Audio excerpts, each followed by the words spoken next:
Preface.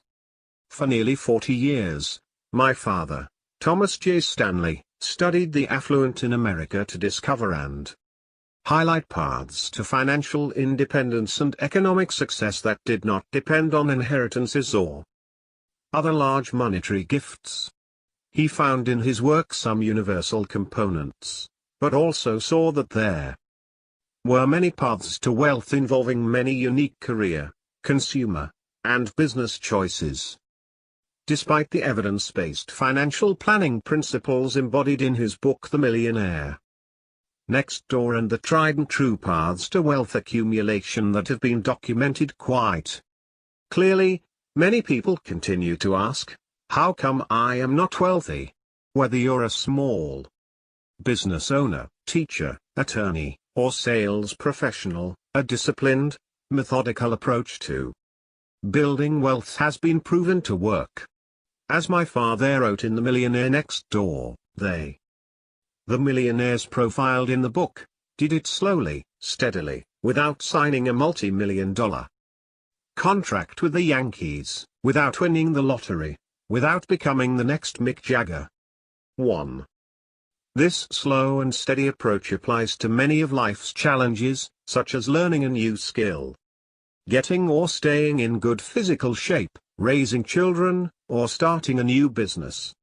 Achieving any major goal, including financial independence, requires disciplined action over time, an awareness of one's own abilities, and the effective allocation of resources. But a desire for a certain type of lifestyle, one with a requisite level of consumption and displayed status, still makes the journey difficult for most of us. A lifestyle that is dictated by what others do, drive, and where cannot be sustained by most without a steady fire hose of incoming cash flow. Many of us simply accept our current habits, or refuse to do the hard work to change them, all the while complaining and often giving in to a life of dependency and worry. Despite the protestations of some critics of his work, my father was not naive and stated very clearly that the odds of becoming extraordinarily wealthy while starting with nothing were not very high. But his research demonstrated time and again that behaviors can change one's circumstances. And his life was just such a story. He had meticulously and consistently changed the way he behaved in order to become financially independent and overcome his incredibly humble beginnings. My father never wanted to create a second edition of The Millionaire Next Door, a book that has become a classic since its publication in 1996, partly because he preferred to create new works for his readers that offered different, or fresh, viewpoints on the topic of affluence and building wealth in America. His follow-up works included The Millionaire Mind, Millionaire Women Next Door, and Stop Acting Rich. The research and development for this book began in 2012 in anticipation of the 20th anniversary of the publication of The Millionaire Next Door in 2016. The original aim was to examine trends over time related to some new topics, as well as to include comparisons to the data collected for my father's prior works. Together, we decided to take another look at millionaires in the United Father was killed by a drunk driver in 2015, on the eve of when the first wave of research invitations were to be sent out. After his death, I took on the task of compiling his notes along with the research findings from our latest study, weaving the notes, blogs, and ideas he wanted to have included in our new book into chapters along with interpretation of new data and data he had advised me on collecting in the years prior. This bittersweet task took me more than 3 years. While I had access to many of his notes and writing, I couldn't replace my father's unique perspective on the new data and the headlines of today. For that, I would be required to humbly submit my own interpretations. There were several reasons why I felt this project, despite the absence of my father, needed to be completed. They are the same reasons why research within the fields of consumer science, financial planning, behavioral finance, and social psychology dedicated to helping individuals become financially successful must continue as well. In short, we need an ongoing scientific study of how individuals can build wealth on their own to confirm or refute myths about wealth, anecdotes, and feel-good stories. We need to use scientific rigor to separate what sounds good from what actually works. Myths about wealth still abound in this country. Income continues to be confused with wealth by the media, the government, and in the minds of Americans. Anyone who has amassed a fortune on his or her own is often viewed with suspicion, as if the only pathway to financial success requires either high levels of economic outpatient care, financial gifts from family members, winning the lottery, or dishonesty. Shiny, glittering images fill our social media feeds and continue to confuse us about the reality of becoming financially successful. Many of us are also woefully unprepared and, in some cases, unable to manage our own financial affairs. Nearly half of all Americans could not cover a $400 expense without selling something or borrowing money. We continue as a nation to be worried about our finances. The American Psychological Association found that nearly 64% of Americans feel money is a somewhat or very significant source of stress within their lives. This ebbs and flows with the economy, but money tends to be the top stress factor for Americans ahead of work, health concerns, and family issues. Finally, it's important to note that some critics of the Millionaire next door suggested that their stock market boom fueled by the developing internet economy in the mid-1990s was the reason for the success of the individuals included in the book, or alternatively that survivorship bias, asserting that the data only looked at those who had succeeded in becoming wealthy and not whether the same traits were exhibited by those who failed, was the explanation for the results. The critics ignored that there were clear comparisons, and often significant differences, in his work between the prodigious accumulators of wealth who were effective at transforming their income into wealth and the accumulators of wealth, those who, with the same level of income, had very little to show for it in their accounts.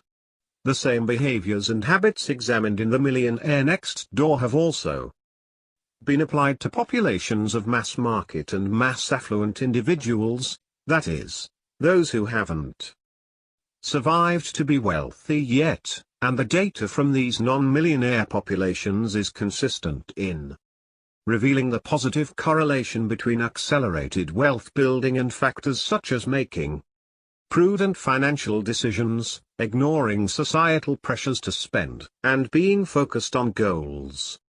4. This book not only includes descriptions and interpretations of the data collected just before and after my father's death, but also passages he wrote on his own, typically in the form of blogs that he had marked to include in the book. For the most part, the data highlighted in this book was collected during 2015 and 2016, but I also included survey results from other ancillary studies conducted between 2012 and 2018, along with data and research collected by my data research firm. Data points, at various points in time. In terms of narrative voice, I decided to use the pronoun we throughout this book. In some cases, however, the reader will also see sidebars that highlight my father's individual work, including notes, blogs, chapter ideas, and data reviews. I felt these were critical to the book and that the reader should know that these were his own words. In other cases, I have included a few sections in my own voice, noting that it is my own experience and research to which I am referring. His untimely death in 2015 has left a void not only in the lives of his immediate family but, based on the numerous communications we received through his website and other sources during the time after his death, also in the lives of the readers of his books and blog who were seeking assistance or encouragement on their journeys to financial independence. With all of these moving parts as a backdrop, I offer this book as a continuation of my father's research and work. In the days after the tragedy that took his life, some in the media used their opportunity to make the assertion that the millionaire next door concept is dead. That's not what our data says. I hope this book will demonstrate that the millionaire next door is still very much alive and well, and that financial success continues to be attainable for almost anyone who is willing to work for it. Sarah Stanley for Law. Atlanta, Georgia. June 2018. Chapter 1. The millionaire next door is alive and well. Believe it can be done. When you believe something can be done, really believe, your mind will find the ways to do it. Believing a solution paves the way to solution. Dave Schwartz, The Magic of Thinking Big. Dr. Thomas J. Stanley spent the majority of his professional career examining how Americans achieved financial success on their own. He studied business owners, executives, teachers, engineers, and a whole host of individuals with average to above average incomes to answer the question, why are some individuals better able to transform income into wealth? The works published from this lifetime of research answering that question have sold more than 5 million books. Why did this work have such a significant impact? Perhaps it was because the research revealed that wealth could be achieved via our own behaviors. There were no preconditions such as privileged birthright or ethnicity. Despite sensational headlines to the contrary, it is still possible today to build wealth without a lump sum inheritance or a lucky lottery ticket. So long as the freedoms that we enjoy exist in the United States, there will be individuals who will build wealth, not because of luck or the color of their skin or their parents' success, but because of the goals they set, the behaviors they employ to reach their goals, and their ability to ignore distractions and naysayers along the way. The hallmarks of what made a millionaire next door 20 years ago continue to hold true. Living below your means is just another way of expressing a mathematical equation, an equation that works regardless of changing political landscapes, economic environments, and fads. The math always works, but the distractions of the day, whether the trading up mentality of the 1990s or early 2000s, or the ever-present social media of today, pull many people away from the simple power of saving more than they spend. The increased costs of healthcare and education also require us to think differently about the way in which we live our lives. The traditional lifestyle or career path that our parents and grandparents followed may not be conducive to building wealth today.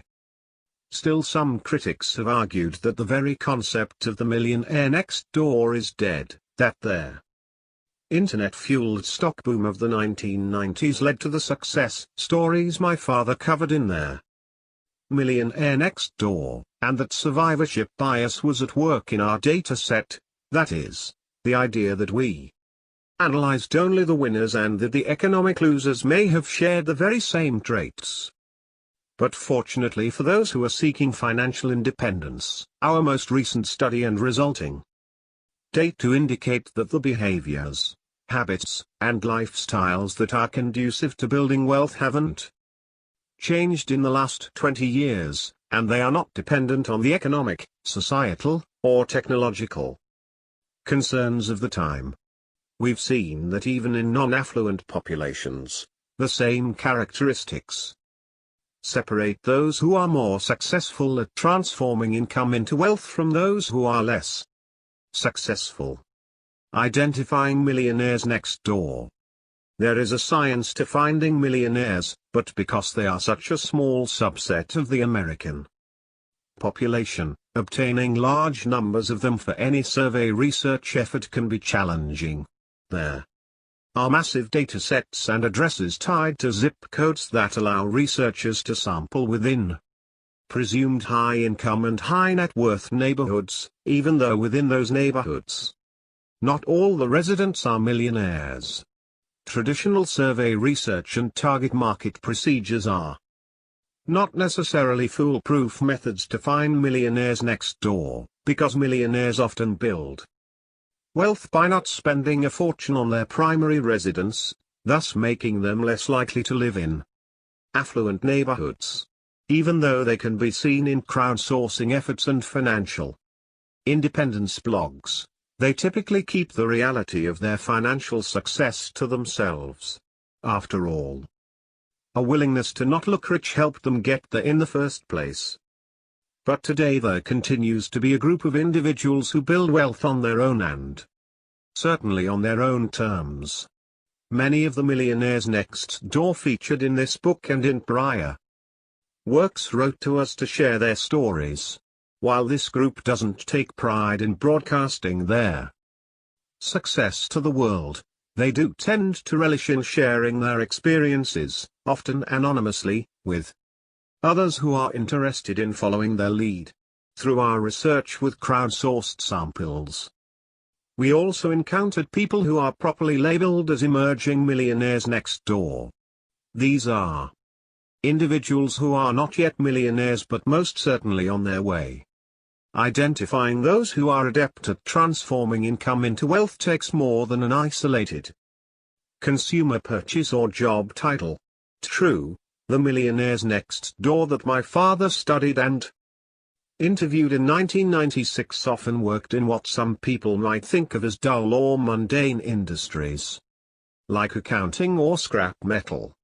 Today, just as was the case in 1996, professionals such as engineers and teachers often have the characteristics, personalities, and abilities that allow them to prodigiously transform their incomes into wealth.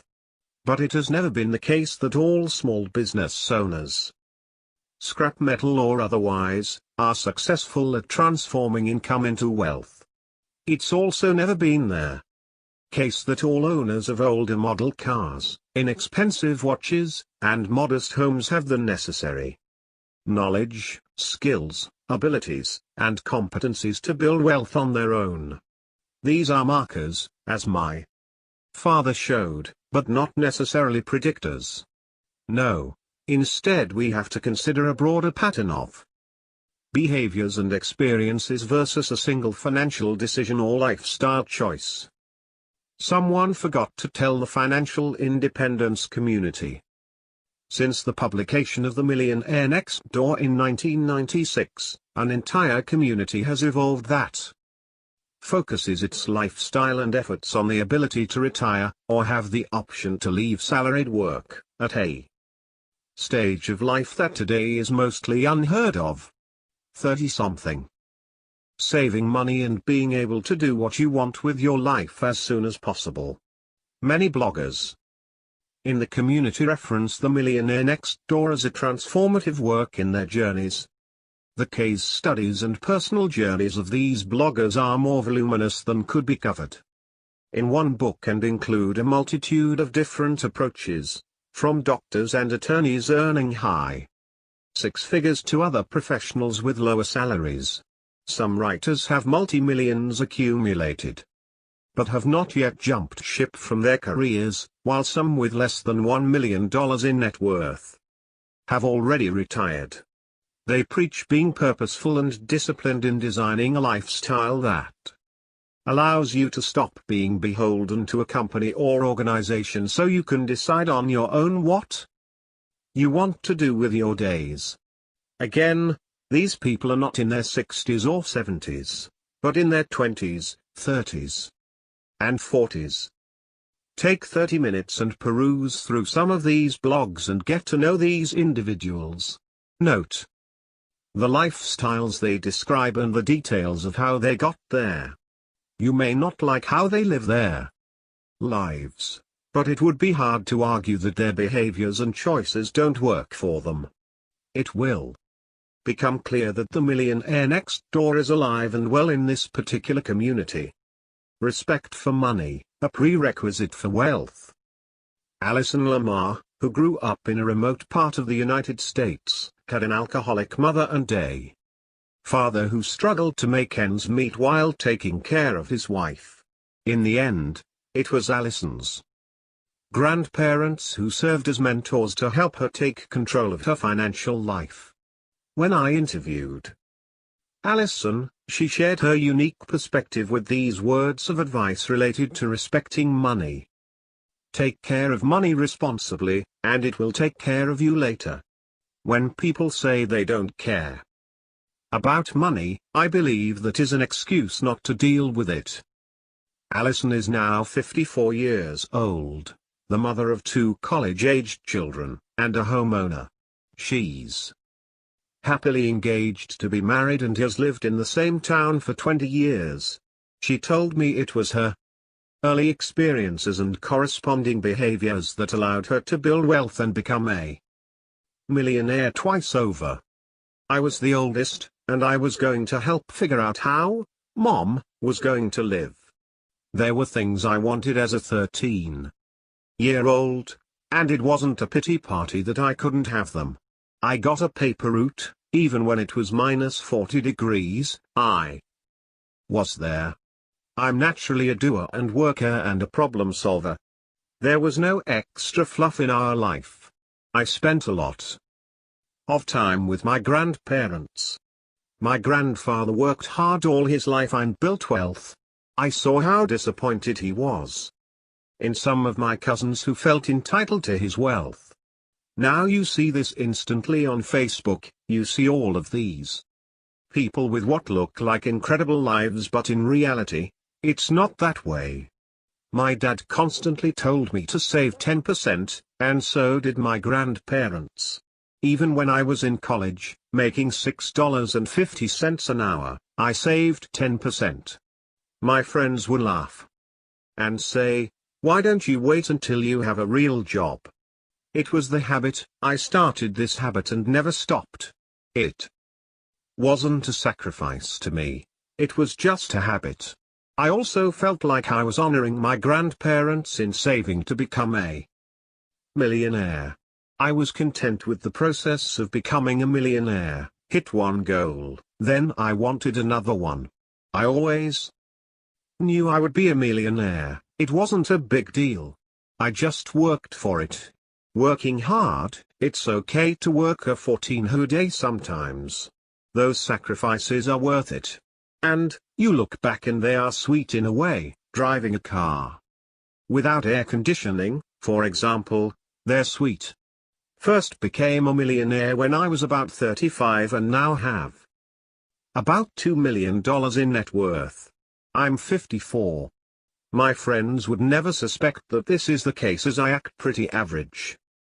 Money is itself nice, but I am more concerned about what money can do than the actual accumulation of money. Alison shared her thoughts on why so many people are challenged when it comes to building wealth. They're playing the game of comparisons by using social cues to decide what's important and how they compete with others. Parents especially can be so competitive, she says. People need to face the reality of where they are. In other words, gaining an awareness and appreciation of your financial situation can lead to realistic decisions about how to move forward. They think small decisions do not have consequences. Alison learned to appreciate the compounding power of small decisions as she worked in the below-freezing chill of their Midwest to earn money. Alison's early influences and experiences helped to shape her financial journey. At many points along the way, she could have given up, or made easier short-term decisions. But by respecting money and taking a long-term view, resulting in part through the influence of her grandparents, her journey is now giving her great freedom. You have to be able to face your situation where you are and not be fearful, but be aware, facing the reality of your balance sheet. It really played out when I got divorced. I knew I had options. Some women stay in relationships because they don't understand money or are afraid. I knew I had options. I work in a fire department. I work because I want to work. I make more money now with my investments than working, and people have no clue. I like it that way. Alison shared her story not for fame or fortune, not for an Instagram post, but rather to demonstrate to others that regardless of your circumstances, achieving economic success depends not on what has happened in the past but instead on the behaviors you employ today and tomorrow. Behaviors that were described in 1996 and still hold true today. More millionaires next door. Hate the methods, love the outcomes. No one would argue with the reach and influence of Dave Ramsey in the world of personal finance. According to the Ramsey Group website, 13 million people tune in each week to Mr. Ramsey's nationally syndicated radio show, and more than 4.5 million people have attended his Financial Peace University 12-week classes. Some aspects of his message have drawn criticism from other purported experts. We will leave the discussion of specific financial advice for others to wrestle with and argue over. We'll focus instead on the behavioral side of his methodology and its associated outcomes. Mr. Ramsey instructs individuals to pay off their smallest debts first, thereby providing a psychological incentive to continue to pay off debt, ultimately leading to larger debts, for example, student loans, mortgages, being paid off and placing the household in a position to save and invest. And in his group consensus peer pressure, it appears, can serve as a positive influence in personal finance. The training courses, often multiple weeks of group meetings, associated materials, books, and technologies all provide ample reinforcement for positive financial behaviors. Many of my father's readers and fans have referenced Mr. Ramsey and his organization as their means by which they were able to correct their financial behaviors and achieve economic success. Many either approaching or having just accomplished the goal of reaching millionaire status when they described their journey. Like the F/Re community, these individuals are often demonstrating their outcomes associated with behaviors that are conducive to wealth, and becoming millionaires in their process. Meet their, very much alive, Jacobsons. The Jacobsons are not front-page news, not by any means. They didn't win the lottery or start a tech firm that was bought by Amazon or Google.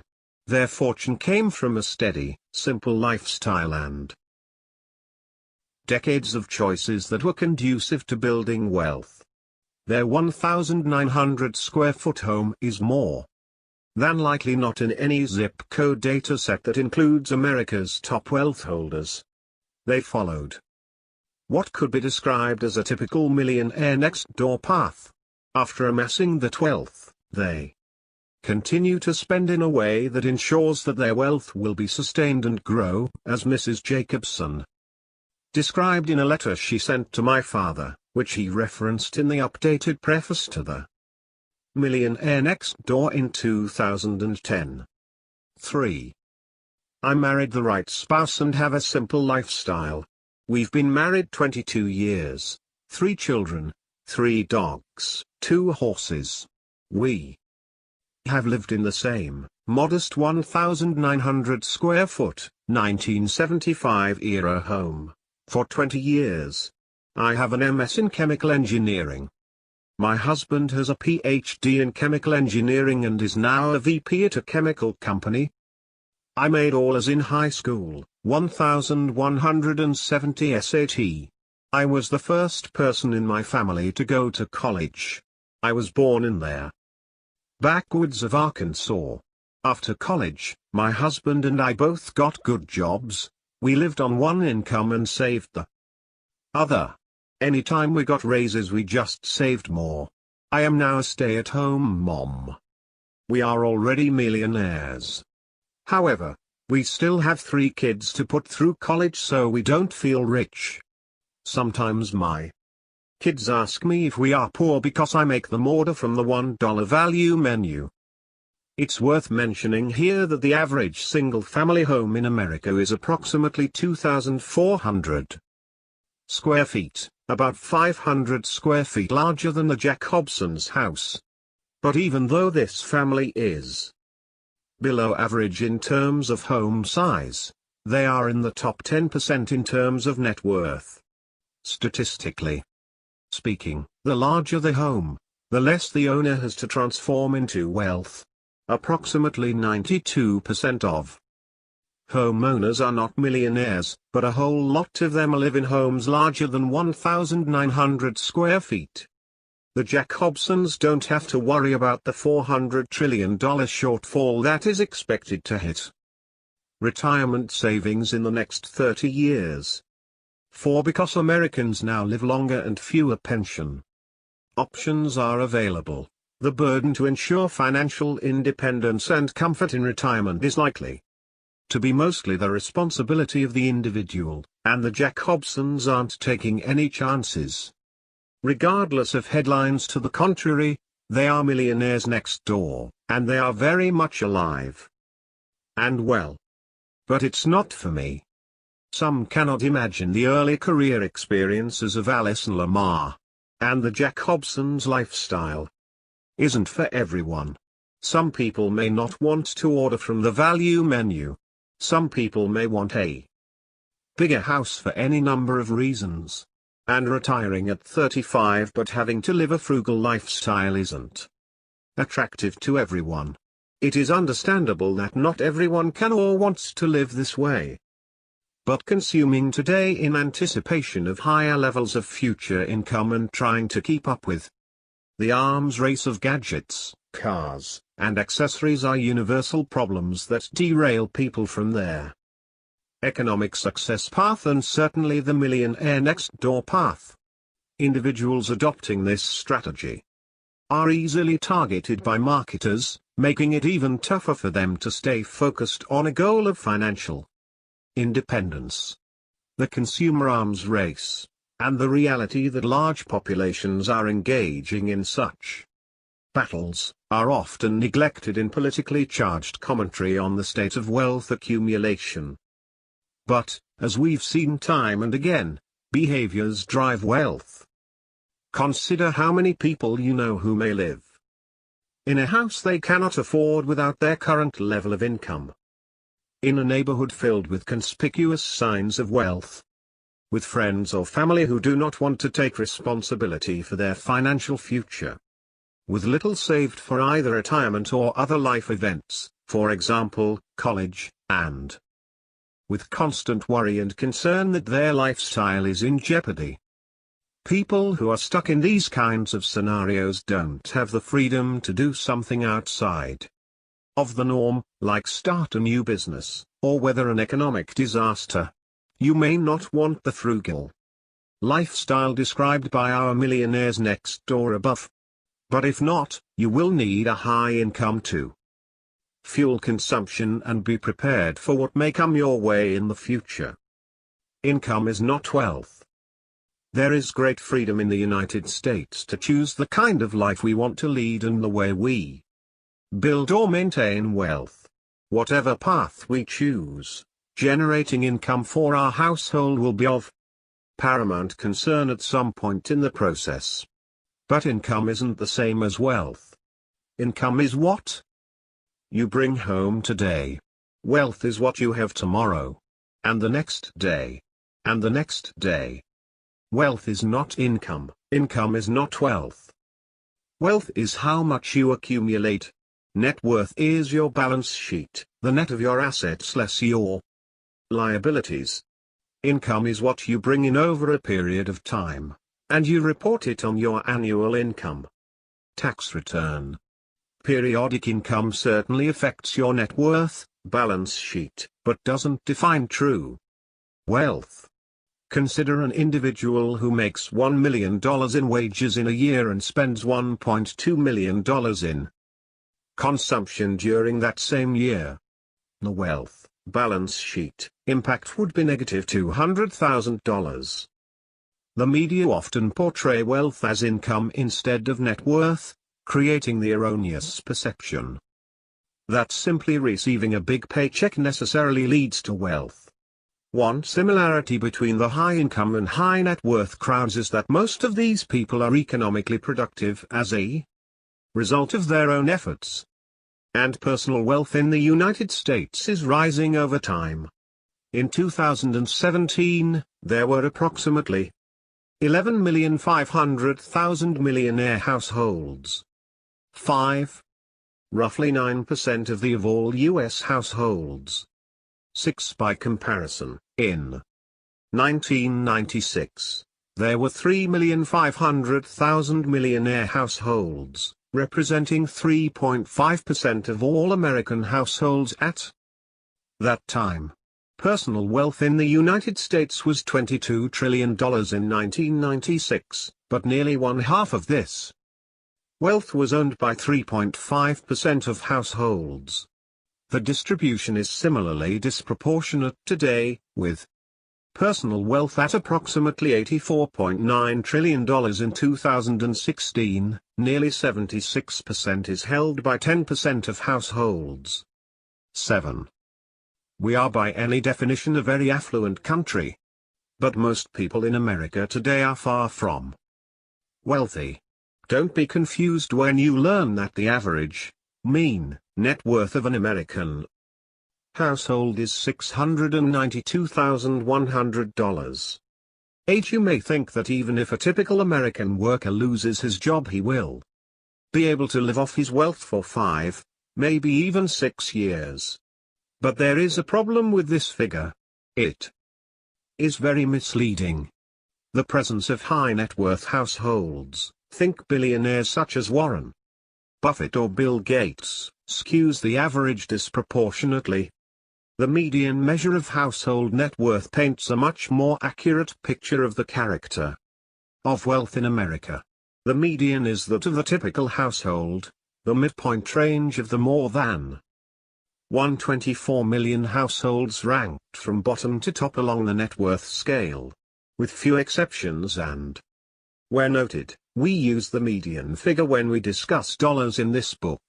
For example, their median income in the United States, as of 2013, was $59,039, while the mean or average was $83,143. 9. The estimated median net worth of Americans in 2016 was $97,300. 10. Far from the frothy $692,100 average figure, and is just shy of the cost of a one-year stay in a nursing home. 11. This means that less than one half of all households in the United States have enough to pay for such a service even if they sold everything they owned.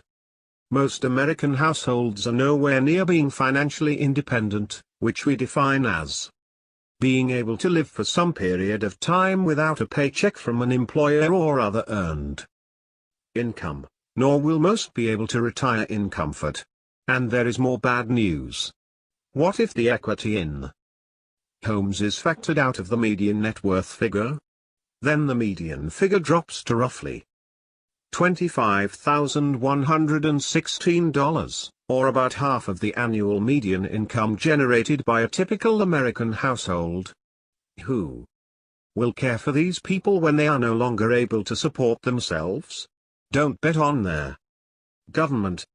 In the not-so-distant future, it is likely that you will only be able to rely on yourself and your loved ones. Survival, like charity, begins at home. Let's look at net worth as the indicator of wealth status. We often hear, both directly as well as in the media, The following, $1 million? That's nothing anymore.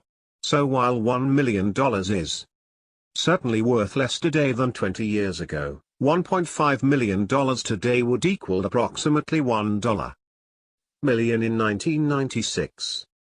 13, it's still more than 10 times the median net worth in America. As was the case in 1996, most households are far from millionaire status. And even more so today. Millionaire status in retirement may not be enough to perpetuate a lifestyle that includes heavy consumption. If this is your lifestyle, then securing high levels of recurring income is paramount. But earned income can be fleeting. Those who want to be truly financially independent rely instead on savings and passive income that invested capital can generate. A portrait of today's millionaire. So who are the millionaires of today? We wanted to determine if there were differences over time in the lifestyles, behaviors, and attitudes of millionaires, the subject matter experts of wealth accumulation. Were the key behaviors that would transcend time and lead to building wealth? What does this group of individuals who have amassed a median net worth of $3.5 million, the median net worth in our most recent survey sample, look like today? Below is a portrait of these millionaires. We're mostly 61-year-old men, 87%, who are either married, 69%, or remarried, 25%. More than 80% of us believe our spouses are critical factors in our economic success. Our median income in the previous year was $250,000, and our median net worth is $3.50 million. Compared to the average American, we earn 4 times as much, while our net worth is just about 36 times the average. Education has been critical to our success. More than 93% of us have at least a college degree. And nearly 60% of us have a graduate degree. A little more than half of us attended a public college. Nearly 20% of us are retired. For the 80% of us who are not yet retired, we work approximately 45 hours per week as business owners, attorneys, engineers, leaders, managers, physicians, and consultants. We live off what we've made, as more than 86% of us had 0% of our income from trusts and estates in the previous year, and only 10% received any gifts of cash, securities, properties, or vehicles from relatives. Nearly 90% of us are satisfied with life, and nearly 80% of us say we are in general or consistently good shape physically, and we get 7.65 hours of sleep per night on average. We are frugal and we budget. A full 70% of us know how much we spend on food, clothing, and shelter each year, and 59% of us have always been frugal. More than 60% of us consider frugality as a critical factor in our success. The most we've ever spent on jeans is $50, on a pair of sunglasses is $150, and on a watch is $300. But we don't shop sales in person.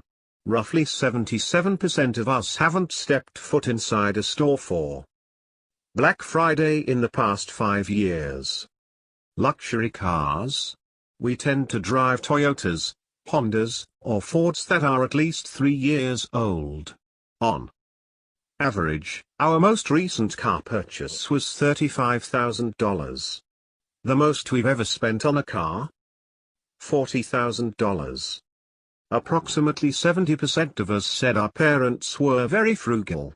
Most of our parents were married and remained so until we were at least 18, 86.3%. Nearly 75% of our parents encouraged us to excel, but only 42% of us believe that having attentive parents accounted for our success. Less than one-third of us said our parents were better off than others while growing up. We are confident investors. 70% of us say we know more than most people about investing, and only approximately one-third of us say we rely heavily on an investment advisor. More than 70% of us have at least one account at a full-service investment firm. But we have made mistakes along the way. More than 60% of us have sold a great stock too early. More than 73% of us sold a bad stock too late, and nearly 40% of us have tried to time their market. When it comes to investing, taking risks helped us early on, while 56% of us would call our current investment strategy balanced. When we first started working, more than half of us called our investing strategy risky or very risky. When we do want professional advice on investing, we don't pay a lot for it. 56% of us paid 1% of our income from the previous year on fees, while 33% of us paid 0. Do we practice economic outpatient care? Yes, a little less than two-thirds of us give gifts to our children and grandchildren.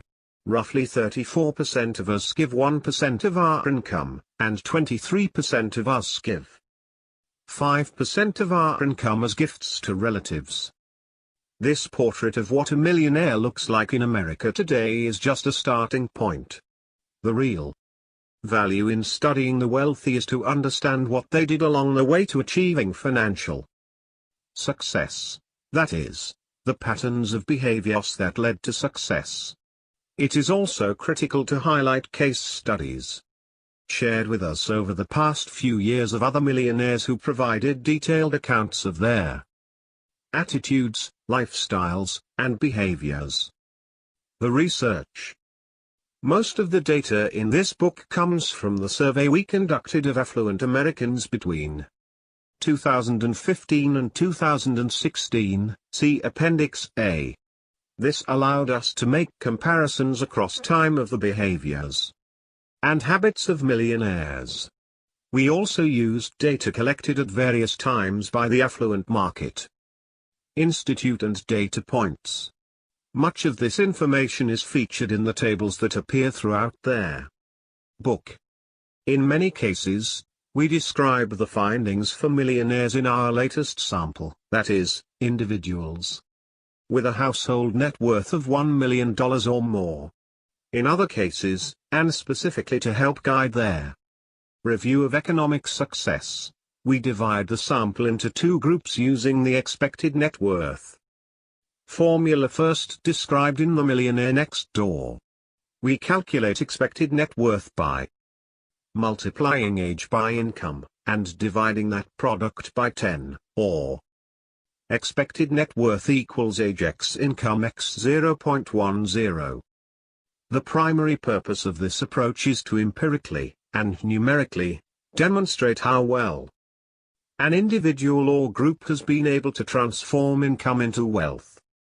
Some commentators have questioned whether the findings in The Millionaire Next Door and prior works are unduly influenced by survivorship bias, in other words, that the research sample focused on those who have made it in terms of their net worth or incomes or careers, and therefore, the conclusions about the behaviors that self-made individuals engaged in could have also been present in the remainder of the less successful population. To this objection we have two counterpoints. First, in addition to simply reporting averages and percentages related to the characteristics of millionaires, prior works have examined the different habits, behaviors, and attitudes of what we call prodigious accumulators of wealth and under-accumulators of wealth, to examine potential differences in the behaviors and attitudes of these groups. In our current study, we divided the affluent sample into quartiles based on the difference between their actual net worth and expected net worth. This difference provides a measure of financial success. Those individuals at the bottom quartile are considered to be under-accumulators of wealth, yours, they tend to have less wealth than they are expected to have given their age and income. Likewise, those in the top quartile were considered to be prodigious accumulators of wealth, pause, and tend to have a net worth much higher than expected given their current income level and age. The division into these groups is normative, in other words, it is sample-specific based on age, income, and net worth. This allows us to compare groups based on a consistent metric of success, looking at both the successful and not so successful segments. This same methodology can be used regardless of the population in question. Second, we have been able to demonstrate the power of patterns of financial behaviors in their prediction of net worth, regardless of someone's age or income. In other words, there are key behaviors that relate to your net worth whether or not you are young or old, or just starting to work, or are making six figures. During the past several years, I joined my father in his field of research, transitioning from studying how employees would be successful in specific jobs to studying how individuals are successful at building wealth, using the science of predicting performance on the job. For leaders or employees, we see the same habits, behaviors, and attitudes that distinguish those who are adept at transforming income into wealth from those who are not in samples of mass affluent Americans as well, that is, a sample where a significant portion of the participants have not yet made it. In other words, the same factors for building wealth relate to net worth across the entire range of the affluence scale, including those who are not affluent. And we also know that many of their same financial-related tasks that are conducted in high net worth households are conducted in mass affluent households. 14. The tasks are similar, and the competencies required to conduct those tasks are similar. We note in Chapter 5 that patterns of behaviors, regardless of group membership, relate to wealth accumulation. In a way, the research and writings over the past 20 years have served as a job analysis. 15. Or scientific examination of what it takes to build wealth. Job analysis is used in the world of human resources to study the key tasks and characteristics of individuals who are proficient in their jobs or professions. Those competencies are then put to the test to see if they are valid, or accurate predictors of future success on that job. This discipline is used to assist employers in selecting applicants who are most likely to succeed in a job or function. In the job of managing finances, we measure success by the difference in actual versus expected net worth. Past behavior and experiences are among the best predictors of future performance when an employer hires a new employee. For those attempting to build wealth, which we argue is one of the critical jobs of anyone running a household, there are clear tasks that comprise the job. 16. And clear sets of behaviors that predict how well we will perform at this job. 17. Of course, we know that net worth is strongly influenced by income and age. Higher income gives individuals greater potential to build wealth. The older an individual is, the longer he or she has had to build wealth. And a large inheritance helps as well.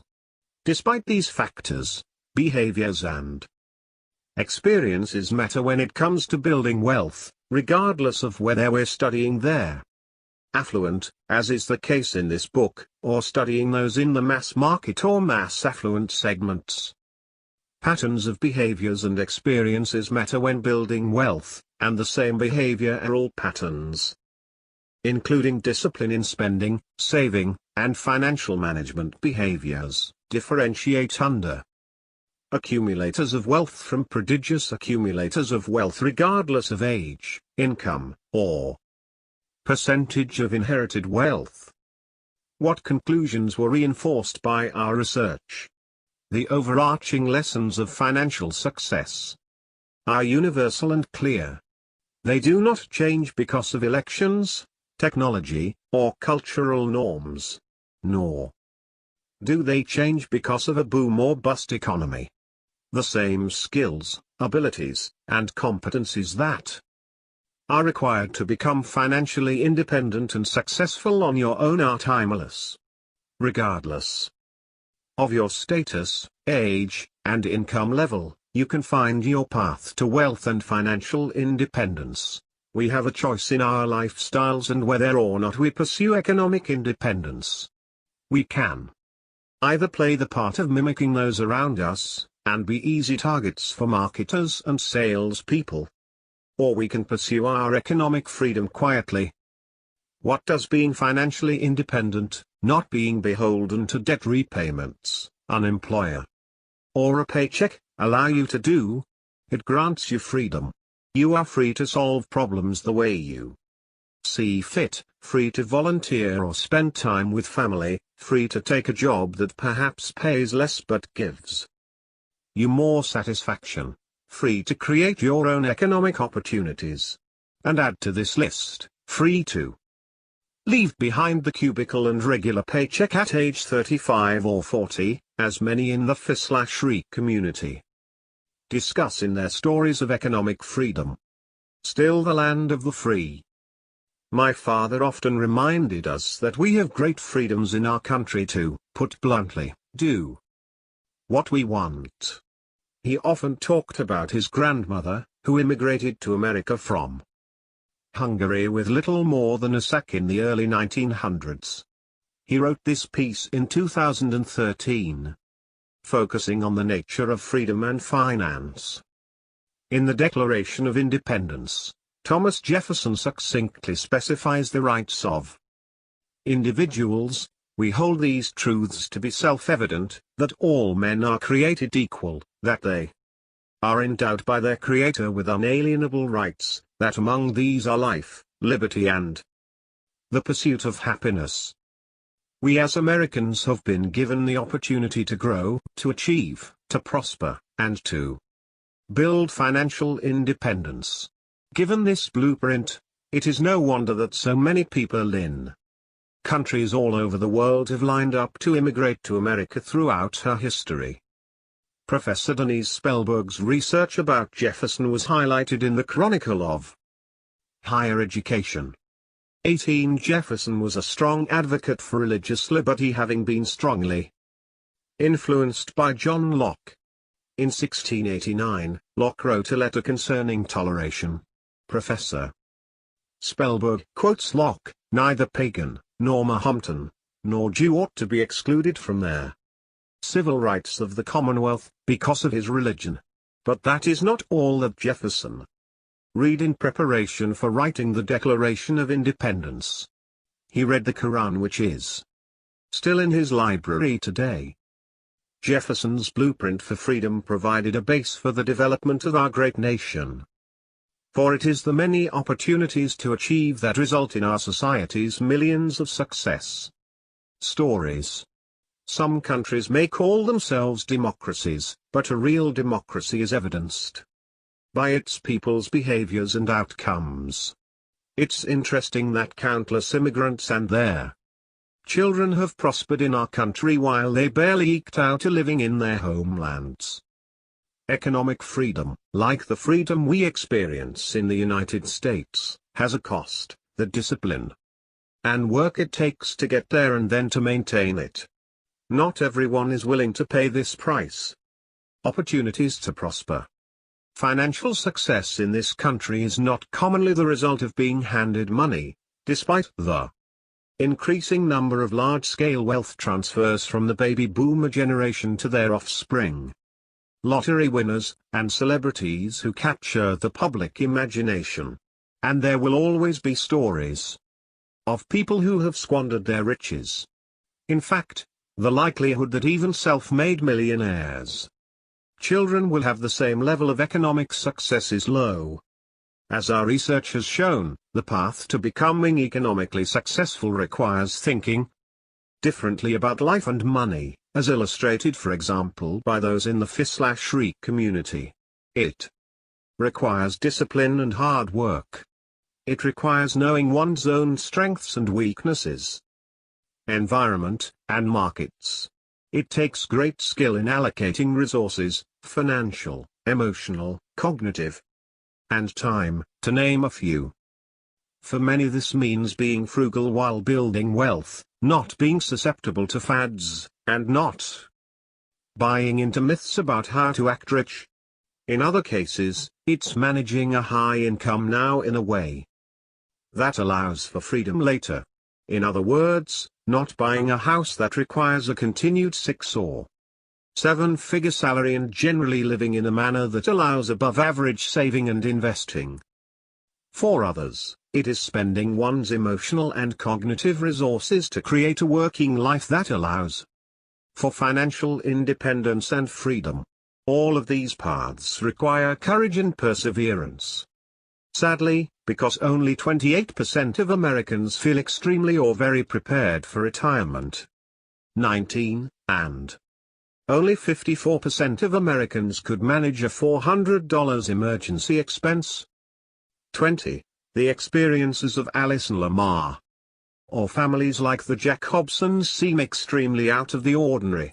Despite the proliferation of self-help books, personal finance blogs, and so-called experts who typically have something to sell, Americans are still behind the 8 ball in terms of their financial well-being.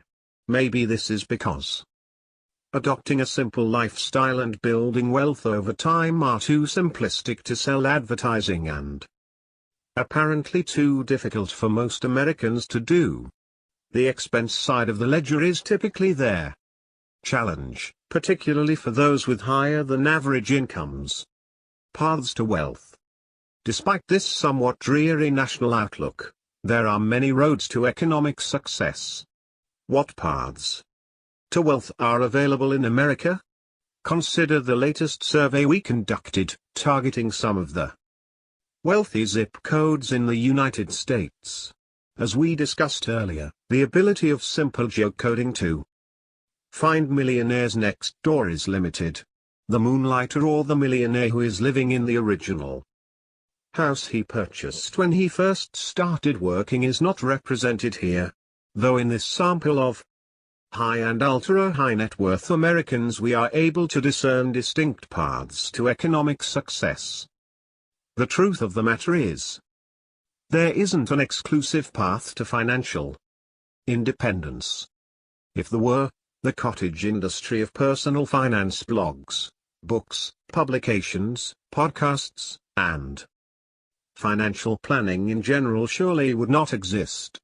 This industry, founded in part on the idea that wealth was something that could be created versus inherited or gifted, essentially the key premise of The Millionaire Next Door, now has its own conferences, critics, and informal leaders.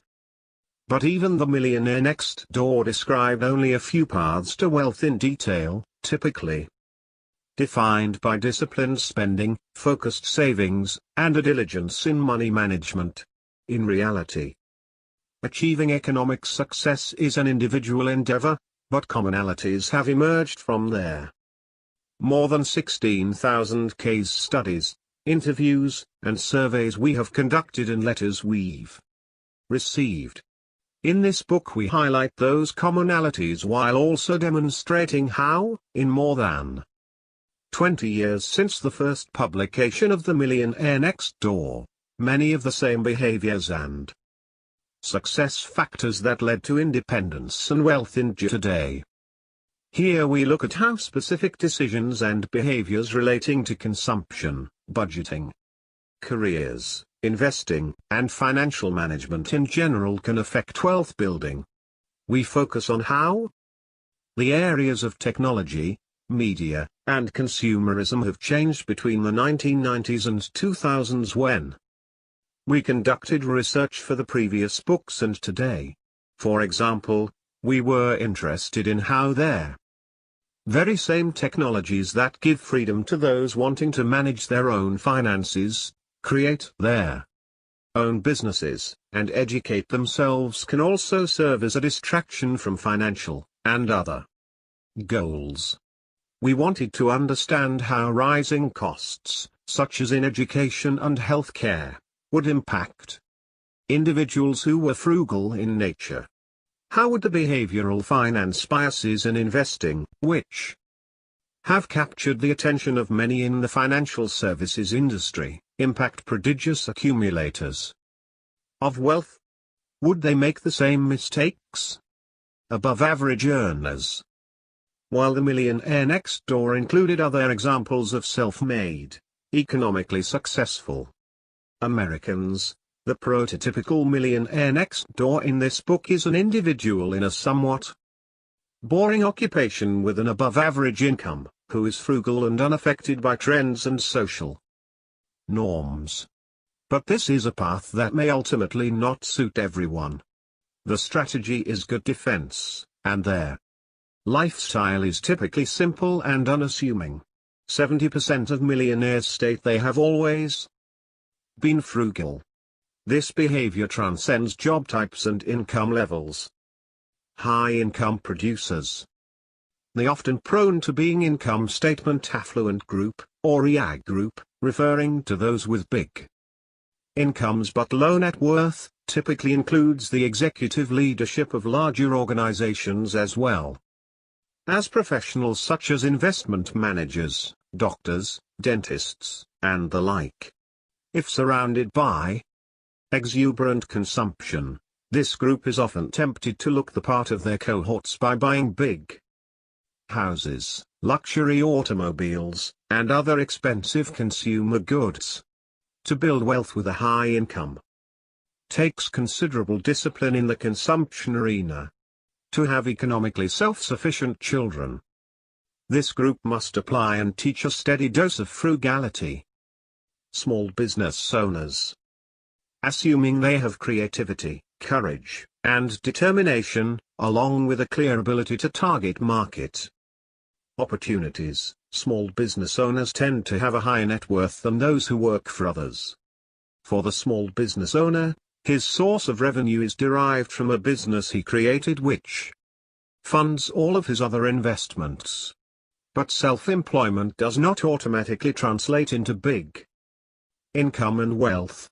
Consider that of the more than 25 million Americans who were self-employed sole proprietors in 2015, their average annual net income was only $13,154.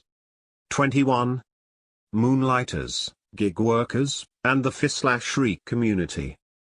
Nearly one-third of all working Americans are moonlighters, which means they generate revenue in addition to and outside of their regular full or part-time employment. Looking for multiple sources of revenue is a prototypical millionaire next door kind of behavior. It is much easier to have multiple sources of income than it was a decade ago. With technological resources at your fingertips, you can create multiple businesses in a matter of minutes. Typically, the most successful moonlighters have experience or access to potential customers to identify their needs and test the market. Many of these moonlighters and gig workers are what we might call the stealth wealthy. In other words, they cannot be found in a sampling of affluent neighborhoods or through traditional means. But in our surveys we were able to find several emerging and actual millionaire next door types who use crowdsourcing 22 as a means to supplement their incomes. They represent developers, administrative staff members, teachers, professors, lawyers, marketing professionals, retail sales clerks, nurses, the full range of job types, interests, and levels. This group often values their families' economic success and financial freedom over the consumption of goods. Favorite chapters from The Millionaire Next Door. Millionaires often reached out to my father to share their experiences and feedback about The Millionaire Next Door and his other books. He would invariably ask them what they liked about the book, and their collective feedback was captured in this piece he wrote in 2014. I like to ask millionaires who have read The Millionaire Next Door what their favorite chapter is. You may be surprised to learn that it is not Chapter 2, Frugal, Frugal, Frugal. This chapter details the frugal lifestyle of millionaires in terms of the modest prices paid for clothing, shoes, watches, motor vehicles, etc. This is merely a review for millionaires, affirming who they are. However, this chapter, which ranks third, is the one they most often tell their children to read. Chapter 5, Economic Outpatient Care, ranks second. Often after a millionaire reaches their financially independent threshold, a new set of issues develop. The typical millionaire next door has 3 children and around 6 to 8 grandchildren. How millionaires interface with these offspring in financial terms can be the cause of much worry and unpleasantness. Of course, not all children of millionaires are underachievers. But as mentioned in their Millionaire Next Door, in 8 of the 10 occupational categories, gift receivers, those who receive economic outpatient care, have smaller levels of net worth, wealth, than those who do not receive gifts.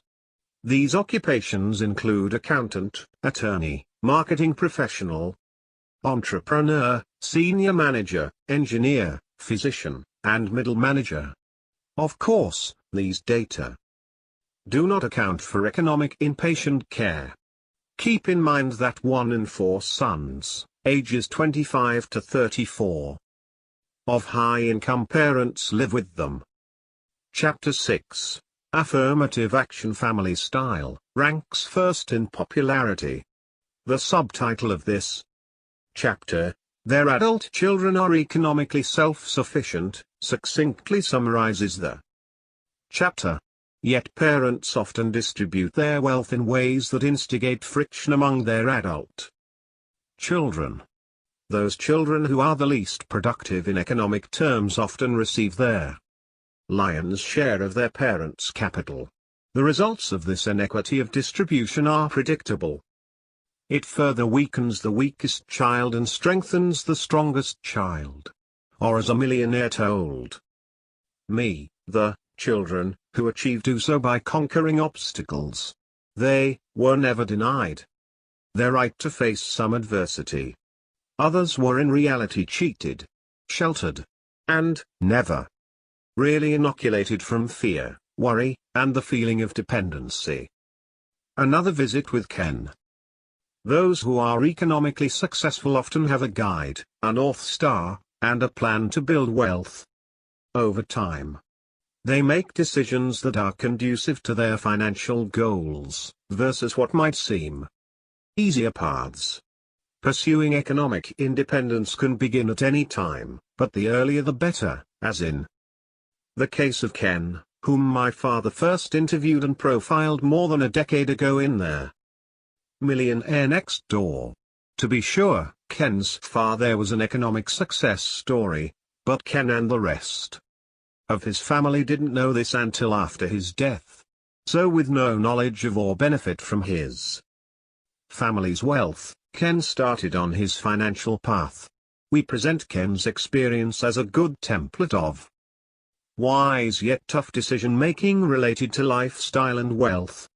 Consider his case as you contemplate how you and your household are planning for economic success. Values learned at home. Ken was raised in a frugal environment, though his father was a high-income producing surgeon. Although achievement was emphasized, conspicuous consumption was frowned upon. Ken was also encouraged to stay physically fit by playing golf and running. When Ken's dad passed away, he left his mother an estate worth more than $10 million. How does Ken explain his family's success in accumulating wealth? My dad was frugal. We never knew he was wealthy until we received an accounting statement for his estate. We were shocked.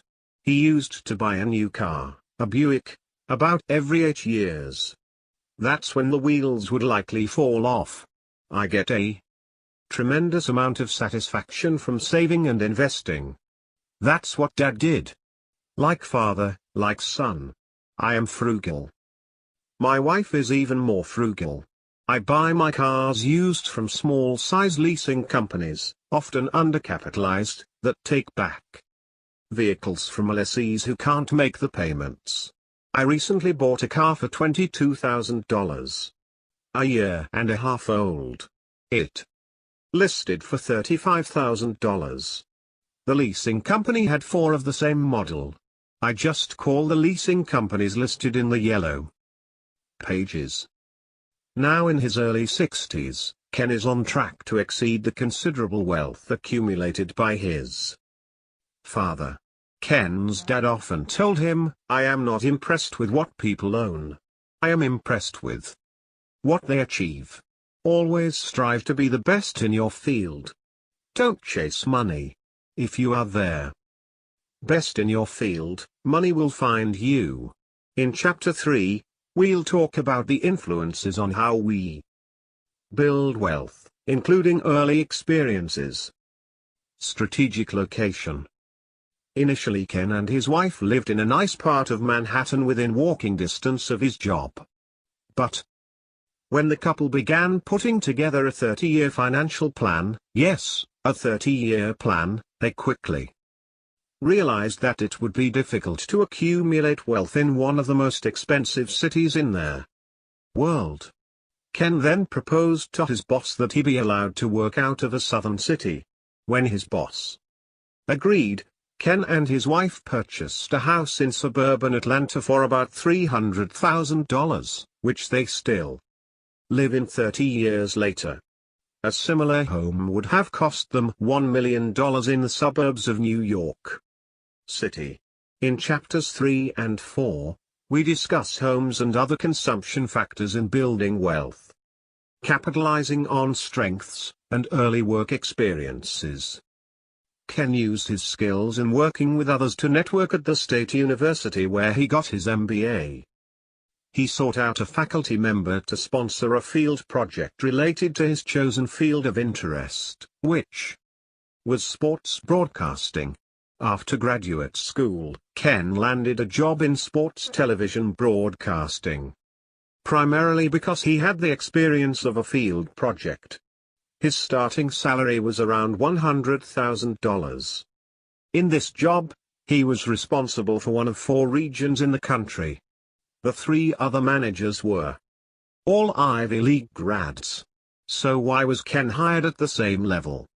Ultimately it was because he had experience through his field project in his MBA program. In Chapter 5, we'll talk about the factors that play into the success of millionaires and highlight how the same factors are related to success in other facets of work life. We then talk about early career experiences in Chapter 6. Allocating resources. For transportation, Ken and his wife bought several new minivans that they kept for 8 to 10 years each. In Chapter 4, we'll cover consumption and frugality, the continued hallmarks of self-made, economically successful Americans. In Chapter 7, we'll discuss how affluent Americans approach the allocation of their resources, including how they invest. Ken ignored the myth that to succeed he needed to spend lavishly on his education. He attended public schools and universities. So did his kids. Ken and his wife deliberately selected their neighborhood in part because it had the top-rated public schools in the state. Today the total cost of private school tuition in Ken's area for grades 1 through 12 is between $110,000 and $264,000 per student for 12 years of education. Imagine how many pre-tax dollars one would have to earn to pay this tuition. Not surprisingly, 72% of the millionaires we surveyed report that when purchasing a home, they sought a neighborhood that had excellent public schools. Ken and his wife saved more than $300,000 this way.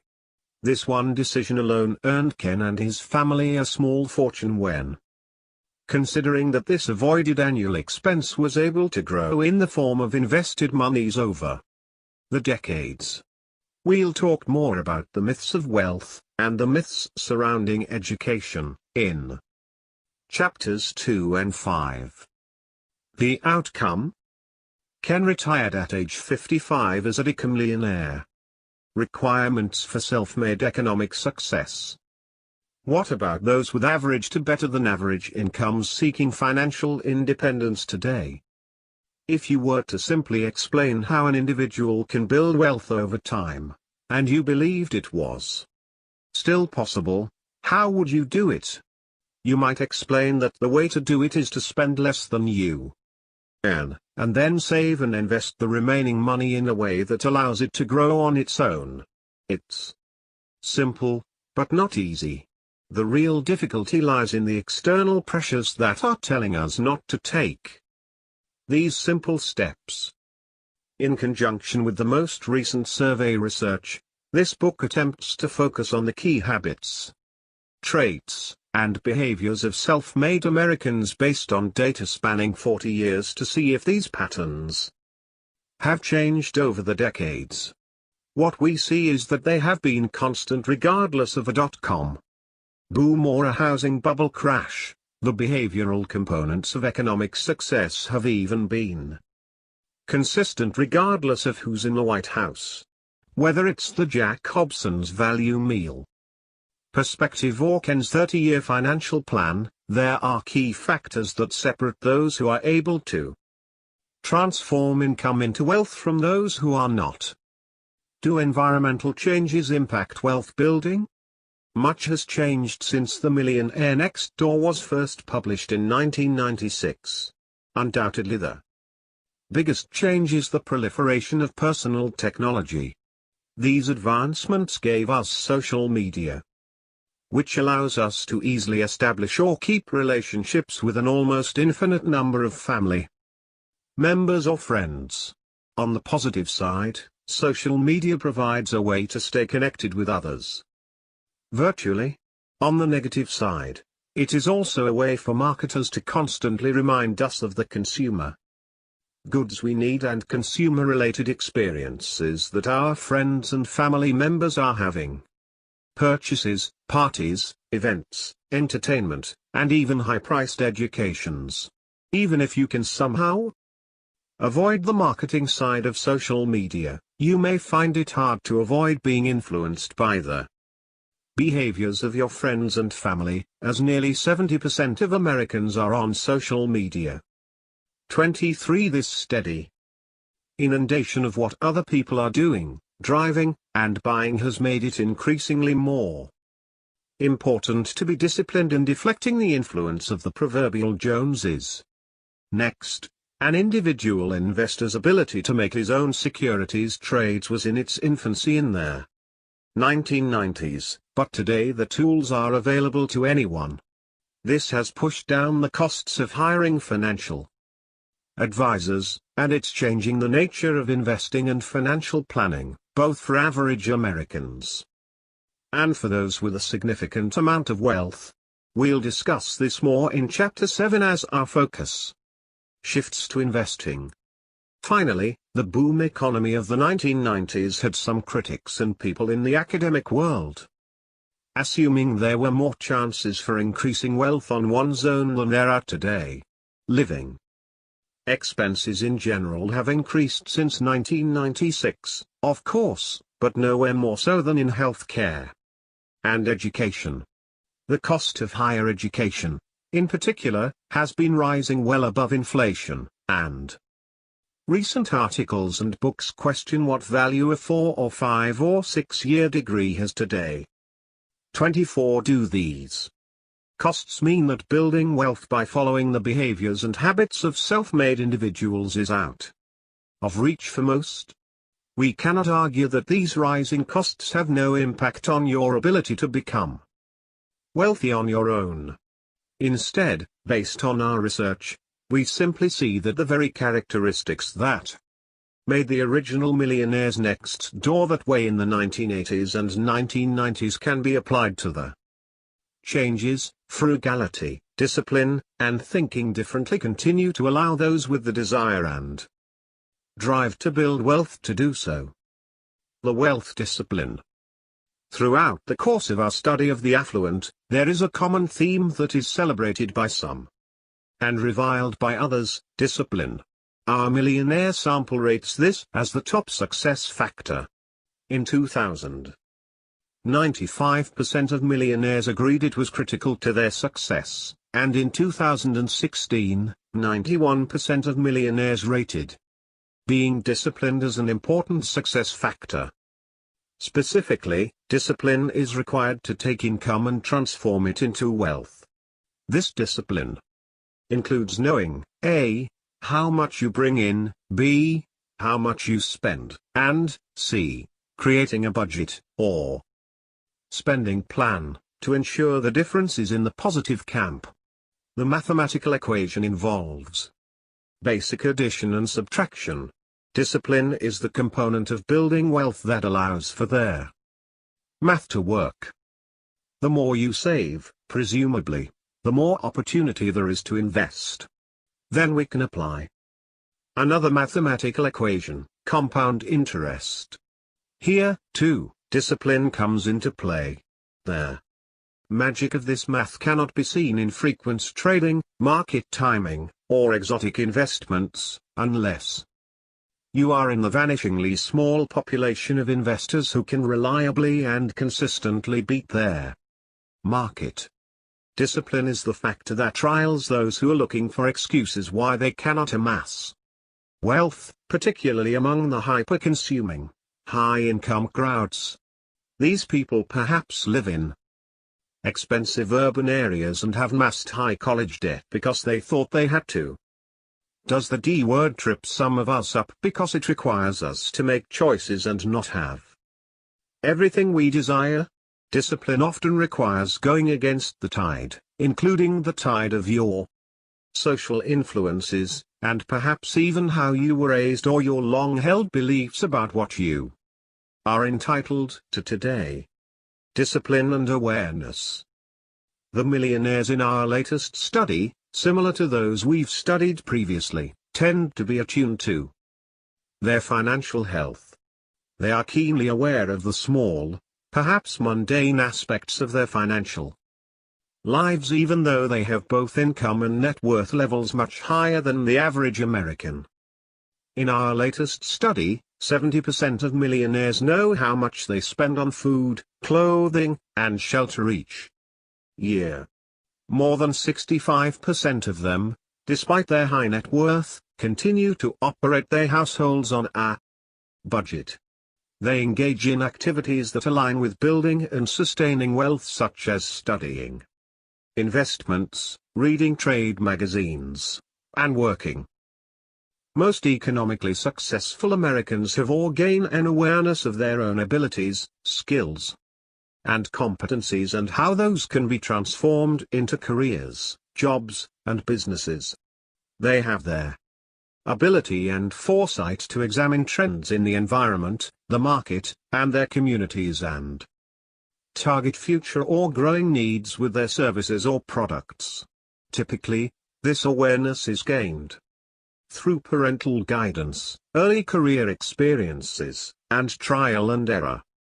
Awareness is required to make choices that are congruent with your own strengths, interests, family goals, and what is happening within your chosen playing field, including your neighborhood, social circles, job market, or industry.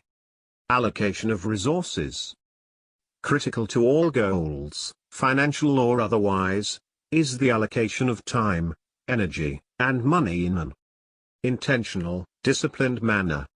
As discussed in Chapter 3 of The Millionaire Next Door and Chapter 9 of The Millionaire Mind, those who are or who become economically successful have the ability to allocate their resources effectively to meet their goals and do not become distracted from reaching them. Prodigious accumulators of wealth spend more time planning for future investments than accumulators of wealth. The same is true today. Millionaires next door still spend time on activities that are conducive to building wealth or to building wealth in the areas of health and wellness. As we'll see in Chapter 5, millionaires spend about half the time as the average American playing video games, yet twice as much time exercising and reading for pleasure. Economic independence belongs to those with the willingness to allocate time, money, energy, and cognitive resources to achieve financial goals. Bucking trends. Assume for a moment that everything you've read in the popular or social media press with regard to wealth accumulation in the United States is true, that with the rise in costs related to health care and education, the lack of pensions and retirement funds from employers, and the increased mechanisms by which companies can influence your consumer behavior, few people can build wealth on their own. What if you buy into the idea that only the top 1% or 10%, or some percent, will continue to stay there? And what if you decide you want to buck the trend, to try on your own to do what some are saying is essentially impossible today?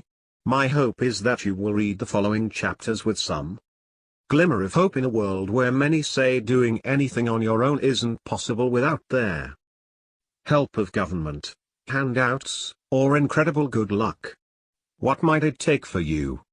It will certainly take some self-reflection and, more importantly, some critical changes in attitude and behavior related to wealth, such as you have to understand and dispel many of the myths related to what wealth is and how it is accumulated.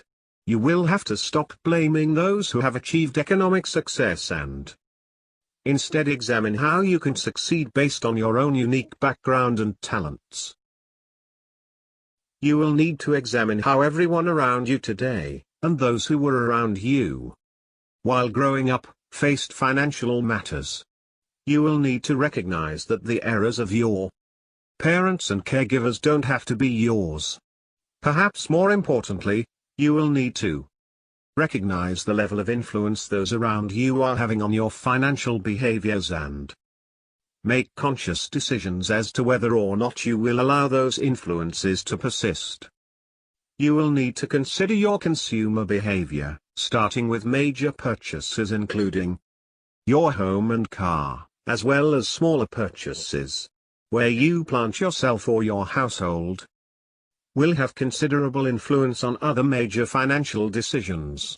You will have to determine if those purchase decisions are conducive to your overall financial goals, or if they are being made to emulate those who are either glittering rich or, as is more often the case, those who pretend to have great wealth. Part of your self-reflection must include a self-assessment of your strengths and weaknesses. When it comes to all things financial, where do your unique characteristics help you in creating and meeting financial goals? You will have to add to your list of self-improvement goals those related to financial matters, becoming more focused, more confident in financial decisions, and more frugal. It will take generating revenue on your own and thus must include a reflection on what work means to you, where and how and for how long you want to spend 40+ hours a week toiling for some entity, or if you can create a business on your own, with its requisite ups and downs, to generate income. Perhaps, instead, you make the decision to pursue early retirement on your own terms, saving money aggressively during your early working years, and leaving the 30+ years of 9 to 5, or now 8 to 6, to others. Finally, that revenue must be invested to grow, and you will have to decide, after reflection, how to invest it and where to get financial advice.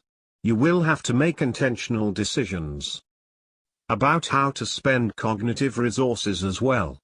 These resources, our attention and time, are non-renewable, and either increase our opportunities for economic freedom or keep us enslaved to the income-spend cycle. 1. 2. Chapter 2. Ignoring the myths. One man pretends to be rich, yet has nothing, another pretends to be poor, yet has great wealth. Proverbs 13-7.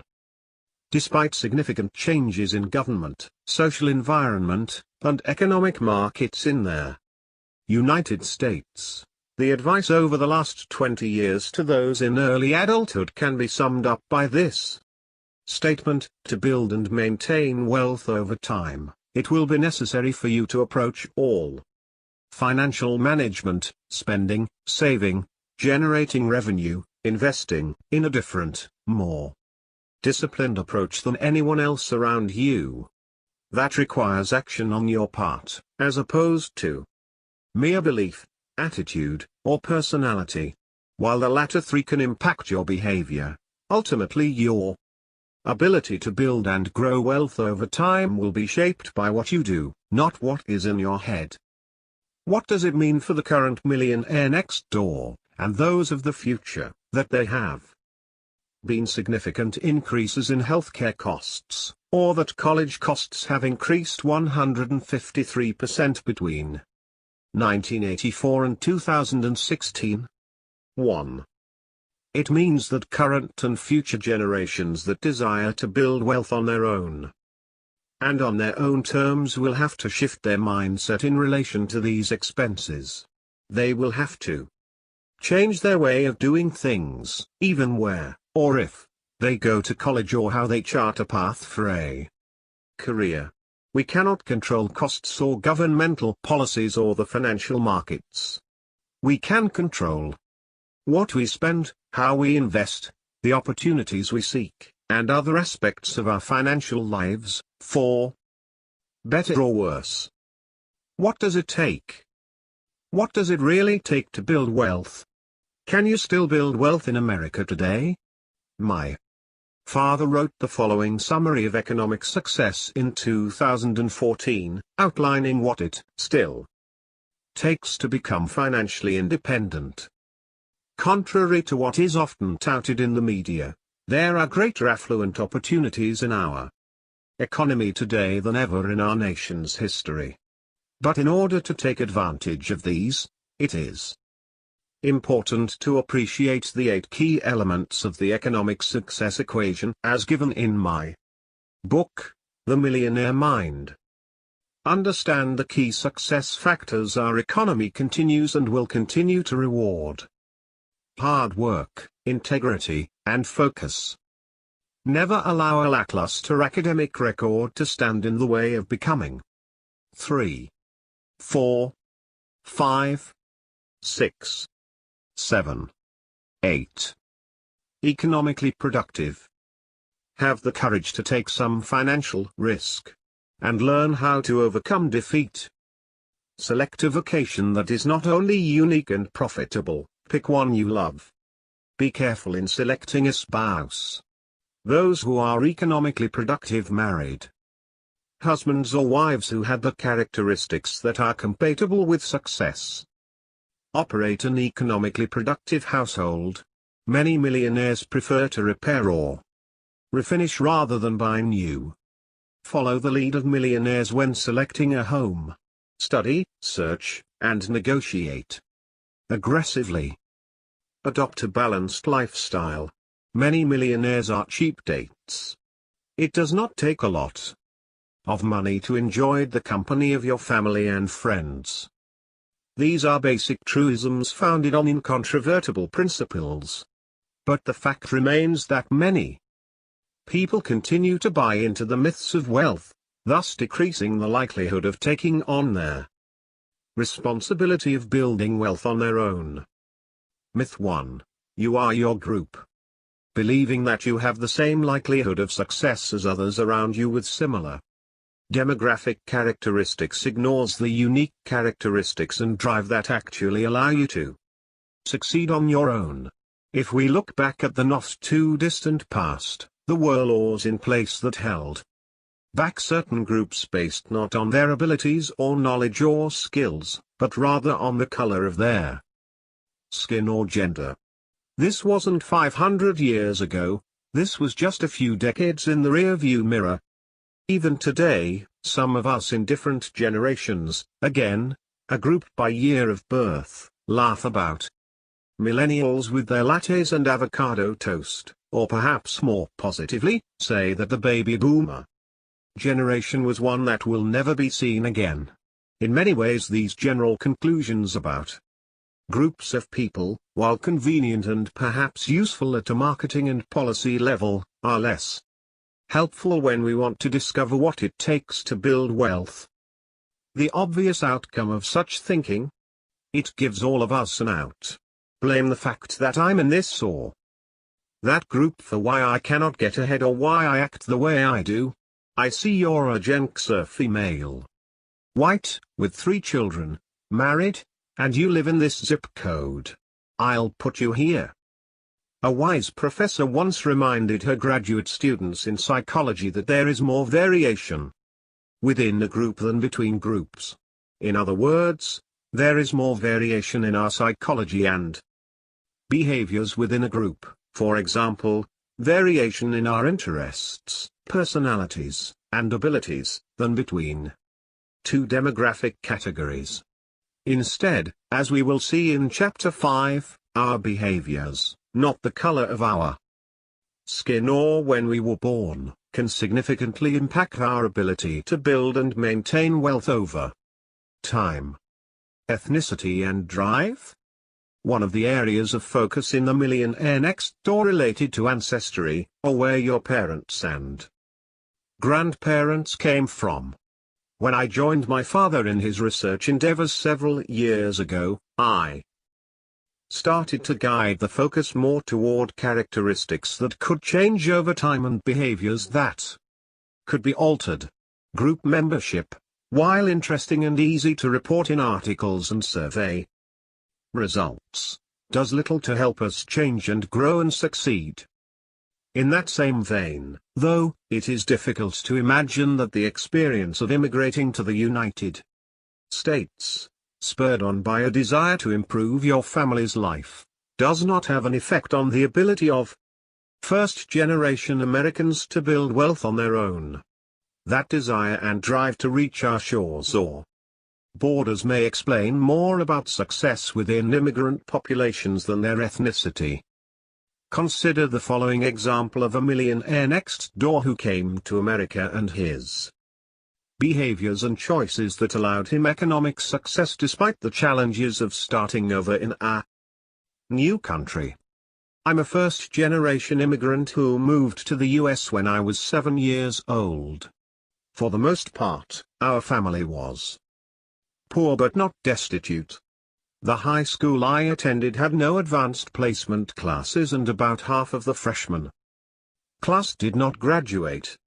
Fortunately, I recognized the value of education and was able to get into the University of California. I choose to study computer science partly because of career prospects. My first job out of school in 1996 paid $38,000 per year. The economy picked up quickly and so did my pay. Housing was relatively cheaper and I put down 10% on a $192,000 condo in San Francisco.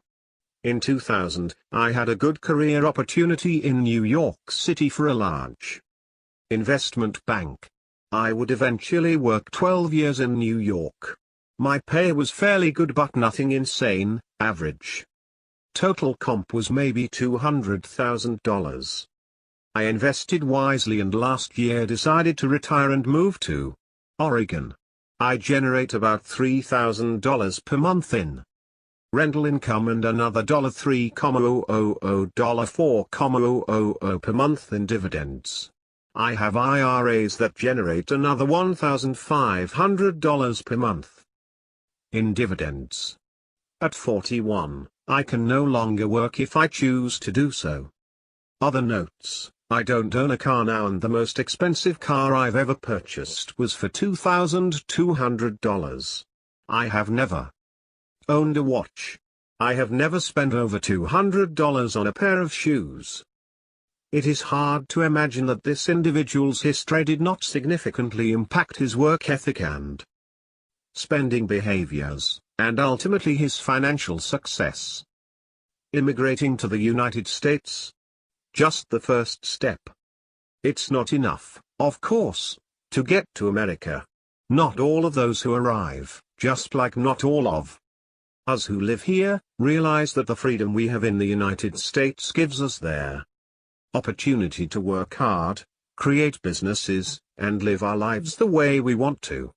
No, our streets are not paved in gold, as my father reminded us in this essay from a few years ago.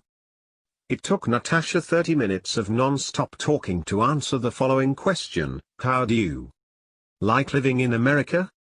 Natasha, aka Natasha Komplainsky, is not happy living in the USA. She, a hairdresser and sole proprietor who rents her chair, and her husband, who installs and repairs hardwood floors, moved here from Russia in 2004. Both thought they would be rich by now. But they are not even close. The couple apparently read only the headlines about the vast amount of personal wealth in the US, about $65 trillion in total. And don't forget all those billionaires featured in the Forbes 400, even the Russian press highlighted the multi-millions paid to pro athletes, senior corporate executives, and even college presidents. Natasha may have been even more impressed with the Federal Reserve's estimates of the average household net worth in America, roughly $575,000. Even before they immigrated, it was over $400,000. She and her husband believed that they would quickly prove that they were better in generating wealth once they settled here. Attention Mrs. Komplainsky, buried in their details is the fact that the median net worth of an American household is less than $85,000 or about 15% of the $575,000 average. And the median income is nowhere near $1 million, it's about $52,000, slightly more than what the Komplainskys earn. It's not easy to become a millionaire on $50,000 a year. 2. Natasha also is despondent about the market value of her home. They bought it with a small down payment just before the real estate meltdown and assumed that the market value would appreciate rapidly. But today it's actually worth 70% of its purchase price. In reality, even in good times, the real net appreciation of a home is much less than most people estimate. The Komplainskys made the mistake of thinking that wealth would just happen to them in America, without any hard work, discipline, or sacrifice. For all but the luckiest of immigrants. That's a myth too. Myth 2, income equals wealth. While we just highlighted the converse in Chapter 1, it is critical to remember that the two concepts of income and wealth are often misused. It continues to be the assumption of those who increase consumption as their income increases that they are the same. And believing this myth gives the false perception that those who appear to be rich, neighbors driving luxury cars or friends in $200 plus jeans, are wealthy when in fact it only means they spent more than real millionaires on these purchases. Along with many parents, students, and teachers, many writers, reporters, and politicians need to go back to school. Income continues to be confused with wealth, my father once wrote. Many people believe that income equals wealth. In fact, even the Tax Foundation talks about millionaires in terms of their income tax returns versus their net worth. 3. When we use the term wealth, we are referring to the net worth of a household, that is, all of its assets less all of its liabilities. We define household income in a simple way. It is income, realized. That is or should be reported on one's personal income tax return. The confusion about these two terms leads to erroneous conclusions about a multitude of economic and societal topics. The practical effect of this confusion is that it distorts the metrics or numbers we pay attention to while trying to achieve financial and economic independence. A millionaire's income is only 8.2% of his wealth. Several years ago, Britt, age 36, and his wife were upside down on their heavily mortgaged home, had a negative net worth, and owed more than $60,000 on their credit cards alone. Today the couple has a positive net worth of about $20,000. Britt explains that paying off their debts was extremely difficult and took much sacrifice. The couple is genuinely proud of this accomplishment. But, in spite of this, Britt reports that he is depressed, bummed out. I can't see how we are ever going to become wealthy even with us both working our tails off.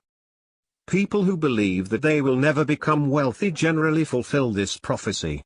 My father explained to Britt, who was once a member of the Ultimate Income Statement Affluent Club, that he had an excellent chance of becoming a millionaire next door type and that the typical millionaire next door was 57 years old, at that time. The will and discipline that this couple demonstrated in paying off their considerable debt is telling. The same determination can be used in setting aside at least 15% of their income for savings and investing. What should you anticipate as a typical member of the Millionaire Next Door fraternity? 1, 2, 3, 4, 5. Looking at the wealth equation from Chapter 1, actual net worth exceeds its expected value by a factor of 2 or more. The market value of a home is less than 20% of net worth. Debt equals the equivalent of less than 5% of net worth. Annual income tax is the equivalent of about 2% of net worth. Total annual realized income is approximately 8.2% of net worth, median, or the equivalent of $8.20 of income for every $100 of wealth. This $8.20 figure from my father's research is fairly consistent with the findings of other researchers. For example, 3 scholars employed by the Treasury Department compared the wealth characteristics of millionaires via 36,352 federal estate returns for dissidents who passed away in 2007 with the incomes of these individuals when they were living. Those millionaires, who were married and under the age of 70, like the large majority of the millionaire next door types my father surveyed, realized the equivalent of $8.45 for every $100 of their net worth. This figure is within approximately 3% of the dollar figure, $8.20, that was determined from his surveys. 4. Income and net worth of course are related factors, but they are not equivalent. Each should be used in different ways to assess overall financial health and progress. Myth 3: you can judge a person's wealth by what he drives, buys, and wears. Everyone has an opinion about the rich, perpetuated in part by narratives from the media and different political factions used for their own purposes. Dispelling myths about wealth, both what it takes to create it and what the wealthy do with their money, was of critical concern throughout my father's lifetime of research. He often demonstrated the myths through the case studies he related about those who demonstrated a clear adherence to those myths. Take, for example, Ranger X Rich, a pseudonym for an individual my father met in 2010 in a national park near Atlanta. His observations about Mr. Rich provide an illustration on the perils of holding on to myths regarding wealth, and how False assumptions about money and those who do or don't have it can impact satisfaction as well as diligence in pursuing one's own financial independence. We first noticed the ranger as we hiked out of the large parking lot adjacent to the wilderness area. He was just opening his ticket book when my wife said to me, "Did you put your parking pass on the dashboard?" I had not, I had left it on the console. With that, I said to the ranger, "I better run back and put my pass on the dashboard, otherwise you are going to give me a ticket." He smiled, pointed to the parking lot and asked me what kind of car I drove. I reported to him a Toyota 4Runner. He then said something that shocked us: "I'll probably never get around to the Toyotas. Most people who drive Toyotas, Fords, Chevrolets pay the $3 to use the park. It's the people with Mercedes, BMWs, Jaguars, the worst, and Range Rovers who usually don't pay. I've been doing this a long time. It's the working man who pays in this country. Rich people don't pay taxes. They don't pay to park. Our empirical research does not cover the parking habits of the rich. So we cannot say whether Ranger X Rich was correct in his assumption that people who drive status makes of motor vehicles are more likely to scoff at the notion of paying parking fees. It is interesting to note that Ranger X Rich asserted that those people who drive these status cars are by definition rich. But as my father pointed out in Stop Acting Rich, 86% of those who drive status motor vehicles are not millionaires. So, it may be that many people who drive expensive cars don't have enough money left to pay their parking fee, or tip the waiter at a restaurant, the caddy, etc. Drive rich or be rich. Ranger X Rich believed in the rich first system when distributing tickets. He sought out prestige makes of motor vehicles to ticket first because he thought that rich people don't pay taxes, and they don't pay to park. And Ranger X Rich believed that rich people drive prestige makes of cars. But as pointed out in my father's blog and in Stop Acting Rich, the median price paid by millionaires for their most recent acquisition was only $31,367. The typical price paid by decamillionaires was $41,997. Many millionaires drive so-called common, non-prestige makes of cars. In our current study, the median price paid by millionaires for their most recent automobile purchase was $35,000. But Ranger X Rich is like many people who define rich in terms of income instead of net worth. Certainly, many drivers feel the need to display their socioeconomic achievements by acquiring prestige makes of motor vehicles. They may think that those who are successful in generating high incomes drive luxury brands, and correspondingly, drivers of more common makes have average income credentials. But the hard data suggest that the level of prestige of a car and the income of its driver are not anywhere near being perfect correlates. In fact, many drivers of luxury cars have neither the levels of income nor net worth which would qualify them as high economic achievers. Along these lines, Joanne Muller, writing for Forbes.com 5, wrote a piece titled "What the Rich People Really Drive." She defines rich people in terms of income, not net worth. The richest people were the most likely to buy luxury brands, 39% for people with household income above $250,000, versus 8% for those people who earn less than $100,000 a year. 61% of people who earn $250,000 or more aren't buying luxury brands at all. Her analysis indicates that those households with high incomes are more likely to drive luxury cars. But just because someone is driving a luxury brand does not necessarily mean the driver has a high income, or a high net worth, for that matter. But as my father wrote in 2012, I estimate that there are 2.5 million households, or nearly 2.2%, of the total that have annual realized incomes of $250,000 or more. Using Ms. Muller's estimates that 39% of the rich buy luxury brands, one can estimate the number who do so to be approximately 975,000.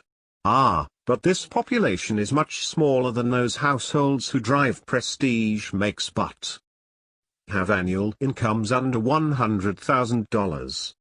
About 30 million households have annual incomes in their $50,000 to under $100,000 bracket alone.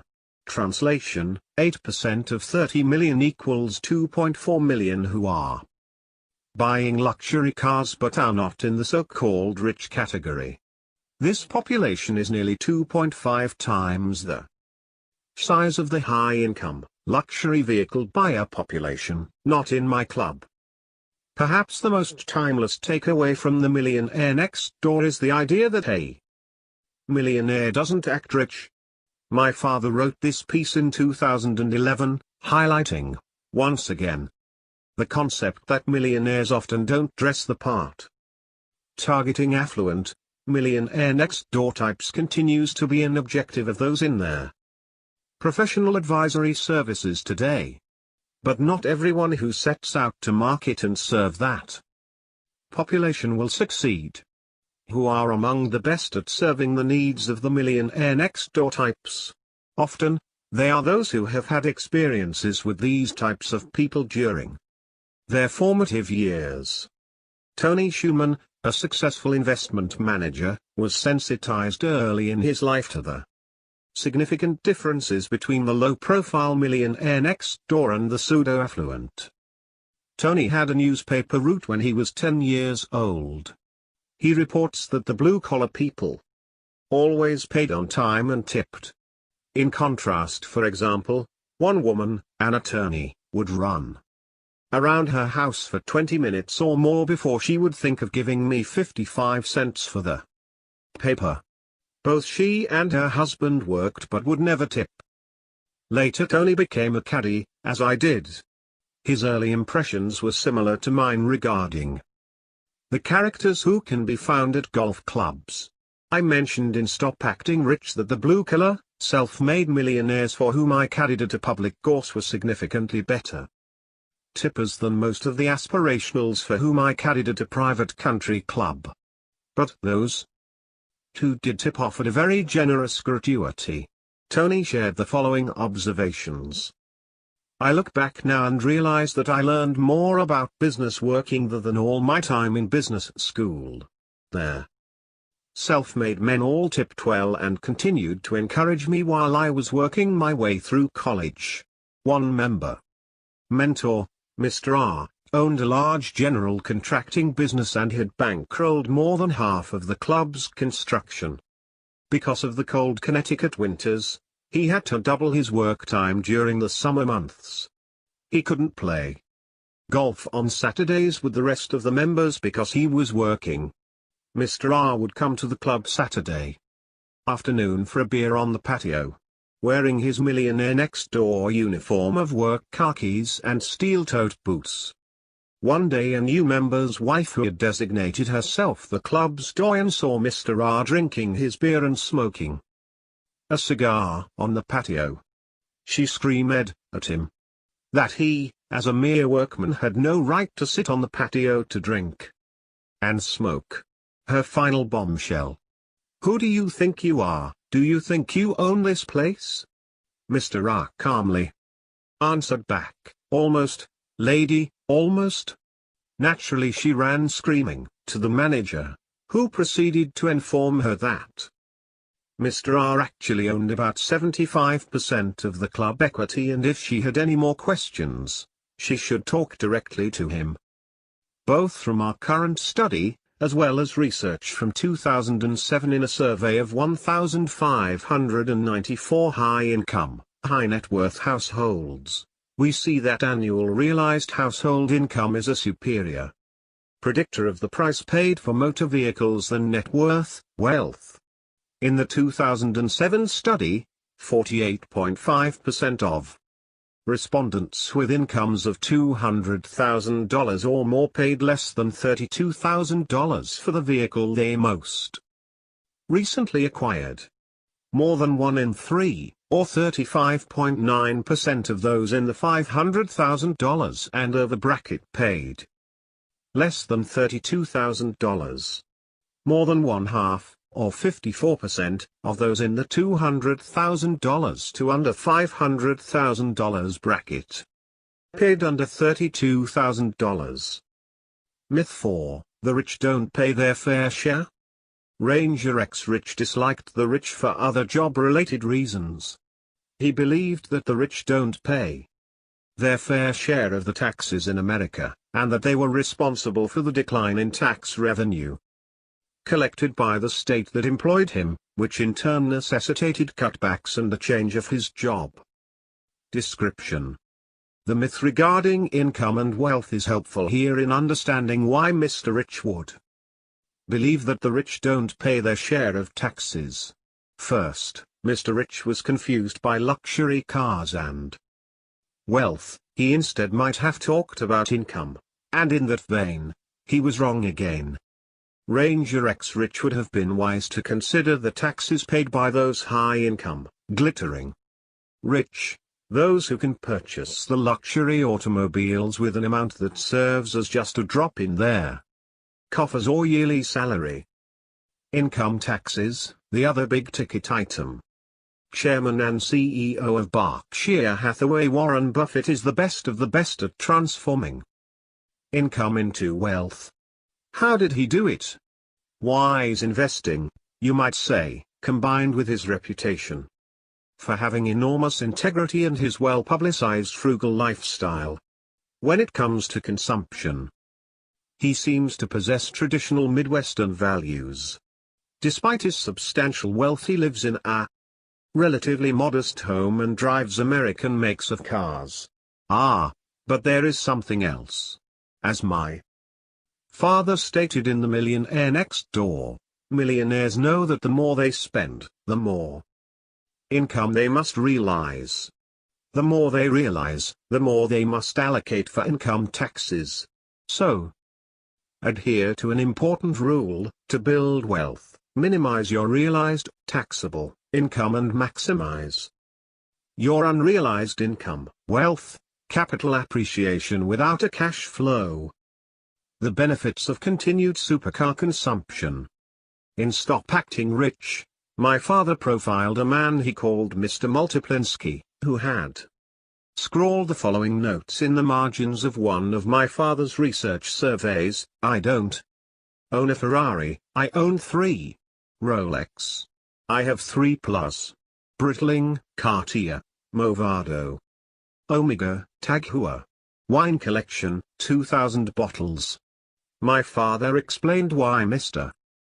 Multiplinsky, a member of the Glittering Rich Club, wasn't shy about communicating his financial achievement. He has a very strong need to separate himself from his dirt poor working-class family background. Those who travel the longest distance along the wealth scale in one generation tend to hyperspend on status symbols. He also had this to say. Mr. M's first full-time job was in sales. He was an instant success. He paid 100% of his college expenses via commissions. Solely on commissions. He purchased his first home at the age of 21 and crossed the $1 million net worth threshold when he was 32. He was not yet 30 when he was offered an equity position by his employer. Mr. M is 100% self-made, but he's also a big spender. To spend big, one must earn big. And if you earn big, you pay big bucks to the tax man. As an example, consider Mr. M's cash purchase of a $330,000 Ferrari. given what he allocates to federal, state, and local income. Taxes. How much earned income did he have to generate to make this purchase? He had to make $600,000 just to pay, cash in this case, for this Ferrari. $600,000 times his share 55% equals $330,000. The balance of $270,000 goes to Uncle Sam and his state relatives. The glittering rich are, as I wrote in The Millionaire Next Door, real patriots. Big incomes, huge tax bills, mint a new medal for this type of patriotism. 7. Too many people in this country don't understand the important role played by the members of the glittering rich population. Some think that the Mr. M's of our nation don't pay their fair share of taxes. Some even believe that none of the glittering rich got that way on their own.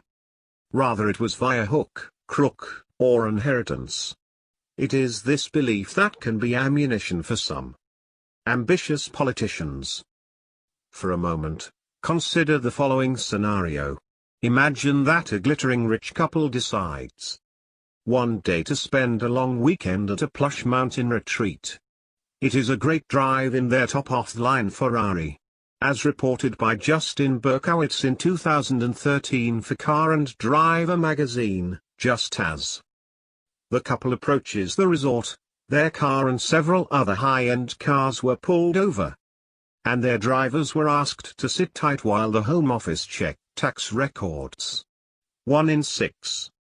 Minus 42 vehicles in total, were being driven by someone who had reported a meager annual income insufficient for supercar ownership. Emboldened, tax cops set up checkpoints and even dropped in on a Ferrari owners club get-together. Now, the government is initiating an automated check of tax records for anyone making large purchases. 8. This actually happened in 2013 in Italy. Class envy was leveraged politically, as Berkowitz's title indicates. Checkpoint Carlo, How Tax Cops Killed Italy's Supercar Market. What if this system were adopted in America? Not only will we lose markets for super brands, but tired of being hounded, the Mr. M's may stop buying multiple $330,000 sports cars. As a result, they may not feel the need to continue generating high levels of taxable incomes to pay for these symbols of success. Let's salute the glittering rich rather than hate them. Many pay the equivalent of 50% of their earned income in various federal and state taxes. Interestingly, about 50% of American households pay 0% of their income to the tax man. But what about those 6 out of 42 drivers found by the Italian police to have too little income to pay for their supercars? Could it be that most or all are just living off their considerable capital? The typical millionaire next door has a realized income that is equivalent to only 8.2% of his wealth median. But Mr. Buffett is much better at minimizing his income as a function of net worth. According to the 2012 Forbes 400 list, Mr. Buffett had a net worth of $46 billion. CNN Money reported that his taxable income was $39,814,784 in 2010. 9. That is the equivalent of only 0.087% of his net worth. Translated, the typical millionaire next door's percentage of realized income to his net worth, 8.2%, is nearly 95 times higher than Mr. Buffett's 8.2%/0.087%. Also consider something else in this equation: income tax as a function of net worth.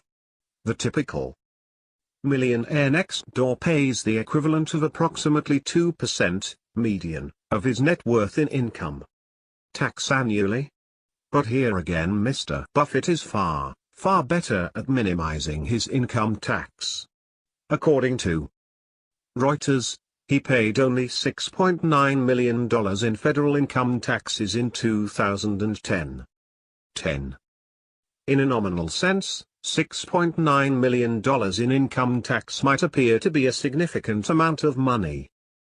But look at Mr. Buffett's tax bill as a function of his net worth, that is, $6.9 million as a percentage of his $46 billion in wealth. At this rate he is paying the equivalent of only 0.015% of his net worth. Compare this with the 2% paid by the median millionaire next door. This rate is more than 133 times greater than Mr. Buffett's. In fact, if Mr. Buffett were taxed at the same rate, 2%, he would owe their Treasury Department $920 million or nearly $1 billion. You might say that it is un-American not to pay your fair share. But Mr. Buffett gets special dispensation regarding this topic. Why? He has pledged to leave the vast majority of his estate to noble causes. And according to Forbes, he has already demonstrated considerable generosity. He gave $1.5 billion to the Gates Foundation in July 2012, bringing his total giving to $17.5 billion. In August he pledged $3 billion of stock to his children's foundations. 11.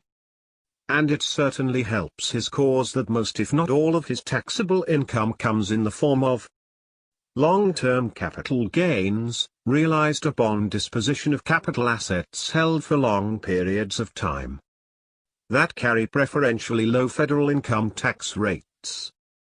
Who is more likely to do an efficient job distributing money from your estate, the government or enlightened charitable organizations? You know the answer, and apparently so does Mr. Buffett. Myth 5, if I can't make it, I can blame the rich. Many of the letters and emails that we've received are authored by people who blame others for their lack of economic success with comments such as these. I would really be wealthy if I hadn't paid 3% of the value of my portfolio all these years to an investment manager. He made money every year, I didn't. My 28-year-old brother, a high school dropout who still lives at home, just received 90% of my grandmother's estate. It didn't help that I had an MBA.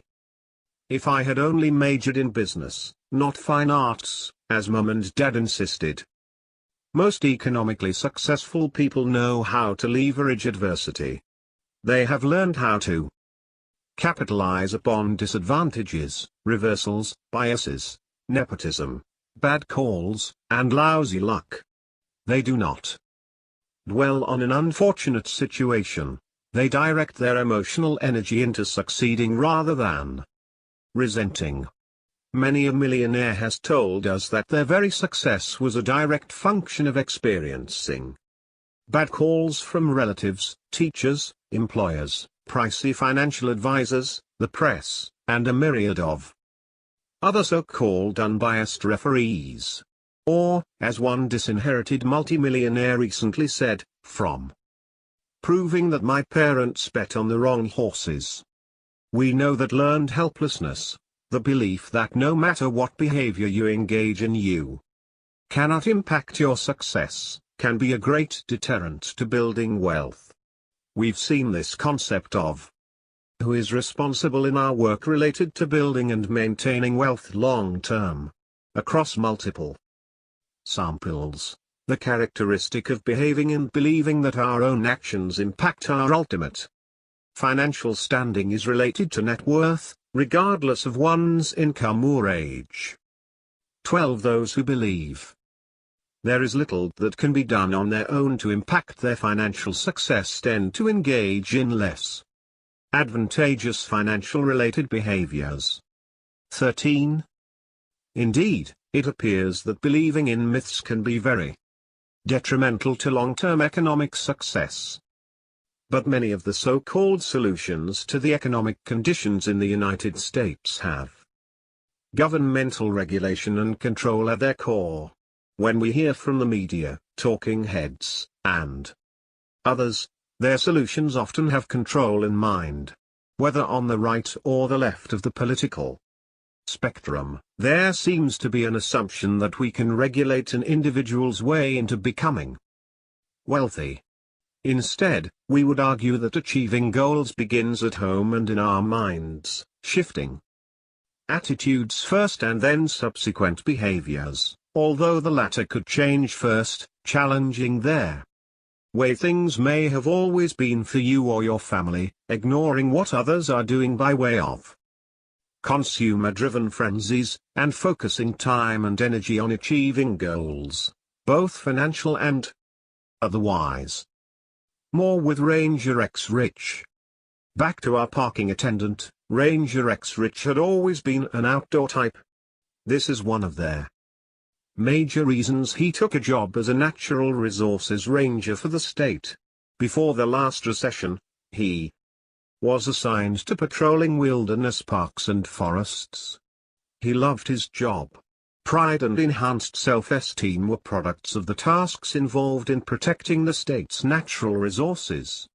But shortly after the recession hit in 2008, things changed for Ranger X Rich. Cutbacks and a hiring freeze necessitated that he adopt a different job description. Today he no longer does any patrolling in their wilderness areas and no more rounding up violators of game laws. Today he is relegated to being a monitor, patrolling parking lots and giving out tickets to those who don't pay to park. Other times he mans parking lot booths, collecting parking fees. Today Ranger X Rich dislikes his job. But he realizes that if he wants to continue working for the state he has to accept this parking-related assignment. In his mind, it's not the recession that's the root cause of his low job satisfaction. The recession, according to Ranger X Rich, was caused by the rich. Note that he did not elaborate nor detail a definition of the rich and how they caused their recession. He just was certain that the rich were ultimately responsible for the change of job description. It was their fault that he's no longer a protector of natural resources.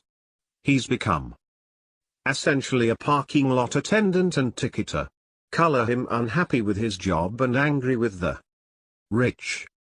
Ranger X Rich never even tried to improve his job skills by taking continuing education courses. He could have made himself more marketable. If he loves the woods, forests, and trees so much, he could have taken night courses in timber management, forest farming, and so on. Several colleges in his area offer such courses and many more related ones.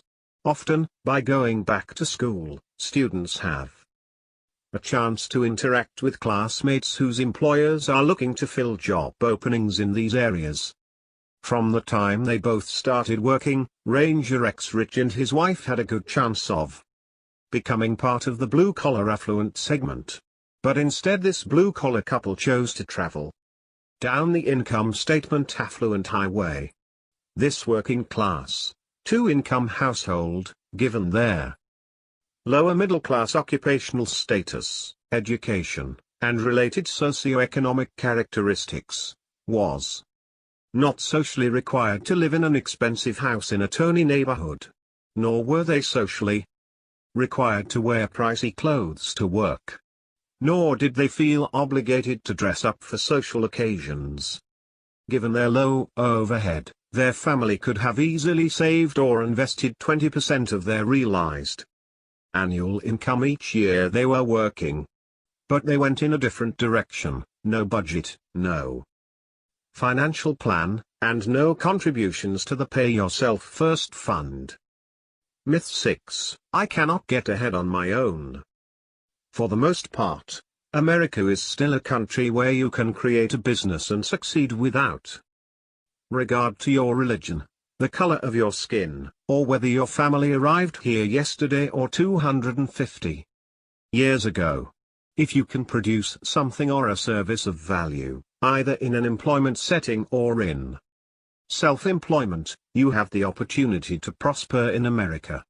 This freedom continues to attract people of all nations to our shores. Approximately 13% of our 311 million citizens are first-generation Americans. 14. Regardless of how long your family has been in the United States, or what country you originated from, the critical wealth-related questions you must answer are these. Can you create something, a product or service, of value that generates revenue, and then, can you keep and invest that money to make it grow? Can you use your skills and experience to create a career working for others that allows you to save consistently and leads to satisfaction? Can you be disciplined enough to save money and aware enough to understand how markets, employment, financial, are changing and how your skills need to change over time? Can you ignore the distractions of consumerism and media? Anyone, regardless of ethnicity, race, religion, or gender, can use their knowledge, skills, abilities, and other characteristics to add value through working or by starting their own business. But hard work and discipline are required, even more so if the cards you are dealt are disadvantageous. The topic of income inequality is a popular one. It is true that the bottom 1/5 of income-producing households in America progressively accounts for a smaller and smaller percentage of total income, while the top 1/5 continues to account for an increasing proportion of the income pie. So is it true, as the media purports, that the rich are getting richer while the poor are getting poorer? Note that today, as in 1996, most people, including the press, confuse income with wealth. America is supposed to be the land of economic opportunity. Our data suggests that this is still the case. The variations between the top and bottom categories of income are real. But not all those who were in the bottom group 20 years ago are still there today. Nor do all of those who were at the top remain in that position. There is a tremendous amount of socioeconomic mobility in our country. Even within one generation, people tend to encounter this mobility by moving up or moving down. It is even more pronounced within the context of multiple generations. As many parents find out too late, most of the children of self-made millionaires do not repeat their parents' success. But still, many continue to argue that this wealth must certainly be inherited, and that those who are getting wealthy or are simply the recipients of gifts or transfers. Contrary to that assertion, 86% of millionaires report having 0% of their prior year's income derived from gifts, inheritances, or trust funds, and north of 86% report having received no more than 10% of their net worth from these transfer sources. 15. Indeed, as in 1996, our data indicates that most millionaires build wealth on their own. Self-made in America? Self-made wealth is not a new trend in America. According to economist Stanley an 1892 study of millionaires found that 84% were first-generation affluent. Our research findings are also congruent with those of Professor Stephen G. Horwitz. He takes issue with those economists who tell us that the U.S. is suffering from a widening gap between the rich and poor. One's lot as either rich or poor is not cast in cement like it is in many non-democratic nations. As Horowitz states, according to U.S. Treasury data, an astounding 86% of households that constituted the bottom fifth in 1979 had climbed out of poverty by 1988. The bottom fifth he refers to is composed of newly formed households, recent high school graduates, new immigrants, taking their first steps up their income ladder. 16. America, where millionaires are still self-made.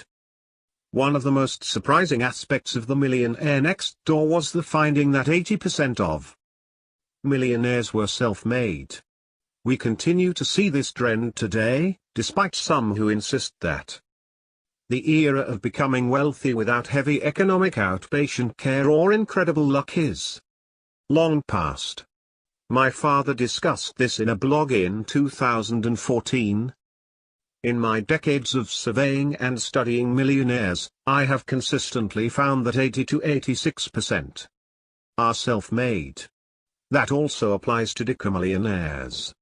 In 1982, according to Forbes, about 38% of America's wealthiest people were self-made. In 2012, the percentage jumped to 70%. 17. In what many consider to be the most exhaustive study of socioeconomic mobility in America, Professors Chitty of Harvard and Says of California Barclay studied about 50 million federal income tax returns of parents and their adult children. 18. Part of this study, as mentioned in the Wall Street Journal, stated that the odds of a child moving up the economic ladder have remained the same for about the past 3 decades. That contradicts the narrative in Washington that economic mobility has declined in recent years. Economic opportunities continue to abound in this country. Yet most Americans are not wealthy. It is easy to blame the so-called inequities in our economy. But it is more about their fact that Americans spend all or most of their income on things that have little or no lasting value. They lack the discipline required to accumulate wealth. Most households are on a treadmill of working and consuming. The typical American household has a median annual realized income within the $50,000 to under $75,000 bracket. Only 6.3% of these people have any realized capital gains income. Even so, a similar New York Times headline from 2014 concurs with the findings of Chitty and says with this headline, upward mobility has not declined, study says. 19 articles such as these should be shared with friends and especially with children. When the economic winners of today look back on their attitudes and beliefs during their early years, what do they tell us? Much of their success can be attributed to their belief that they could succeed and that economic opportunities abound in America. Their belief and reality are congruent. It is unfortunate that an increasing number of media reports claim that the tide of economic opportunity is increasingly against upward economic mobility. Keep in mind that the study mentioned above deals only with intergenerational contrasts in terms of income. Income is a correlate of wealth, aka net worth. But given the choice of a measure of economic success, it's wise to select net worth over one's income. Only a minority of the variation in wealth is explained by income and, of course, vice versa. Studies dating from the late 1800s up to today indicate that 80% or more of those in the high net worth category are self-made affluent.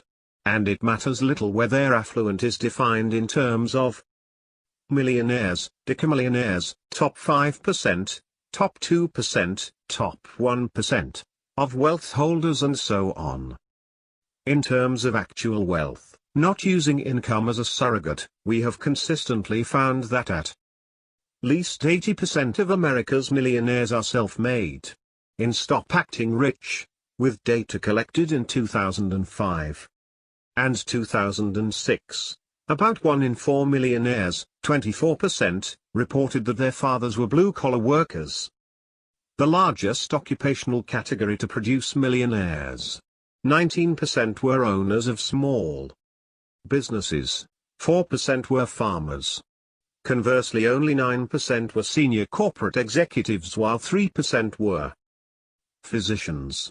Only 47% of their fathers and 40% of their mothers attended college. About 1 in 3 millionaires paid for their own college expenses. About 42% of the millionaires had a net worth of 0 or less when they began working full-time. Most, 88%, reported receiving $0 from trusts, estates, gifts, etc. from relatives in the year prior to being surveyed. Today only 1/3 of millionaires indicated that their parents were better off than their high school classmates, and essentially the same percentage, approximately 63 to 65%, indicated that their parents were very frugal. Myth 7, the rich are evil. There is a growing concern among wealthy people that members of the press and politicians are portraying them as evil. No doubt that among a population of an estimated 5 to 10 million millionaire households in America, there are some no-good nicks among them. But the vast majority of people who are wealthy did it the old-fashioned way. They earned it legitimately.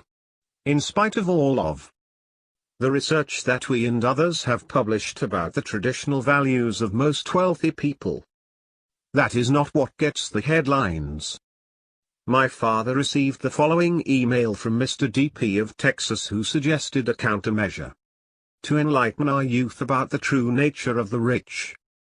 Have you considered creating, marketing a curriculum based on your work with the millionaire mind to the public schools? After all, in most public schools we currently teach our children to despise and make enemies of the rich.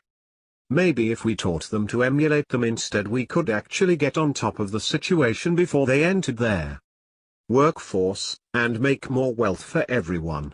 I am contemplating a run for school board here in my hometown, and would love to see something like this for the children of Texas and the United States. It is indeed flattering to receive comments like this. There was even a wealthy man from a high school town in Oklahoma who purchased a copy of The Millionaire Next Door for every graduating senior.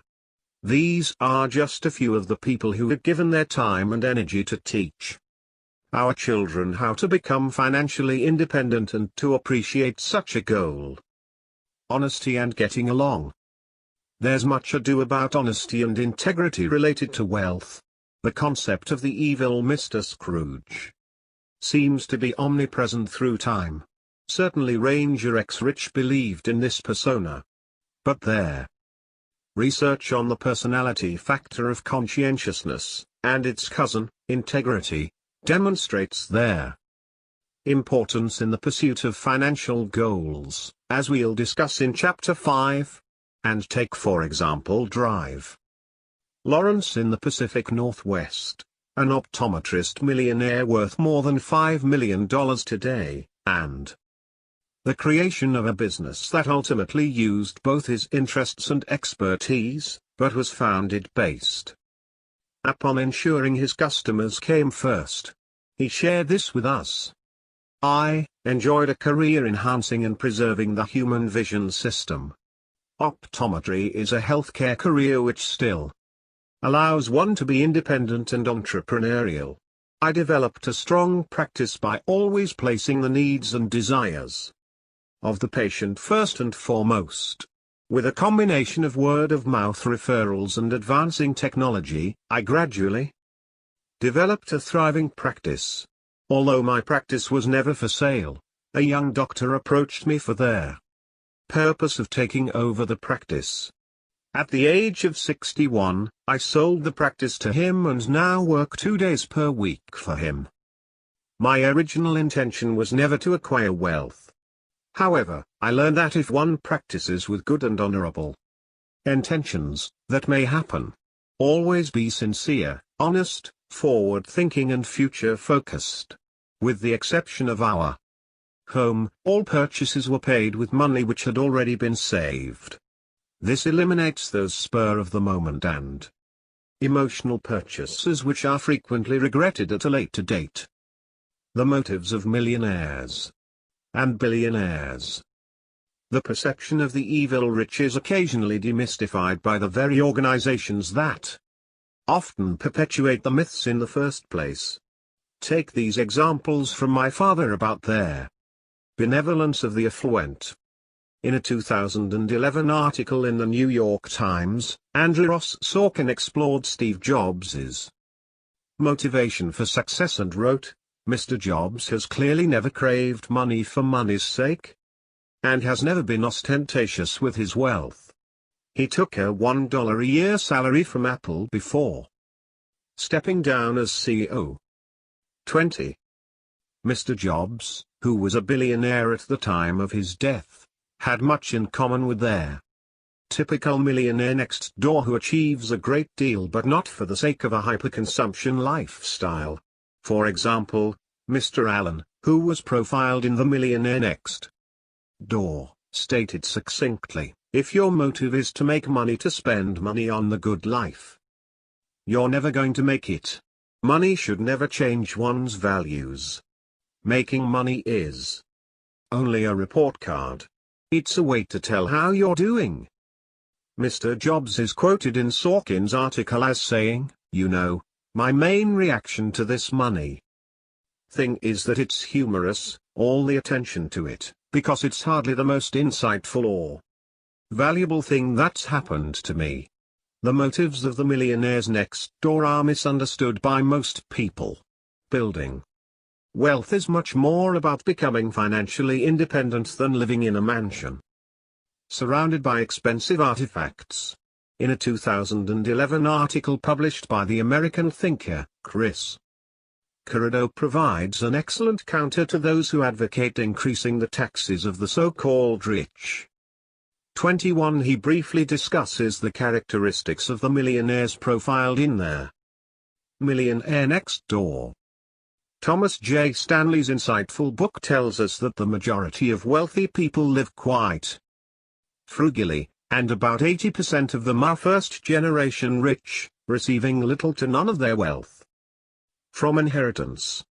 It's hard, for advocates of taxing the rich, to talk about the greedy rich guy when he drives a 2004 pickup truck and gets his clothes from Ross. Instead, the conventional picture of wealth is a morally questionable man in an Italian suit, driving a Ferrari onto his yacht before enjoying a cruise on the Mediterranean while smoking fine cigars lit with $100 bills, and don't forget about the corporate jet. This is the picture of wealth from the perspective of the left, and it is very politically advantageous.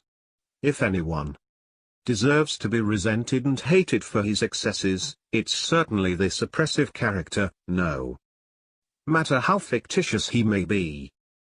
The family with the most millionaires.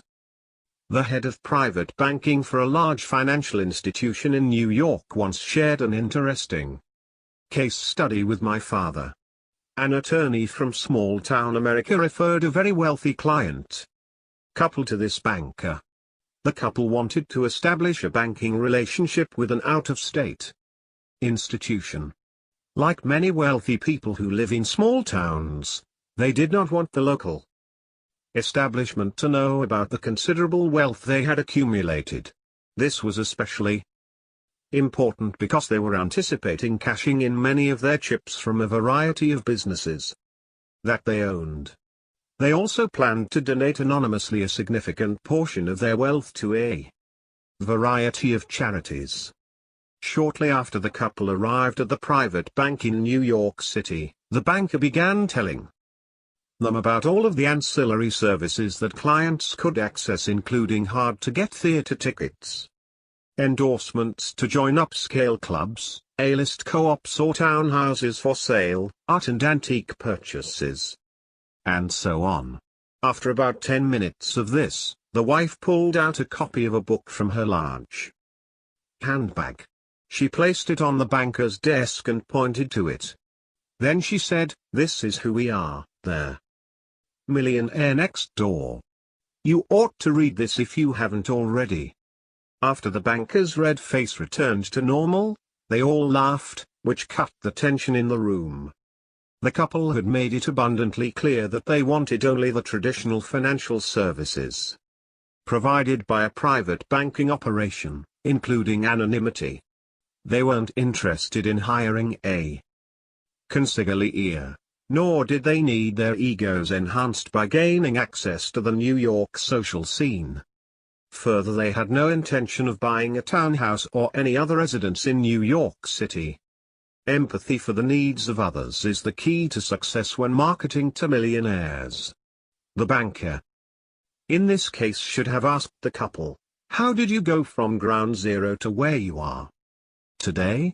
In other words, the banker should have allowed the couple to tell their story. In most cases, no one ever asks the millionaire next door about his history and achievements. This couple is part of an American family that has the highest number of millionaires. Yes, they are part of an anonymous family. My father was on a mailing list for a variety of annual reports from foundations, universities, and other organizations of the noble or charitable variety. It seems that no matter where he looked, Mr. and Mrs. Anonymous were listed in the reports, often under the 5, 6, 7-figure or more dollar categories. Beyond the myths. Why is it that some people can build wealth? Why are others, often with a higher than average income, a good education, and little in the way of hardships, unable to build wealth on their own? Perhaps they subscribe to Ranger X Rich's myths. Without really knowing it, they buy into the constant barrage of news, opinions, and self-fulfilling prophecies of the myths of wealth. The economically successful in this country will continue to ignore myths, including some of those adopted by so-called experts and those with political agendas. Ranger X Rich's disdain for the rich. His emotional energy not well spent. He is caught up in negative emotion while at the same time ignoring his own serious lack of financial discipline. His social media feed includes a steady diet of biased news and one-sided commentary. Think about this issue in another way. Ranger X Rich does not have enough money or net worth to afford spending time and energy hating the rich. Purposely selecting specific targets for his parking ticket campaign will never make him financially independent. We have found that hate in general terms is a significant substitute for, not a complement to, wealth building. What if Ranger X Rich were to reallocate the time and energy resources that are required for him to maintain his habit of hate to a more productive goal such as becoming financially independent? If he did so, he would have much less time to hate the rich and his current job. It's ironic that many people who have low job satisfaction share something in common. They don't take intentional steps to ensure they don't have to be dependent on the jobs they dislike. Often, we write about upper middle class people with good to great incomes.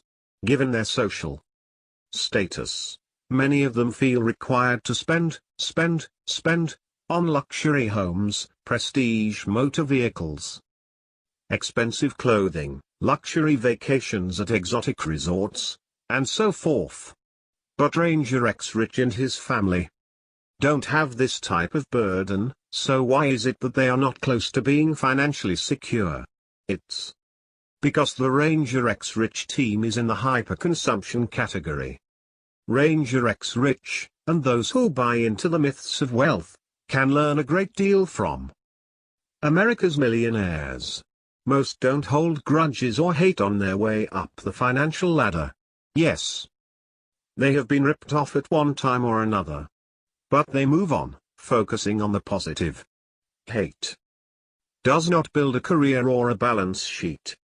Better financial behaviors go hand in hand with increased financial satisfaction.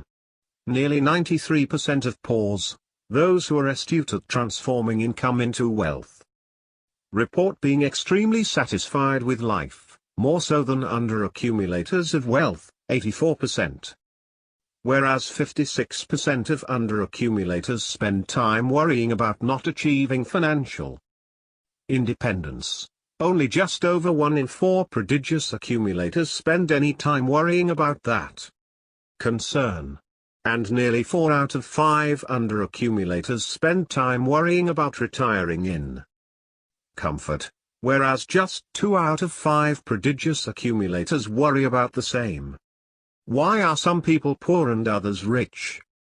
What can we say to help Mr. Rich see past these myths and begin his own path toward economic success? Maybe very little if those beliefs are held closely, but we will try.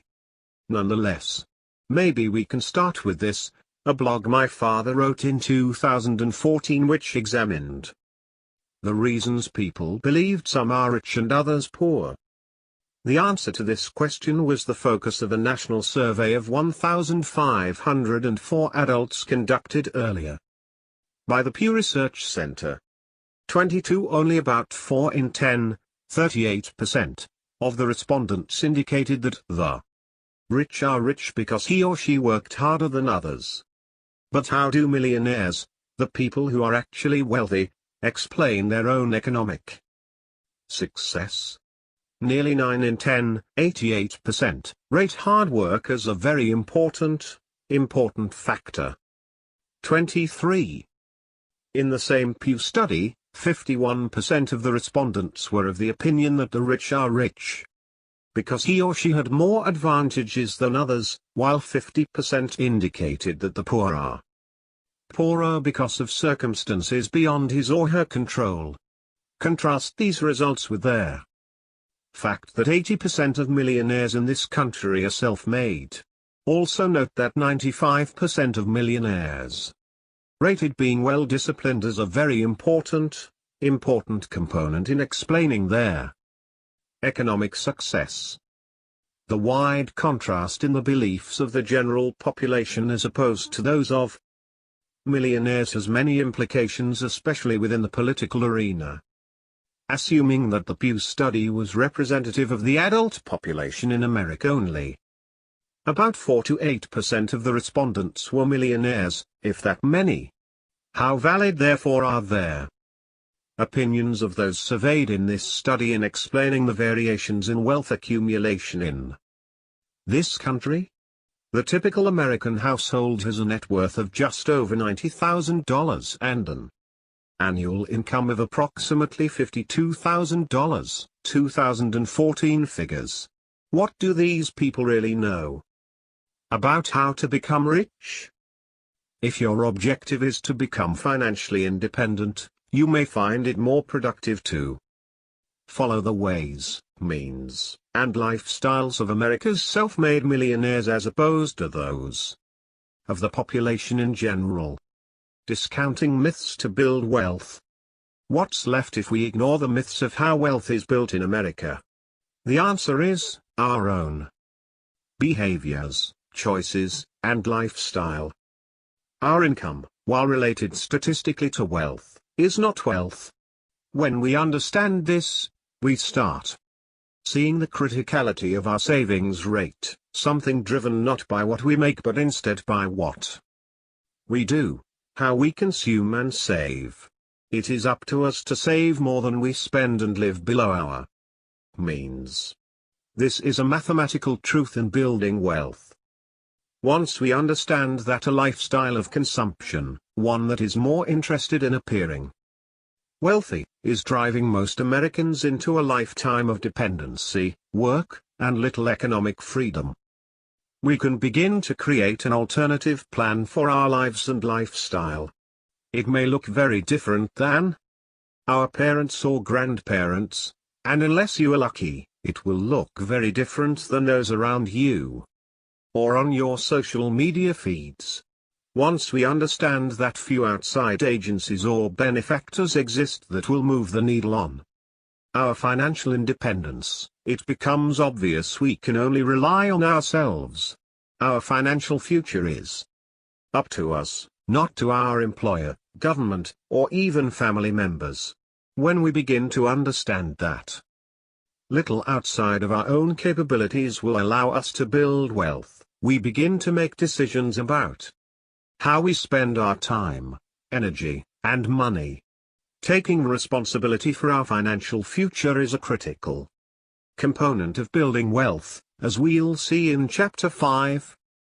If we can appreciate that those who have built wealth on their own aren't universally evil, or good for that matter, we can start examining the behaviors that allowed them to be economically successful instead of blaming them for their success and lamenting our own failures.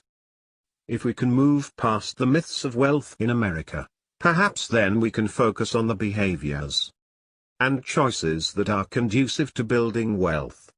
It is those behaviors and decisions that will ultimately allow us, regardless of our membership in a particular group, the opportunity in a free country to build our own wealth. Only then can we begin to emulate the behaviors of those who have achieved real economic success. Maybe Mr. Rich will join us. Chapter 3. Influences on Wealth. You have to do your own growing no matter how tall your grandfather was. Irish proverb, attributed to Abraham Lincoln. As science has shown in almost all aspects of our lives, why we do what we do is a combination of nature, our unique characteristics, and nurture, how we were raised and other outside influences. When we think about behaviors, our nature puts the boundaries around what we will or can do, and nurture decides, within those boundaries, how we will perform, what we will decide to do, and so on. In any discussion of economic success, it is critical to focus some amount of time on the nurture side of the equation, examining how our upbringing, choice of spouse and friends, and social culture can influence how and if we're able to transform income into wealth. We've found, for example, that harmony within the family is a strong factor in building the character and prosperity of self-made millionaires. Over the past 3 decades, nearly 70% of millionaires in national surveys reported being raised in an atmosphere of love and harmony, and nearly 3/4 of them said their parents encouraged them to achieve and excel. But warmth and affection within households are not a universal condition. And we cannot choose where we come from, who our parents are, or what kind of early education we received. We may want to blame our upbringing for our situation today, and some of that blame may be warranted. But as adults living in a society that doesn't dictate our choices, we have the freedom to choose with whom and how we spend our time. Those choices can influence our financial outcomes. Those who are financially independent focus on their own choices, taking responsibility for their money-related actions and behaviors. More than a class. Some experts have proposed an educational approach to correcting financial illiteracy and poor financial behaviors. But changing financial behaviors is more complex than providing workshops or 6-week courses. There's no one class, special manual, or app that will lead to a lifetime of economic achievement.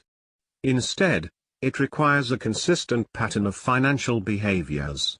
If this starts early, the likelihood of ongoing success is greater.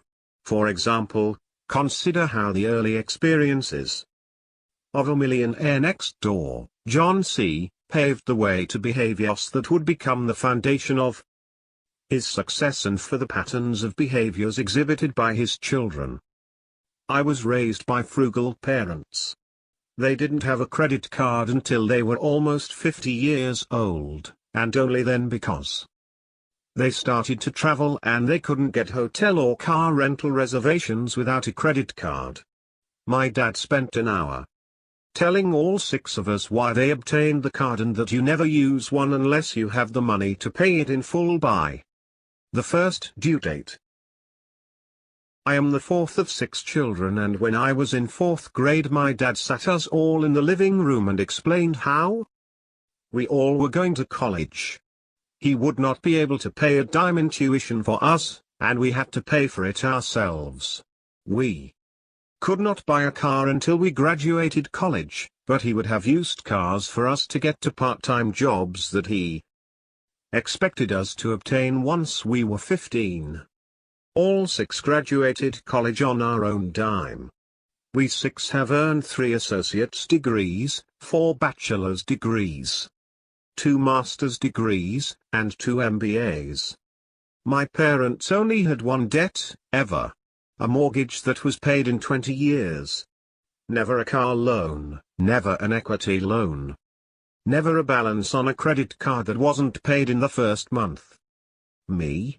I hold a bachelor's degree in finance and an MBA in marketing and finance. I have never had a credit card balance that was not paid off in the first month. I have had 3 car loans in my 28 years of owning cars. All with rates so low, I was able to make more money investing the amount of the loan than I paid in interest. I have a mortgage and one of the 3 car loans currently but no other debt. According to my 401k plan right now. I have more in outside investments than that 401k and pension. My wife has been a stay-at-home mom for 20 years raising our 2 boys. The oldest started college 2 weeks ago. He earned a scholarship for academics and I have enough saved to pay his tuition and room for all 4 years. He is paying for his books.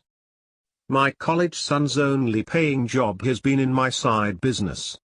In 4th grade he created designs for our side business that were purchased by customers. I told him that any money his designs earned, I would deduct the cost of producing the pieces. I also would deduct the taxes I would have to pay on the income since the sale occurred through my business. He could keep the rest, but 80% had to be put into savings for college. 10% also had to be put into savings because in life you have unexpected expenses and you need to have money ready to replace a washing machine, fix the car, or pay a medical bill. The final 10% he could spend, but his mother and I had to approve the purchase. The first sale in 4th grade resulted in him earning $3,000 after paying me for production and taxes. He had $300 to spend on whatever he wanted. He saved the entire amount, and only several months later decided to purchase an iPod for far less than $300. When he turned 15 he started to do the shipping paperwork for the side business. He did the unloading and inspecting of the product. He did the bookkeeping. He earned minimum wage. He sold a few more designs for good paid days. He invested in CDs in grade school. He volunteered at a local hospital. He left for college with $15,000 in the bank, which was 3 times what I had when I went away to college. He started a side business of his own while in school. My other 16-year-old son is following in his brother's footsteps. His grades are high on a roll too, and although he doesn't have the bank account up there yet, he has 2 years to get another $5,000 to match his brother. Neither owns a car, neither has a credit card, both have paid for their own electronics. In grade school when they wanted the latest Game Boy, we told them they had to sell the current version they owned and could use the money to help pay for it. They learned how to keep things clean and in their original boxes because they could sell them for more money on eBay that way. After a while they realized they could buy electronics used for much less than brand new, and they often sold their old version for nearly what they paid when they bought them used. Are they going to turn out affluent? Time will tell. But they have a great start. Obtaining outcomes like those in John's family is a combination of nature and nurture as we discussed earlier. But the nurture side is the one we can control today.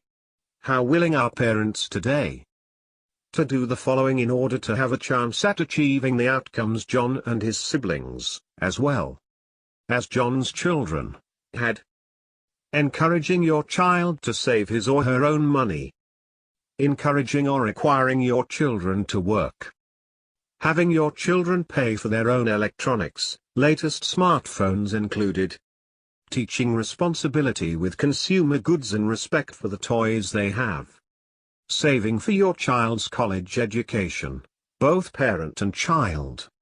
John's disciplined approach to raising his children, which included teaching them to respect money, requires a pattern of tough choices, choices that may not be conducive to a consumer-driven, social media sharing life. Training for economic success. Let's consider how our experiences growing up can impact the financial decisions we make today. Few other factors help shape how we save and spend money like our upbringing and our families. Influence. We can't say for sure that this nurture component is necessarily the cause of wealth, but there is certainly a correlation. Financially successful people share many similar characteristics, as we'll discuss more in depth in Chapter 5. But they also have similar early experiences. They often come from stable family backgrounds, they are well disciplined, and they are goal-oriented. Even without stable childhood and adolescent experiences, they also have a propensity to overcome large obstacles by dissecting them into small pieces.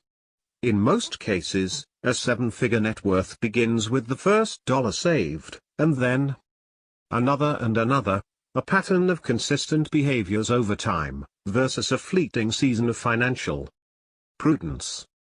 Of course, you can be raised in a lovingly harmonious house and have little to no exposure to or experience with financial management. In other words, your blissful childhood could be completely devoid of any financial education or modeling. We know, for example, that in this country alone, financial literacy is embarrassingly low. The TIA Institute GFLEC Personal Finance Index measures financial knowledge across several different areas of personal finance. In one of their studies, they found that only 16% of Americans had what they called a high level of personal finance knowledge and understanding, which they determined by the respondents answering more than 75% of the survey questions correctly. On the other end of the spectrum, 1 in 5 had a lower level of knowledge. 1. Research on adolescent and childhood life experiences demonstrates how our early years can have a dramatic and predictive effect on our careers, incomes, and personalities as adults.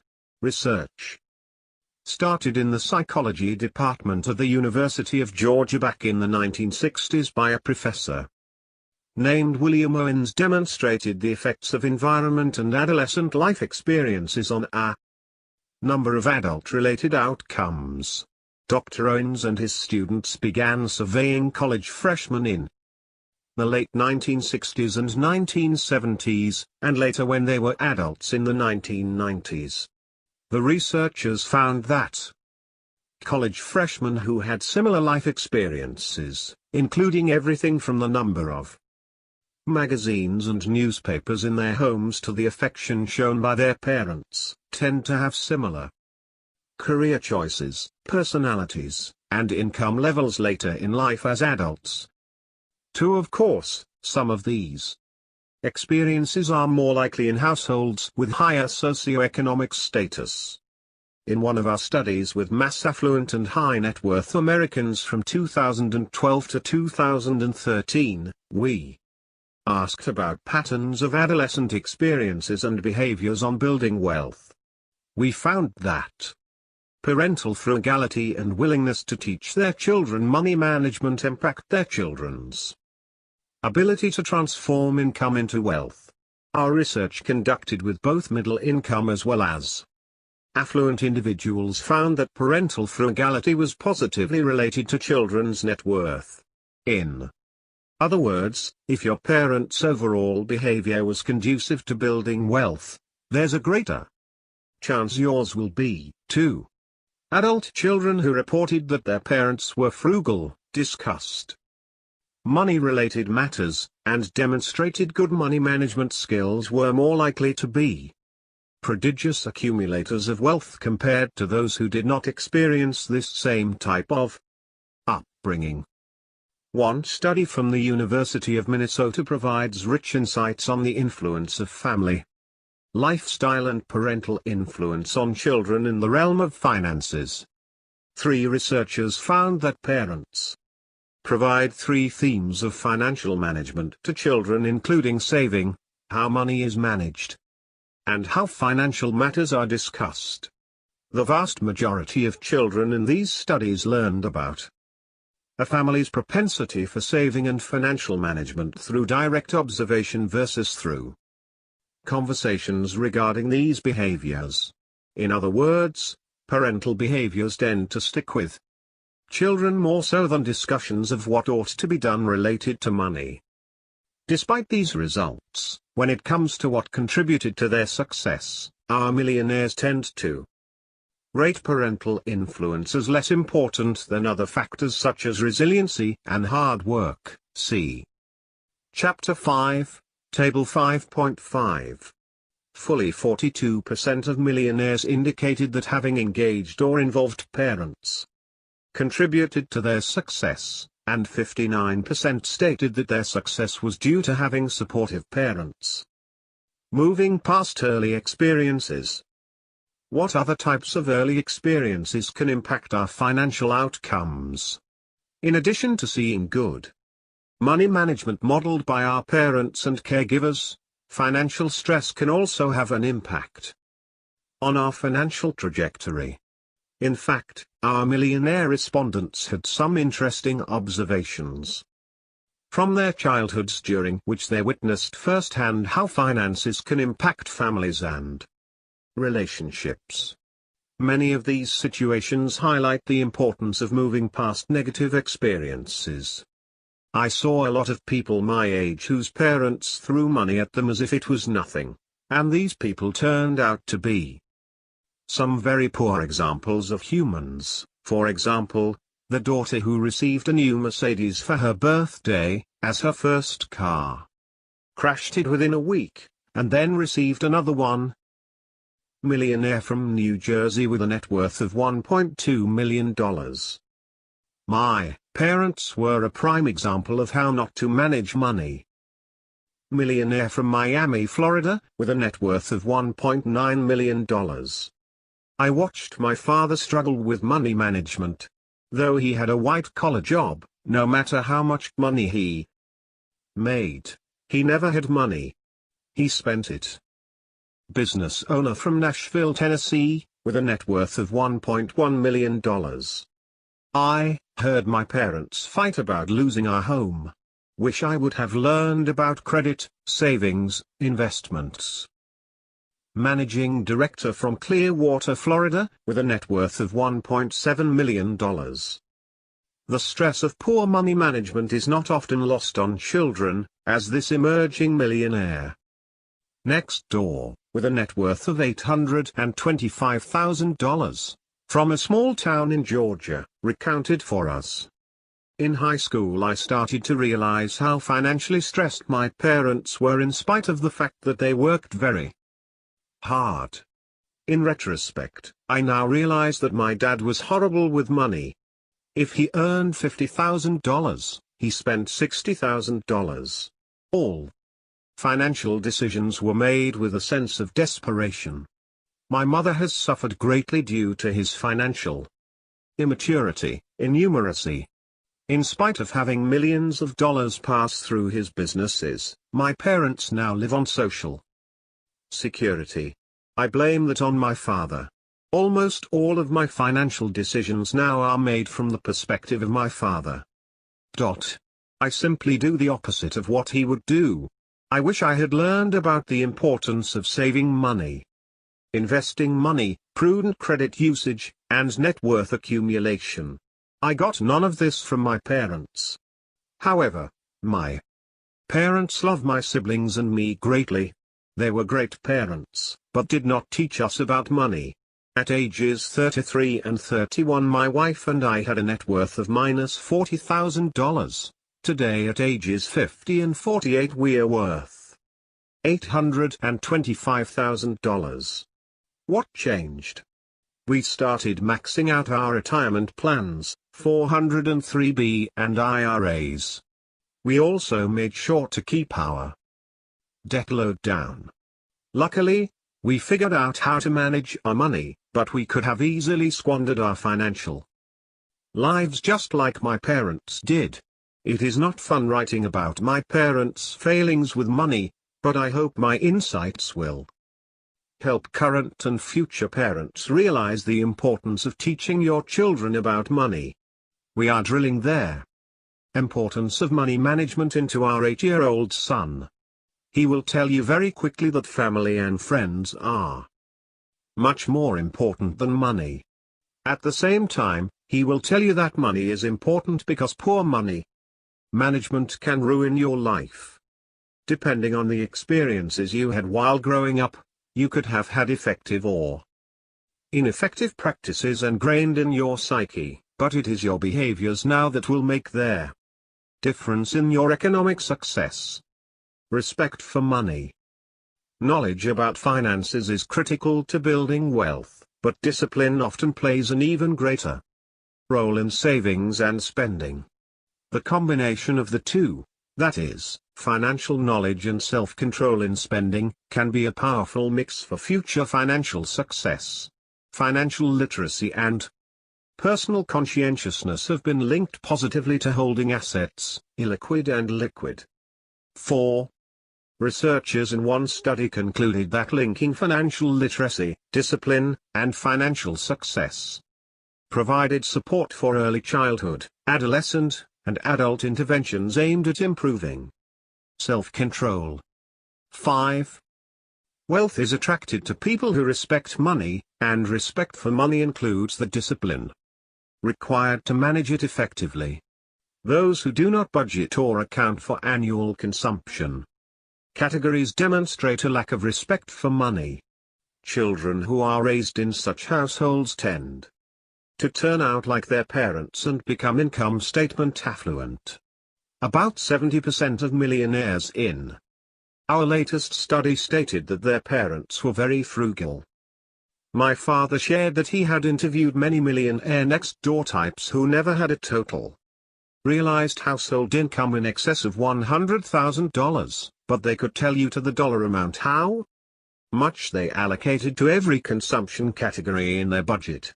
And they also constructed an annual budget based on their anticipated income, their consumption categories, and money set aside for investing, retirement, college funds, and so on. Imagine the impact on children who are socialized in an environment in which money is respected. As they watch their parents take account of their finances, they are exposed to the skills that will allow them to build wealth as adults. Consider the experiences you had growing up related to financial management. If money was a taboo subject, or you never heard your parents or caregivers utter the phrase "that's not in the budget" this month, the foundation of your financial behaviors may have a very different pattern from their early life experiences of a millionaire next door named Christy, whom my father first profiled in Millionaire Women Next Door. She attributes much of her success to her upbringing and particularly gives credit to her parents' diligence and openness in helping her develop a respect for money. Her father was a career Army sergeant. Her mother was a full-time homemaker. Household budgeting and a frugal family lifestyle were part of her earliest socialization process. She explains, "We would all sit down the first Sunday afternoon of each month. We didn't have much money. We would always look at Daddy's paycheck and then start doing our homework." Her parents gave priority to charitable pledges, then outstanding bills, and then the upcoming expenses for the month were estimated.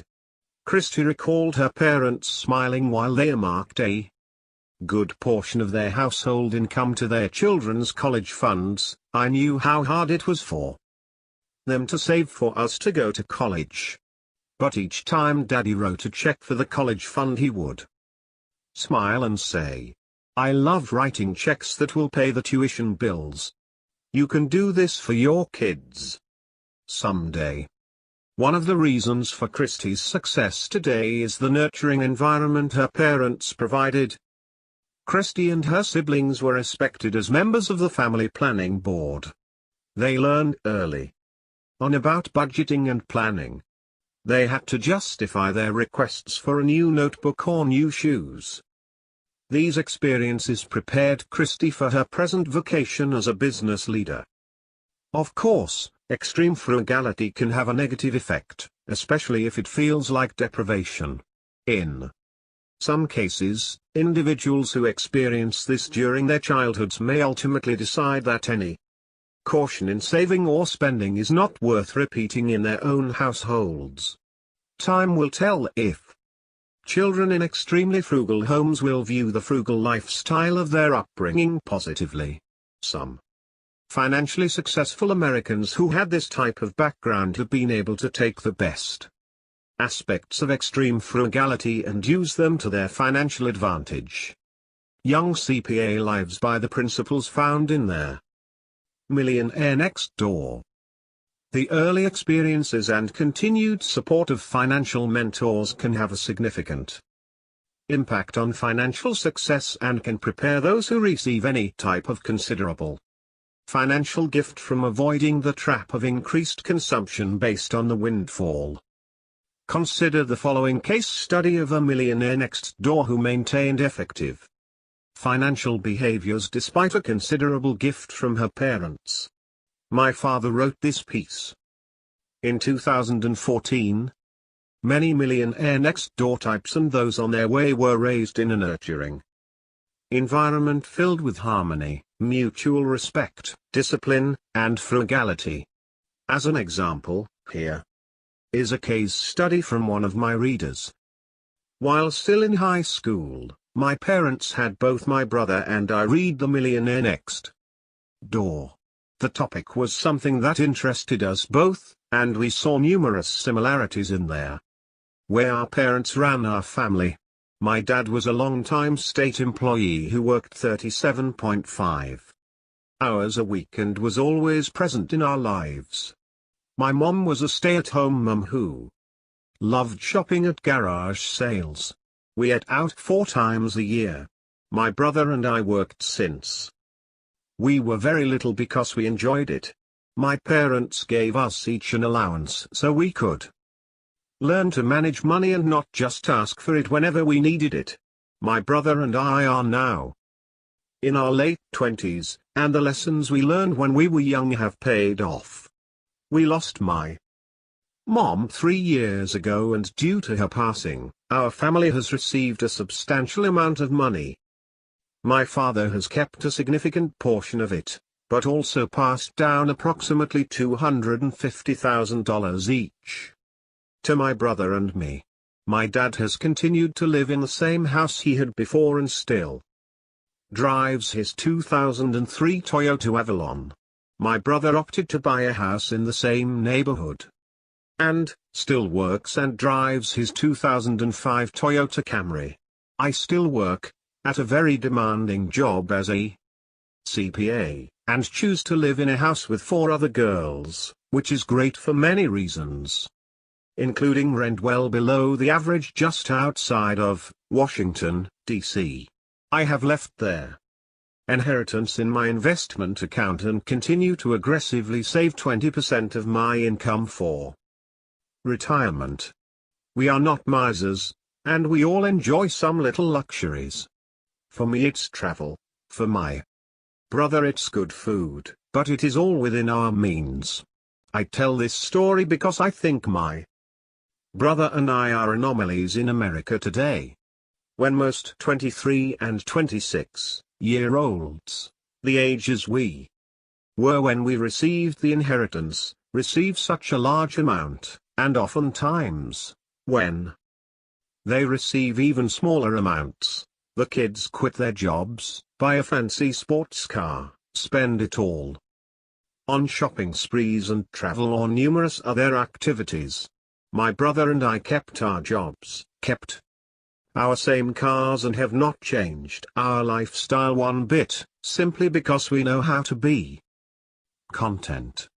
So, by preparing their children early in life to have a healthy view of money and equipping them with the tools to effectively manage it, these parents gave their kids, and themselves, their invaluable gift of liberation from economic outpatient care and a running start toward early financial independence. The experience of hyperspending. The head of a wealth management firm who works primarily with high income, high net worth individuals in the Southeast shared with us that his clients' wealth experiences were different than those featured in the Millionaire Next Door. Most of his clients are wealthy not because they are frugal but because their income is so high that, for the most part, it covers their expenses. Indeed, there are some people who may be able to amass great wealth without having to be frugal. In a similar vein, in Stop Acting Rich, my father profiled people he called the glittering rich. These are people whose incomes and net worth are so high that most of them do not have a household budget. They don't plan. They don't seem to need to. No matter what they spend their money on, it's just a fraction of their overall net worth.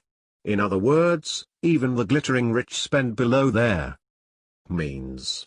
If you are in this group, fantastic. You are in the top 1% of wealth holders in the United States.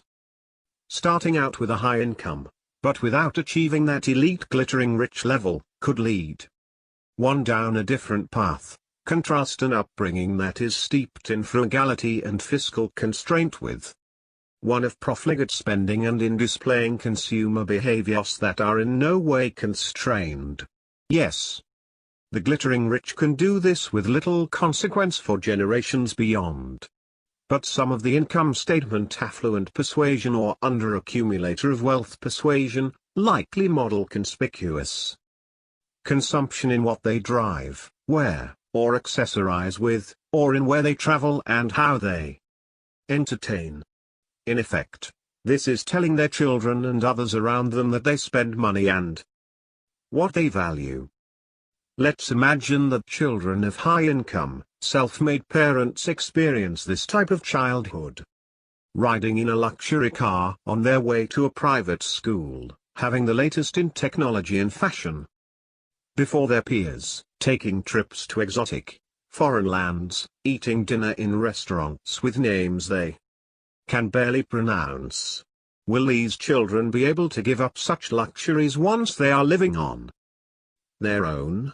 Will they understand that mom and dad have a level of wealth that only a few will amass? And that this consumption was fueled by high incomes?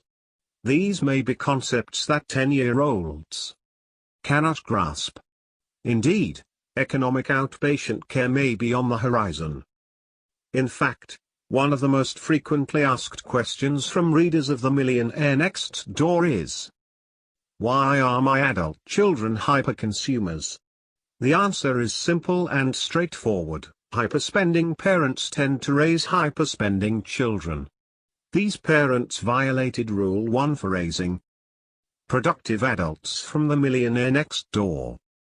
Never tell your children that you're wealthy. Even worse, in many cases, parents signal wealth to their kids through hyperconsumption even though they don't have the wealth to back it up, just the income. Despite high incomes and high net worth, even despite being in the glittering rich category, some parents in this group decide to employ restraint in spending. Why? Perhaps they recognize two truisms about ensuring financial success: not sharing with children how wealthy you are, and frugality as an important, if not critical component in building wealth. For those not fortunate enough to inherit large lump sums or to be the beneficiary of a trust fund, The only surefire way to amass wealth over time is by spending less than you earn. It's a function of discipline and math. As we'll discuss more in Chapter 4, frugality is a set of behaviors that predicts net worth independent of one's age, income, and percentage of wealth that has been received through gifts or inheritance.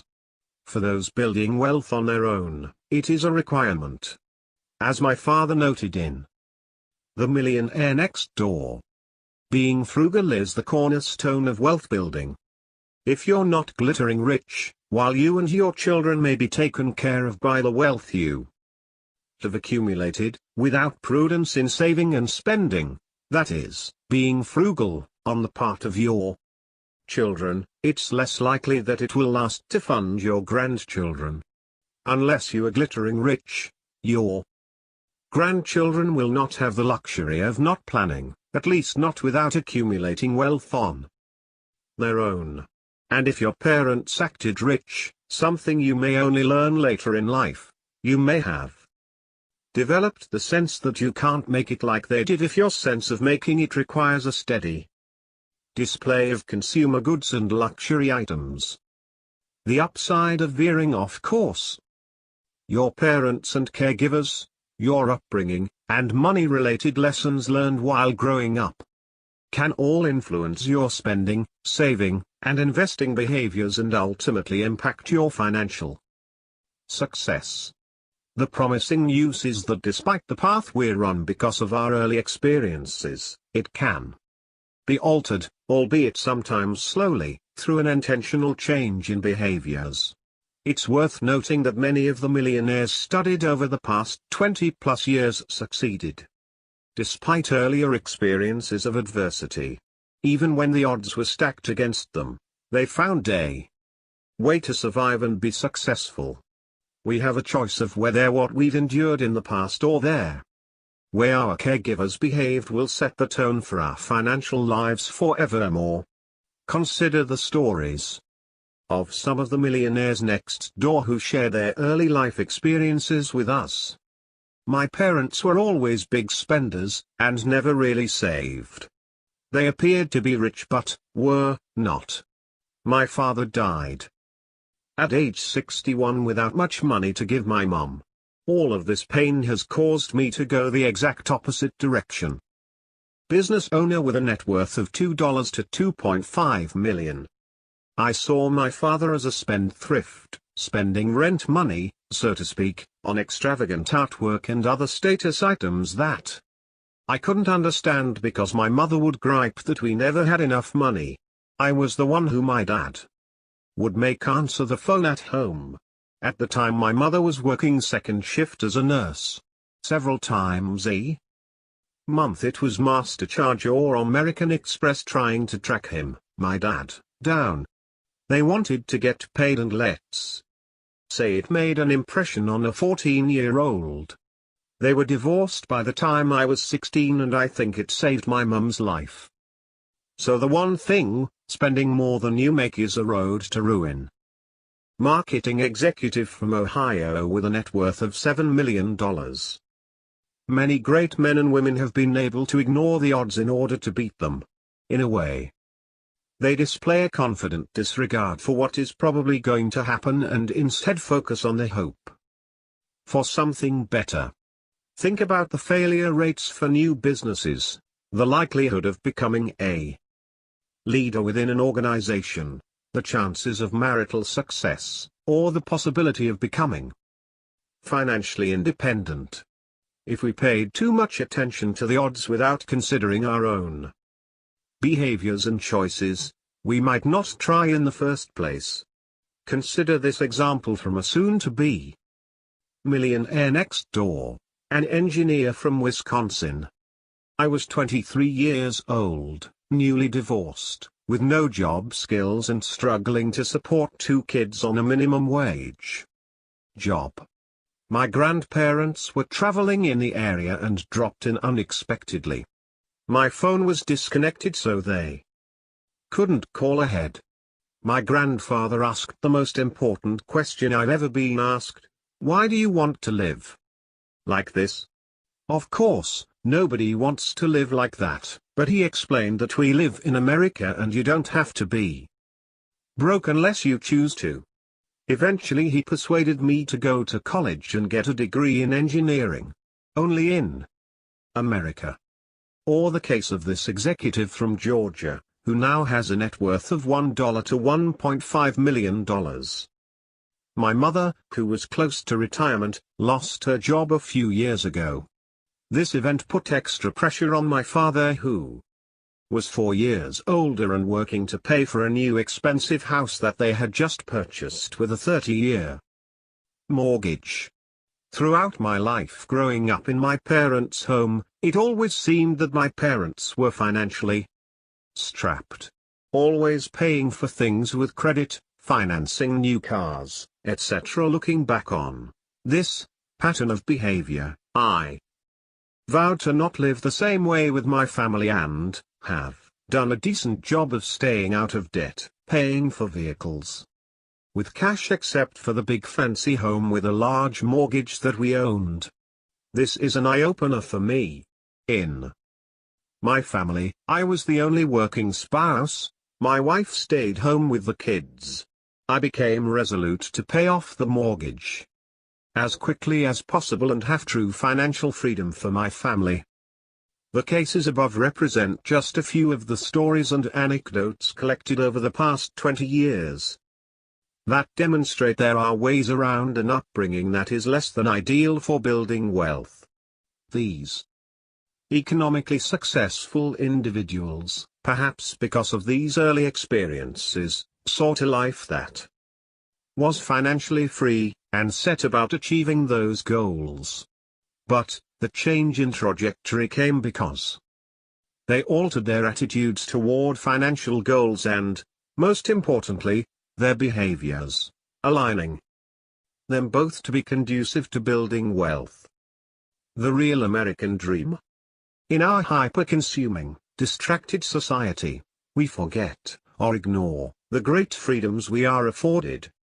In the United States, freedoms won by individuals who sacrificed much. Many of the millionaires who share their stories with us have little or no recollection of their family's journey to this country.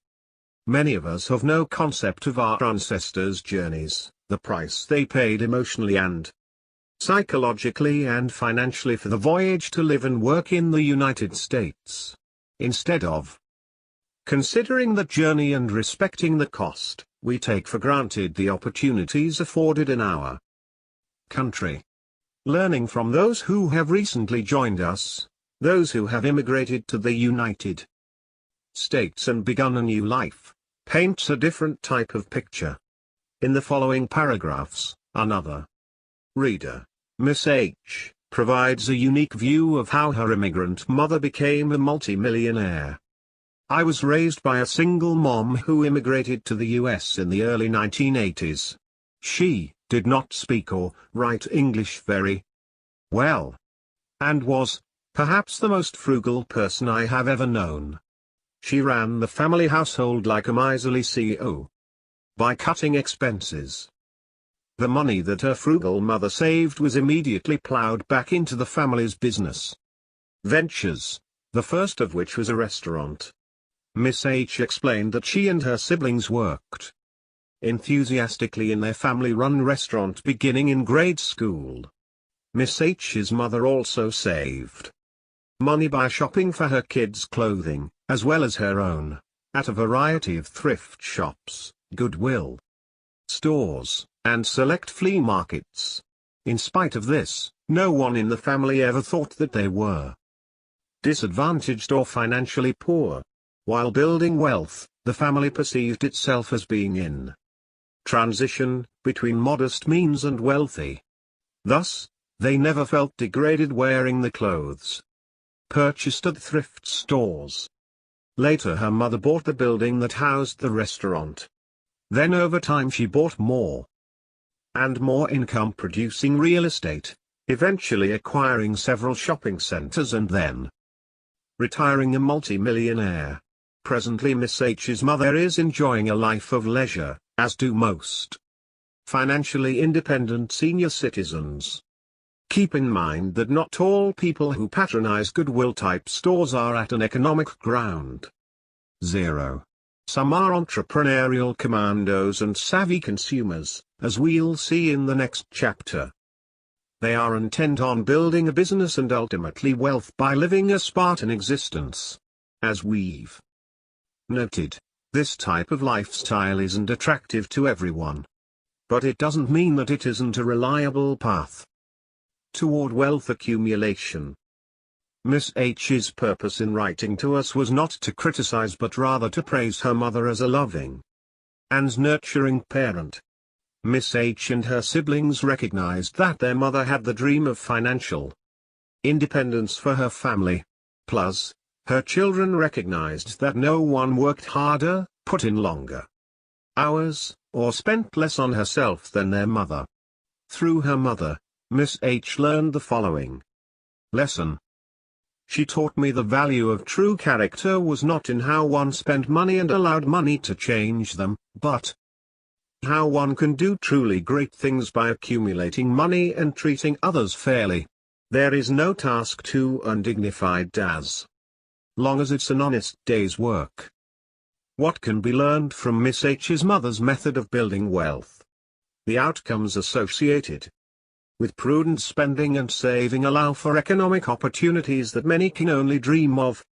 Regardless of what others in the marketing or media industries try to dictate to us related to spending and saving and earning, regardless of how difficult it is to go against the grain of how even your adopted society tells you to spend, a life of financial independence requires a pattern of behaviors that is disciplined.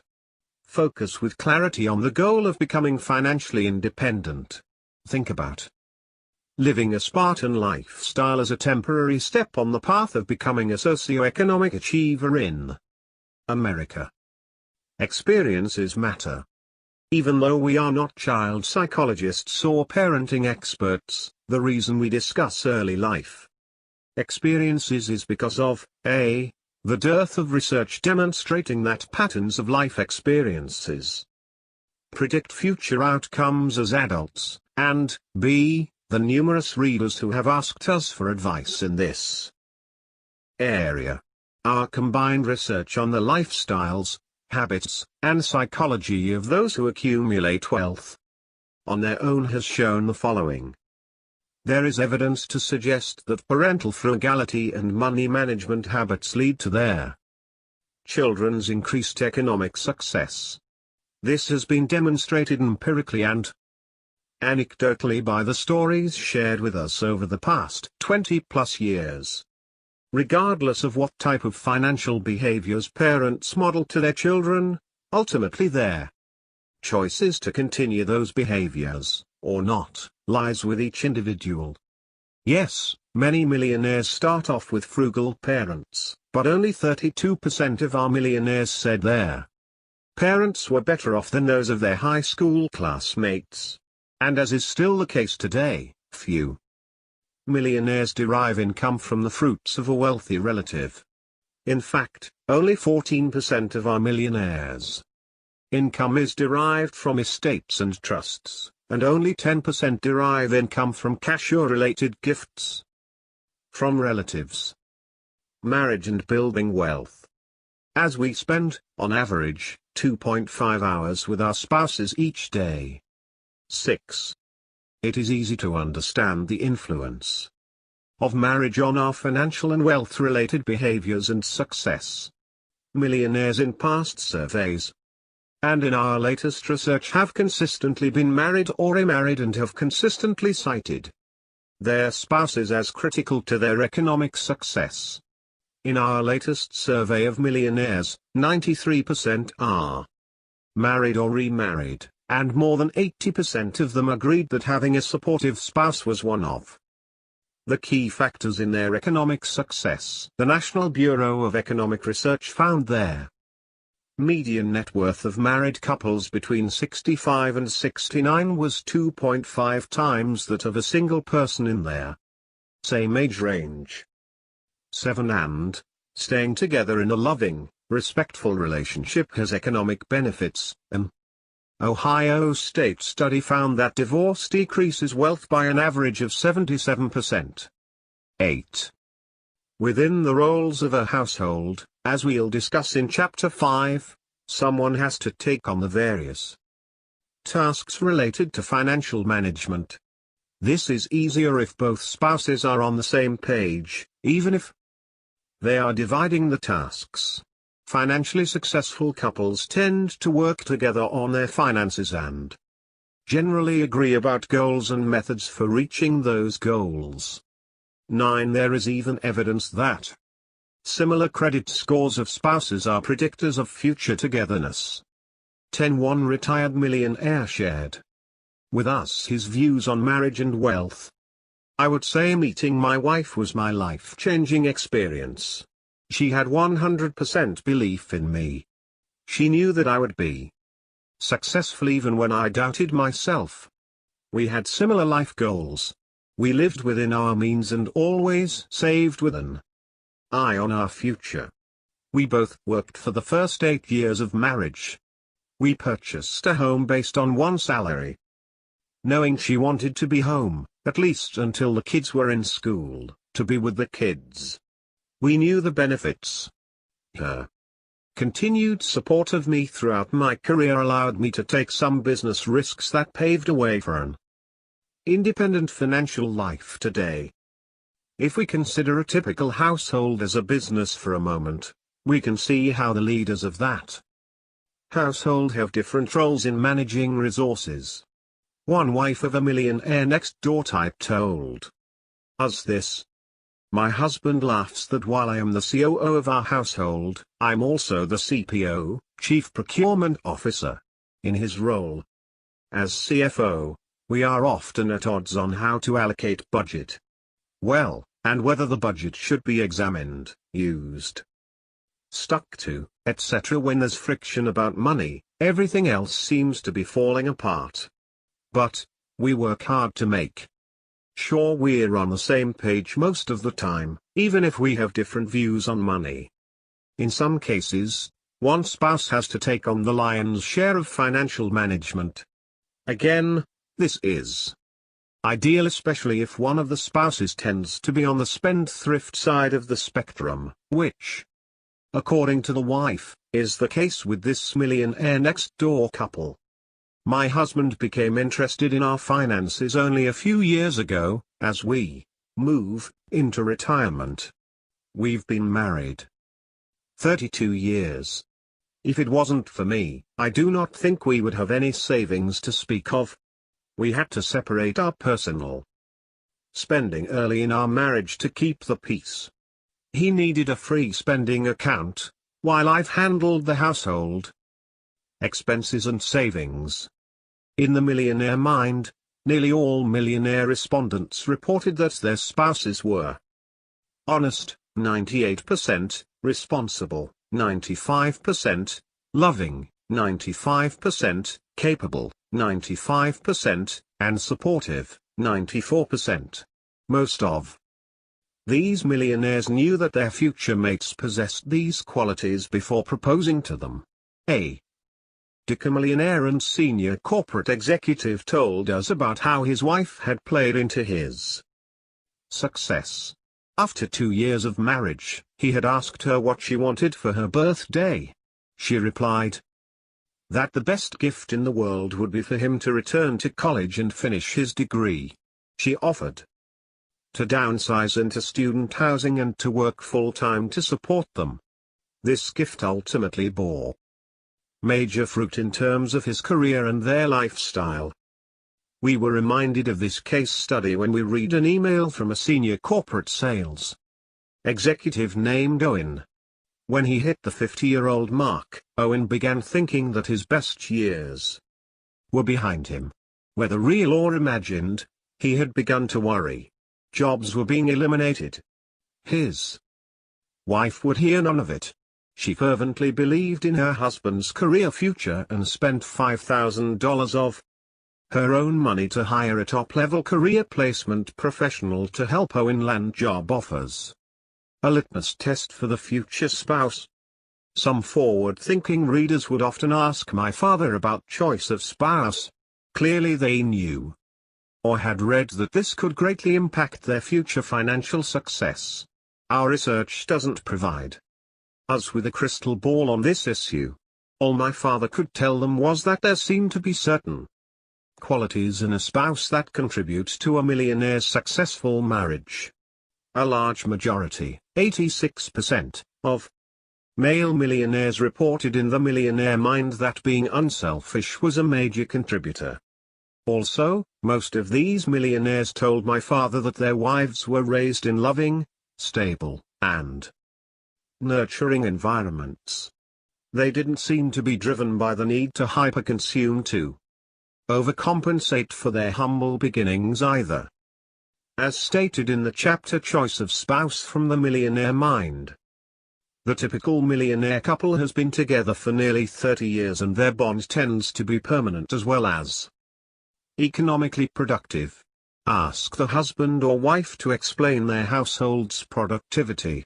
Each gives substantial credit to the other.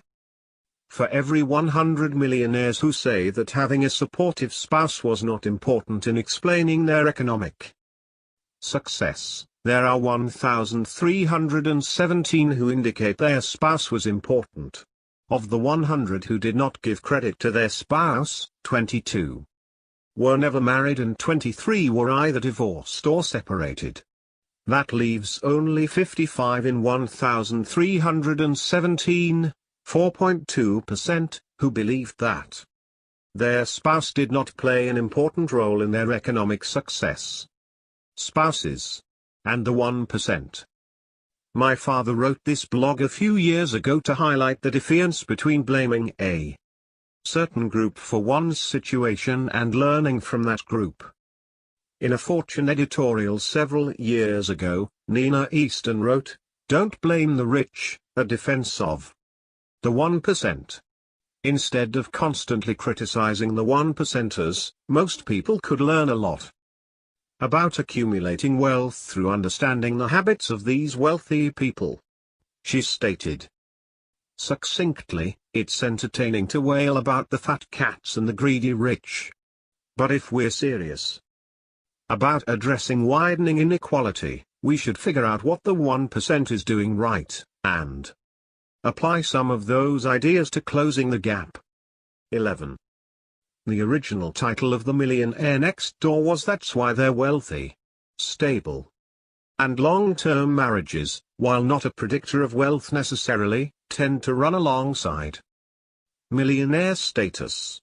And we know that divorce, moving, dividing assets, and demonstrating financial care for children of divorce are unfortunate and unbudgeted expenses related to the dissolution of a marriage. As stated in The Millionaire Mind, consistent participation in marriage results in significantly higher wealth. Conversely, those people who are not married continuously over time have a propensity to accumulate lower levels of wealth during their adult life cycle. Millionaires and those who will probably attain the status have a unique ability to select mates with a certain set of qualities. Among the first things millionaires say about their spouses include down-to-earth, unselfish, has traditional values, my emotional backbone, patient, understanding. 12. Among the nearly 670 millionaires surveyed nationwide in a prior study, 68% were married to the same spouse throughout their lifetime, while 25% were remarried. In the same survey, 86% of the millionaires indicated that their parents were never divorced or separated any time prior to their 18th birthday, slightly down from 90% reported in 2005 in Stop Acting Rich. It is well documented that income is a high correlate of wealth. High-income households tend to be of the traditional husband-wife type. Approximately 85% of tax returns at their $200,000 and above income level are filed jointly. Only 18% of tax returns with incomes under $50,000 are joint returns. 13 more than ever before. The high-income household is composed of a husband and wife who are both working full-time. Honesty is the best marriage policy. What if you are contemplating marriage and you have outstanding debts? Honesty is the best policy. Here, you should advise your future spouse about your financial situation, and you'd be smart to discuss further your proposed way of eliminating the debt. We were reminded of this fact by a man named Doug who shared this life-changing moment. For me, it was meeting my future wife. She told me that she would not marry anyone who had any debt. It took me 14 months to clean up the debt, $45,000. She introduced me to Dave Ramsey and the Millionaire Next Door. Both had a profound impact on me. Lack of honesty, particularly about financial obligations, can bring an abrupt halt to a flourishing courtship. As an example, consider the case of Henry and Sally. After dating for several years, they decided to get married. But not long before the wedding, Henry received a letter from one of Sally's lenders. His name had been given as a credit reference on several of her loan applications. Later he discovered that she had violated her loan agreements. She had already defaulted on a $20,000 consumer loan and was about to do so on $15,000 more. These did not include her outstanding student loans. When Henry confronted Sally about her credit situation, she had a proposed solution. It called for Henry, who was a high-income producer, to help pay her outstanding debts. She believed that her credit problems would not be a major concern to Henry once he said, "I do." She badly misjudged Henry. He broke off the engagement. And it was not just because of the credit issues and the betrayal of trust.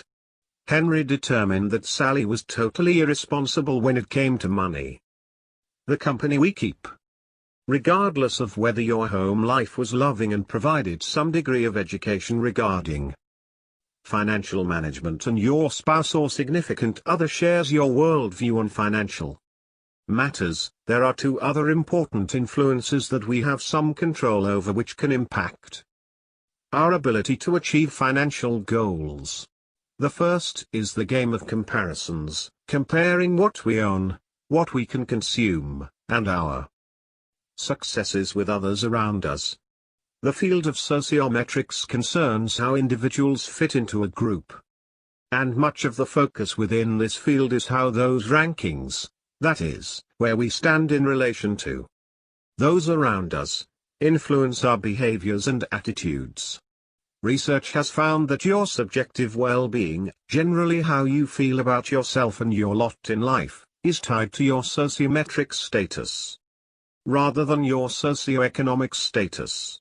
In other words, satisfaction with what you have is not necessarily related to where you stand in terms of the wealth or income of the national population, but instead is tied closely to your community. 14. Sociometric status is defined by how much others in your immediate peer group, usually people you interact with daily, respect and admire you. The second is ignoring the consumption habits of those around us in the first place.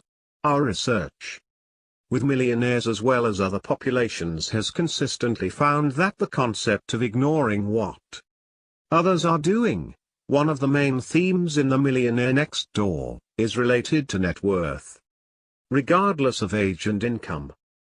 We know, for example, that shopping in groups can influence how we view spending and ultimately on how frequently we shop.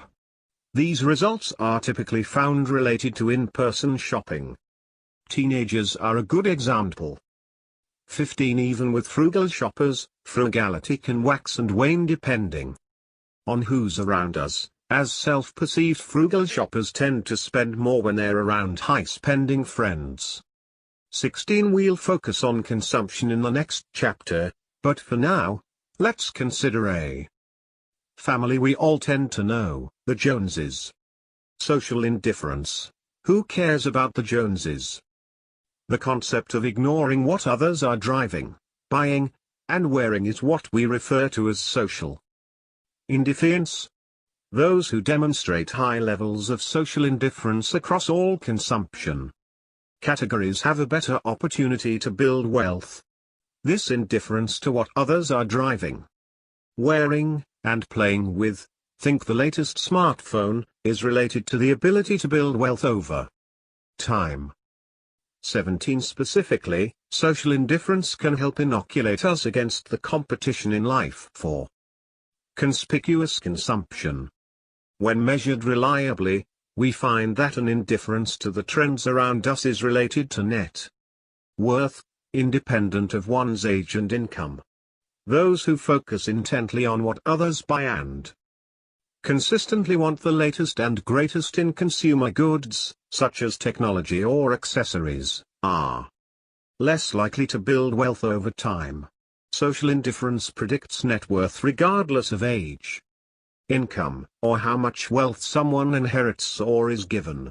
Like the prodigious accumulators of wealth in The Millionaire Next Door, those who practice social indifference have a greater likelihood of building wealth.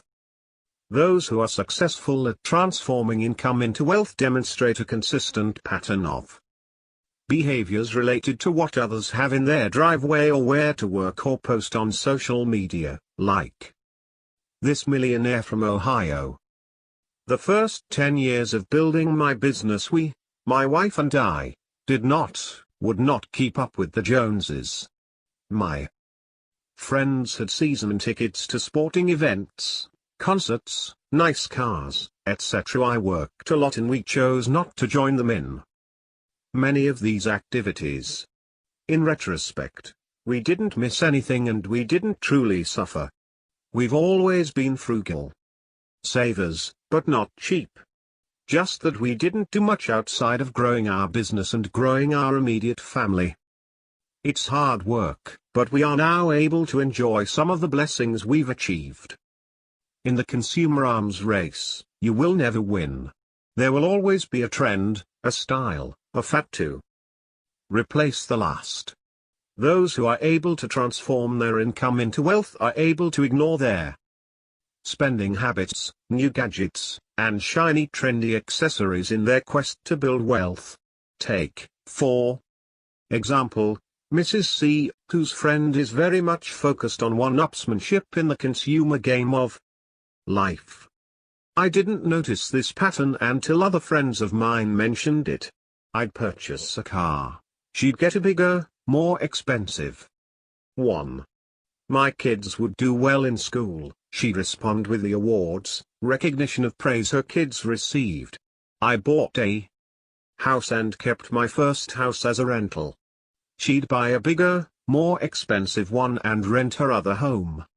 This was happening at some level in everything, from child rearing, education, vacations, etc. And she always took time to point out how much these things cost as well as how much they were earning and how many things they had.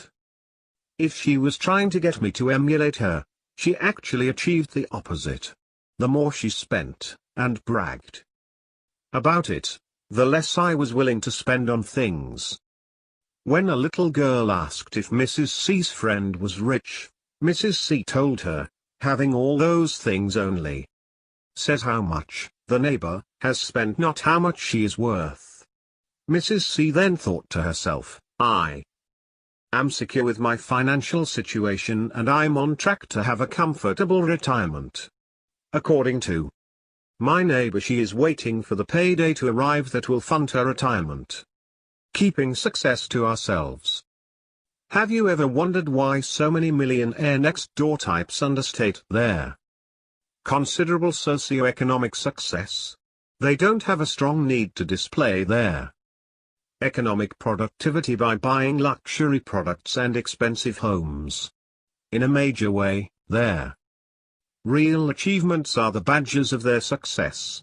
For example, financial success, especially economic independence, is its own reward. Conversely, those people who have an insatiable desire to publicize their considerable ability to spend predictably end up as members of their income statement affluent crowd. Yes, it costs a lot of money to convince the faceless crowd that you are a big income producer. Typically, these people are living on a hyper-spending treadmill. Along with not playing the comparison game is the concept of status. Demonstrating status to others through our consumption patterns. As we've seen in the study of millionaires, decamillionaires, as well as in our research with mass and emerging affluent, those who are indifferent to the Joneses, and do not have a need or drive to demonstrate status to others, are in a good position to achieve financial success. Consider, for example, successful members of the entertainment industry who are content with being behind the scenes versus in the spotlight. My father was struck particularly by an article in the Wall Street Journal that demonstrated this principle. 18. Diane Warren has written more than 1,500 songs for everyone from Celine Dion to Rod Stewart. In fact, her client list reads like a who's who in popular music. I have found that most of the people in the singer category are hyper-consuming income statement affluent. They constantly need to be on stage in front of an audience, and not just to earn a living. In one way, these people are primitive life forms. They personally have to hunt and gather income and fans relentlessly. But Diane Warren is just the opposite. She's a member of the group that anthropologists refer to as cultivators. Cultivators plant seeds, grow crops and trees, raise cattle and write songs. Songs, unlike live performances, can be inventoried and can pay royalties to the writer for more than a lifetime. According to the article, Miss Warren doesn't care if the average listener doesn't know she wrote the song. I want them to believe the singer so much that they believe they wrote it. I just want my name on it and on the check. The need to display success via consumption, whether that involves cars, homes, or experiences, is a major impediment to building wealth. Teach your children about the beauty of cultivating and the harsh reality of being a perennial hunter-gatherer.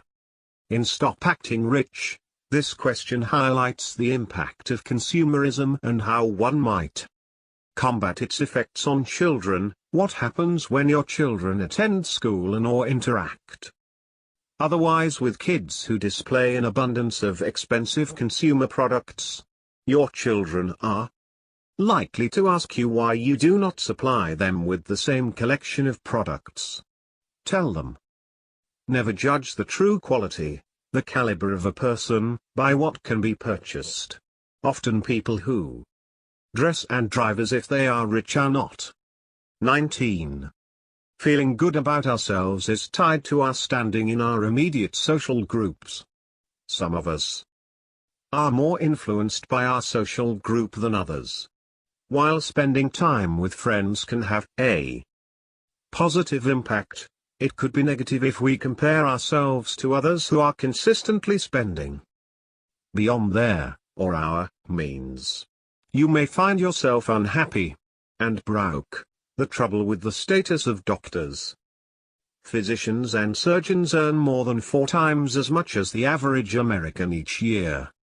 $210,170 compared to $49,630. Note these are averages and not the median. There are approximately 650,000 physicians and surgeons in the United States. 20, and they have typically fallen into a somewhat justified stereotype of high-income earners who are challenged in building wealth. We see this in our trend research at data points, where the majority of physicians fall into the 33rd percentile or below on our assessment of frugality and also tend to score low on financial acumen, a measure of knowledge and expertise in investing and financial management.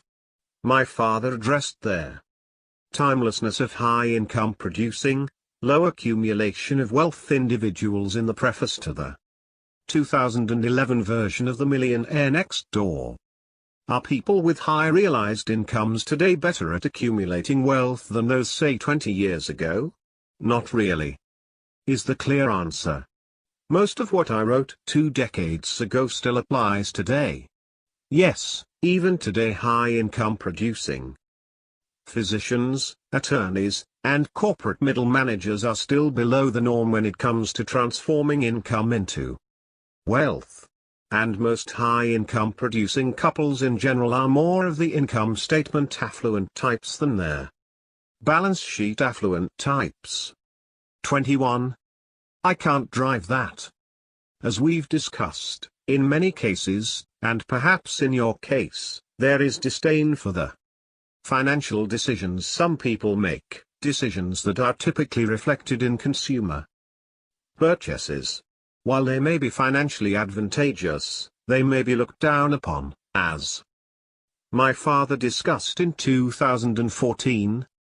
In Stop Acting Rich I profile the glittering rich as people who generate extremely high incomes, have a vast amount of wealth at their disposal, and spend accordingly on high prestige cars, mansions, etc. No matter what they spend their money on, though, it is just a fraction of their overall net worth. These people are highly concentrated in neighborhoods which my friend, John Robin, refers to as blue blood estates. I spend over an hour at a reception in my favorite American History Museum. While there I met Gillis, a highly compensated Fortune 100 senior executive, for the first time. After a brief conversation about the artifacts on display, we discovered a common interest in high-performance automobiles. Gillis told me that he has owned a stable of Porsches, BMWs, and V12 Mercedes. Then he asked me, "What do you think of the new Corvette?" I responded that it was given the highest praise by Car and Driver, Road and Track, AutoWeek, Motor Trend. Then Gillis told me that he really wanted to buy one, but he just couldn't do it.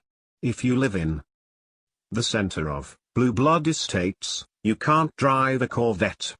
In fact, this topic had just been discussed among Gillis and his neighbors who didn't want a Corvette in the neighborhood. I often explain why people like Gillis will not drive a Corvette. The glittering rich, Gillis, is one, who drive Porsches do not want to be associated with what they perceive to be the gold chain crowd. That is why they will pay substantially more for a Porsche than buy a Corvette, which outperforms the Porsche. In earlier writings, I have asked which of their following 3 variables is the best predictor of consumption: income, net worth, or market value of home. The market value of a home is the best of the 3. If you live in a pricey home situated in blue blood estates, there is enormous social pressure to forego performance for prestige brands. Often, physicians' median net worth is negative, due in most part to their student loans and age. But there is something else at play: the adherence to the stereotype of physicians' status. What's especially challenging is when our neighbors, friends, friends of friends through social media, and co-workers are hyper-consumers. And it may be even harder when you're in a well-defined, professional occupation, that is, physicians, lawyers, executives. There's a stereotype that many buy into about what doctors should be driving, or where they should be living. Consider this. The most ever spent by millionaires in our latest nationwide study on a watch was $300. Physicians in our study paid $700. In The Millionaire Next Door, my father wrote, another reason very well-educated people tend to lag behind on the wealth scale has to do with the status ascribed to them by society. Doctors, as well as others with advanced degrees, are expected to play their part. 22. To build wealth, even doctors must be contrarians. They must make choices that enable them to be financially successful versus playing a part dictated by what those around them, their fellow doctors, and what others think doctors should be doing.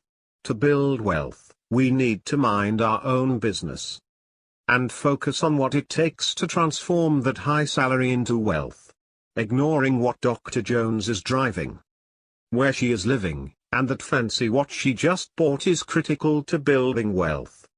The financial downside of the connection economy. Journalists and readers have continually asked us if it is more difficult today to become their millionaire next door than it was in the 1980s or 1990s. Maybe you have the same question. Their answer is yes and no, or as many psychologists and social scientists would answer, it depends. The price of healthcare and education makes it seem unlikely that you could save your way to millions. But the building blocks of economic independence and financial success have not changed.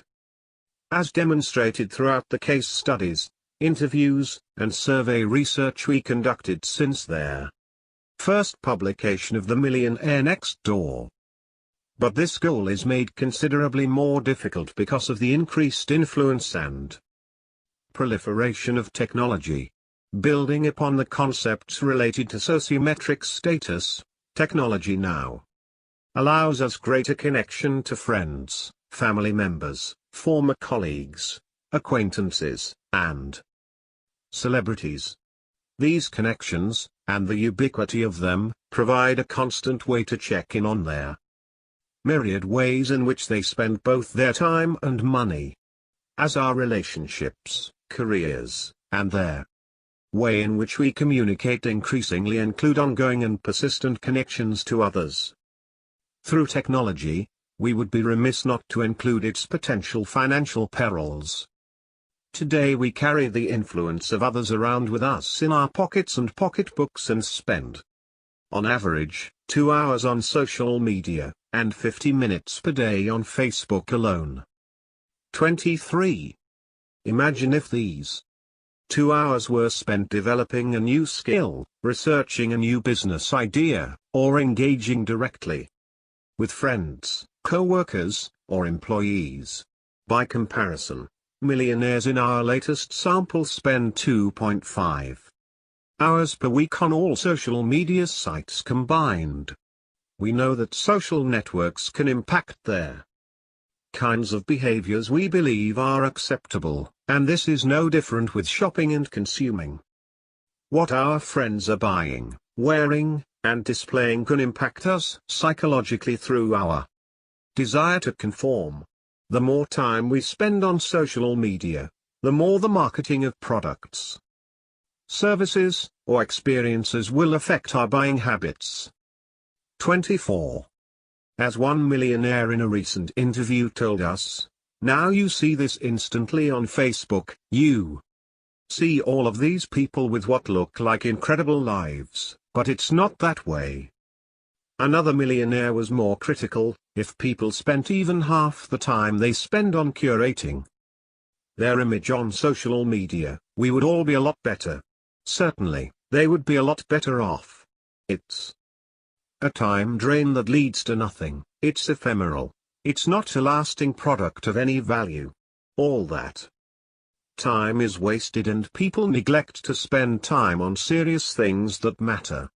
Connectedness, it seems, comes with a cost, the cost of our cognitive and emotional attention, and when we consider our financial goals, our money, we have become accustomed to new, shiny, and now, more than in the 1990s, the proliferation of technology makes us like mice in the Skinner box, constantly touching our phones to get the next pellet of news, drivel, or consumer goods. Scientists have linked activity and satisfaction from screen time with dopamine and equated its use to other addictive habits. 25. Particularly if we are easily persuaded by either the consumption habits of others close to us, family, friends, neighbors, or others we see on social media, celebrities, politicians, professional athletes, that connectedness must be tempered with restraint to achieve economic success. The new marketing. Ignoring the trends around us from our virtual and face-to-face social networks is really only the start of a frugal lifestyle. There's another powerful source that our technology allows for today: social marketing. Up until the early 2000s, the reach of marketing into our lives was limited to non-social and untracked methods. In other words, you could turn the page of a magazine, change the channel on your TV or radio, or ignore the billboards you drove past. Marketers had to do research, create advertising campaigns, and then promote their brands through various non-social channels. We didn't have to give them permission to interrupt our day. Now, with email marketing, social media feeds, and website tracking, we often have the option of reserving our cognitive resources to things that matter. Consider for a moment the definition of permission marketing from the creator of the concept, Seth Godin, and his focus on the respectful way to use it, methods that many companies choose to ignore. Permission marketing is the privilege, not the right, of delivering anticipated, personal and relevant messages to people who actually want to get them. It recognizes the new power of the best consumers to ignore marketing. It realizes that treating people with respect is the best way to earn their attention. Pay attention is a key phrase here, because permission marketers understand that when someone chooses to pay attention, they are actually paying you with something precious, and there's no way they can get their attention back if they change their mind. Attention becomes an important asset, something to be valued, not wasted. 26. Today, your digital footprint leads marketers directly to you, tailoring the content, message, and frequency to your online behavioral patterns. Ingenious and effective, this new marketing strategy presents dangers to those prone to believe the tailored and persuasive images and messages. Inoculation against this marketing, that is, not giving away the precious resources of attention and focus, is critical to building wealth. The power we have in the marketplace is not spending our resources, including our attention, with any entity that could influence us off the course of achieving financial goals. The consumer science of awesome shampoo. Coming from a marketing research background, my father knew all too well the power and influence of consumer psychology on our behaviors. He wrote this piece in 2010 to demonstrate the absurdity of self-esteem tied to using a shampoo, the influence of marketing on our perceptions and potential well-being, and perhaps more importantly, the power of marketing and the requisite discipline we need to retain our cognitive attention if we are to build and maintain wealth. I have noticed in the last week or so that I have felt more excited, proud, interested, and attentive. Conversely, I have felt less hostile, ashamed, nervous, jittery, and guilty. I thought this euphoria might have something to do with the upswings in the sales of my books, or possibly the new 2010 Toyota 4Runner brochure I received. But then I discovered what must be the real source of these heightened emotions: a change in my shampoo. In the summer of 2010, I found a bottle of Pantene Serious Care for Beautiful Hair shampoo in our shower and started using it. I haven't had a bad hair day since. And then I read This insightful article in the Wall Street Journal, which explained how Procter & Gamble went to extraordinary lengths to study how it can encourage more consumers to buy Pantene products. 27. Spending heavily on marketing research seems to be well worth the effort. According to the article, P&G's Pantene has $3 billion in sales. In P&G's latest study, it surveyed nearly 3,400 women and had them rank the intensity they experience regarding 20 emotions relative to their hair. Bad hair was found to be associated with the emotions of hostility, shame, and irritability. P&G went as far as to hire a Yale University professor of psychology to analyze the survey results.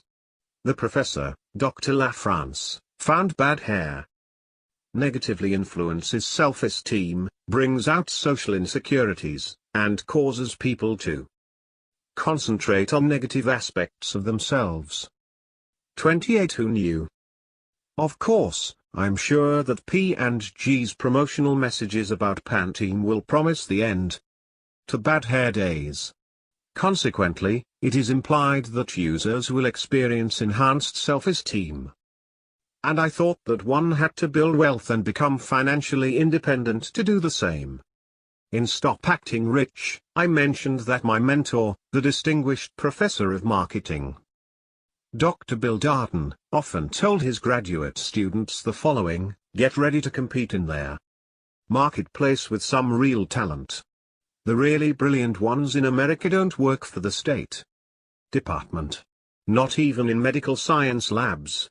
The great minds are working in marketing, designing ways of convincing us that one brand of a hemorrhoid remedy is superior to another. That one wash detergent will produce whiter whites, thus assuring mom will continue to be loved and admired by her husband and kids. He was quite serious when saying this.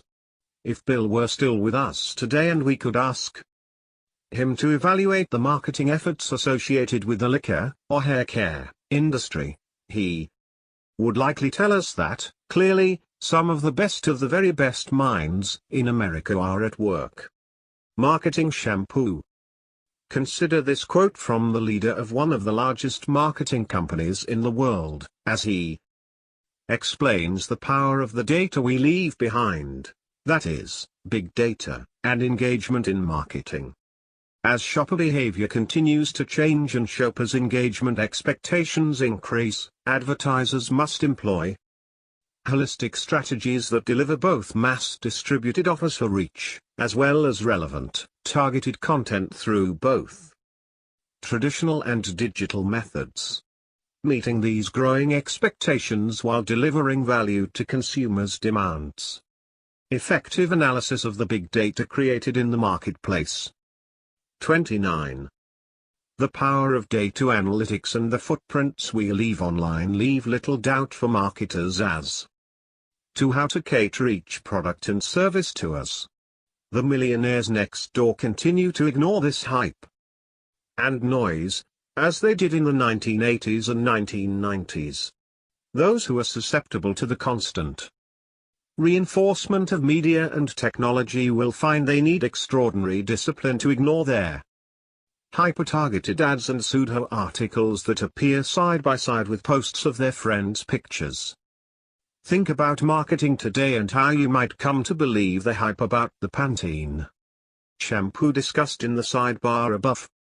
Content marketing would have led you to read an article in Good Housekeeping or Audiobook that appeared to be written by an editor or staff writer, but in fact was written by P&G.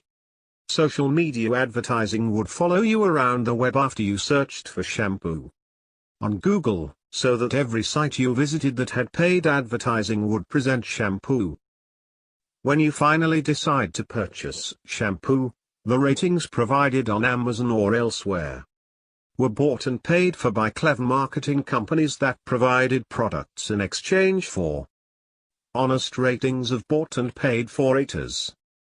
P&G spent $7.1 billion on advertising in 2017 to influence us 30. To build wealth today, we must become keenly aware of the kinds of information being presented to us, the source of that information, and the influence it could potentially have on our shopping behaviors and self-esteem. I don't fault companies for using the most effective marketing methods and mining data. That's their business, and we must remember that we are the target. Those who focus on building and sustaining wealth will be wise to remember that nothing is really free and always will be. The trend of frugality. Some of the critics of the Millionaire Next Door seemed to display an air of superiority about their frugal shopping behaviors of those people profiled in the case studies. It's interesting that their economic downturn of 2008 to 2012 turned being frugal into a trend. Shopping at off-retailers, upcycling and recycling, and making things at home were in vogue. The trendy frugal were more than happy to extol the virtues of living below their means.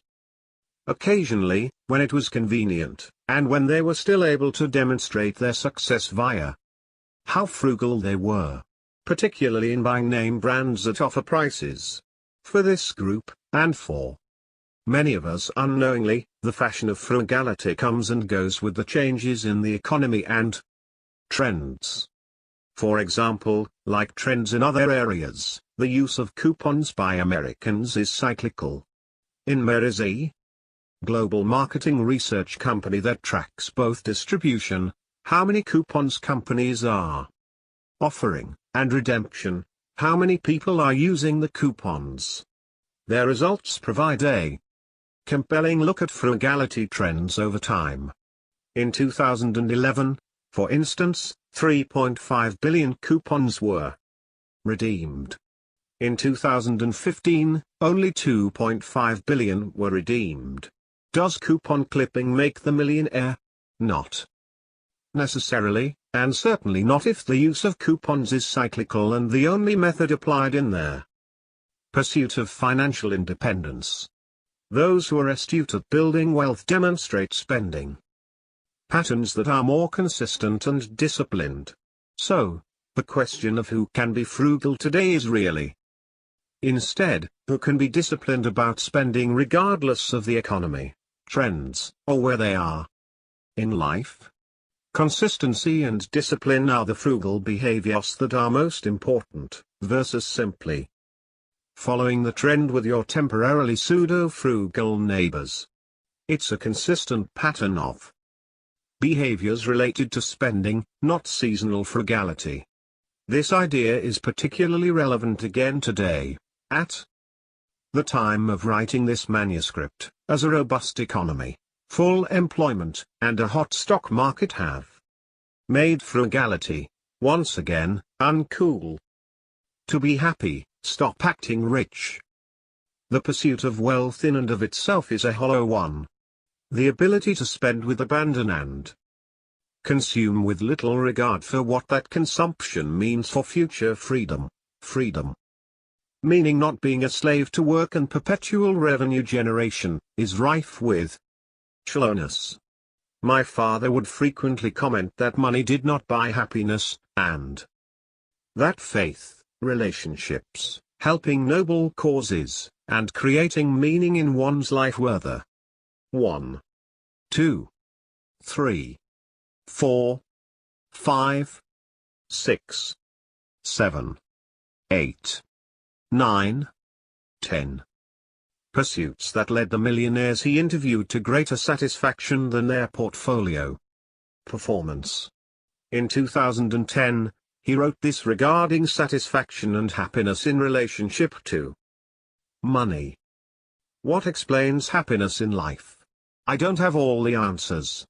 But, as a review of both my books and blogs, happiness in life has little to do with the brand or price of the watch one wears, the stores one patronizes, the make of car one drives, or the brand of vodka one consumes. One's overall happiness in life has nothing to do with the overall price one pays for wine, the size or market value of a home, not even the price one pays for a haircut. To shed more light on this issue, I examined the relationship between happiness in life and more than 200 characteristics, behaviors, and attitudes of 1,574 high-income, high-net worth respondents from one of my national surveys. Note that correlations do not necessarily indicate cause and effect. Beyond health, family, and job factors, why are some people more satisfied with life than others? In terms of statistical significance, the higher one's level of happiness, the more likely he or she is to agree with the following statements, by rank order of variation explained. I have more wealth than most people in my wealth or income group. We are financially better off than our neighbors. I donated 5% or more of my income last year to charity. I live well below my means. I was raised in an atmosphere filled with love and harmony. My parents taught me how to invest and manage money. Politically, I am more conservative than liberal. I inherited less than 1% of my net worth. My spouse is more frugal than I am. I invested 10% or more of my income last year. Also, note that both net worth and income are associated with happiness. Statistically, net worth is the more important of the two. But even more important than net worth is relative net worth, as suggested in item 1 above. Relative net worth is all about how productive one is in transforming his or her income into net worth compared to others in one's income and age cohort, as well as within the context of one's immediate neighborhood environment. Those who can easily afford their consumption lifestyle tend to be significantly happier than those who struggle to make ends meet by acting rich. I have consistently found that those within the same income or age cohorts who were raised by loving and nurturing parents tend to spend less and save more of their incomes than those who are not raised in this type of atmosphere.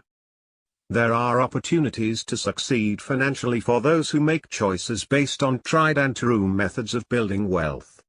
If you had positive experiences growing up related to all things financial, you may have developed a pattern of behaviors that will allow you to stay on the economic independence highway more easily than if you had the opposite experience. Taking responsibility for our financial decisions, regardless of our upbringing, relates to net worth and the choices we make today and tomorrow about with whom we share our lives, choices that at least in this country we have the free will to make, will also impact our trajectory. Choose carefully. Chapter 4. Freedom to consume. I tell my family members often that my goal is to earn interest and not pay interest. Millionaire from Georgia who retired at age 54. Economic success takes different paths. For those who make an average to above average income in the United States, the path to economic success necessitates a certain amount of restraint in consumption. It requires an awareness of and inoculation from the consumerism and affluenza that plagues many households with significant income levels. There are very few Americans who, with a modest to above average income, can sustain high consumption lifestyles and become millionaires in their lifetimes.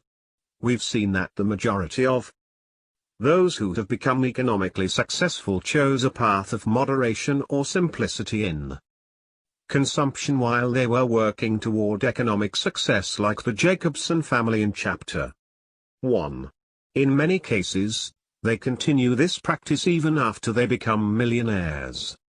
Even if you have parents who modeled ideal financial management behavior and you managed to overcome obstacles to becoming wealthy, you may fall victim to heavy consumerism, fueled by whatever social groups or media may have an influence on you, or your own perceived needs that are fulfilled by the latest in consumer goods. Our freedom to consume, along with the freedom to choose How we spend our time comes at a cost. If we choose to take full advantage of it, we must fund it somehow. The cycle of working to spend is difficult to avoid even if you've decided to live in a modest home in a modest neighborhood and surrounded yourself with others who have a similar lifestyle. We are taught from an early age to consume, and America has much to offer professional consumers. In the frugal chapter of The Millionaire Next Door, my father wrote about their behaviors and habits of economically successful Americans in terms of consumption. 1. The frugal mindset, when applied to the consumption of consumer goods, can help a household live within its means and can lead to behaviors that encourage savings. For many, being a frugal consumer is a badge of honor, like on the TV show Extreme Couponing. But for others, frugality goes in and out of style depending on the economic conditions of the day. For the purposes of this book, and for the study of wealth in general, we define frugal people as those who have a lifestyle that is simple and economical, and who consistently live below their means. Those who are frugal demonstrate a pattern of financial behaviors that are economical in nature and below one's means. As we have noted in the past, living a frugal lifestyle allows an individual to comfortably afford the level of consumption in their household.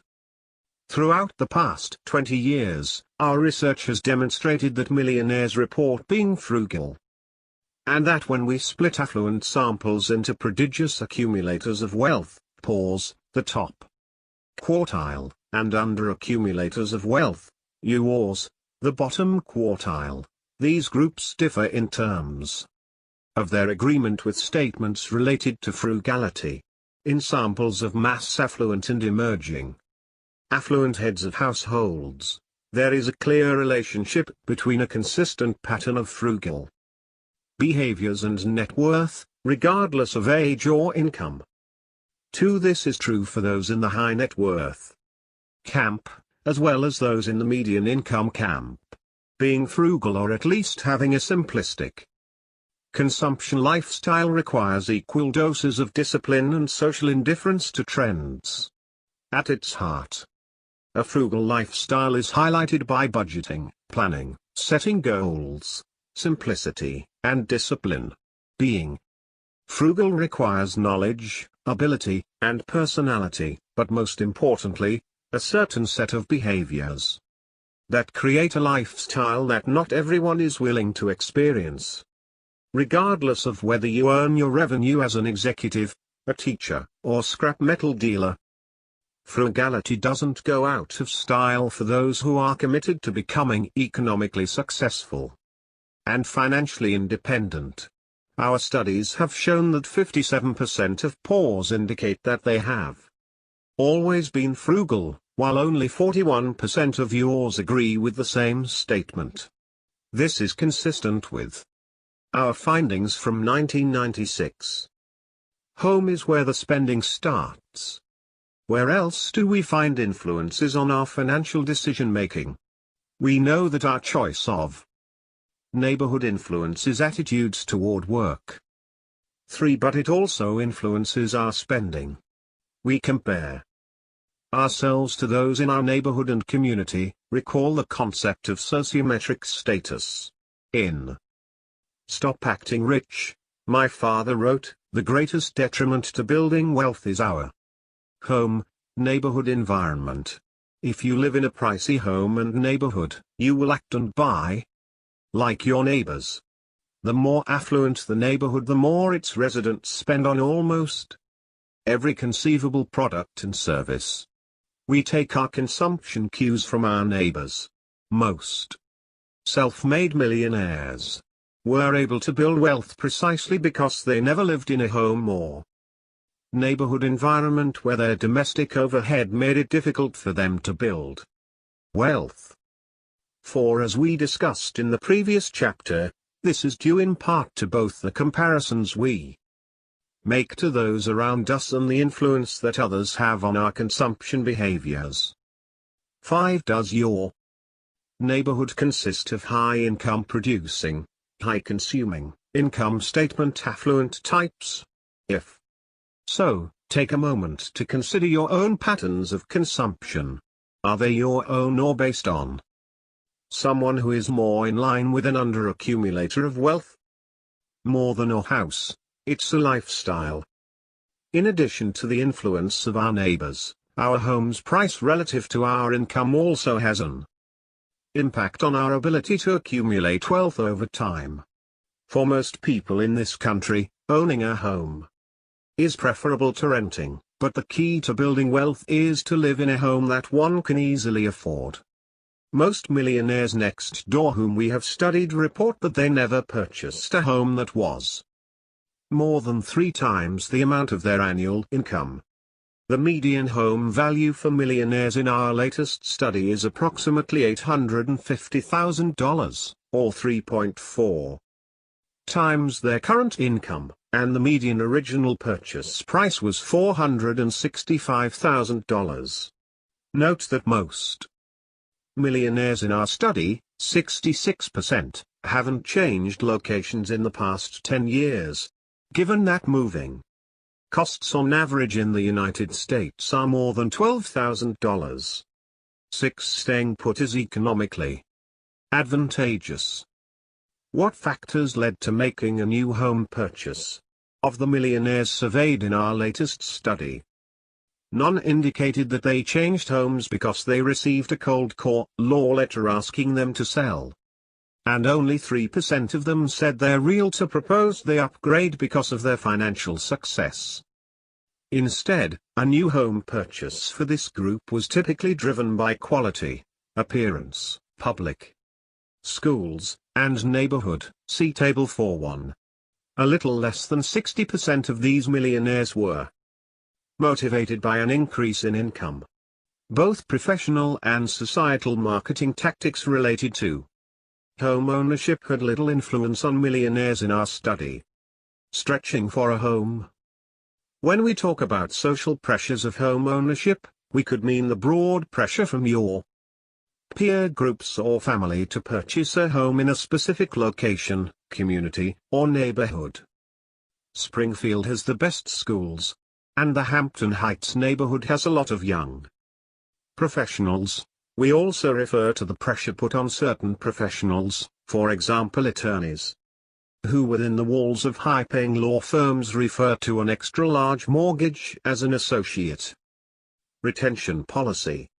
Again, we see the impact beyond the financial cost of living beyond one's means. In this case, stretching for a home would ensure the young associate would have to continue working to fuel his and his family's house payment and inevitable lifestyle creep. In addition, another cost of stretching, as it's referred to, has to do with general wellness. Consider the following case study from a millionaire whose health and financial life needed revision. It was July 2006. I was within a month of turning 40 and I was driving home from work. I was having chest pains. My doctor told me I was very close to serious heart disease and diabetes in my current condition. I started working on my health seriously. When I started fixing one area of my life, I started noticing other areas that needed improvement. Financially, we were fairly typical of a middle-aged 6-figure income family. We had hundreds of thousands of dollars in mortgage debt, about $80,000 in consumer debt, and were basically living check to check. We were saving for retirement, but our net worth, including personal property, was just a little more than our income. We were told by several financial experts we were doing fine. We didn't feel fine. We woke up to our situation and started doing something about it. We set goals. We developed a plan and executed it. We paid off our consumer debt. We built an emergency fund. We paid off our home. today we are debt-free and over $1 million in net worth. We homeschool our children and live the life we want to. It has been a long, tough journey, and we still have several years to go before we're wealthy. Wealthy meaning we don't need to earn an income and will never run out of money. We have the goals and plans in place and we're working on them daily. Lessons from bubbles. The housing bubble and consequent economic meltdown in 2008 can provide some insight about their dangers of purchasing a home that requires more than 3 times your annual income and beyond. What can this teach us, and future balance sheet affluent Americans, about home values, income, and wealth? In 2010, a man named Jerry shared his concerns about his real estate situation with my father. Jerry was a computer programmer, and his wife was a part-time dental technician. The couple's annual adjusted gross income was about $100,000. They had 3 children. Just prior to the meltdown in the real estate market, the couple purchased a new home in a newly developed subdivision for $495,000. Between 2009 and 2010, 3 brand new homes similar to 1, 2, 3 Jerry's in the same subdivision were sold for $300,000, each as foreclosures. Ouch, said Jerry. His dream of reselling his home in a few years at a substantial profit quickly vanished. But his mortgage balance of more than $300,000 did not. All my father could do was to tell Jerry not to panic. Fortunately, things did improve for Jerry, particularly because his home is located within a public school district that has a national reputation. Other than the profit motive, why did Jerry and his wife trade up from a $280,000 home to one priced at $495,000? Here were his 3 reasons. First, a mortgage broker told them they could afford to make the payments. As stated in their Millionaire Next Door, this is the equivalent of asking a fox to count the number of hens in your chicken coop, or like asking your barber if you need a haircut. Who is giving you so-called advice on what you can and cannot afford? How much is their advice tied to their compensation? Second, the people in the neighborhood seemed to be similar to Jerry and his wife in terms of demographics and socioeconomic characteristics. In other words, their new neighbors had similar careers, interests, goals, and consumer desires. This could increase the likelihood that Jerry and his wife will want to join, buy, and do similar things as their neighbors to increase their perceived acceptance. Third and most important, the couple's $100,000 income was more than they had ever earned in any year during their first 20 years of marriage. Now, at the 6-figure level, they viewed themselves as rich. And, according to Jerry's logic, rich people don't live in $280,000 homes or neighborhoods. Jerry's perception of what it meant to be wealthy got in the way of making a sound housing decision. Attention, Jerry. Rich, wealthy, affluent, no matter. It is all about net worth. Income is not wealth. And wealth is not income. This couple's net worth was now less than $150,000. While Jerry was telling his story, my father looked over the numbers he had tabulated from the 2007 IRS estate tax data. For those descendants with an estate valued at $3.5 million or more, the median market value of a decedent's home was $469,021. That is less than 10% of their median net worth. And on average, these descendants had nearly 2.5 times more of their wealth invested in investment real estate than in their own personal homes. What if Jerry had known this beforehand?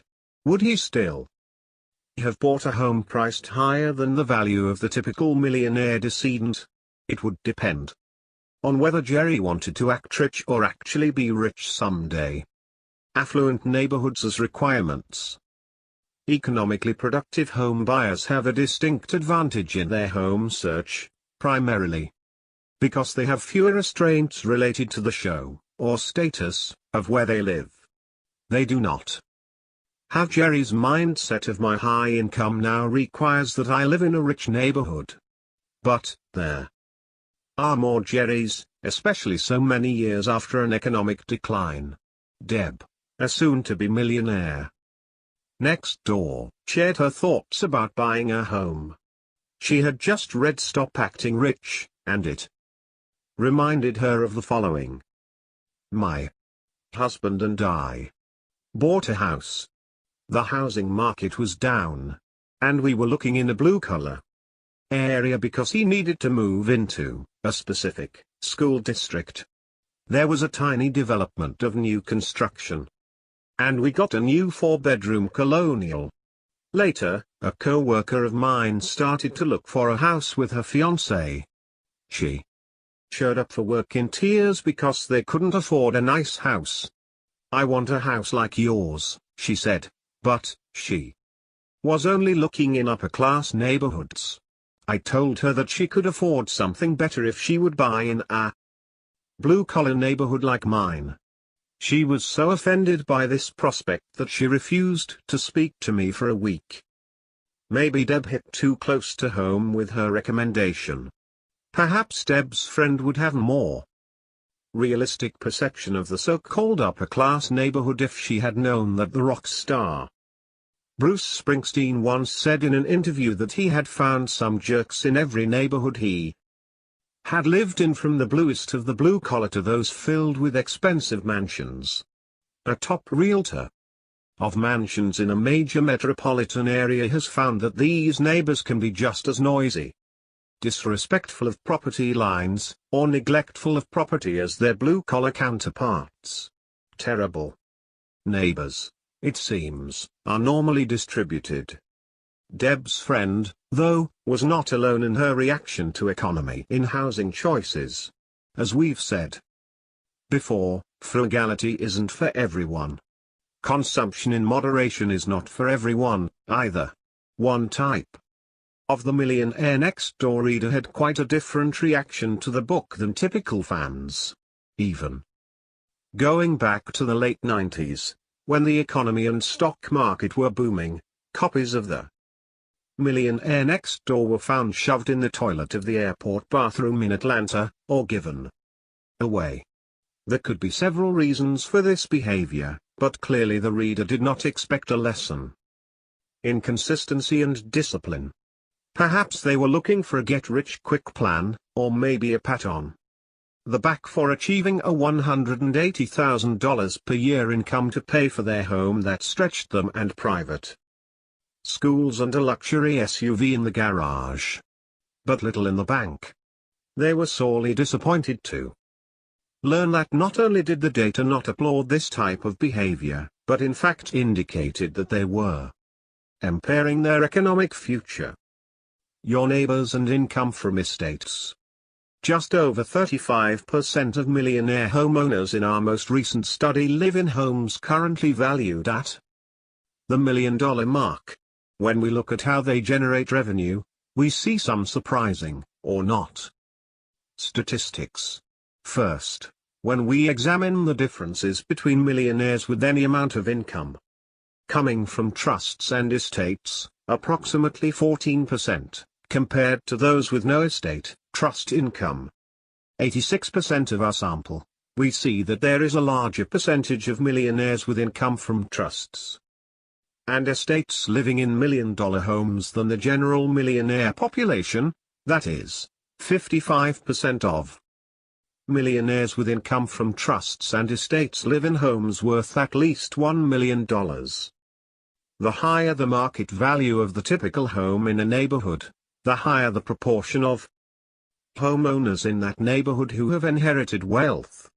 As an example, about 1 in 4 of Those who live in America's tiniest neighborhoods, where the current market value exceeds $1 million, had some amount of inherited wealth from estates or trusts.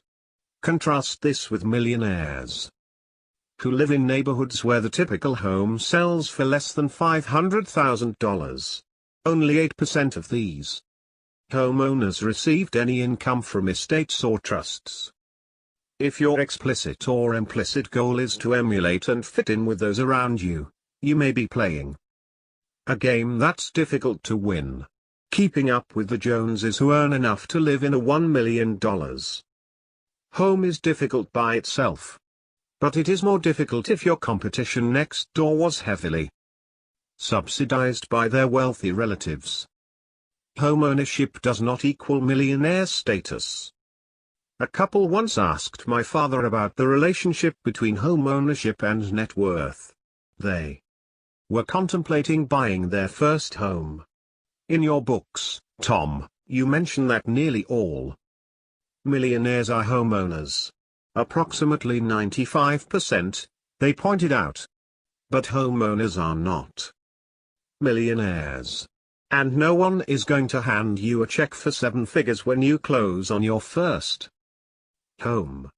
However, there is some correlation between home ownership and net worth. According to government statistics, the median household net worth for renters has hovered around the $4,000 to $5,500 level during the last 20 years. For the same period, the median net worth for homeowners has been 30 to 45 times greater. The median net worth for homeowners in the United States in 2016 was approximately $230,000. 7. But don't count on the appreciation of your home to make you wealthy. In Stop Acting Rich, my father mentioned that if all costs are accounted for in real terms, homes appreciate very little, if at all. Again, one of the keys to building wealth is to live in a home that you can easily afford. What is affordable? A few years ago, Bankrate.com suggested that an affordable home is one where monthly housing costs, which include principal and interest on the mortgage, insurance, and taxes, would be less than 28% of a household's total income. This is close to the 3 times recommendation from the millionaire next door. Not only should you think about cost of living, but also how you measure your well-being within your new city, community, and neighborhood. Specifically, we still argue that your more immediate community, your school district, neighborhood, and town, is more important when it comes to your personal happiness. When you're thinking of buying that 4,500 square foot McMansion out in the suburbs to avoid a 2-bedroom fixer-upper in the city, you're trading size of home for commute. What's more important to you? Maybe a bit of wisdom from the millionaire next door is in order. Perhaps you aren't as wealthy as you should be because you traded much of your current and future income just for the privilege of living in a home in a high-status neighborhood. So even if you're earning $100,000 a year, you're not becoming wealthy. What you probably don't know is that your neighbor in the $300,000 house next to yours bought his house only after he became wealthy. You bought yours in anticipation of becoming wealthy. That day may never come. 11. The concept of spending today in anticipation of future wealth continues to plague those who are unable or unwilling to understand the long-term financial impact of large-scale purchases. Remember Ken, who traded Manhattan for Atlanta. His peers viewed his choice with skepticism, but it ultimately paid off with 20-plus years of reduced living costs. In the current environment of rising real estate prices and stagnant wages, the idea of living below your means, not above them, especially when it comes to housing, is as important as ever. Are millionaires cheap dates? Is your significant other dropping hints that indicate he is interested in certain levels of requisite gifts, entertainment, and activities that require spending beyond your, or his, means? You may be involved in a relationship with a consumer-focused partner, one who ultimately may find it difficult to adjust to a more frugal lifestyle which those who seek economic success adopt, as my father described in 2011. When people ask me about the activities of millionaires, I have a short answer. As I wrote in The Millionaire Mind, the typical millionaire is, in 3 words, a cheap date. Yes, a cheap date even among a fraction of the top 1% of the wealth holders in America. Many of their favorite activities of millionaires are not at all costly. It matters not if you are rich or poor. Their best things in life are free or close to it. I was reminded of the cheap date concept when I read a recent email from a self-employed multimillionaire right on the mark balance sheet. Affluent. In it, he wrote, I ride my bike to work, 12 miles round trip. Been doing it for the last 8 years. Age 59.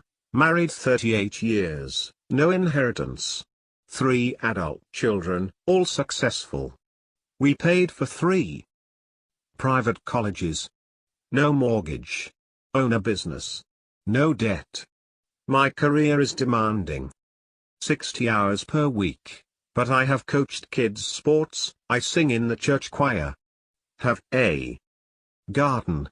Annually make many gallons of apple cider. Keep honey bees. Attended 6 home building trips to Mexico and serve on a variety of professional committees. Wife and I share many Christian values. This has contributed to our long-term marriage. All of our friends seem to have similar values to ours. He mentions that he has no burning desire to drive a new car. As he said, we are satisfied. Our cars tend to last a long time. 2002 Tahoe, 90,000 miles, 1995 Buick purchased 3.5 years ago for $3,500. This millionaire spends his time and money in ways that give him great satisfaction. Being a cheap date doesn't bother him in the least. The goods of consumers. What many people loved, and some people loathed, about The Millionaire Next Door was the focus on living frugally. Throughout the years since its publication, individuals from around the world commented that they finally felt vindicated for their chosen lifestyle, one that eschewed their consumption machine. They described in detail their habits, from seemingly small behaviors like clipping coupons to how they purchased their latest automobile. The case studies in The Millionaire Next Door confirmed for them that they were not alone. Compared to 1996, the cycle for consumer trends is faster. Our social connections include non-stop information about what our neighbors are doing and buying, and marketing looks like journalism. Marketing and consumerism have all changed dramatically in 20 years, changing the nature of what is presented to consumers and how easily accessible shopping is, as discussed in Chapter 2. Despite those changes, and despite the influences of media, social and otherwise, we see consistency in their moderation of millionaires over the past 20 years. Prodigious accumulators of wealth continue to describe themselves as frugal more often than those who are under-accumulators of wealth, and they recognize that they are more economically successful than their neighbors. While there is little difference in budgeting, there is a difference in overall wealth and frugality. Does it take more to be disciplined in the area of spending today than in the 1980s or 1990s? Certainly the advent of social media and the advanced ways in which marketers can track and remarket to us requires more discipline to ignore them. For now, we'll look at some similarities over time. The most millionaires will pay for consumer goods today hasn't changed much from 1996. In 2016, millionaires spent about the same amount on suits, shoes, and watches as they did in 1996. The median price paid for suits decreased approximately 18% between 1996 and 2016, most likely due to the decrease in apparel costs as well as the increase in informal business attire allowed today. But the important point here is that consumption, at least for these categories of consumer goods, continues to show that millionaires next door and otherwise are not consumers of top luxury items within conspicuous categories. In other words, even for those who wish to emulate the wealthy, the answer, as it was in 1996, is to not shop at the high end. Are your spending behaviors more like millionaires or more like what you perceive to be the wealthy in this country? Playing the part? A Lawyer's Guide. Ned Davis, 36, is a successful trial lawyer. Even at this early stage in his career, his tally of legal victories places him in the exceptional category. Ned was kind enough to share some of his insights about the importance of accessorizing when in the courtroom environment. I'm not a big watch guy, but I had wanted to buy a leather-banded, gold watch for some time. I have a silver, metallic Rolex watch that I received as a gift about 15 years ago, and I wanted a gold watch to wear on occasion. I thought that I could justify spending a couple grand on a new watch because I had never bought one, and my wife even offered to get it for me as a Valentine's Day present. After reading Stop Acting Rich, however, I decided that I would not go out and blow several $1,000s on a fancy gold watch. I ended up finding a Timex at the antique dealer, thrift shop at their end of my street. The one I found had a vintage look. It was from the 1970s. That made it look like a nice dress watch. The Timex label, however, made it extremely affordable, $40. Not long after purchasing it, I realized how useful it was to have a modestly priced watch to wear on those occasions when I didn't want to seem like a fancy pants lawyer. When I'm in front of a jury or meeting with a client or witness of modest means, I now prefer to wear the trusty Timex. I think our clothes and watches, and cars, do send a lot of messages that can be good or bad. I find that it is better not to have your clothes or watch or jewelry stick out too much in court, and I tell all my witnesses the same thing. By the way, Stop Acting Rich has also reinforced my decision to keep driving my 2004 Volvo. I figure I'm saving at least $500, $700 every month I keep driving my 7-year-old car. Ned's many successes and the well-earned respect that goes with them are true badges of achievement. Uniforms and accessories can be bought in stores, but they're not the same as a list of genuine triumphs in legal, or in any other form of economic competition. Also, note that nationwide, the typical millionaire paid at most $300, median, for a watch. About 1 in 4 paid $100 or less. Note here, though, that in our survey we didn't distinguish between traditional watches and smartwatches or other wearable technology which some argue may replace the traditional watches featured in the Millionaire next door. Even so, the median price paid is the approximate price of smartwatches. Luxury jeans. Let's take a look at the new staple of Business Friday offices, jeans. The U.S. denim industry is a $13.7 billion one. 13 and a recent study reported that on average, Americans owned 7 pairs. 14 while the average American pays under $50 per pair. 15. The millionaires in our study paid just over that mark, spending at most $50 on denim. In the luxury realm, though, we know that designer jeans can cost much more than that. Simply type in jeans into Amazon and sort from highest price to lowest, and you'll most likely see an opportunity to purchase a pair of Dolce & Gabbana jeans for more than $8,000. Only 25% of millionaires spend more than $100 on a pair of jeans, a far cry from the inexpensive jeans of one millionaire we interviewed, an attorney who left the corporate world to help with a family business. Clothing tips from Mrs. Point.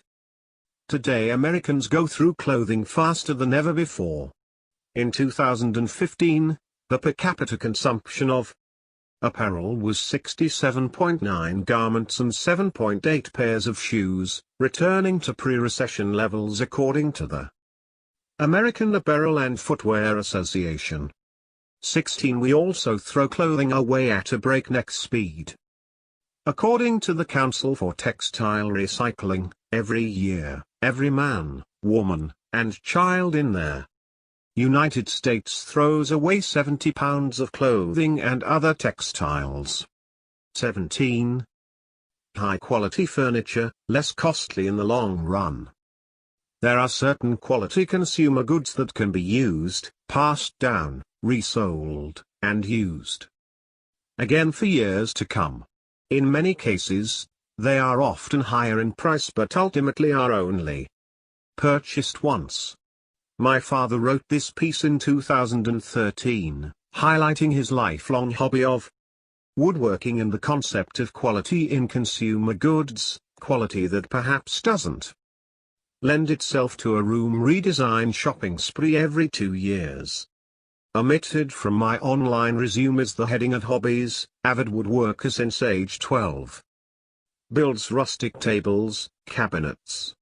Carves ducks, many from first growth white cedar. As a woodworker, I often make judgments about the quality of wood and workmanship in new and used furniture, even some antiques. My admitted preference is for traditional solid wood furniture. Well made, traditional furniture is preferred by many millionaire next-door types who see it as a lifetime investment. One of my favorite brands of furniture is Henkel Harris. The quality of its wood and craftsmanship are grade A+. I was saddened to learn that in 2013, Henkel Harris had closed its stores. I said to myself, just not enough wood-oriented traditional furniture buyers in America today. Through billion-dollar marketing campaigns, consumers have become part of the disposable society. Some in their furniture industry are certainly a part of this culture. As consumers, we are being trained to buy and replace again that which is trendy or so-called fashion furniture. All too often this kind of furniture is made from particle board, some even from sawdust held together with glue.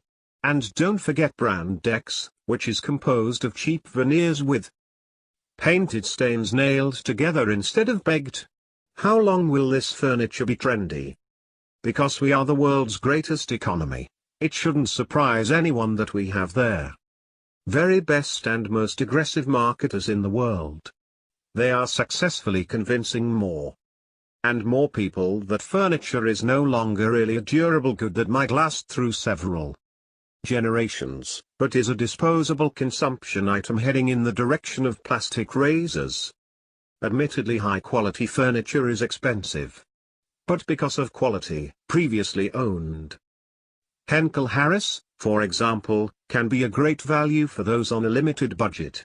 On my last visit to the Scott Antique Fair in Atlanta, I noticed a Henkel Harris dining room set in mahogany table, 8 chairs, sideboard and break front, for $899.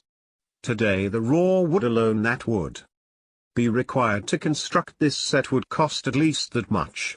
Even if this furniture was professionally refinished, you would still be paying less than 20% of what a new set would. cost. And here is some good news.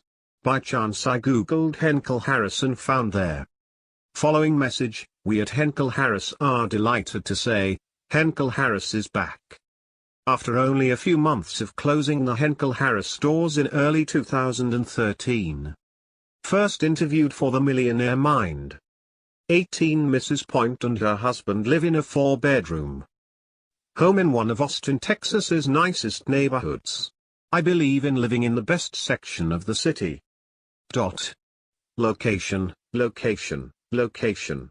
I will do without fine cars, plus a lot of other luxuries, but insist on having the best home possible," she says.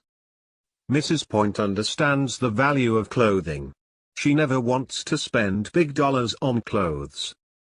They depreciate too rapidly and put a hole in one's net worth. But she always wants to look well dressed.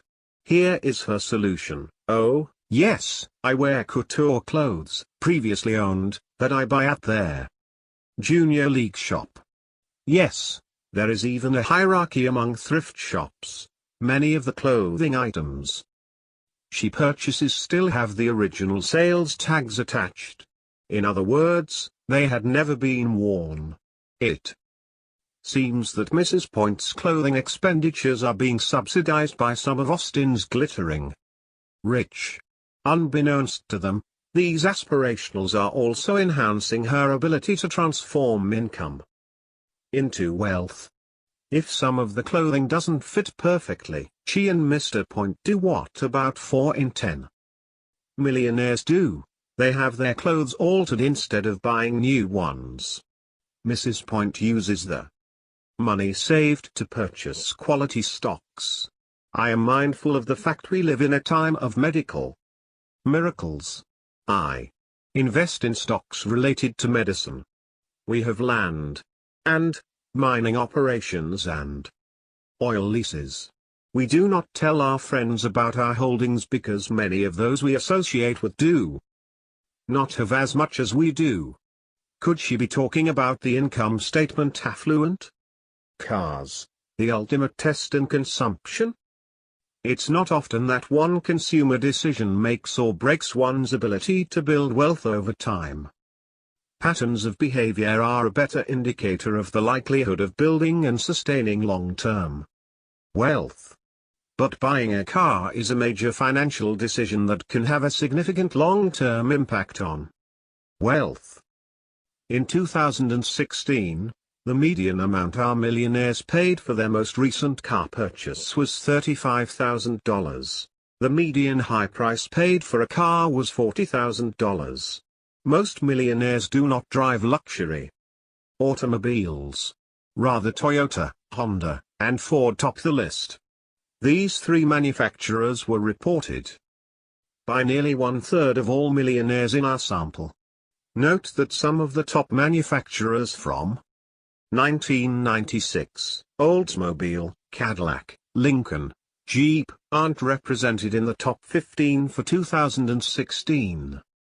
Non-luxury makes have consistently been at the top of cars of millionaires lists over time. Their most popular brands among millionaires are Toyota, Honda, and Ford, followed only then by BMW. So, for those who want to emulate the rich or show their millionaire status, consider the top 3 choices of millionaires today. High satisfaction in life abounds among those who focus on what is inside. High satisfaction in life abounds among those who focus on what is inside a person and not on what they drive, where, or where they live. Even for those who love cars, like my father did, they're economically successful are more interested in what can help them build wealth over time. When we asked one millionaire next door from outside Winston-Salem, North Carolina, what he gave up in order to achieve significant wealth, he replied, "A new car every few years. I drove a well-maintained car for 21 years. I think that decision saved me about $250,000 in repeated car payments."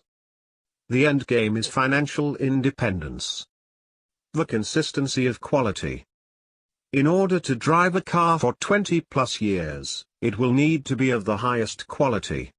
This is the reason the economically successful tend to buy based on this factor. The luxury automobile is still the calling card of those who are income statement affluent. But the table above shows that Toyota and Honda topped the list of cars driven by millionaires. Here is an interesting piece that my father wrote a few years ago about Honda, number 2 on our list of millionaires' top choices for automobiles. A 2011 advertisement for the Honda Accord describes it as having the highest resale value within its class. I'm not surprised. How well a motor vehicle holds its value depends on several factors. Of course, reliability is important, no doubt, but there is something else. It has to do with retail versus fleet sales. What if the car that you are contemplating buying is sold in their hundreds of thousands under the heading of fleet sales?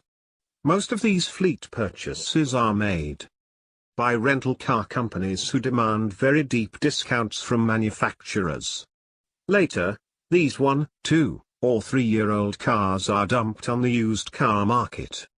I learned this firsthand when Lee, a friend of the family, asked me to help her sell her grandfather's car, a 3-year-old sedan purchased new for $25,400. The car sold for $7,000. She was lucky, even though it only had 14,000 miles on the odometer and was in excellent condition. Why so little? It was the number 1 make and model of car purchased by rental car companies during the year it was originally purchased. Lee's grandfather thought at the time that he was getting a good deal, a deep discount on his purchase. So much for first cost when buying a car. He paid dearly in terms of life cycle cost, losing more than 70% of the purchase price. Maybe he should have purchased a Honda. If he would have netted at least $5,000 more. According to a 2011 article in Automotive News, Honda America accounted for only 1.6%. Or 33,000 of all the fleet sales, 2.1 million, in 2010. 19. In contrast, Honda sold 1,197,500 of its vehicles to retail customers. In sharp contrast in terms of fleet sales, General Motors accounted for 29.2% or 609,000 motor vehicles. Ford accounted for 29% or 604,900. Ironically, I recently bumped into the owner of a large Honda dealership. I hadn't seen him since we were in graduate school together. I praised his reputation as a quality dealer. He responded, "They are great cars and Honda, wonderful people to work with. But once you sell a Honda to a customer, they'll hold on to it or at least keep it in the family. I never have enough Honda trade-ins to keep my lot filled." Leasing, luxury, and aspirationals. It's very easy to judge others by the car they drive. Marketers count on it and spend billions of dollars. So you have a certain, somewhat inaccurate, view of luxury car owners and drivers. But you cannot judge the wealth of your neighbors, friends, or family members by what they drive. And often those luxury cars are leased.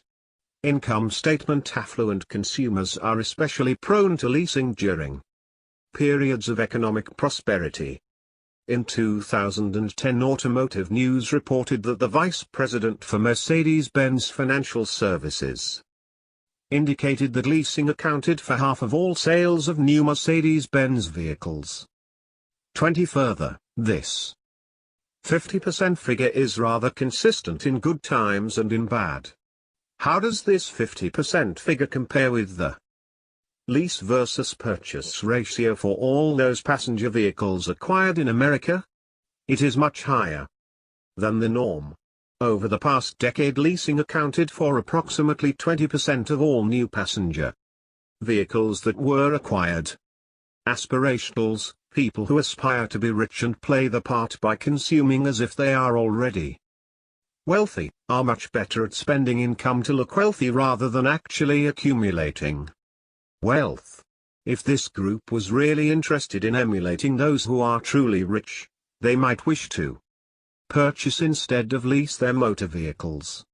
In our latest survey, only 14% of millionaires leased their cars, and the median value of those vehicles was $46,000, whereas millionaires who purchased their new cars did so for a median value of $35,000.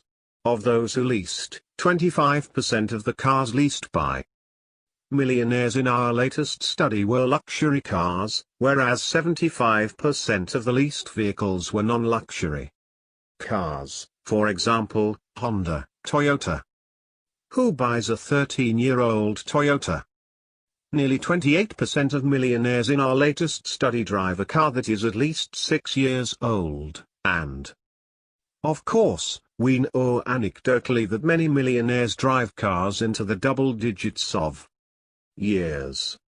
In what you might call a field study, my father profiled the prospective buyers of his 13-year-old Toyota to examine anecdotal evidence about buying habits. He wrote this piece in 2010. When I sold our family's mainstay, a 1997 Toyota 4Runner 4x4, the car was like a good friend. It never let our family down. Even though it had 180,000 miles on it, everything worked. The paint was still nearly perfect. We were surprised with the large number of prospective buyers who contacted us shortly after it was listed on the internet. Two of the potential buyers are worthy of discussion here. Prospective buyer number 1 was male, age 36, married, father of 3. He and his wife both work full-time.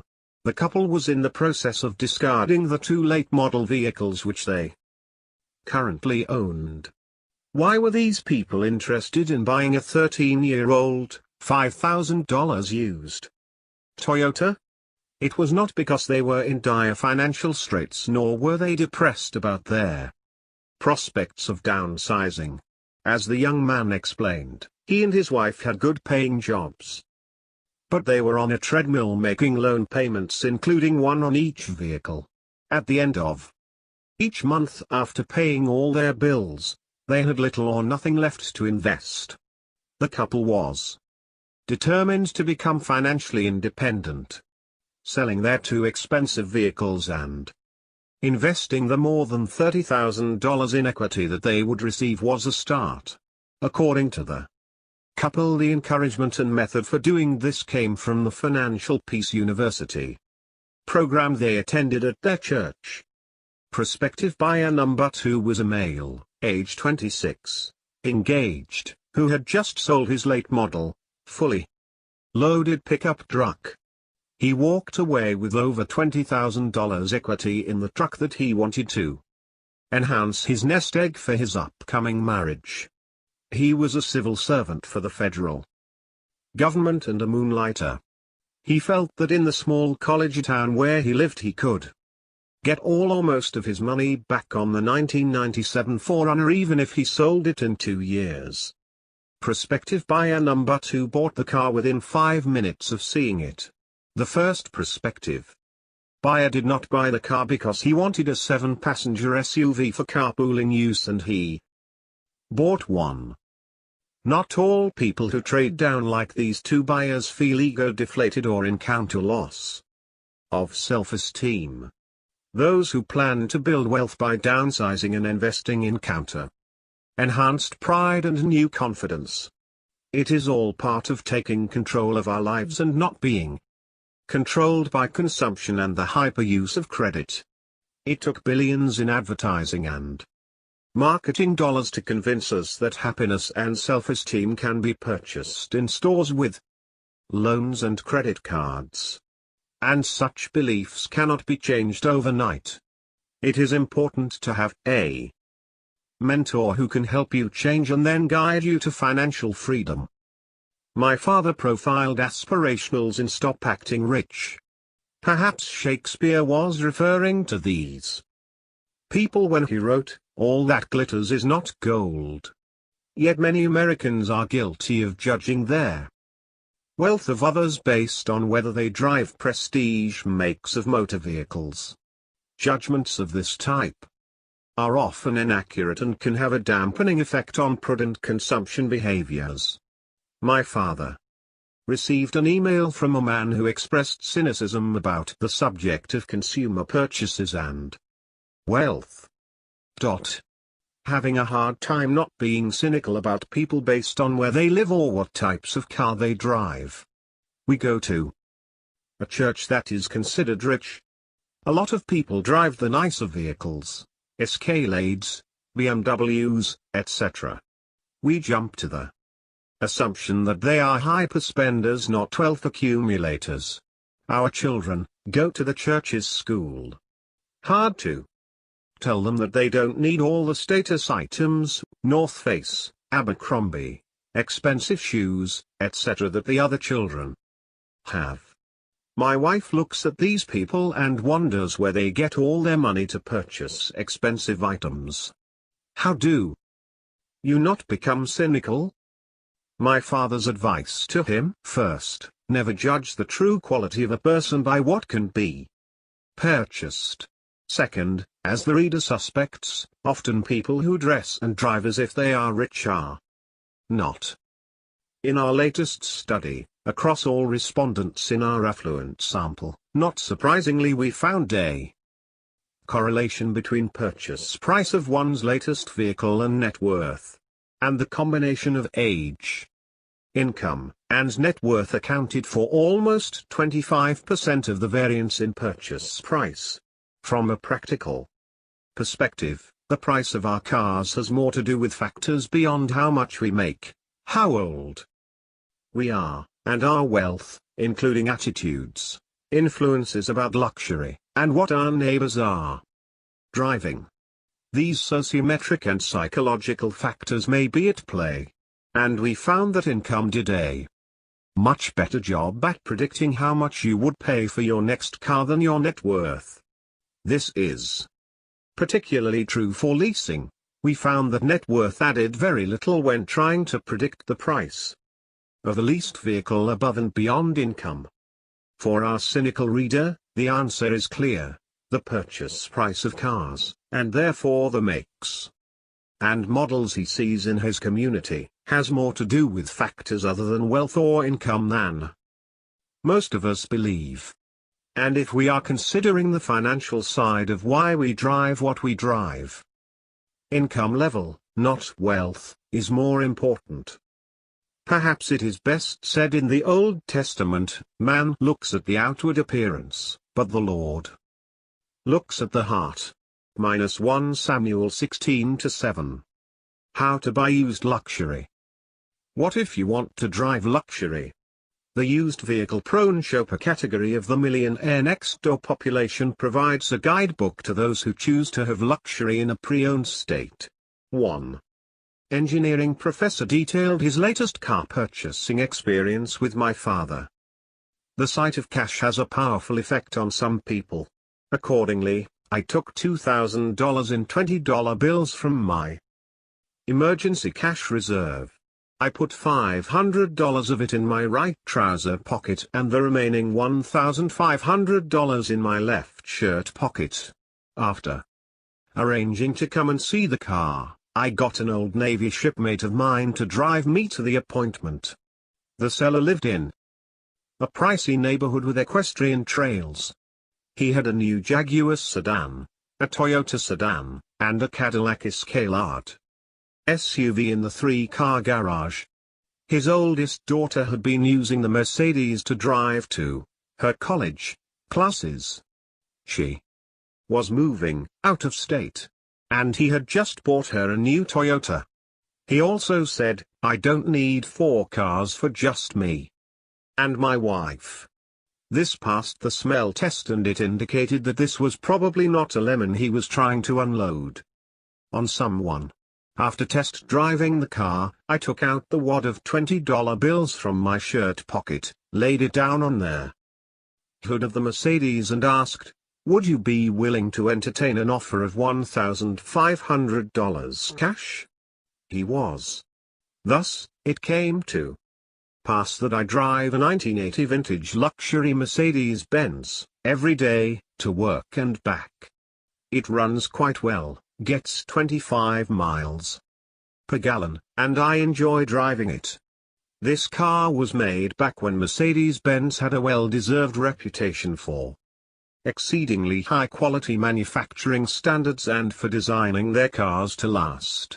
Plus, my inner 20-year-old kid is delighted that he finally got his wish, even if it took 38 years for it to come to pass. Too many Americans may believe that by driving a new car they are emulating economically successful people. But only 16% of millionaires drive this year's model motor vehicle. Don't ever feel degraded if you are riding around in a used motor vehicle. Car buying for professional advisors. John, a financial advisor, was relocating to a South Florida affluent enclave. He sought my father's advice concerning the ideal motor vehicle. John, who valued the millionaire next door concept, was seeking special dispensation. He was fearful that he would alienate prospective clients by driving a normal, that is, non-luxury, make of car. Countless times people in John's position had tried to convince my father that driving an expensive motor vehicle is part of the required uniform for those who provide professional services to the rich. But he was never persuaded. Instead, he insisted that the key to success is to provide a high level of core service that is way beyond expectation. In other words, it was more important that John managed the money of his glittering rich clients successfully than worry about the make of car he drove. Here's what my father wrote about the glittering rich in Stop Acting Rich. These people are prodigious spenders on every form of prestige products and services. Yet they live below their means. Because to qualify they must have a minimum net worth of $20 million. The glittering rich own a top-of-the-line BMW, Mercedes, Lexus. Most have at least one SUV. Yet many of these SUVs are not in the luxury class. Full-size SUVs are extremely popular among the glittering rich. 21. My father had a compromise solution for John. Since full-sized SUVs seemed extremely popular among the glittering rich, why not purchase a previously owned one? He recommended something within the GM family because they were big, comfortable, safe, and considered by many to rank first in quality among all full-size SUVs. And John wouldn't have trouble finding one. My father found 93 pages of previously owned, full-size GM SUVs for sale in John's trade area. Big ticket spending. Besides purchasing consumer goods, cars, and homes, how do millionaires allocate their income? As we will cover in Chapter 7, most millionaires we surveyed spend 1% of their annual household income on financial advice, but 1/3 pay nothing. 1 out of 3 millionaires allocates none of his household income to economic outpatient care, aka big-ticket financial gifts to relatives. Whereas 1/3 gives approximately 1% of their income to this cause. 36% of millionaires give 5% of their income to charitable organizations, approximately 1/4 of millionaires give 10% or more of their annual household income away to noble causes. What gifts we give? The billionaire businessman and former mayor of New York City, Michael Bloomberg, has been documented as only possessing 2 pairs of work shoes. And it has also been disclosed that he routinely has them resold so he can wear them for longer periods of time.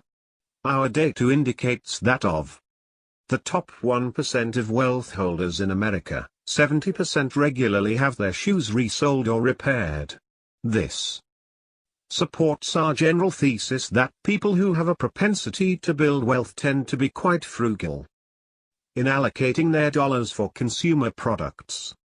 Mr. Bloomberg is quite obviously a prodigious accumulator of wealth, a balance sheet affluent type. And yet Mr. Bloomberg, consistent with the broader sample of prodigious accumulators of wealth, tends to be quite generous in donating his wealth to noble causes. Conversely, the data indicates that people with high incomes and significantly lower levels of wealth accumulated for their age or income cohort tend to spend big on themselves, but donate relatively little to noble causes. In our 2016 survey result, our sample indicated that 52% of the under-accumulator population donated 5% or more of their annual household income to charitable causes, while nearly 70% of their prodigious accumulator population donated 5% or more of their annual household income. At first glance, this data may appear counterintuitive. Shouldn't the prodigious accumulators be giving less away to others? But upon reflection it makes sense. The income statement affluent types don't give as much away because they need more of it to fuel a high consumption lifestyle. The prodigious accumulator group has more to share because their fixed lifestyle costs are lower. The IRS estate tax data also shows that as estate size increases, charitable giving increases dramatically. In 2013 Mr. Bloomberg donated $350 million to Johns Hopkins University, his alma mater, thereby pushing his lifetime giving to the school above $1 billion. Let's translate that amount into consumer product equivalents. That's $500 million donated for each pair of work shoes he owns. Our research indicates that recognition is not a major factor motivating affluent individuals to support noble causes. It has more to do with the satisfaction they receive from helping others, especially in terms of enhancing the growth and development of future generations. That's why they're wealthy. If you've decided that being frugal isn't for you and you want to consume with abandon, can you still build wealth? The ultimate question of the income statement affluent. The trouble is that most average to high income producing Americans burden themselves, their households, their children, and most importantly, their adult children, with expectations for a lifestyle that perpetually requires a high income, heavy amounts of economic outpatient care, or debt. As we've already mentioned, the original title of The Millionaire Next Door was That's Why They're Wealthy until the editor, Suzanne Gallen, suggested the new title. One of the main reasons that they are wealthy is because they live below their means and shop for value. Those who are successful accumulators of wealth approach spending and consumption with consistent discipline. Training for financial independence day, transaction by transaction.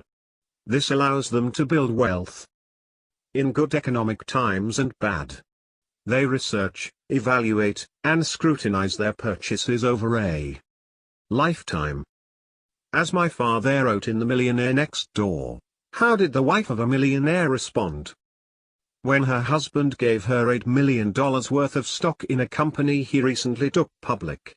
She said, "I appreciate this, I really do." Then she smiled, never changing her position at the kitchen table, where she continued to cut out 25 and 50 cents off food coupons from the week's supply of newspapers. 23. Ignoring trends, being indifferent to the views and influence of the herd, and living below their means are the hallmarks of those who are good at transforming income into wealth. As a result of this lifestyle, They have greater freedom and security to change jobs, start their own businesses, and take chances. In essence, a consistent and disciplined pattern of consumption behaviors is the marker of those who can be wealthy on their own, and those who are wealthy today. Chapter 5. Strengths for Building Wealth. It is very confusing, all this information about the keys to becoming economically successful. How did millionaires become rich in America? The best way to answer this question is to ask them from the millionaire mind. Without a higher than average income, most individuals working for others cannot amass wealth easily. And small business owners aren't universally successful. In fact, the failure rate for small businesses in the US within 5 years as of 2016 was 50%. 1. Finding great satisfaction in one's work, while important for long-term revenue generation, doesn't guarantee wealth. Put simply, their ability to transform any amount of income into wealth still relies upon the discipline and hard work associated with saving and managing one's finances effectively.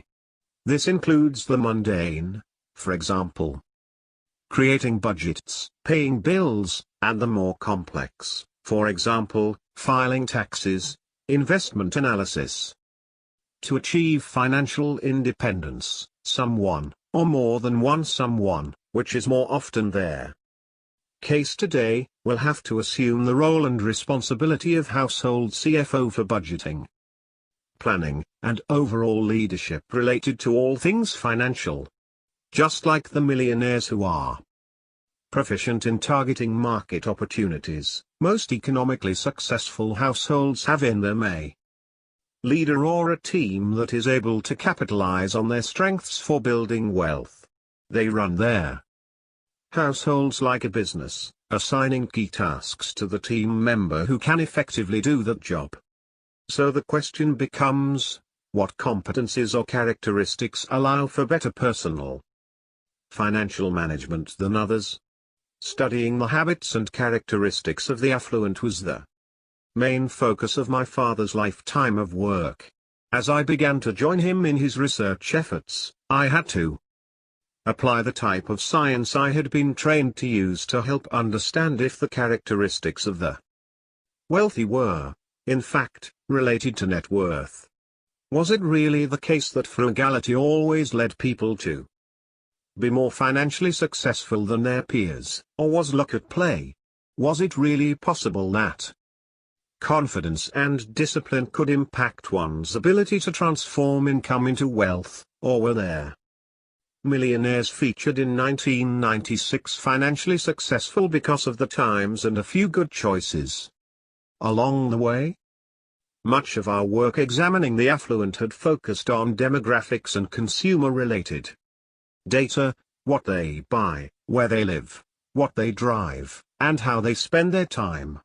Some of that research included examining life experiences and characteristics, particularly in the millionaire mind. Beginning in 2010, we began to broaden the focus of our research, identifying common behaviors of individuals at various points on the wealth accumulation spectrum, those who are above average at the task of converting income into wealth, pause, and those who are below average at this task, yours. From this we can make certain inferences regarding the higher level behavioral common denominators of successful wealth builders. To study this critical job, one that to some extent all of us have, we began a series of studies back in 2012. Several of these included samples of mostly mass affluent Americans, selected from a crowdsourcing site. 2 of these were Americans who were essentially freelancing or moonlighting to generate additional revenue for themselves or their families. This endeavor was in some respects a reverse approach to our other historical research efforts. In the past, we examined traits and habits of millionaire populations and at times divided samples into prodigious accumulators of wealth and under-accumulators of wealth based on age, income, and net worth, and then identified significant behaviors in each group. Our main focus in recent years was to find out what other big picture behavioral common denominators make prodigious accumulators of wealth better than their peers at converting their income into lasting wealth. These are the behavioral characteristics that were embedded in our survey research regarding purchasing decisions and career paths were not as obvious. The job analysis of the household CFO. If we forget about windfalls and inheritances for a moment, we can consider the characteristics that are most conducive to building wealth over time. What characteristics predict or are related to net worth, regardless of how old you are or how much money you make? To do this, we first considered personal financial management as a job, one that has a distinct set of responsibilities and activities that go along with it. To illustrate how this works, imagine you had to hire a professional to manage every financial transaction or task you had in your life, not just financial planning or investing. Everything from paying bills to interacting with your spouse or significant other about money would have to be done by this new hire. A combination of science and common sense would help guide your decision-making process to find the best candidate for the job. What would this job posting look like? Wanted: household CFO. Description: the role of the household CFO is to ensure her household is building wealth in order to ultimately achieve financial independence. The household CFO will oversee the household's budgeting and financial planning. He or she will be required to create, manage, explain, defend, and negotiate household budgets annually, and monitor spending and saving related to said budget. He or she will be required to plan for the financial security and longevity of the family, focusing specifically on retirement planning, college savings planning, and other large expenses in the foreseeable future. The household CFO will be required to balance checkbooks, file tax returns, pay bills on time, create financial plans, create estate plans, research investments, monitor investments, and generally run all financial matters for the household. Their household CFO will serve as a check on household spending, and thus will work closely with the following individuals: household chief procurement officer and her team members, read, spouse, self and/or children.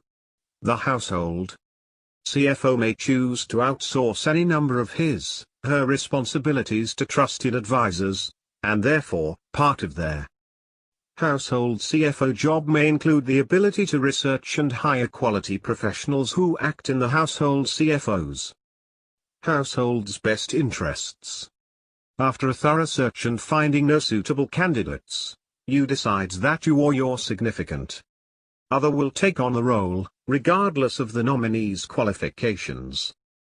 The last piece above is the reality. This critical role is always filled by someone in the household.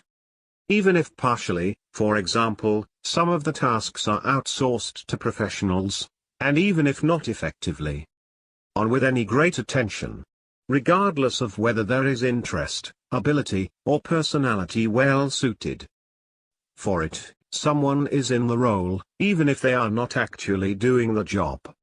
The difference between economically successful Americans and those who are not is often that they know the universe of tasks that are required to do the job, understand what they can do well, what they need to improve on, and what needs to be outsourced. Demonstrate or work to improve in areas that are key to building and maintaining wealth. As we discussed in Chapter 3, a combination of both nature and nurture gives us strengths that can allow us to build wealth or get in the way of us being economically successful. Every individual steps into the household CFO job with a unique set of experiences and competencies, behaviors, and attitudes. Despite these differences, unless our financial lives are completely cared for by someone else, we have to perform the role of managing our money. Part of our research in the past few years has focused on an analysis of the tasks required for personal financial management. This was conducted in the same fashion that industrial psychologists study occupations. What are the requirements of someone who is in the role of household CFO? What does this person do to manage their finances? Once we know the requirements of the job, then we can examine what it takes to do it successfully. When an individual serves as the household CFO, his or her main tasks include those related to spending, budgeting, and doing administrative tasks, as well as making investment-related decisions, and finally, working with others, especially in the case of couples or households with children. Presumably, if someone in the household is completing the most critical tasks for her household, then the household will be financially successful, assuming no one on the team, spouse, children, is actively working against the goals. These tasks require different skill sets to some extent, but, luckily, there is some overlap across them. The list can serve as a what you need to know checklist, especially for those who either haven't had to manage their own financial affairs in the past or are now able to do so without a team. Critical tasks for household financial management. 3. General. Consider the outcomes of potential actions before deciding on a course of action. Make financial decisions based on household's budget, plans, and long-term goals. Focus financial management efforts on becoming debt-free. Spending. Live, spend, below means, income, net worth. Spend less on expenses than household's total income in a given time period. Budgeting. Create an emergency fund. Budget enough money for basic needs, for example, food, before budgeting for optional purchases, for example, entertainment. Account for important household needs, for example, food, clothing, shelter, in preparing budget. Analyze budget and financial goals when considering a significant life change, for example, job changes, additional children, moving locations, that may impact goals. Administrative tasks. Pay bills on time to ensure no late fees or interest charges apply. Complete and file tax returns on time, whether in-house or with assistance. Pay credit card bills on time to ensure no interest charges are incurred. Pay entire balance of credit card each month. Working with others. Discuss unplanned or unexpected purchases with spouse, significant other prior to purchase. Work with spouse, significant other as a team when managing household financial issues. Investing. Understand the nature of investments and their risk and return profile. Invest in employer-provided retirement savings accounts, for example, 401(k)s. Understand the appropriate level of risk to take for own investment portfolio. Someone in the household must complete these tasks in order for the household to run effectively, even if some are outsourced. Part of the success of such an endeavor is hiring the right set of trusted advisors. And the tasks listed here are just the tip of the iceberg. We found a total of more than 240 potential tasks for the household CFO, some more critical and frequent than others. Competencies for wealth. Consider the tasks of the household CFO, and then think about how much you enjoy those tasks and whether you have the knowledge, skills, and abilities to carry them out.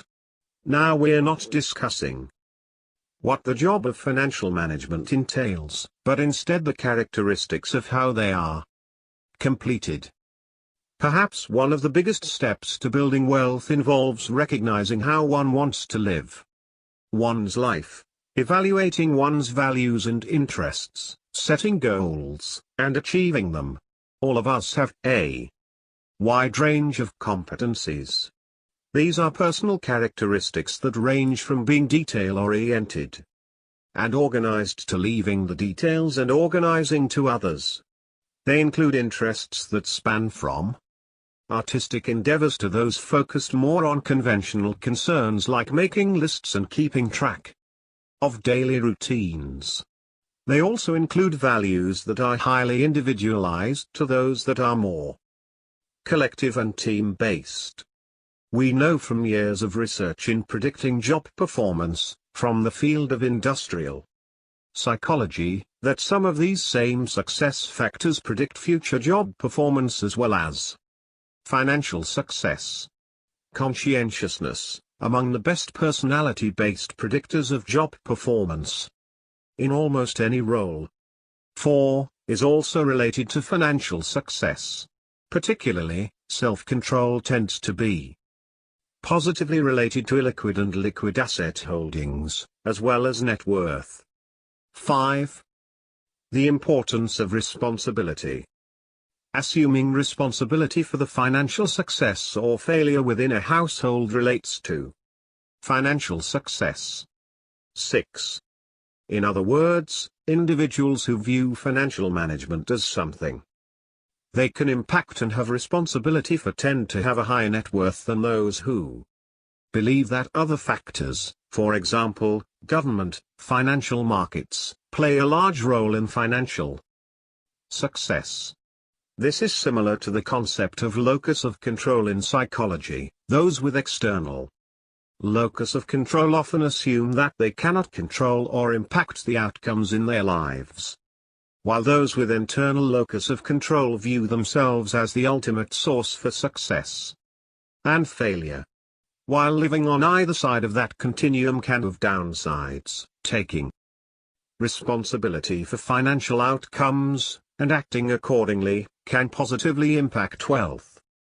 And this same concept applies in other aspects of our lives, as well. My father highlighted the role of responsibility and leadership in an essay in 2012. Ron Janau's book, Washington, A Life. 7, has been well received by most critics.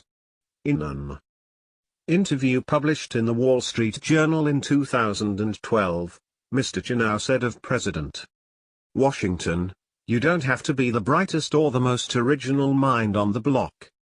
But what Washington's life shows is the clarity of vision, the tenacity of purpose and character, and how much can be accomplished in life if you keep your sights on your ultimate goals." 8. In The Millionaire Mind, I cite the work of Fred Fiedler and Thomas Link, two scholars in the field of intelligence and human performance. They concluded that cognitive ability tests, standardized intelligence tests, have been notoriously poor predictors of leadership performance, relations between intelligence and leadership and managerial performance, accounting for less than 10% of the variance. Even these low correlations are likely to be overestimates of the true relationship. Leader intelligence under certain conditions correlates negatively with performance. It is unfortunate that counselors rarely tell students that 90% of the variation in leadership is not explained by standardized intelligence measures. How many kids gave up on themselves early in life because they did poorly in school or ranked low on the SAT totem pole? Perhaps they should have been told, "You still have a chance. You may have to work harder, but you may also have the ability to lead other people." One of the most interesting millionaires that I ever interviewed never excelled in school or on any standardized test. During high school, his parents in frustration asked for a consultation with a seasoned guidance counselor. He told them, "Don't worry about your son. He is a natural born leader. What he has cannot be measured." The counselor was correct in his assessment of the young man, who today is an extraordinarily successful adult. George Washington, like most successful people, took responsibility for being a leader at an early age. It is important to encourage young people to look for opportunities to lead and not follow. Of course, much of financial management is in the details, so those who have administrative or clerical skills will be better able to keep track of the spending, saving, and other details. Economically productive households tend to have one member of the leadership team who can effectively track such details. Being detail-oriented, or conscientious, tends to relate to a person's financial success over time. To identify the characteristics that were most predictive of net worth in broad samples, again, assuming age and income were constant, we conducted a series of parallel studies designed to determine what the broad behavioral categories were that would relate to or predict one's ability to build wealth over time. Using two sets of broad samples of Americans, including those with a net worth ranging from $100,000 to $1 million, as well as a sample of high and ultra-high net worth individuals, we find that key areas of behaviors impact one's ability to transform income into wealth, regardless of age and income levels. 9.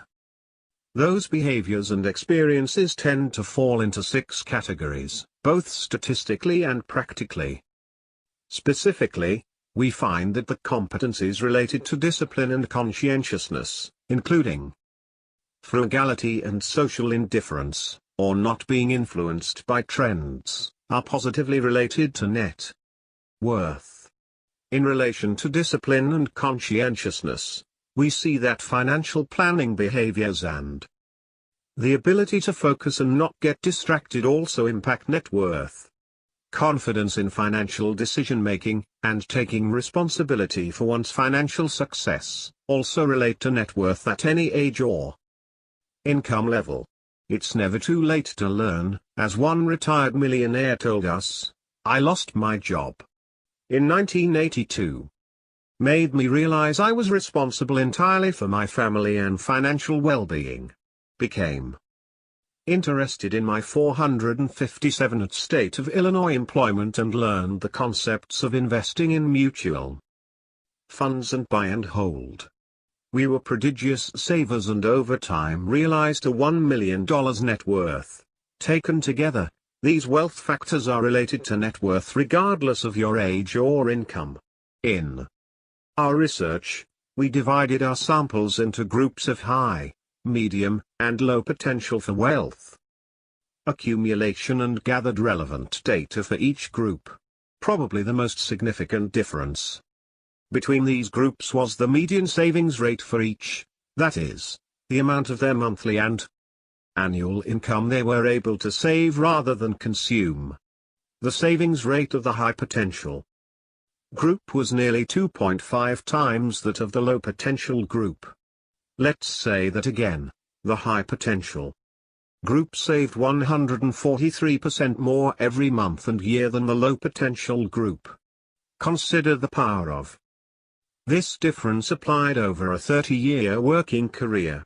And consider its relative power in Wall Street terms, where vast fortunes are earned by money managers who are able to at least promise to deliver portfolio returns that beat the market by a percentage point or two. What does it mean to hold age and income constant? Are we saying that these factors did not affect financial outcomes? Of course not. Or to put it another way, age and income have a significant effect on financial position and net worth. What we are saying is that our approach held those variables constant and then looked for statistically significant behavioral variables over and above any variation explained by age and income. Here's an example. While we all know that a 65-year-old individual who earned $1 million a year working as a surgeon is likely to have a higher net worth 1, 2, 3 than a 23-year-old construction worker. Our study sought to find behavioral differences that contributed to their economic results over and above the significant effect of age and income. About those engineers. Those who are economically successful tend to be aware of their strengths and weaknesses when it comes to financial management, revenue generation, investing, and the like. They are aware that even if they do have the skills and abilities to manage their financial lives, they occasionally need to outsource some of the more complex or time-consuming tasks to professional experts. The same can be said for those who tend to excel in their chosen career or vocation. They tend to be aware of their strengths and weaknesses, their interests, attitudes, and values, and find jobs that fit, that are congruent with their own unique skills. One vocation often tied to the ability to transform income into wealth is engineering. Many millionaires next door often come from this line of work.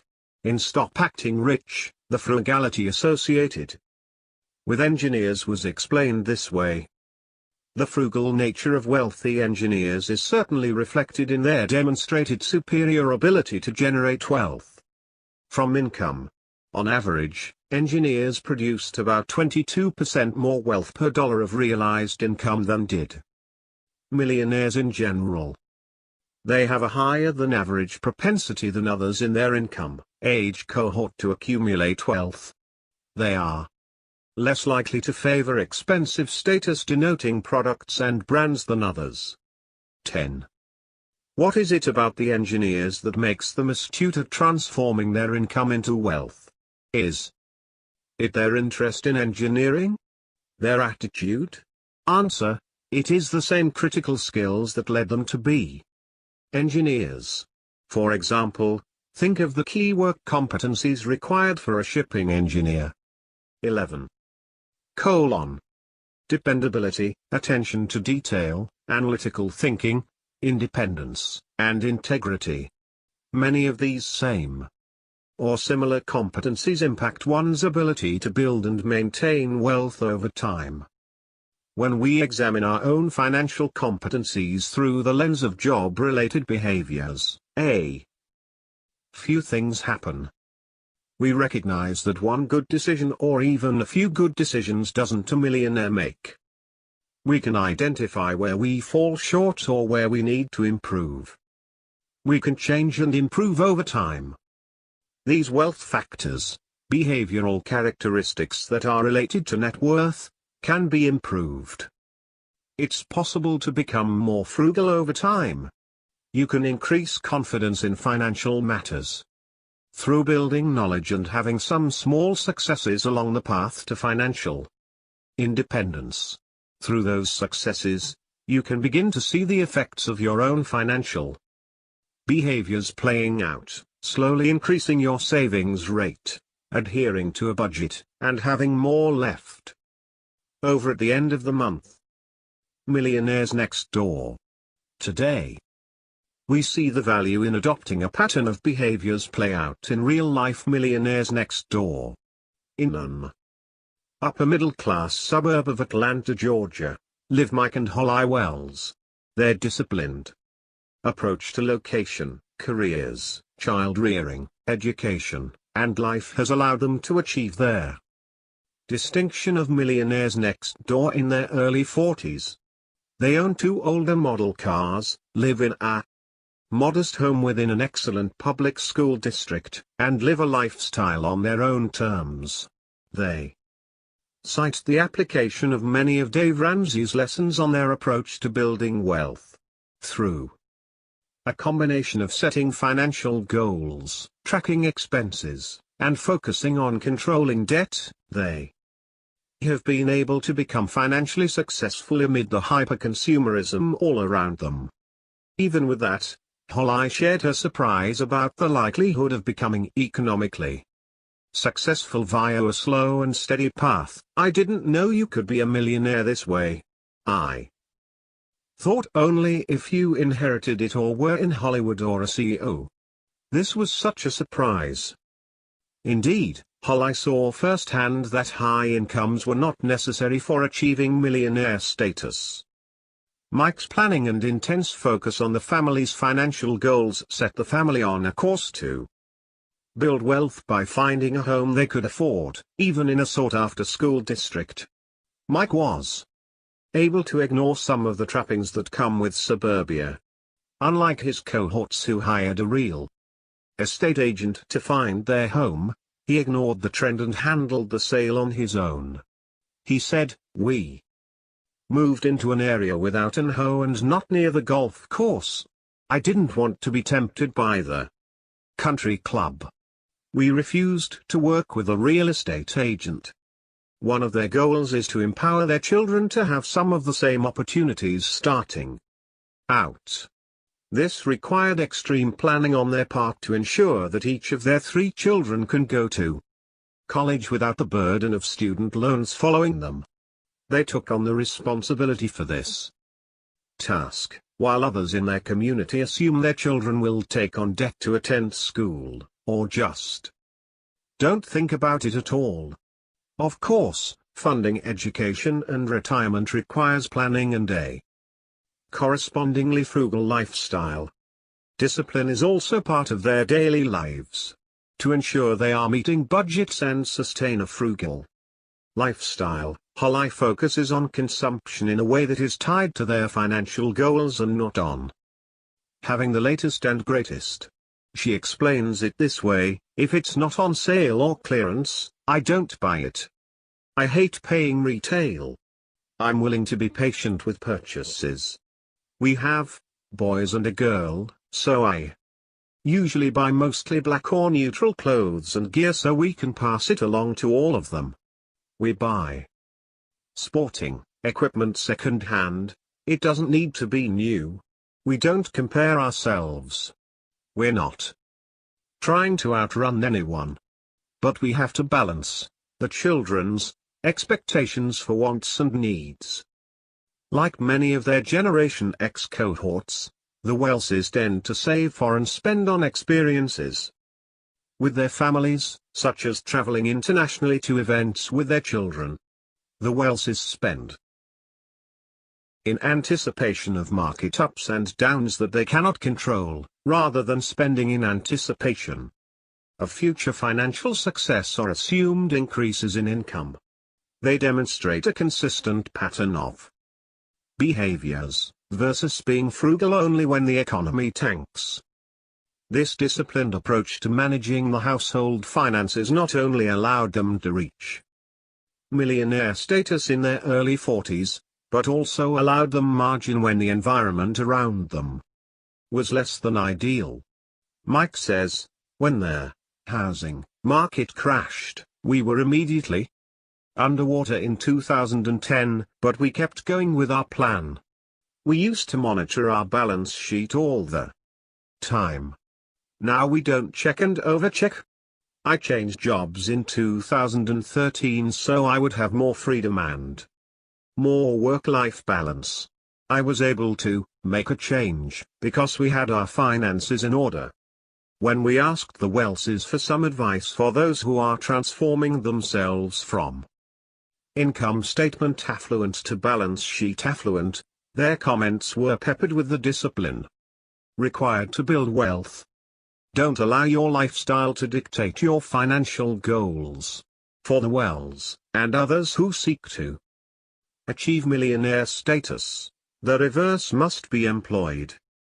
Have a good enough mindset about consumer items. Regardless of current economic conditions, always have a well-thought-out plan. Be open to learning how to do things differently, particularly when those around you are living a high-consumption lifestyle. Have open discussions about wants and needs. The Wells' dedication may be in the 99th percentile on the discipline scale. They demonstrate an example of consistent hard work, tough choices, and discipline to set and meet a goal. They're committed to a lifestyle that provides just enough of what their family needs and some of what it wants, but not to the excesses of those around them. Because they do not live in a $700,000 house and drive a late model year SUV, many of their neighbors, co-workers, and friends might be surprised at their balance sheet and the great freedom they have knowing they can withstand changes without having to adapt their lifestyle or give up the independence they worked hard to create. The marathon of building wealth. The idea that there is more than just smarts to building wealth or becoming successful in other endeavors pervaded my father's work. He wrote this in 2011. In The Millionaire Mind, I said that the process of building wealth is a marathon. How well you do in this race involves much more than grade point averages.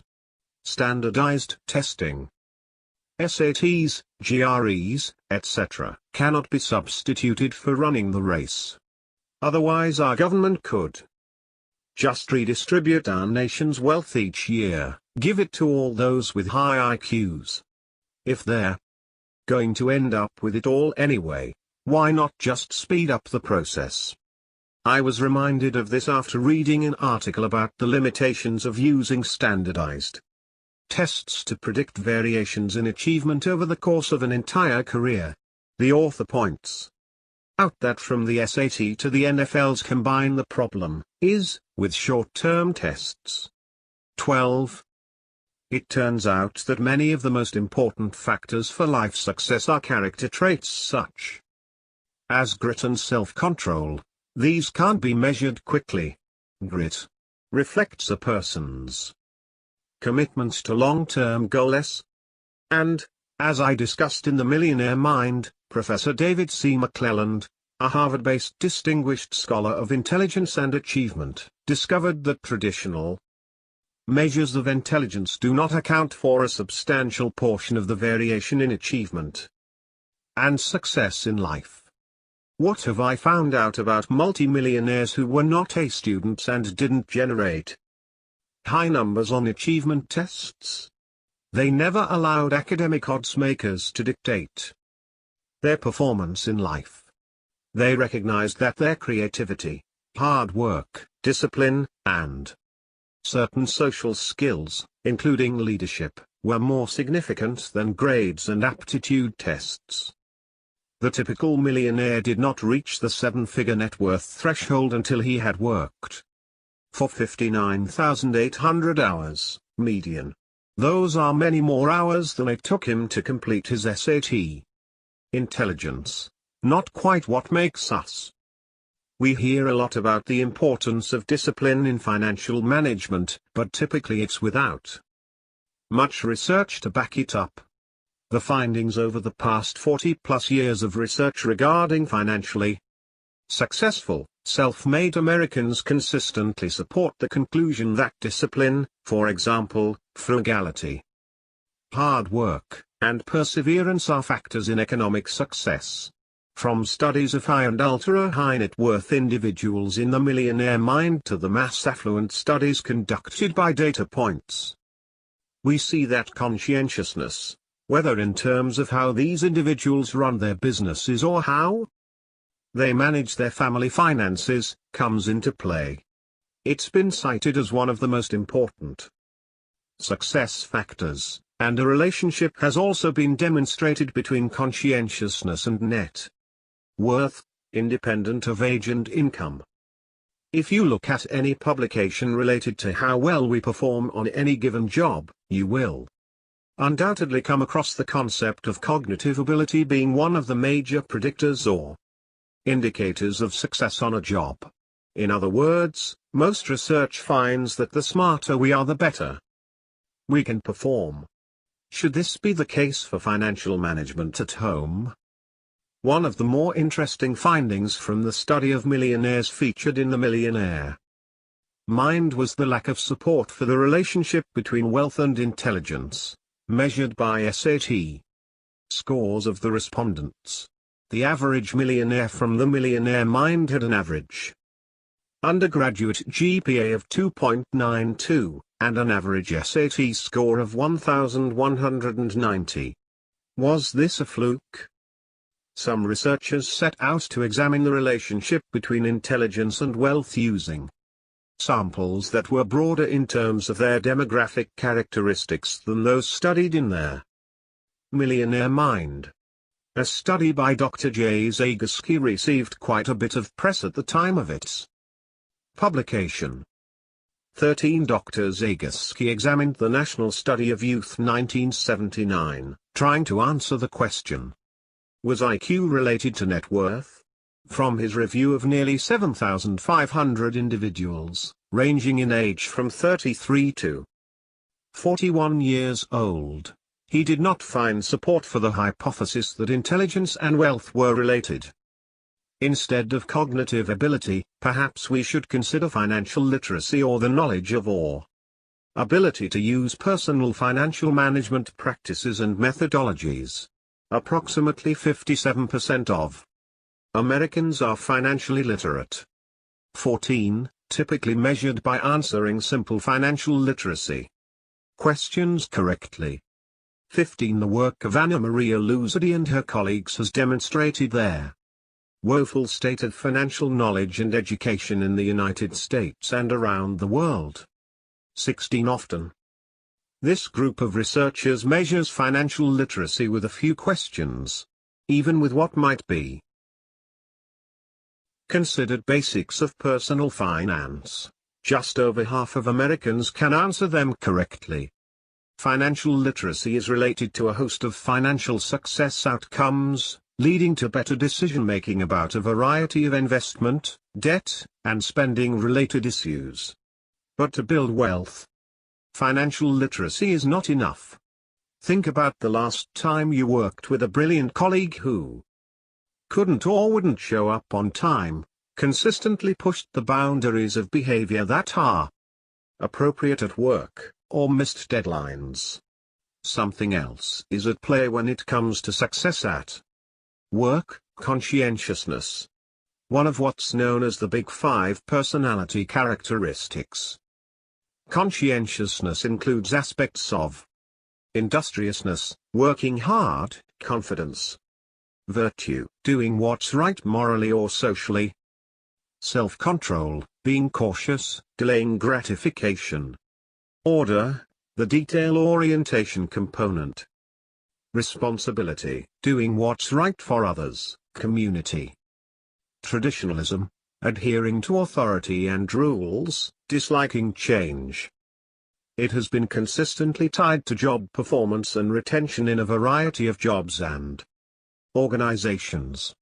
If you're in the position to hire someone and you can only measure one aspect of personality, this is the one you want, with some key, artistic exceptions. So, too, it goes with financial management. Many of the behavioral components that impact net worth, regardless of how old we are or our income levels, including frugality, planning, and responsibility, tie into this personality characteristic, and help us understand why it is so critical in the creation and maintenance of wealth over time.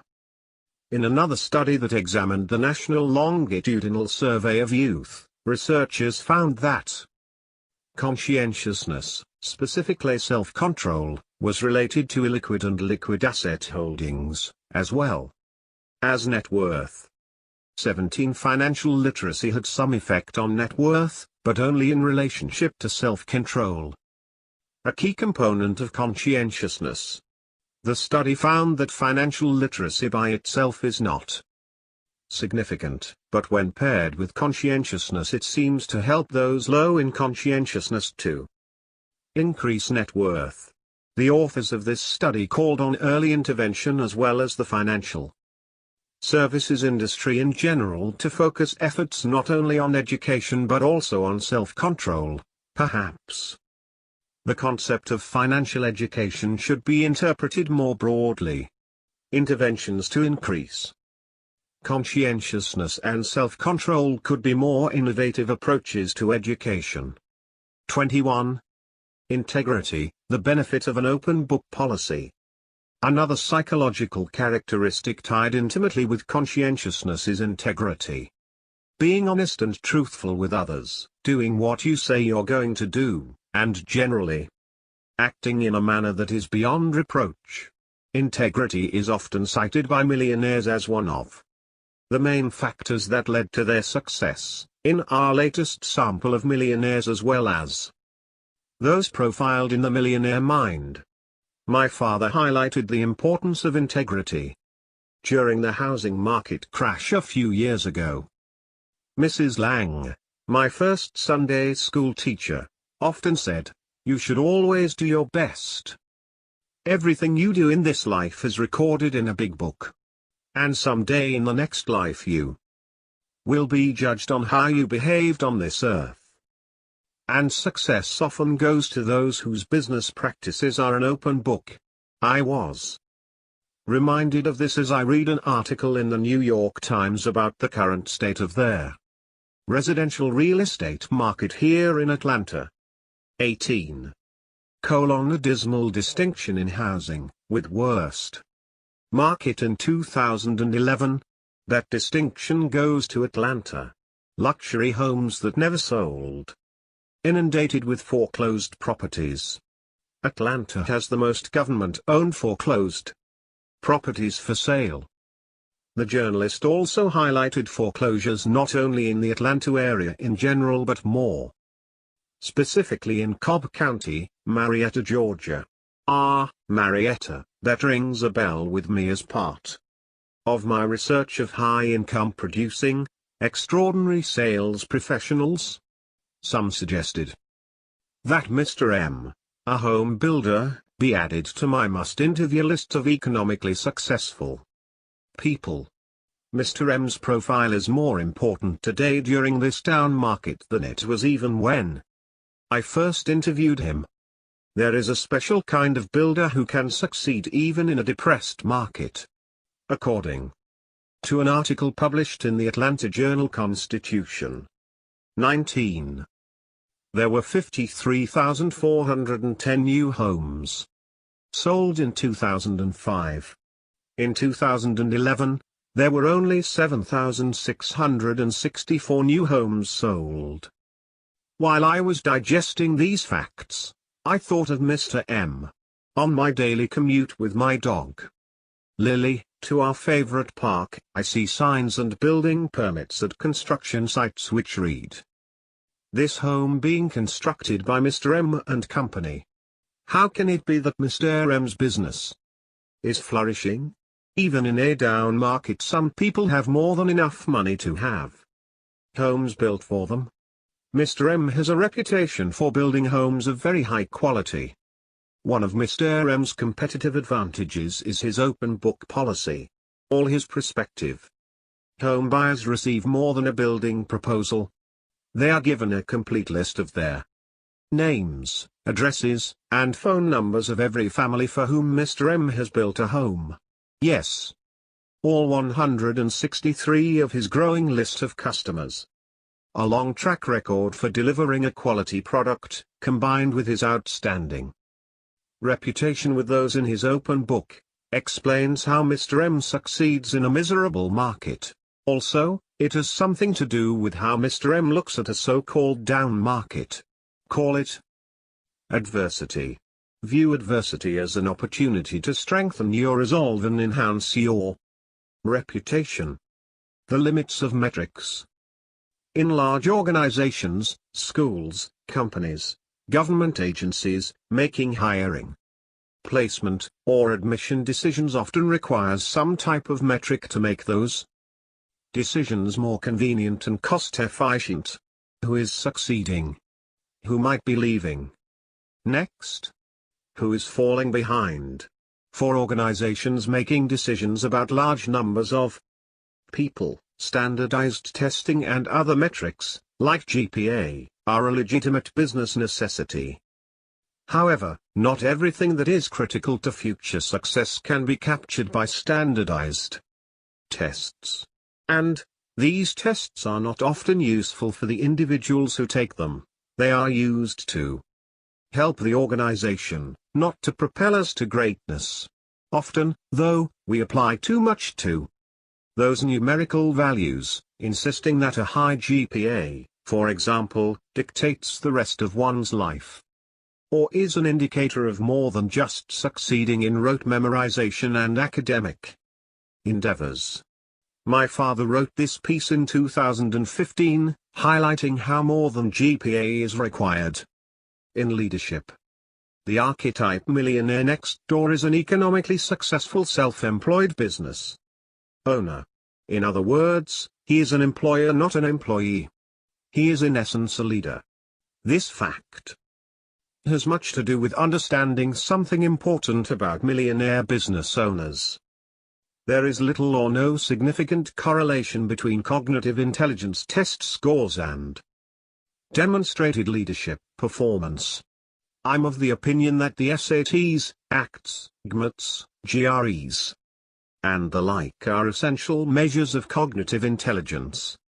Along these lines, I cited the related findings of two eminent scholars, Fiedler and Link, in The Millionaire Mind.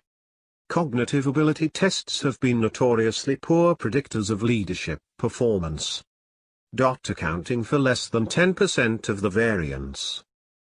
20. As an example of this, consider Dave. Today he is a decamillionaire. He had already read The Millionaire Mind before he asked me the following question: of all the college graduates in my office building, who would you think had the lowest grade point in college? You guessed it. It's Dave, who had a low C average in college. Dave owns the building that houses his very successful investment management company. And unlike all of the college graduates he employs, Dave graduated from a college that ranks in the bottom quintile nationally in academic standings. Plus he never scored above the 900s on the combined SAT original version. Even today Dave continues to be amazed that each week he receives a stack of resumes from kids with Phi Beta Kappa keys. Summer come everything who want to work for me. Very intelligent young men and women from great schools. But what Dave lacks in academic credentials he makes up with demonstrated high scores on scales such as discipline, integrity, initiative, risk-taking, ability to judge others, vision, tenacity, empathy, perseverance, and social skills. In essence, he possesses excellent leadership skills. What do all Dave's Phi Beta Kappa employees think of his college grades? Surely they have some concerns about working for a C student. No employee ever asked to see Dave's academic transcript.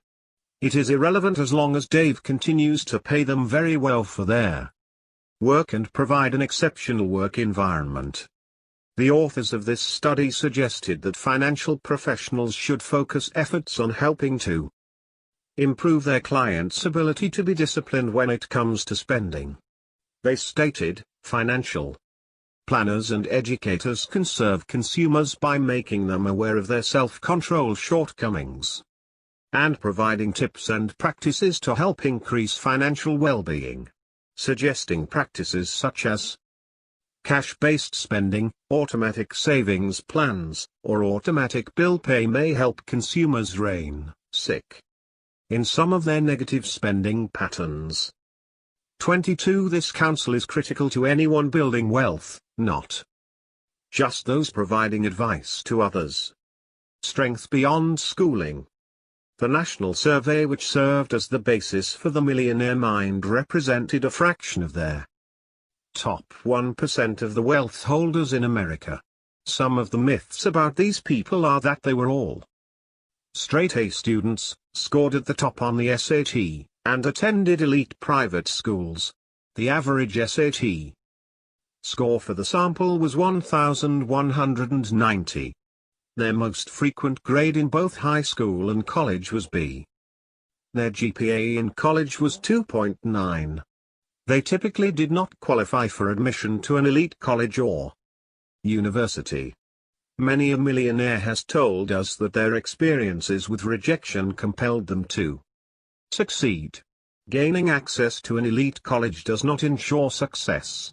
Only about 1 in 10, 11%, of decamillionaires rated attending a top-rated college as a very important factor in explaining their socioeconomic success. Overall, out of the 30 success factors, attending a top-rated college rated 29th or just above graduating near or at the top of my class. As one eminent scholar has said, your degree will get you your first job, but after 3 years nobody will care where you went to school. Even in America, not all opportunities are equally distributed. Recognize it, deal with it, and overcome it. Consider instead an anecdote of intelligence versus confidence in reaching career-related goals. Take 2 children from seemingly similar advantaged, affluent backgrounds. Perhaps they have parents with similarly prestigious jobs, the same type of family structure, high SAT scores, same GPAs, even the same interests and career plans. Why, in the future, would one end up with a significantly higher income than the other? Grades don't make the leader. Those numerical scores we receive growing up, and perhaps even today in well-meaning but often useless performance appraisals in organizations, can affect each of us differently. Some of us, regardless of the rating or score, will ignore it. Others will feel as if our future success has somehow been bolstered or hindered by the value.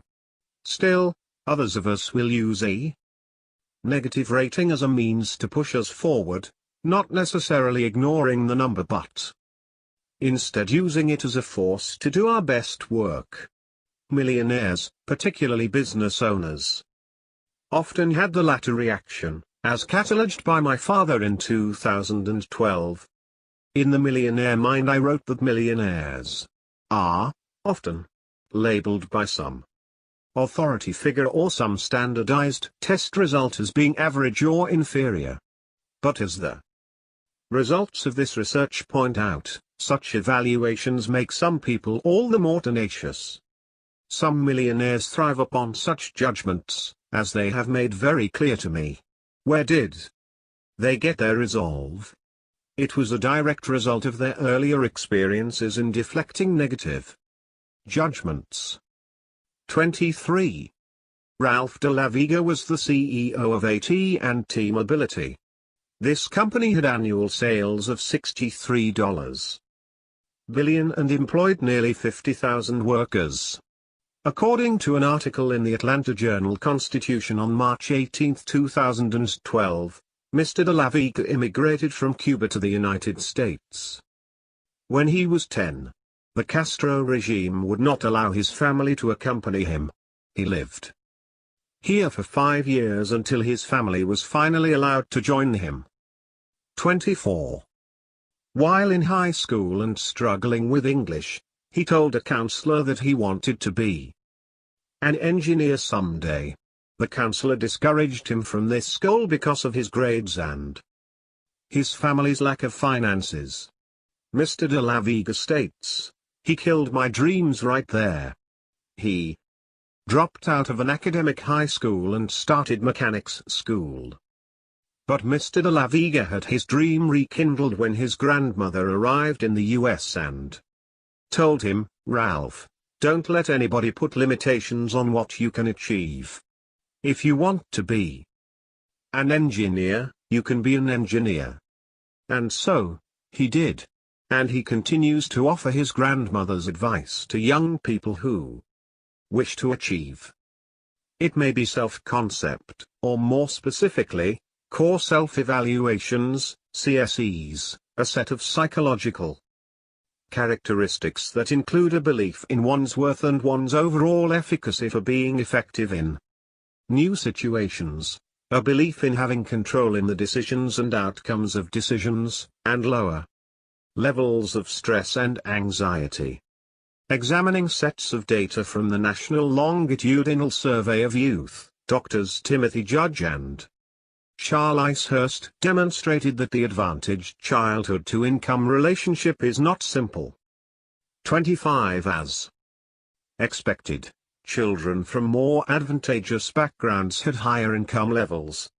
But, they found that children with a high self-concept with advantageous backgrounds had very different income levels, that is, much higher than did their low self-concept, but equally advantaged peers. Judge and Hurst state, these resources, family advantages, high SAT, GPA, barely seemed to make a difference to individuals with low CSE and, in some cases, that is, SAT scores, actually seemed to have a slight negative impact. They conclude, it seems that resources, such as family advantages, and positive CSE together are necessary to the attainment of above-average levels of income.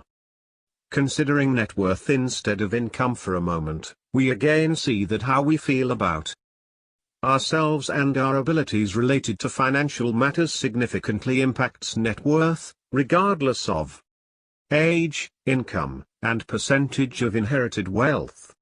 While self-concept is generally a stable or unchanging trait, understanding self-concept and changing financial-related behaviors may have benefits to income and net worth in the long run. The case for thoughtful higher education.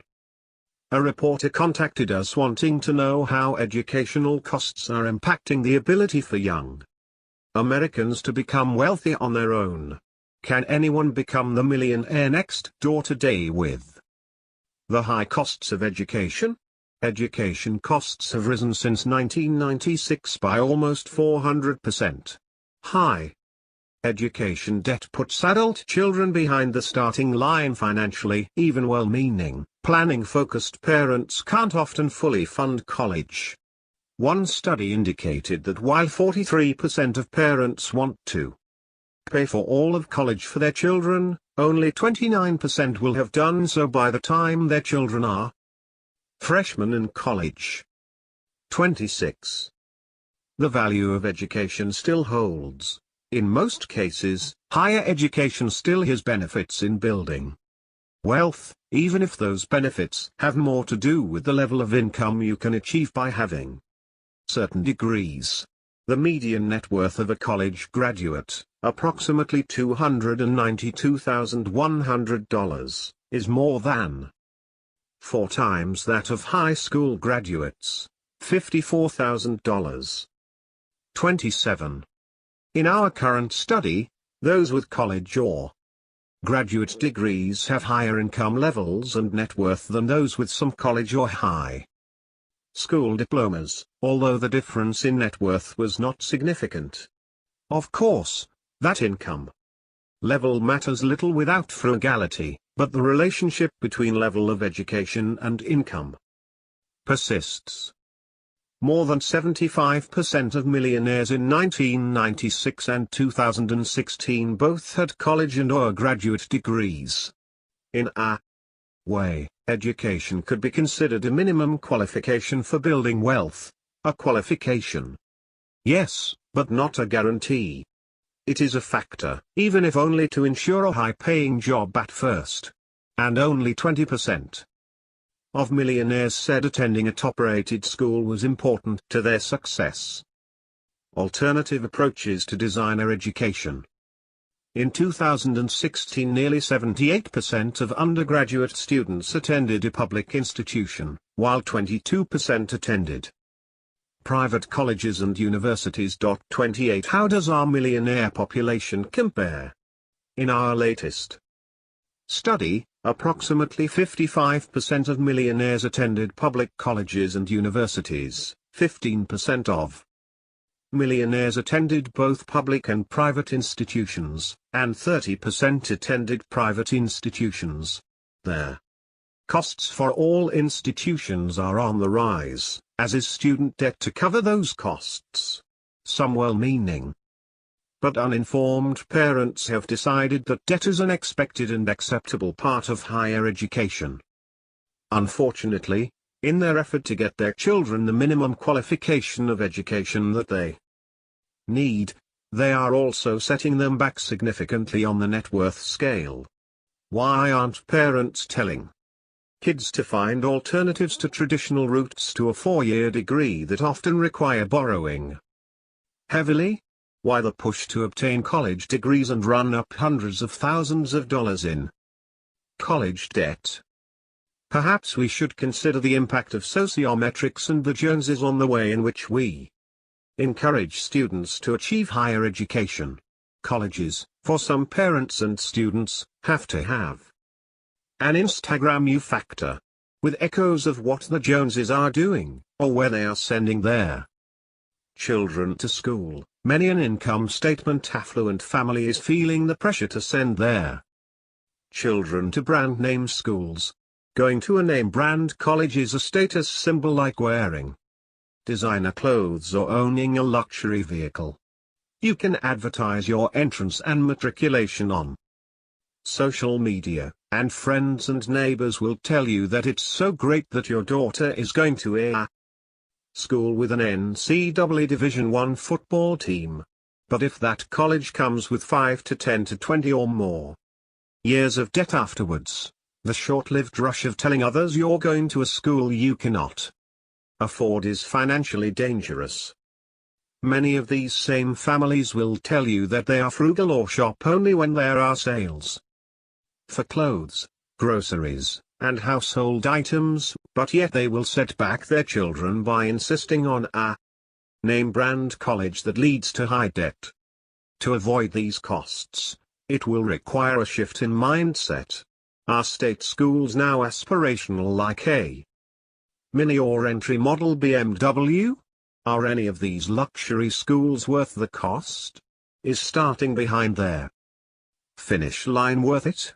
Does that value of the degree outweigh the debt carried throughout early adulthood? It's hard to know. Consider alternatives before assuming that a 4 to 5 year stint at a name brand university is worth the cost. Millionaires have shared with us a variety of experiences related to how they obtained their education. Doing so without debt will require going against the tide, like so many other financial choices economically successful Americans make. Owing it all to community college. One alternative to at least the first 2 or so years of a traditional 4-year stay at a traditional university is community college. My father wrote this commentary in 2015, highlighting how one famous American obtained his education. Tom Hanks's movies have grossed over $8 billion worldwide.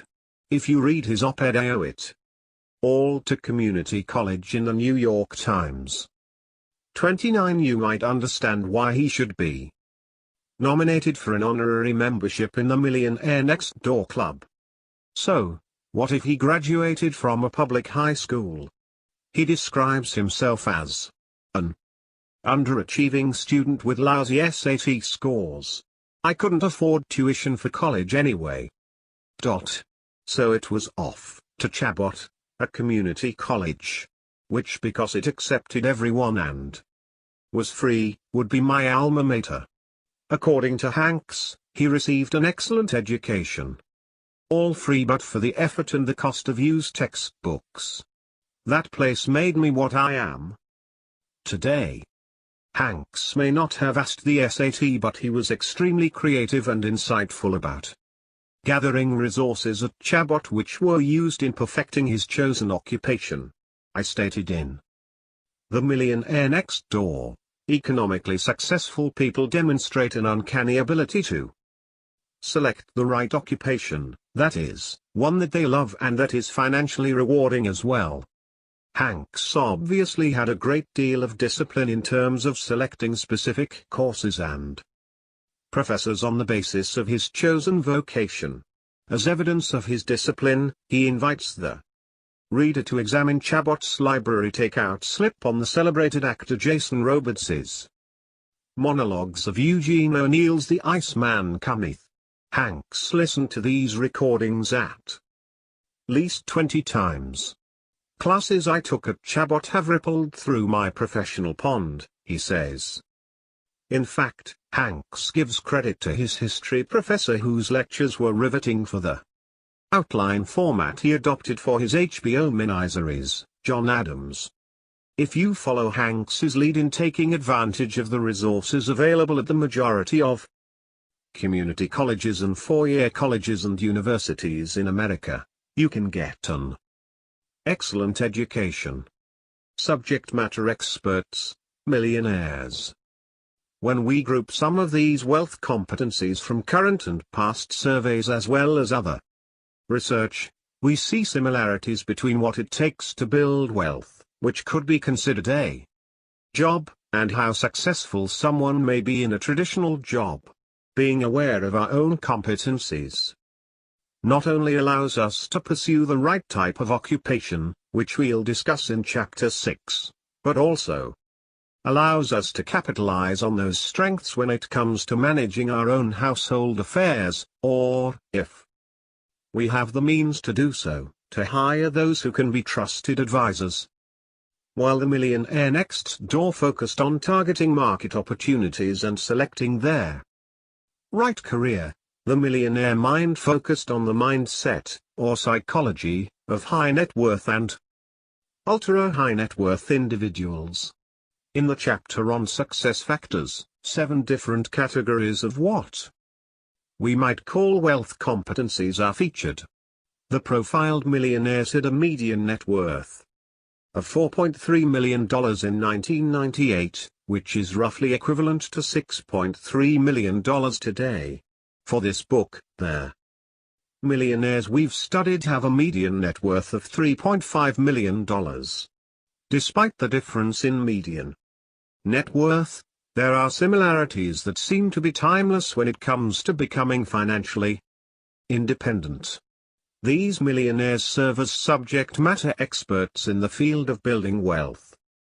Today, as in 1998, we find that millionaires continue to rate discipline, getting along with others, integrity, and hard work as critical to their success.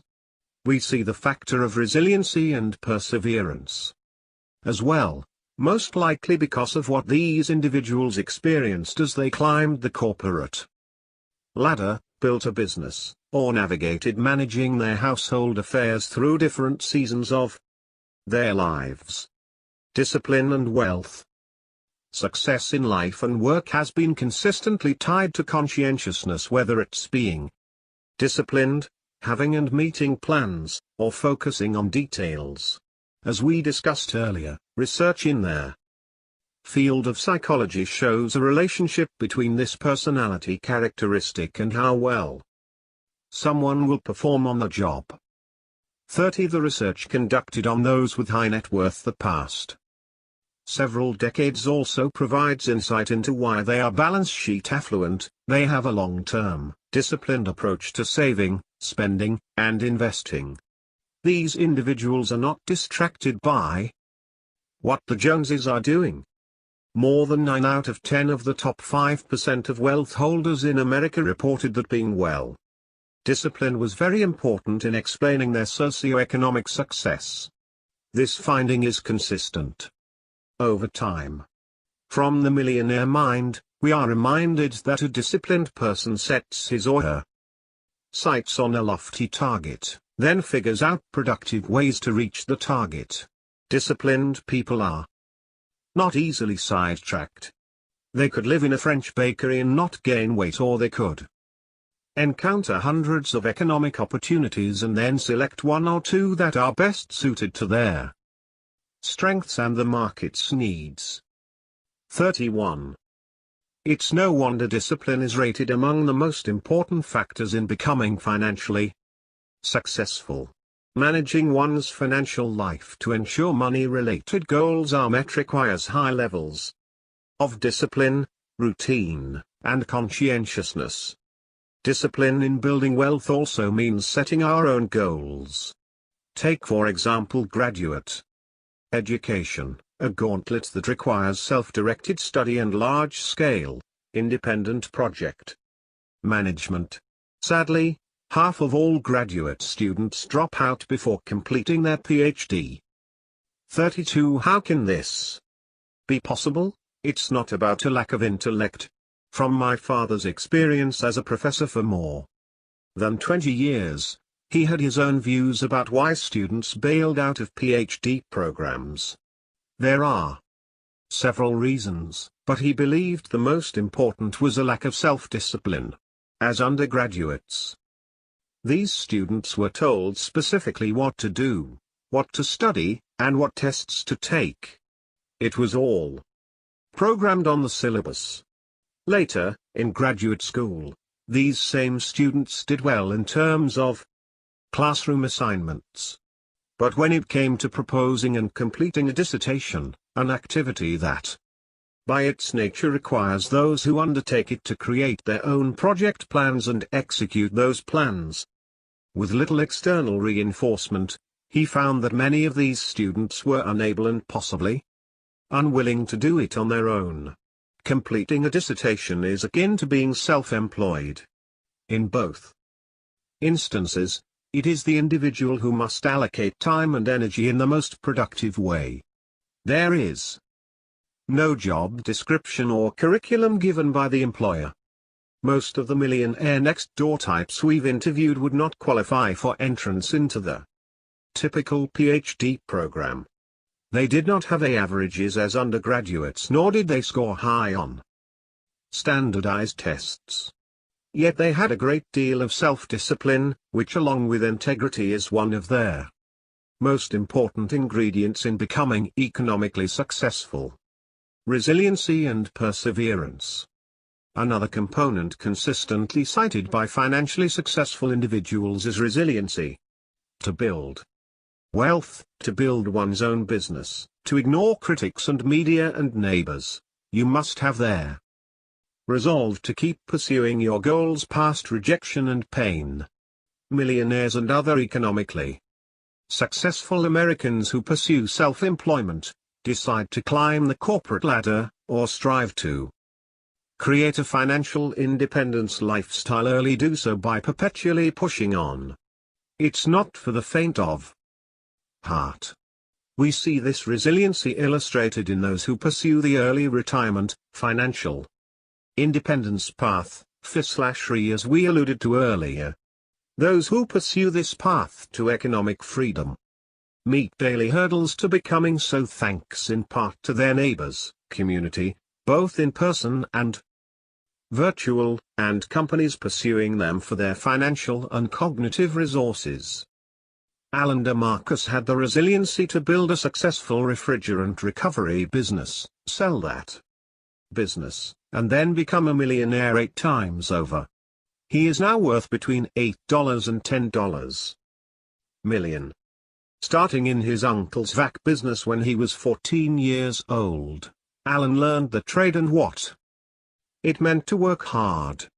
During college, he returned to his uncle's business, landed a sales role, and ultimately quit school after 2.5 years. From that point on, Alan's track to becoming successful took some unanticipated twists. After 2 years working in the sales role, my uncle sold the business to a publicly traded company, sold it under condition of an earn-out. I got a job offer but decided not to take it. In early 2000, that company went bankrupt, and my uncle lost everything. I decided to start my own business, pooling money together and partnering with my uncle. We started with $180,000 that we had to borrow from friends and family members. I made a promise to honor each loan. It was so scary. We grew really fast on paper, but were cash poor. It's an asset-rich business. We were living in a too expensive condo in San Francisco. My wife was making $26,000 a year, and I was making $0. We were starting with nothing. As the business grew fast, it would run out of money all the time. We had to have faith. I'm a believer, and that is interwoven in my business today. But starting out, I was too cocky. Had to rely on prayer to get through. I realized frequently that everything I own could be gone tomorrow. What do you do when you don't have cash and you own their business? You dump your own money in. We would use our personal emergency fund to fund the business and pay employees. While the world of business was crashing in 2008 to 2009, Alan's prudent business practices ensured his business was successful despite the industry trends. The entire industry, the tech industry, had a 65% decline in 2008. Our total gross revenue was down 18%. We had to borrow some money, but we had good advisors, including good legal advice and accountants. We're now in 43 markets, with 165 employees. His prudent practices were also reflected at home, and his wife had much to do with Alan's perseverance and success. My wife and I were a team. I could never have done this without my wife. She is my sanity, rock star. We had a solid home life. I believe that chaos at home is reflected in chaos at work. We spend less than we make. Consistent. But cash flow doesn't always match. So, we'd fund the business with our personal emergency cash. Started once with $150,000. The business cash flow problems became our problems. We never had to sell assets or anything but had to deplete our savings regularly. Having left college after 2.5 years, Alan's perspective on education and feedback from a wise CEO give us an interesting perspective on the importance of building wealth and leadership. Our society places a lot of emphasis on education. But people are still so rudderless when they come out of school, just like when they went into school, but now they have tons of debt, too. This is fine if you want a corporate America job. It's a prerequisite. But learning more knowledge is needed for a business. Trying more things helps you find a sweet spot in the market. You don't have to have a degree. There's too much emphasis on the degree. You just need to try more things. People who have money don't care about your degree. Investors don't care, they care if you can do it. I know way too many Harvard MBAs with luxury cars and tons of debt. Hard work in academia, lots of wealth with lots of discipline. Teaching at a research-focused, higher-level institution requires consistent production of peer-reviewed journal articles, which is the reason for the common phrase publish or perish. My father spent the first half of his professional career in this environment and knew well the personalities and pressure of this type of culture. He wrote about this in 2013. After a former professor wrote him to share his experiences. As stated in The Millionaire Mind, a distinguished scholar once told me, if you don't publish, you may not get tenure at a good school. But you will have a lot of friends. Publish a lot and you will not be really popular among your colleagues. I received an email from a former college professor we'll call Dr. F. Oh, in it, he told me. Just a few years after I resigned a full professor position at the university to begin my own business. I was 51 years old and virtually all of my colleagues thought I had lost my mind to give up the security of tenured university life, but it turned out to be the best thing I have ever done. 9 years after he started his own business he reached near-decade millionaire status. He is now retired and has had the time to reread The Millionaire Mind and shared some of his experiences related to discipline in the pursuit of financial freedom. Many things in the book. He said, describe my experiences from the living beneath our means. I was worth more than $1 million before the business, to taking risks, the frustrations of working for others, in this case university administrators and tenured colleagues, to a supportive wife of 42 years, to my religious beliefs, to believing in myself, to finding a business niche. Some of his friends told Dr. F. O that he was just lucky, and he pointed out that he was very insulted by their comments.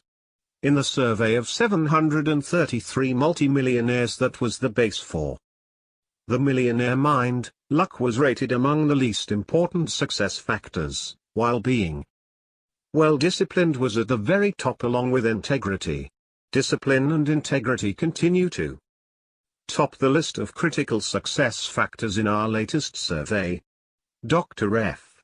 O explained his path to success in this manner. I come from very humble beginnings, and from educational institutions at the bottom of their university food chain. Like the findings in the book, The Millionaire Mind, I was rejected by top-tier institutions, but outpublished all of my colleagues. The idea of luck denigrates the hard work and preparation I put into everything I have ever done. Even though many of them, his colleagues, come from elite educational institutions, none of them ever worked as hard or as smart as I did for many years, and they would never have jumped at the opportunity like I did if it came their way. In fact, they never even looked for any such opportunities. I have been blessed in many ways, but luck had very little to do with my success.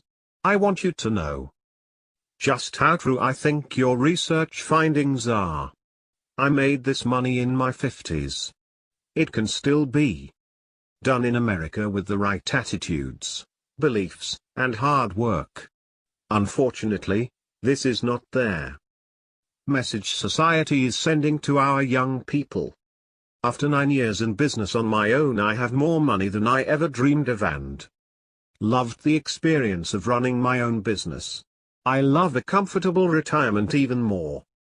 Since retiring a few years ago, I have had time to reflect on my university and business experiences, and this reflection included rereading The Millionaire Mind over the last few days. It resonates with me now more than ever. I have not had 1 cent of debt for 15 years and I now have a net worth of $89 million. I have never revealed this amount to anyone before this moment. I don't think any of our friends have any idea we have this much money. Other than considerable overseas travel the last few years, we don't live appreciably different than we did previously.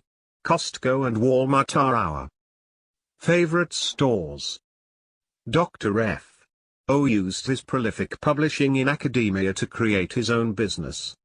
Like building wealth, publishing in academia or creating a business has metrics by which you can judge success and work toward. Hard work pushed him over the finish line of economic success. Allen had created margin in his business by building up cash over time and not following each must-do idea. He made sure that each decision was made with calmness. The more economically successful you become, the more critics you will attract. A Marine's life. Are the personal characteristics of millionaires next door the same today as they were more than 2 decades ago? Have the significant changes in technology and increases in the cost of education and healthcare had a significant effect on what it takes for individuals to build real wealth on their own? In our 2 major samples of the top 5% of wealth holders in the United States from 1998, their study featured in The Millionaire Mind, and 2016, integrity and discipline were consistently ranked among the top of the 30 success factors they rated. These factors play into a full range of areas related to managing one's household finances, from making investment decisions to simply paying bills. A millionaire next door consistently applies discipline to building wealth, regardless of their times, the economic conditions of the day, or technologies available. As described in The Millionaire Mind, It is hard to overemphasize the importance of discipline in accounting for variations in economic success. If you lack discipline, the chances of you ever accumulating wealth are very, very small. Yes, you can win the lotto. But in most cases, you have a better chance of contracting leprosy. 33. Interestingly, the three success components that come under the heading of intellectual orientation are nowhere near as important as discipline in explaining one's socioeconomic success.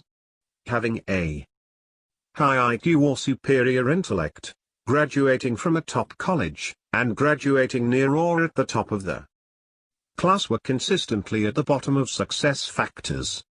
Congruent with these findings is a recent case study we received from a lawyer who had benefited greatly from his Marine Corps training.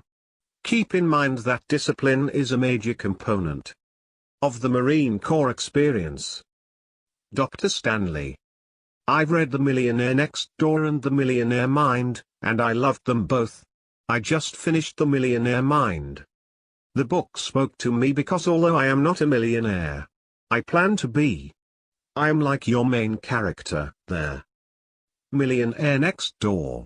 I went to officer candidate school in the Marine Corps, I went to college, I went to law school. I am not highly intelligent and I am not gifted with a high IQ. I am disciplined and I work hard. I also happen to have a twin brother and we are identical in every way. We both opened a law firm about 5 years ago. We practice real estate. We are social, we get along with people, we have a high degree of basic common sense. Also, we practice in real estate, so we are not competing with the prototypical high IQ people. We are doing well. Last year both of us made over $250,000. As far as personal consumption, I follow the Dave Ramsey plan and maintain a cash budget. I drive a '98 Honda Accord with 247,000 miles on it. Every time I get behind the wheel, I smile as I drive the beast as a badge of honor. All my friends are buying big homes they cannot afford and luxury cars that they lease or purchased with loans. They are income statement affluent. They earn fairly large salaries and they spend it all. One of my best friends says that he takes out loans to buy things because it puts pressure on him to earn more money. I cannot think of a more flawed logic.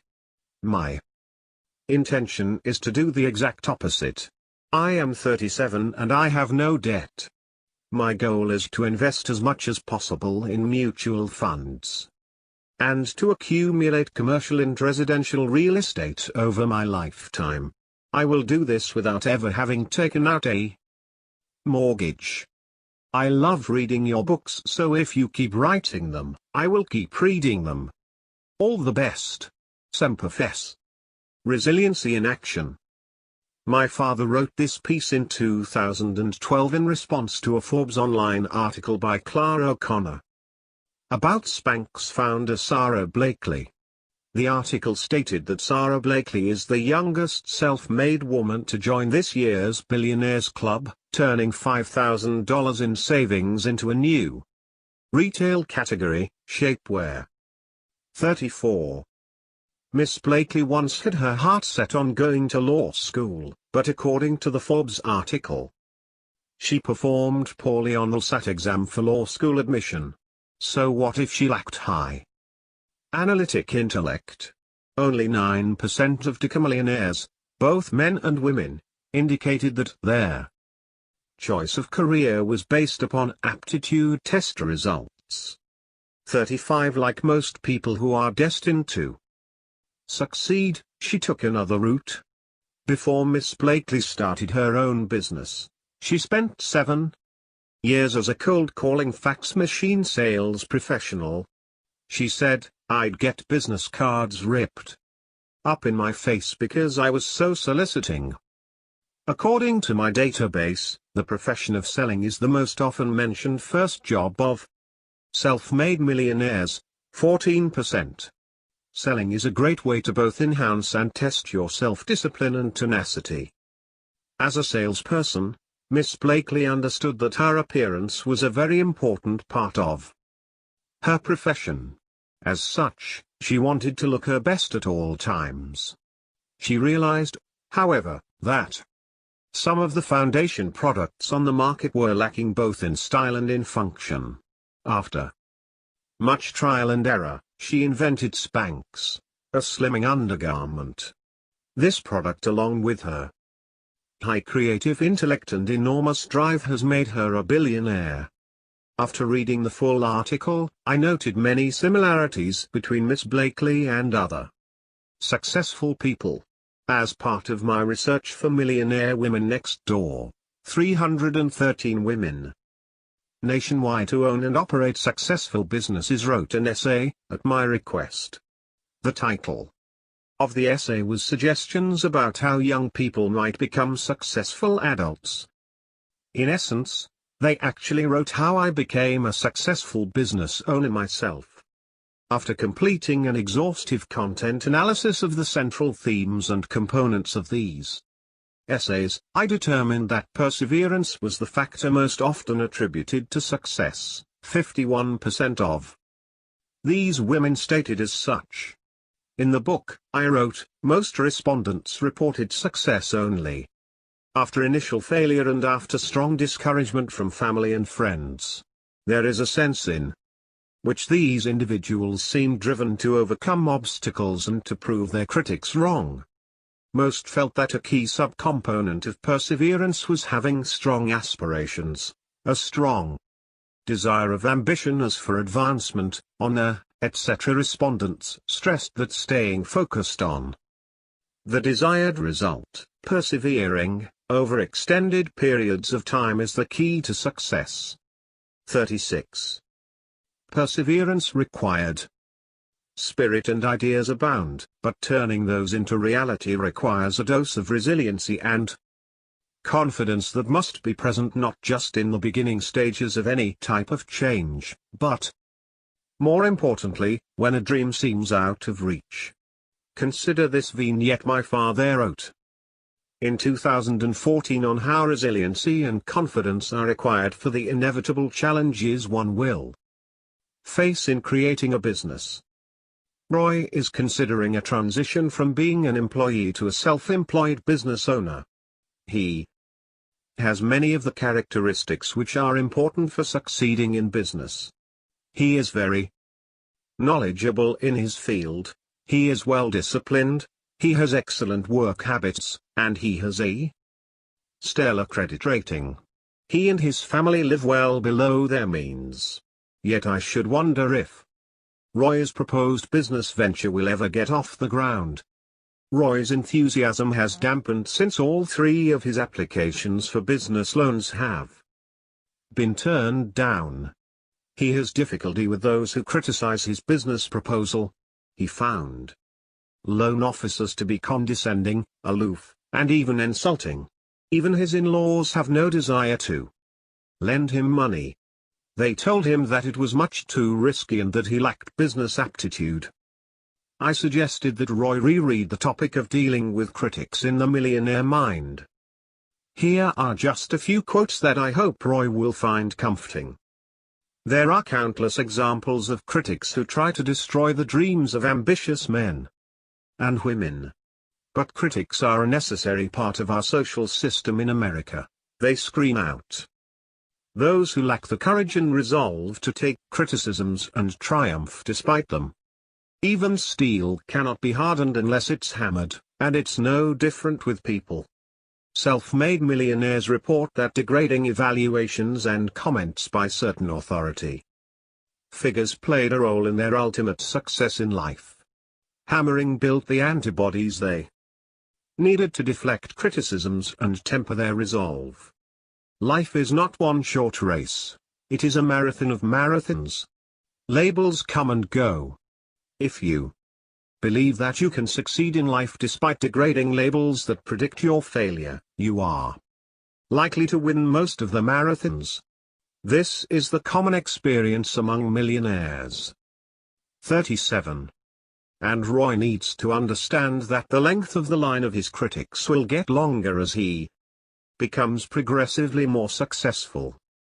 Occupying our minds and time. How we spend one of our most valuable non-renewable resources, time, can either support our financial goals or detract from them.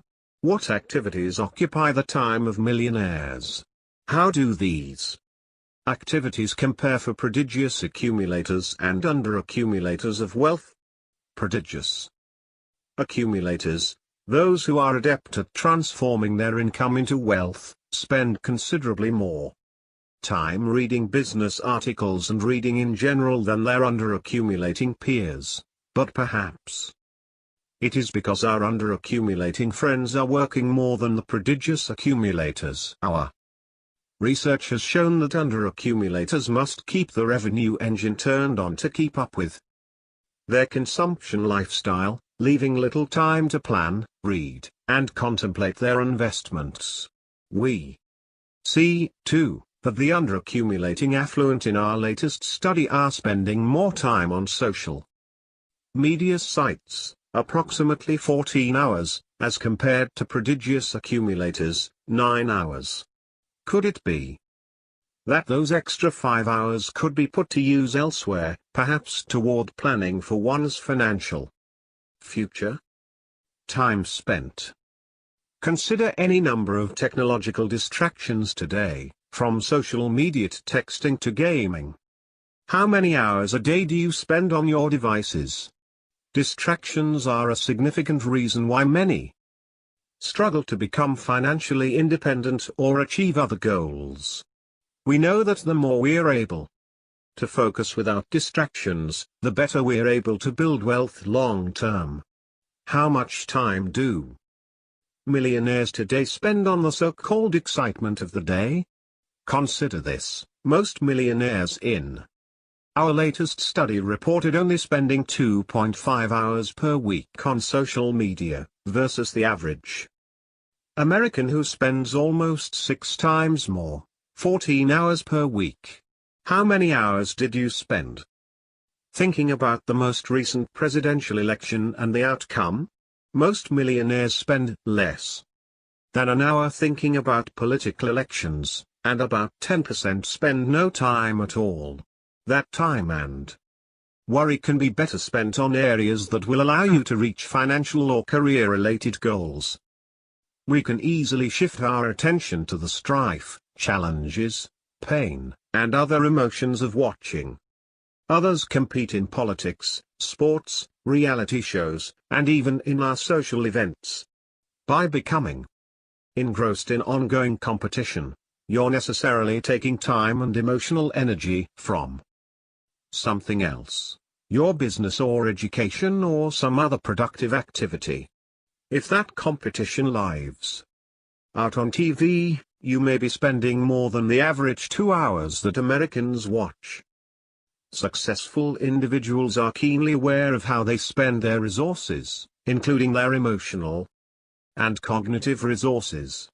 The time between each every once in a while is getting smaller. And there more distractions we add to that list, the fewer meaningful things we're going to be able to accomplish. If the distraction is a habit, then we will be even more challenged to avoid it. Changing behaviors requires more than listing out resolutions. New habit formation can take approximately 66 days and also requires rewiring our brains. 40. Making resolutions work involves changing behaviors, and in order to change a behavior, you have to change your thinking, or rewire your brain. Trying to change that default thinking by not trying to do it, in effect just strengthens it. Change requires creating new neural pathways from new thinking. 41. Focusing on goals is related to building wealth, regardless of age and income. 42. But of course we all have worries that can occupy our time and cognitive resources. We see some differences in the worries of those who are prodigious accumulators of wealth versus those who are not. Specifically, The worries of the under-accumulators tend to include lackluster sales profits, job being eliminated, never achieving financial independence, having to retire, children with little initiative to become financial independent, not enough wealth to retire in comfort. The decisions we make, particularly related to the allocation of our time, energy, and money, impact our ability to become financially independent. Coupled with the patterns of behaviors we exhibit are the topics that occupy our cognitive resources. Those who are effective at transforming their income into wealth spend those cognitive resources in ways that are conducive to building wealth. The activities and topics of concern may not be tweetable or make it into Instagram feeds, but over time, those behaviors will allow you greater freedom to pursue life in the way you want, versus in the way you want to have others believe you want. Chapter 6. Getting to Work. They chose the right occupation. From the Millionaire Next Door. The time we spend toiling at an occupation, whether we enjoyed that occupation or not, is a valuable resource. A resource that, unlike, to some extent, money, is non-renewable. Time spent generating revenue either working for someone else or ourselves cannot be retrieved and cannot be used for any other endeavor, which makes the discussion of work and careers critical for anyone who wants to be economically successful, even more so for those wanting to be financially independent. The world of work, like technologies that enable us to manage investments on our own, has changed in the past 20+ years since The Millionaire Next Door was published. Consider again. Our friends in the F/Re community, we may have marginalized them in the 1990s as being eccentric. But we now celebrate their independence. And that independence makes more sense today as working for large organizations is no longer a guarantee of pensions and long-term financial support. Still, most of us want to skip past vacations and go directly to the exciting world of investing, addressed in the next chapter. Indeed, if you were to Google investing tips, approximately 656 million sites would pop up to provide you with insights into the world of buying and selling securities. Compare that with career search tips, which only provides 1/7 of those results. 87.7 million sites. Compared to the stock market, or managing money, or to discussing behavioral finance, work, careers, and vacations seem immeasurably dull. There isn't a career development exploration search movie equivalent of Wall Street or The Big Short. Maybe Forrest Gump qualifies, but his career experiences and the ultimate success in his own business are closer to the myths we covered in Chapter 2 than to reality. My father wrote in 2013. A newspaper headline once proposed that the best way to get rich is the stock market. One, building wealth via stocks or other investments is akin to growing trees. You can't grow oak trees if you don't have enough money to buy acorns. So, suggesting that the stock market leads to wealth is putting the cart before the horse. It is not just about being frugal. Frugality has its limits. Some people misread the material in The Millionaire Next Door. In the book, I mention that most Americans are not wealthy. This is especially interesting among those who earn incomes in the good to great categories. Many of these people live from paycheck to paycheck. These are the people who will benefit the most from this book. So in essence, the book is designed to help those who make a better than average living. At some point, without windfalls and rich uncles, without lottery winnings or discovering a Liberty Head v nickel in vending machine change, we all must work to generate revenue that then allows us to live, and consume, and ultimately provides for savings, which in turn provides additional revenue over time. even for those who choose an early, purposeful retirement. Generating revenue is a requirement at the early stages of one's economic path. Fortunately, we have great freedoms and opportunities in the United States and other parts of the free world to pick and choose our careers or jobs. In that effort, good defense, how we refer to managing spending and consumption, stable surroundings, and a loving childhood can only go so far. Recognizing our strengths and creating goals can only serve as a starting point. We must use these strengths in ways that allow us to generate income in order to have the seeds of wealth that can then be planted. How do economically successful individuals do this? When we hear from readers and critics of The Millionaire Next Door, The Millionaire Mind, and other works, frequently we see some confusion over the possible paths to wealth and/or financial independence. Many assume that only three paths exist: 1. The frugal, steady-as-she-goes journey; 2. The high-income producing, high-level leadership path; or 3. The self-employed, risk-taking, investing in my business approach. The truth is, no path is that simple. They are all unique and they all require discipline. As stated in The Millionaire Next Door, economically successful individuals tend to choose, or create, or eventually find, a career that is right in that it provides ample income while also providing satisfaction.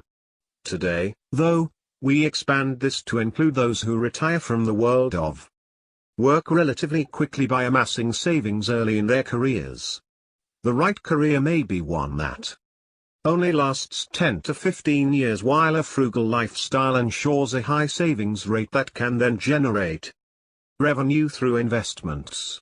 It is a contrarian idea, but it is possible, as illustrated in the F/Re community. Economic success doesn't require that you have extraordinarily high intellect in America, as we discussed in Chapter 5. If you have great discipline and leverage your creative intellect, you will likely become an achiever. Under the heading of creative intellect are two factors that underlie the Millionaire Next Door profile.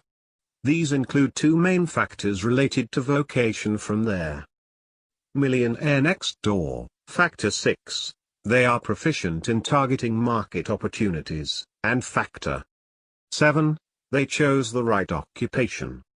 Economically successful Americans choose the right approach to earning revenue and working. They experience work and thereby find and choose a career or business that is conducive to building wealth. They determine, early on, if they can amass wealth over a lifetime, starting early, and find ways to grow that wealth over time without being beholden to a traditional career. They start businesses that make the best use of their talents.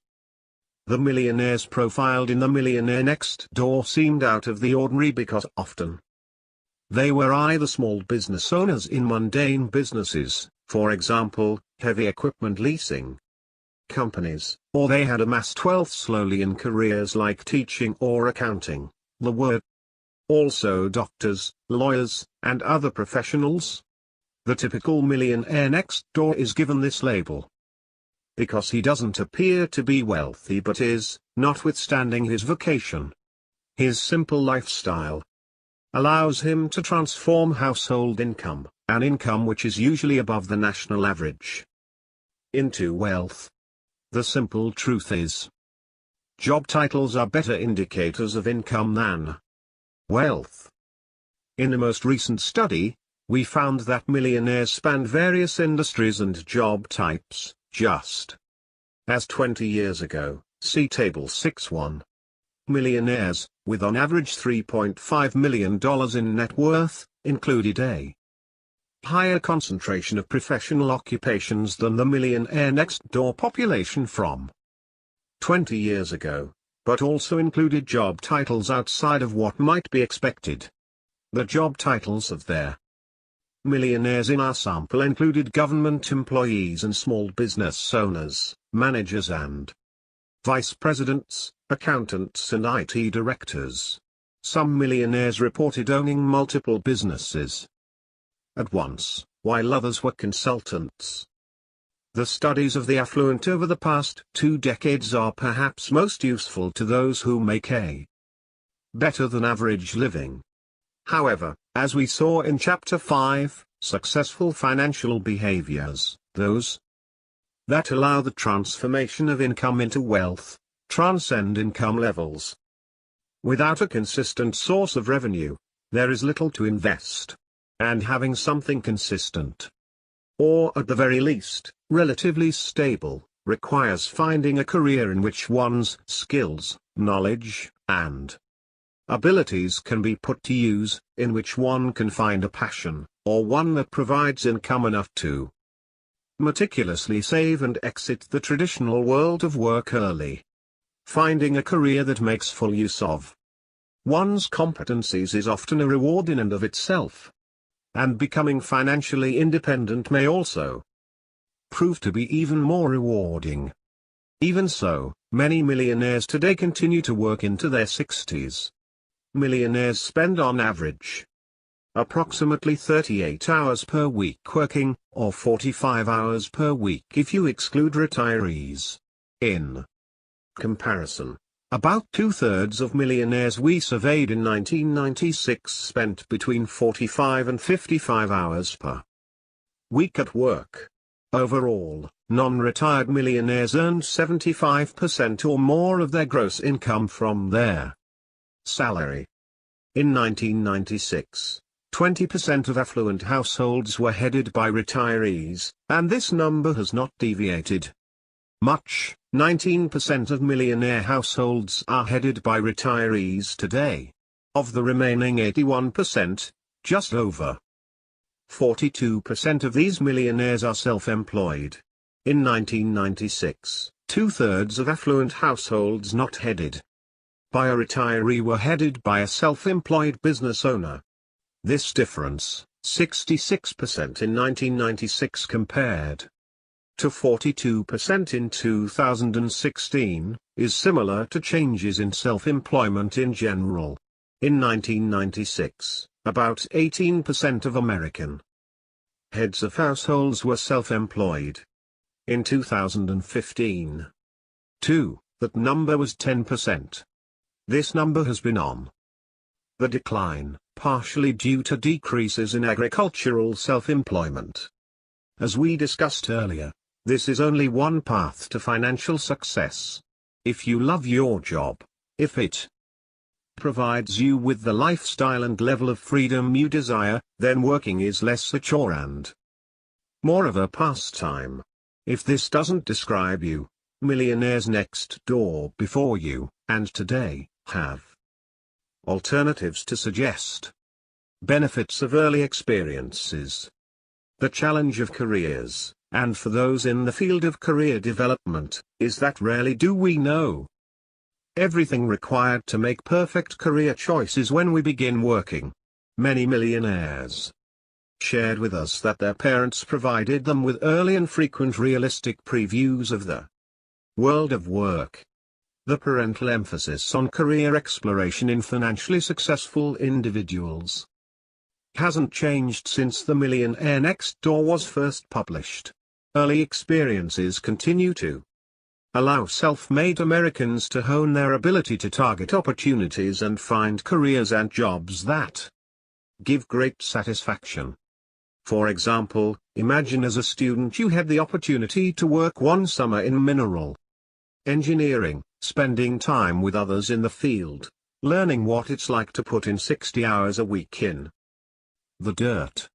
At the end of that experience, you would be able to determine, A, if the field was of interest to you, B, if you could survive in the type of environments that mineral engineers often find themselves, and C, if you, in general, liked the work you were doing. These early experiences would allow you to make thoughtful decisions about the way in which you were going to generate revenue in the future. We see these early experiences and their impact on millionaires, particularly with early sales experiences, which we'll discuss later. Some of us were lucky to have had early experiences that helped us decide what we liked and didn't like about working, as well as what we were interested in and able to do.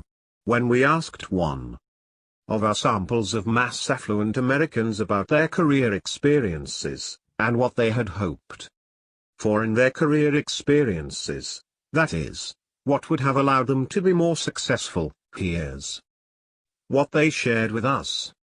I was taught to work hard, and that no job is beneath me. It has become very beneficial to me, especially in my current situation, where I had to take a step back in my career path while I start a business, while working in a menial labor position to help pay the bills. I was responsible for helping to replace and repair fire hydrants. This job was essential to teaching me a solid work ethic, teamwork, and doing a good job. It was also more enjoyable than a grind-type job like office, retail work. Having a set allowance, and then working. My parents only supported me financially in terms of what I needed, and not what I wanted. I had to plan to get what I want. One specific experience was figuring out how to save enough to go on a ski trip with friends. I had multiple jobs and was required to save and invest my money. I learned in high school about mutual funds, etc., and was made to choose ones to put my money into. My father forbade me from working. That put me behind my peers in many ways, including work experience and financial matters. I wish I had a job like my peers. The part-time jobs I had in high school did not pay very much, and my parents required me to be responsible for a lot of my own expenses. I had to learn to save and budget my money in order to get by. Having part-time jobs taught me how hard it was to earn money. I believed in working as a teenager toward a goal. I wanted a car, and as soon as I turned 16, I got a job and worked for 6 months to save $1,000 for a piece of junk. It did not matter it was junk, because it was mine. I earned it. Early career experiences, early failures, and early tightrope walking without safety nets provide necessary fuel for long-term career success. The upside of less than ideal careers. There are still some parents out there who are doing a poor job preparing their children for the world of work, not only through a lifestyle of consumption, which requires constant, high levels of income to sustain, but also through sugarcoating the typical problems that go along with working for a living, or perhaps worse, insulating their children from early career experiences altogether. How do you know if you will love a big national sales manager job that requires 50% travel time? What about teaching? Enjoying children and managing a classroom are two different animals. Maybe a career in technology is for you. But the reality is these jobs require sitting and staring at a device, or 2, or 3 all day, which may not suit your interests or disposition. The benefit of having multiple career experiences is that someone is able to discern the market opportunities that are best. For some, a single career experience can dramatically alter the degree of someone's socioeconomic achievement. And here is just one example.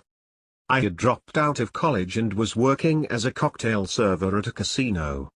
The sections that we served rotated daily. So I would work with different girls every day. I walked into my designated service bar one night and saw that I would be working with all older servers. As I looked around the bar at the women in their 60s wearing miniskirts and carrying heavy trays of drinks, I decided that wasn't going to be me. I got back in school the next semester, graduated, and I am now employed as a tax accountant with a local accounting firm. I'll finish up the CPA exam this fall. I look back at that moment in the service bar as the turning point in my professional life. For this young woman, even the rigorous requirements of studying accounting somehow seemed less demanding when compared to a job that didn't match her interests or desires for long-term employment. Influenced out of real work. Consistent over time, millionaires tend to be a satisfied group, a full 90% of millionaires an hour. Sample reported being extremely satisfied with life, which typically correlates at some level with job satisfaction. How many Americans are satisfied with their jobs? The Conference Board 3 suggests that less than 50% of Americans are very satisfied with their jobs, and the Pew Research Center 4 says it's about 52%.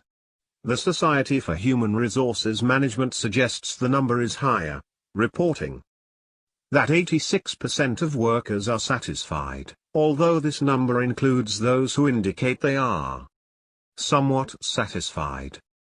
5. We would argue the practical difference of someone being very satisfied and somewhat satisfied with their job is fairly significant. A 2017 Gallup poll on the state of the U.S. workforce included this finding, while 37% of engaged employees are looking for jobs or watching for opportunities. Higher numbers of not engaged and actively disengaged employees are doing their same, 56% and 73%, respectively. Actively disengaged employees are almost twice as likely as engaged employees to seek new jobs. 6. Maybe our expectations about work are too high, especially for those of us who have never experienced real work, or hardship, or been required to be disciplined to reach a goal.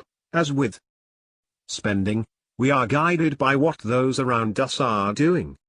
Many Americans are indoctrinated into a casual, or carefree, version of the world of work, courtesy of the media. As an example, my father once asked readers to consider how sitcoms often portray the world of work. From 2003 to 2015, their television series 2.5 Men had its share of controversies, primarily due to its original star, and its share of awards and accolades for its cast and production team. Required for career success, sell something. The early part of my father's career studying the affluent involved helping financial institutions and other related companies target wealthy Americans for their services and products. Part of this research focused on extraordinary sales professionals, individuals with seemingly endless resilient passion and assertiveness, coupled with respect for those to whom they were soliciting, particularly the affluent. The excerpt below combines material from 2 essays, one written in 2010, one in 2013, he wrote on the benefits of sales experience. I recently asked nearly 1,000 millionaires nationwide what was your first full-time job. Out of those 1,000 respondents, 137 answered, sales, marketing professional. In fact, this proportion places the sales, marketing vocation as the #1 first full-time job. Does this mean that people in this profession have a significantly higher probability than those in other jobs of becoming wealthy? No. There is a smaller proportion of millionaires who are sales professionals than would be expected given the large size of the sales professionals category in general employed in America. Only about 1/2 of those millionaires who started with a career in sales remain in that profession today.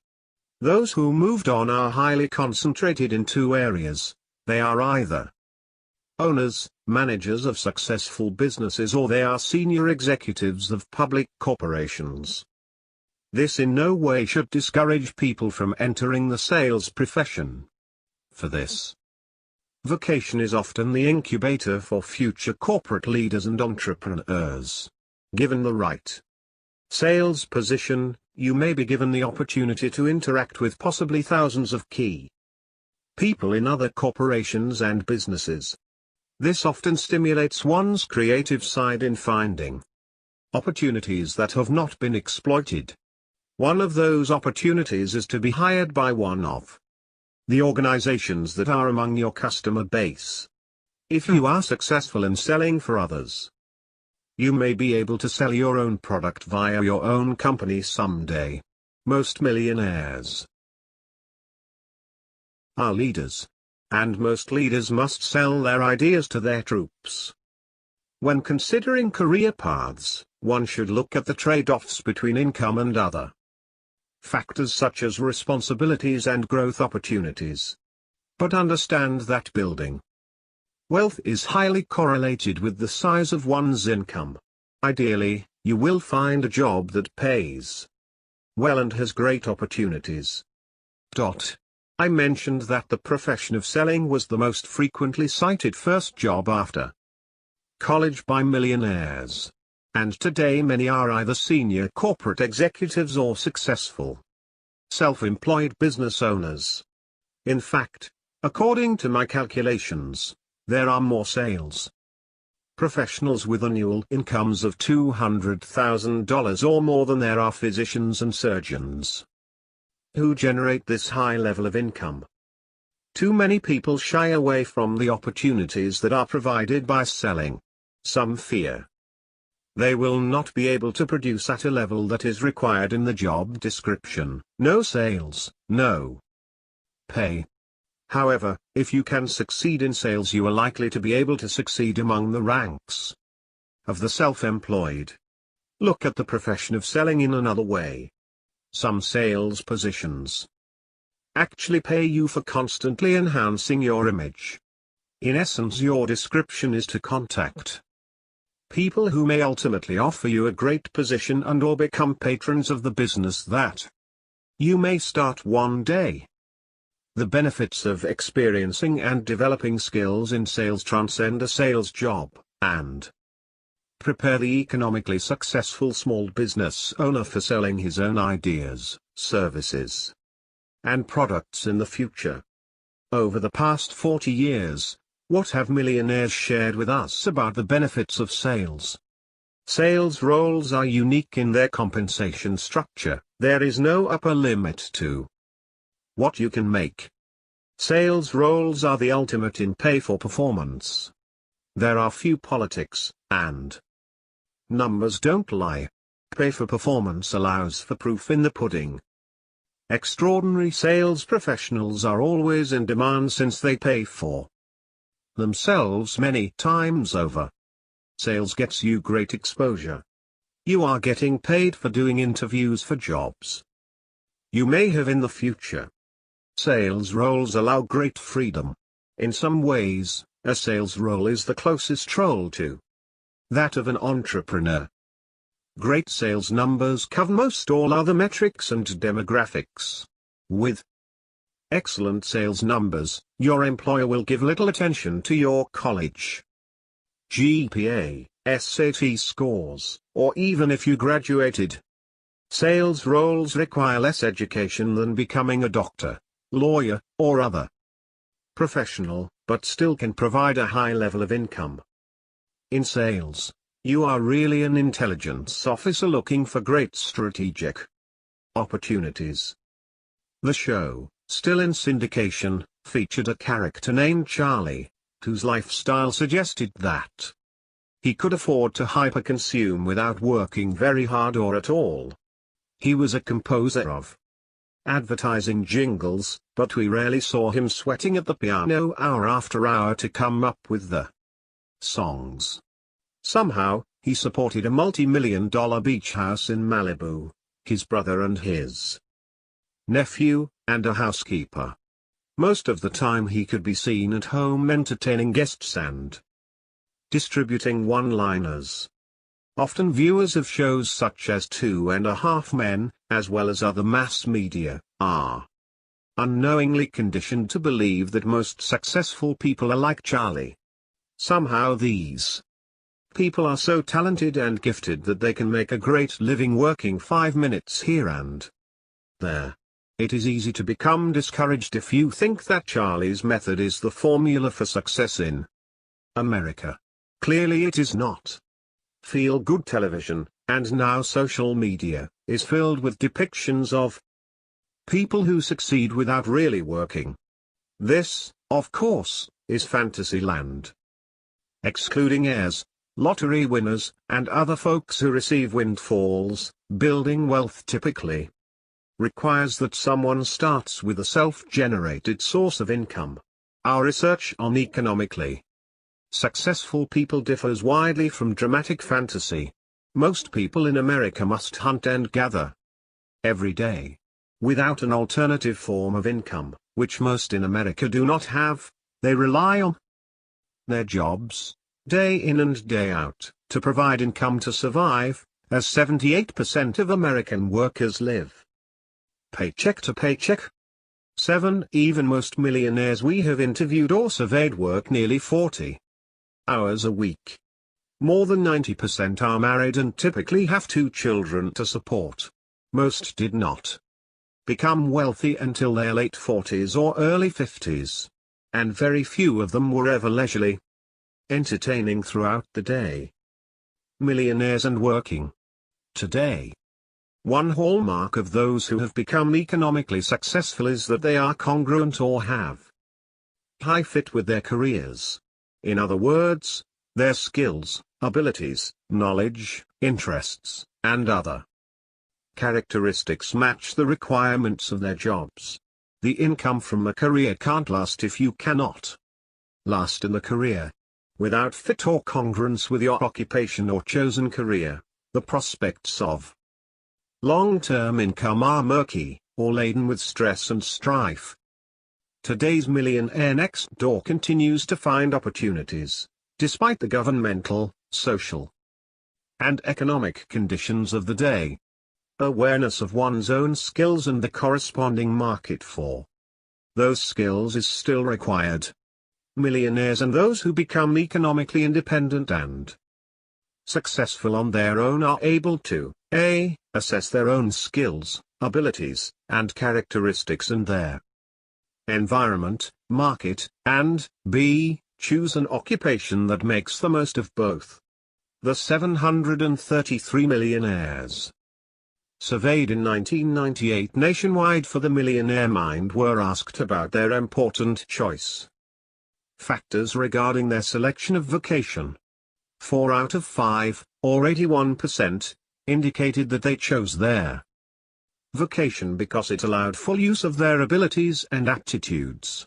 70% of millionaires in 2016 stated that loving their career or chosen business was important in their economic success. For small business owners, 3 out of 4 stated it was important. The experience of jumping out of bed each morning and loving your job requires alignment. Millionaires in a regular job.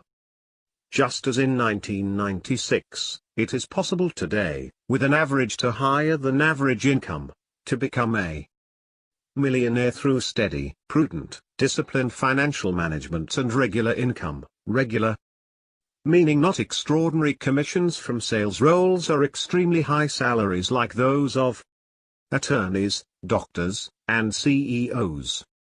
How can this be? This is the most pressing question for those who cannot imagine or want to challenge the idea of building wealth with a slow and steady career. From the research conducted for Stop Acting Rich, we know the typical balance sheet affluent millionaire had an annual realized median household income of $89,167 when he first became a millionaire. In other words, 1/2 of the balance sheet affluent had incomes that were less than this figure. What does this tell us about building wealth and becoming financially secure? For most Americans, one's desire, discipline, and intellect are more important factors in accumulating wealth than earning a high income.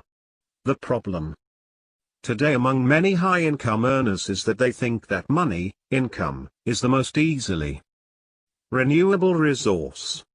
Consequently, they act according to the principles found in the Handbook for Hyper-Consumers. But not all Americans follow these principles or the path taken by the modal crowd, that is, their group we see around us most frequently. In America, they think for themselves. And most rich people in this country become rich and remain that way because they receive much more satisfaction from building wealth and financial security than displaying expensive store-bought badges. So it is with Mrs. CC, who was kind enough to share some of her thoughts in a letter to my father about becoming financially independent without ever earning a high income. Dear Dr. Stanley, when my friends read your Millionaire books they always say, CC, it's you he's writing about. I attended public schools where the teachers were role models and mentors. I have had the benefit of knowing many strong women, some who did well financially. From them, I learned to rely on myself and not wait for Mr. Right to support me. I was a scholarship student at a small liberal arts college. I had many mentors whose examples shaped my life. While my net worth can be attributed to frugality and canny investing, my lifestyle is shaped by an excellent education. I have always tended to wander away from the herd in my thinking, but my education taught me self-discipline, independence of thought, and strong ethics. I am the child of a single, working mother, and my early years were fraught with financial uncertainty. I learned by watching my mother that women have to work harder and longer to achieve financial success. While I am not as wealthy as most of your subjects, my net worth is above $1 million, and like most of your subjects, I started with nothing more than a college scholarship and a good mother.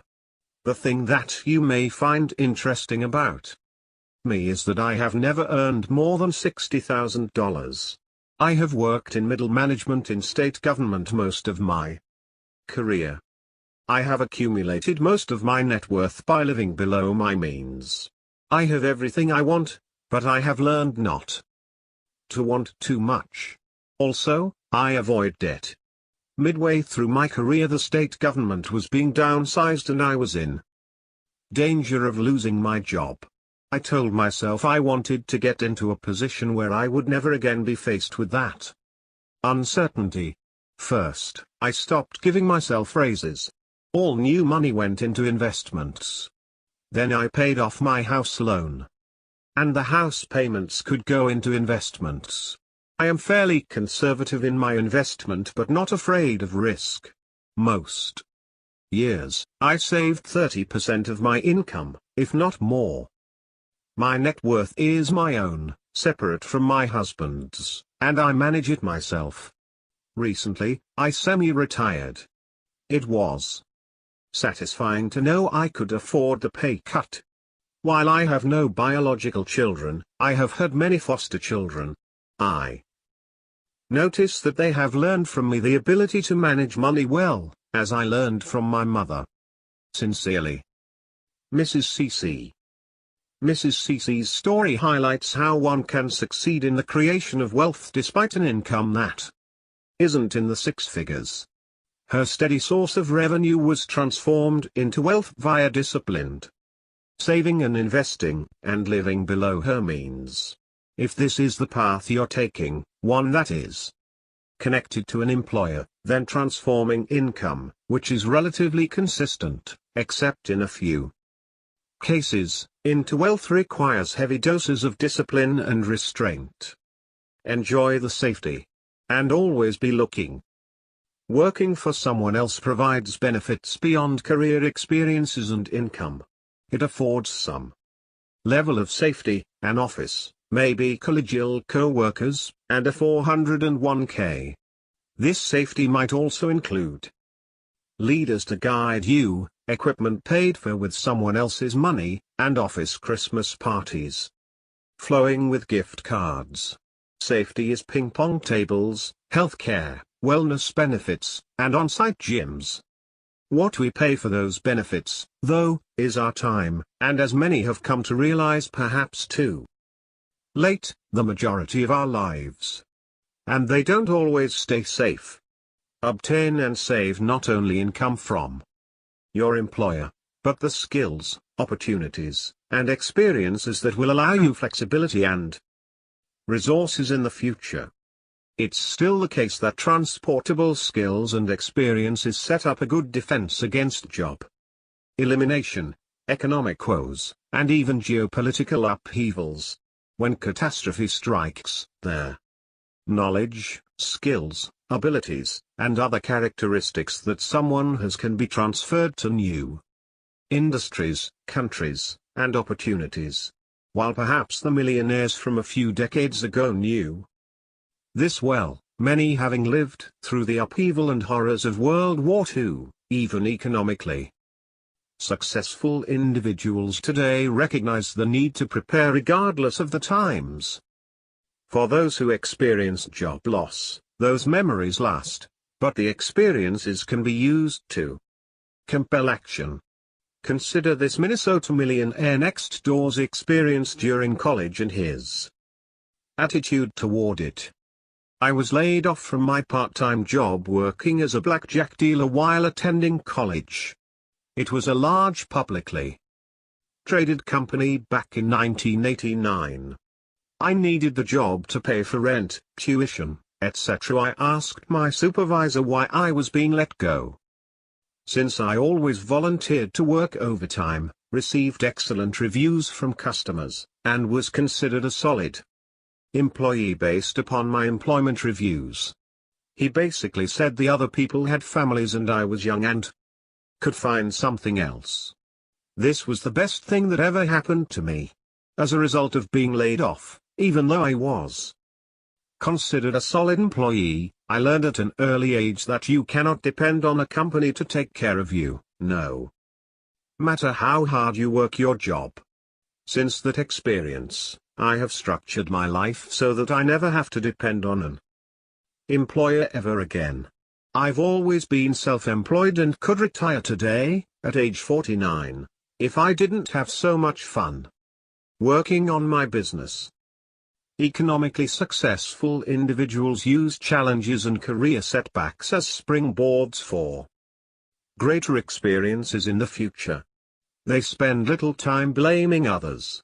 That valuable resource, time, is used to contemplate, plan, and execute their next career move, be it self-employment or employment in some other capacity, or, as we've seen, early retirement along with a less consumer-focused lifestyle. 3 components for escaping the trap. After years of education, and perhaps years working in a career, what if you find yourself trapped by the time and effort you've spent building, networking, and climbing within an organization in which you no longer want to work? Particularly, if you're relying on paychecks, this is a source of dissatisfaction and stress that can permeate the rest of your life. Or what if you decide you want to join the ranks of the self-employed? Being in the business of studying the wealthy, we talk to many individuals who ask us about our research and data, about the books, stories, and survey responses. Many times, the first part of their conversation sounds a bit like this: I loved reading The Millionaire Next Door. I love reading those stories, especially the stories of business owners doing it all on their own. You know, I've thought a lot about going out on my own. But the end of the conversation usually sounds like this: I don't want all that responsibility of owning my own business, or I need the security of a full-time job and benefits.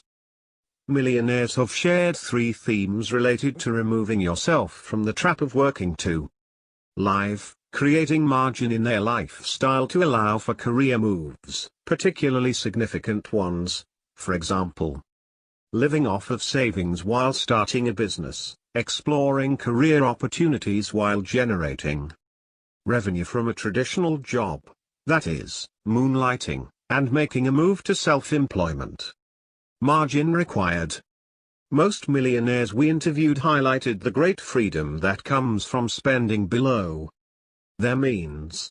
The freedom translates into opportunities to make career changes that provide either a. more time and flexibility to pursue efforts outside of work, and or b. the potential for increase in revenue. Of course, it's hard to see the future, particularly when you're starting out and your lifestyle and choices about spending have been affected by a high income.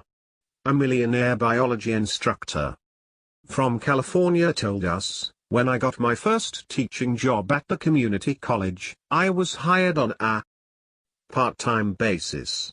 One older and seasoned instructor said I needed to learn to save and invest my money. Because one day you may decide you don't want to teach anymore. That money will give you their independence and, more importantly, options to choose, rather than to continue working. Money isn't about being rich. Money is about giving you choices. You are young and may not be able to see this now, but someday you will." It has been 25 years since that day, and I can say that I took his advice to heart, and I have both the money and choices. Others realize this later. But if it's later, and there isn't any margin, what happens then? Mr. Lionel's lack of margin.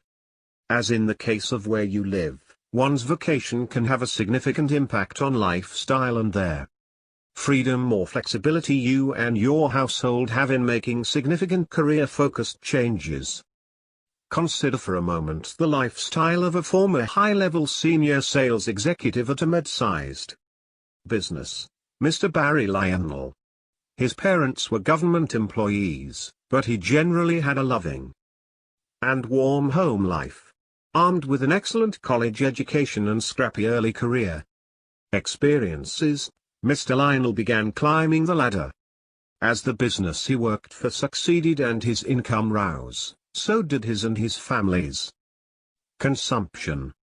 From a small, 3-bedroom home in a middle-class neighborhood, Mrs. Lionel decided the family needed a house to reflect her husband's success.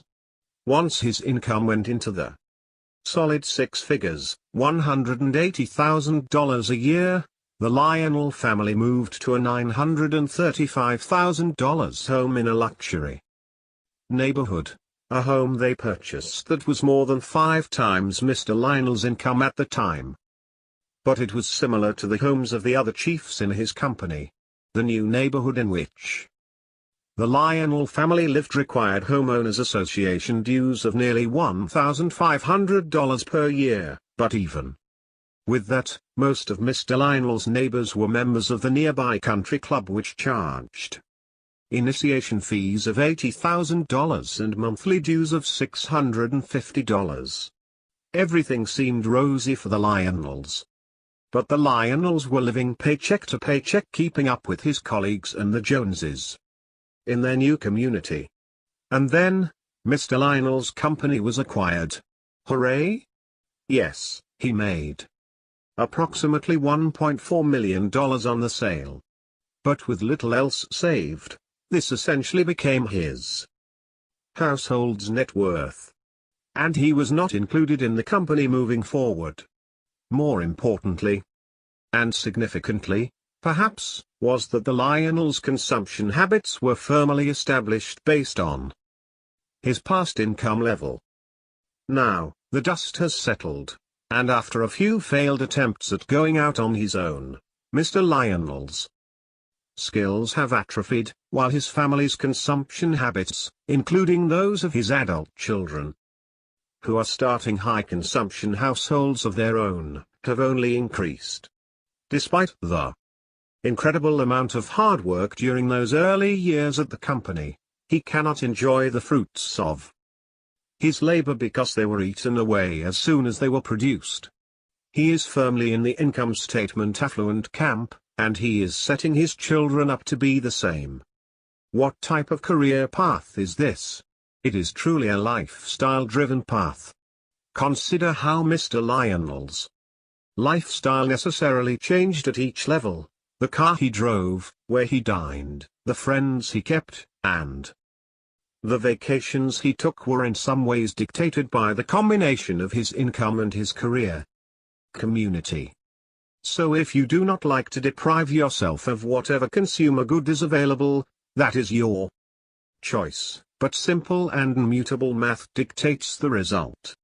Spending above your means, spending.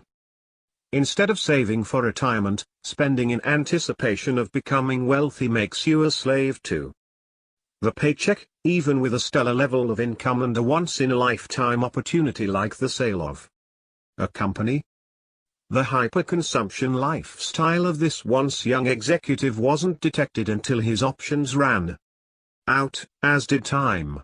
Ratcheting up spending along the way isn't noticed or as easily dismissed because of the time saved or the necessity of having it. Can you last in this role? What else will you need to survive? Do you want this path for yourself?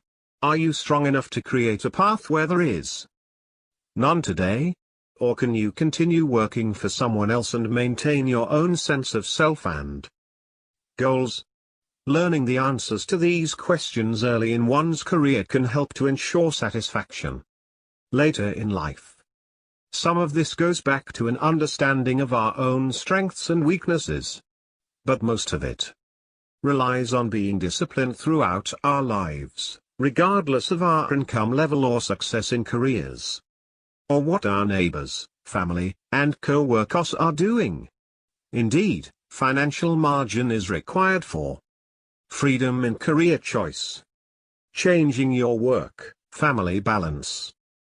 Having margin, or creating it through prudent saving, is often required when our work life begins to interfere with more critical aspects of our lives, including our families. Consider the following example from this North Carolina millionaire next door with a net worth of between $1 million and $1.5 million, who shared her experience of breaking free of a trap of a high income and requisite lifestyle. I was working for a very large global company, managing a large group of people across 7 countries and 3 continents. My children and husband were top priority, but I kept hearing myself say, I have to work on their weekends, in the early morning, in the late evening. I realized one day that the company was becoming too demanding. When I was on a 7 a.m. conference call, one organized by my executive team, one that I had to take, my 3-year-old was crying on my lap, my 5-year-old was knocking on the door, and my husband was running out of the house to work for a meeting of his own. I realized that morning that there is more to life than work. After that we got serious about the idea of me staying home with our kids full time. This meant giving up the executive training program I was in and their financial security that we have always known. We sold stock to pay off our house, so we are officially 100% debt-free. And then I quit. Life is different now. We live on a budget and can't do whatever we want to do whenever we want to do it. But our priorities for saving haven't changed. Our kids are happier, we are happier and much less stressed. Life is only lived once, and I wasn't going to let my job tell me how to live it. Moonlighting and millionaires next door. There is one way to explore options while remaining employed full-time: moonlighting. Nearly a third of all employed Americans moonlight in some way, some because they must supplement their incomes, but others because they are continually looking for opportunities to expand revenue generation and a setup for a future career move. These side hustles can be small or large, but as with most endeavors taken on by economically successful Americans, creating a successful one, or even a moderately successful one, requires resources, both time and money, to develop and maintain. Their hours spent per week you might spend looking at Instagram feeds or gaming could allow you to pursue other interests that could ultimately lead to a new career or your own business. Generating multiple sources of revenue has been part of the strategy for many millionaires next door throughout the years. Those who are able to create multiple opportunities to generate revenue, who can translate hobbies into income-producing activities, will be successful at becoming millionaires next door in the future. Technology enables more of this, but it requires more of their factors of wealth, such as discipline, perseverance, and resiliency, than many are willing to give. It requires more discipline than simply holding one job and living below your means. It requires perseverance beyond being rejected while working in sales, but also having a company behind you for support. For those who can make it work, it provides an opportunity to experience a job and all that comes with it prior to quitting a current one, with the added benefit of an additional source of revenue. Economically successful millionaires who have shared their stories have a few commonalities about what makes moonlighting work. They have courage. They recognized the need for a moonlighting career and risked any free time they hadn't capital to pursue it outside of their safe job. They gained access to market data. Nearly all of them interacted or at least had access to ad hoc samples of potential customers for their prospective products or services. Even before they launched their businesses, many moonlighters demonstrated considerable empathy for the needs of their future customers. They did so by constantly asking them, "What do you need and what are your problems with current products?" They are proud and confident in their business. From painting houses to being virtual assistants, to advertising their services on freelancing sites, like Upwork, or reaching out to former classmates, successful moonlighters care little about what others think of their on-the-side profession. Moonlighting benefits: access to market data. A good example of the importance of customer access is highlighted in a profile of Paula Kent Meehan, who co-founded the Redken hair care products company. Miss Meehan was an aspiring actress during the late 1950s, stuck mainly doing commercials and grabbing at small parts. But something else also discouraged this beauty pageant winner from pursuing an acting career. All the cosmetics and hair care products to which actors are subjected irritated her skin mightily. Miss Meehan's moonlighting venture began shortly after she told her Beverly Hills hairdresser, Jerry Redding, about her severe allergic reactions to shampoos. Many of Mr. Redding's customers, his market research sample, reported having the same problems. It just so happened that he was also a moonlighting chemist on the side. Mr. Redding and Ms. Meehan became partners in what is known today as Redken Laboratories. Mr. Redding eventually sold his equity in Redken to Miss Meehan. From the start, Miss Meehan and Mr. Redding were well aware of the allergic reactions many women encountered with traditional shampoos and related beauty products. Many other people realized this too, yet only Miss Meehan and Mr. Redding saw this as a significant market opportunity.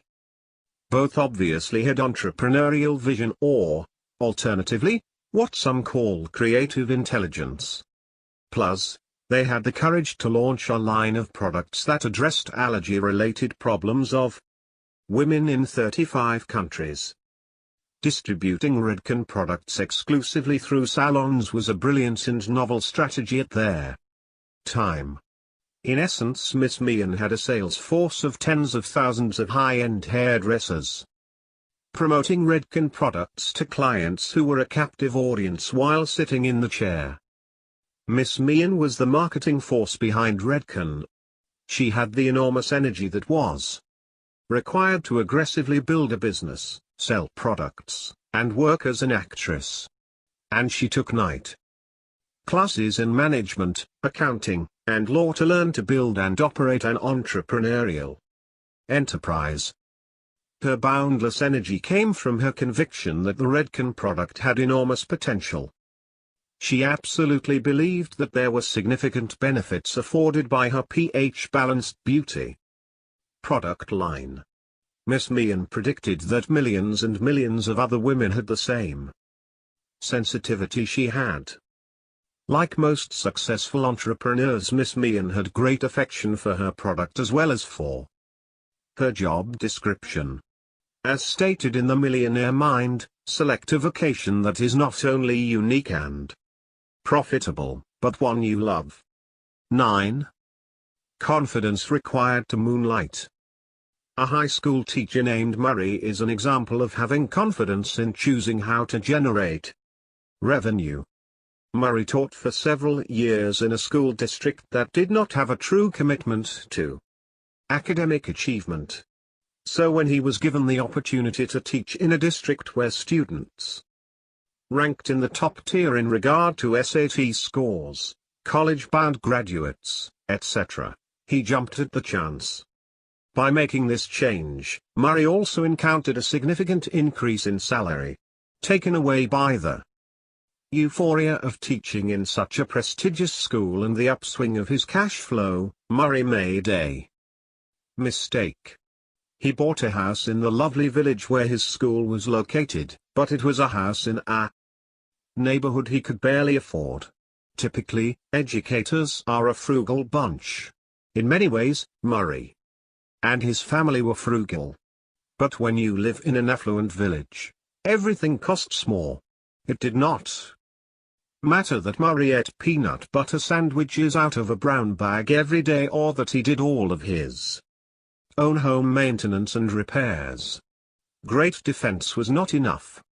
And when Murray's third child was born, his wife stopped working to be a full-time homemaker. Given these circumstances, the family was not able to contribute to a college fund for their children or to save meaningful amounts of money. These are some of the same problems that millions of people are facing today.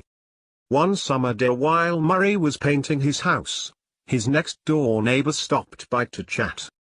"I wish I could paint my own house like you are doing, but I just don't have the time. I travel so much with my job. The estimates I just got from 3 house painters took my breath away." When Murray heard how much these painters were charging, he nearly fell off his ladder. The next morning, Murray had a revelation. Genius is often defined as seeing opportunities that are so obvious they go unnoticed by 99% of others. Murray realized that he could paint his neighbor's house for a fraction of what the professional house painters had proposed and still make a sizable profit. He already had the knowledge and the equipment to do the job. And he was a very good painter for an amateur. But, he thought, should an educator in an affluent community be out painting houses during the summer recess? What will people say? In the end, Murray decided that their economic welfare of his family was more important than what the neighbors might think about his moonlighting venture. He went next door and proposed to paint his neighbor's house for 2/3 of the lowest bid given by the professional house painters. The neighbor took a chance and hired Murray. At this time, he never envisioned starting a house painting business. He was just trying to make some extra money. But while painting his next-door neighbor's house, another neighbor came by and asked him for an estimate. He painted that house and then another and then another. In short order, Murray became overwhelmed with business. The next summer he hired several of his colleagues to help paint. He also hired his best and most conscientious juniors and seniors to earn extra money. And they continued to work for him during their summer breaks from college. Murray kept his day job with all of its benefits. He enjoys teaching, but today he makes a lot more money from his summer work. He is successful because he didn't let his perceived middle-class status prevent him from earning a living in what some people might consider a blue-collar vocation. Build wealth to control your destiny. The concept of a go-to-hell fund, a savings amount that would allow for you to live for 10 or more years without having to work, sounds like a fantasy, particularly to those just starting out in their careers. But, as we discussed in Chapter 1, an entire community is growing around this concept. Indeed, the financial independence's go-to-hell fund lasts them a lifetime, once invested. In 2012, my father wrote about the benefits of such a fund on their heels of a reader's email regarding being trapped in a career. In the Millionaire Next Door, I profiled a millionaire corporate sales professional. He, like other self-made millionaires, said that he had a go-to-hell fund. Just in case my employer insists, that I leave Austin for corporate headquarters in Rochester. He never had to leave Austin, and he added, PTL, praise the Lord. In other words, the millionaires next door have accumulated enough wealth to live without working for 10 or more years.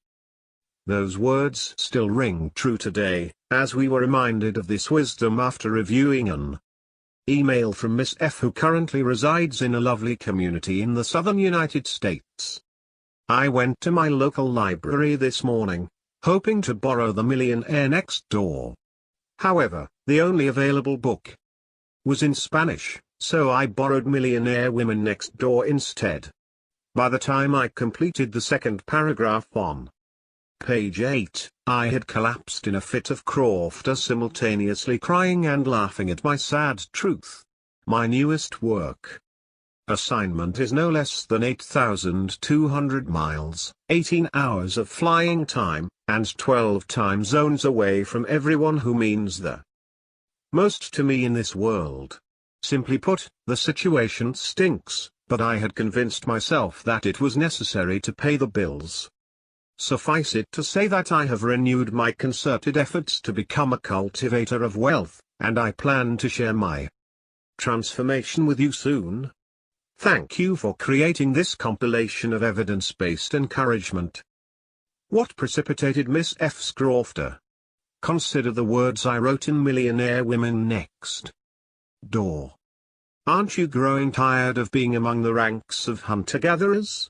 Do you enjoy your hyper-consumption lifestyle so much that you must fly out of town every week to earn a paycheck to pay your bills? Begin making their transformation to a cultivator of wealth. Think about that the next time you are 10,000 miles from home, surrounded by strangers, and flying in dreadful weather. It is up to you. Those financially independent folks make their own decisions about their next destination. Right now, you and your career are essentially corporate property. Neither one of you has the luxury of self-determination. I also wrote, the millionaire business women profiled herein will not tolerate such an existence. They are free. They are cultivators of wealth and satisfied with life. They are in control of their own destiny. 10. Case studies in moonlighting. The benefits of moonlighting include the ability to transfer one set of experiences and knowledge gained in a regular, full-time job to a new way in which to approach problems within your same field or industry. Appendix C includes some of the job titles of moonlighters from our research with the mass affluent, high net worth samples. While being paid in your current role, you can catalog the knowledge of your industry and field, using it to apply to a new and potentially more profitable endeavor. Consider these examples my father shared a few years ago. Seeing opportunities in the dental office. The Atlanta Journal-Constitution once profiled a woman named Tonya Lanthea who was trained as a dental hygienist, one of 192,330 in this country, and built a multi-million-dollar business based upon what I believe is her extraordinary creative intellect. 11 dental hygienists make approximately $71,530 a year, median income, but she came into contact with hundreds of potential clients as well as job seekers. Dentists with jobs to fill constantly asked her to recommend good workers. They knew the dental hygienist pulled shifts as a temp in lots of offices and had plenty of friends in their business. Because she had so many requests, she decided to launch a national online job site for the dental industry. The site now has more than 400,000 registered users.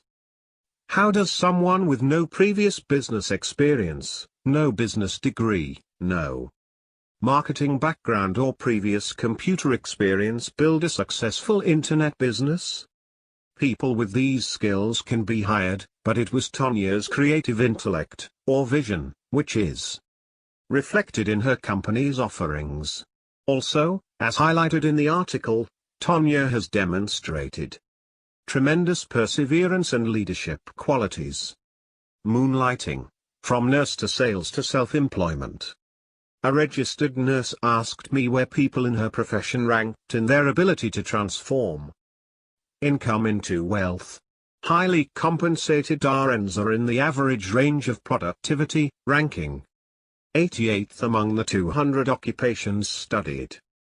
But her question reminded me of several case studies of RNs who leveraged their rigorous training, extraordinary work ethic, and considerable experience into a variety of lucrative businesses. Plus, all of them ranked high on Factor 6, a key characteristic of the Millionaire Next Door. They are proficient in targeting market opportunities. Kay, for example, was a surgical nurse for 9 years. Then she took a job selling surgical equipment. While in sales, Kay found that she spent a lot of time in one particular activity that was not part of her traditional job description. She became an amateur headhunter for hospitals and medical practices that were in need of physicians, nurses, and medical technicians. This fringe benefit provided for free to her many clients had much to do with Kay's designation as a top producer. Eventually she recognized an opportunity to fill a market need.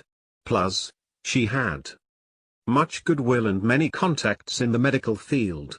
Accordingly, as I wrote in there, Millionaire Next Door, most successful business owners had some knowledge or experience with their chosen industry before they ever opened their own business.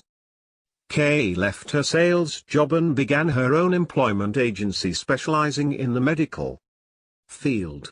Much of her motivation to go out on her own was the need to be self-employed.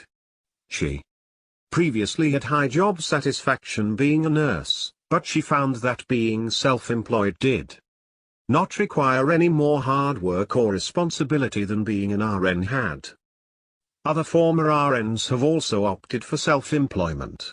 Among the types of businesses they chose are management consulting, medical science administration, in-home healthcare services, employment agencies for home healthcare professionals, owners, managers of nursing, rehabilitation facilities, and owners, managers of mental health facilities, daycare centers and preschool facilities.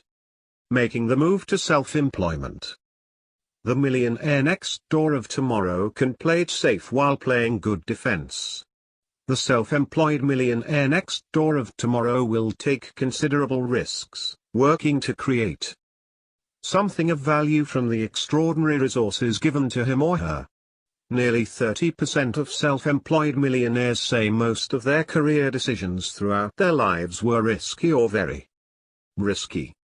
Contrasting that with all other millionaires, only 15% said the same. As an Austin millionaire's wife shared with us, my husband decided to start his own business. I was nervous, but we made a plan. We downgraded, scrimped, saved, and sacrificed for several years to prepare for him to leave his salary job and go out on his own. We lived on my income. And banked all of his. It paid off nicely for us. While it is not the case that all millionaires are self-employed business owners, 42% of millionaires in our sample are, it is the case that extraordinary success in terms of revenue, and reinvesting in one's business, can be found in being a business owner. As my father wrote in their Millionaire Next Door, fear abounds in America.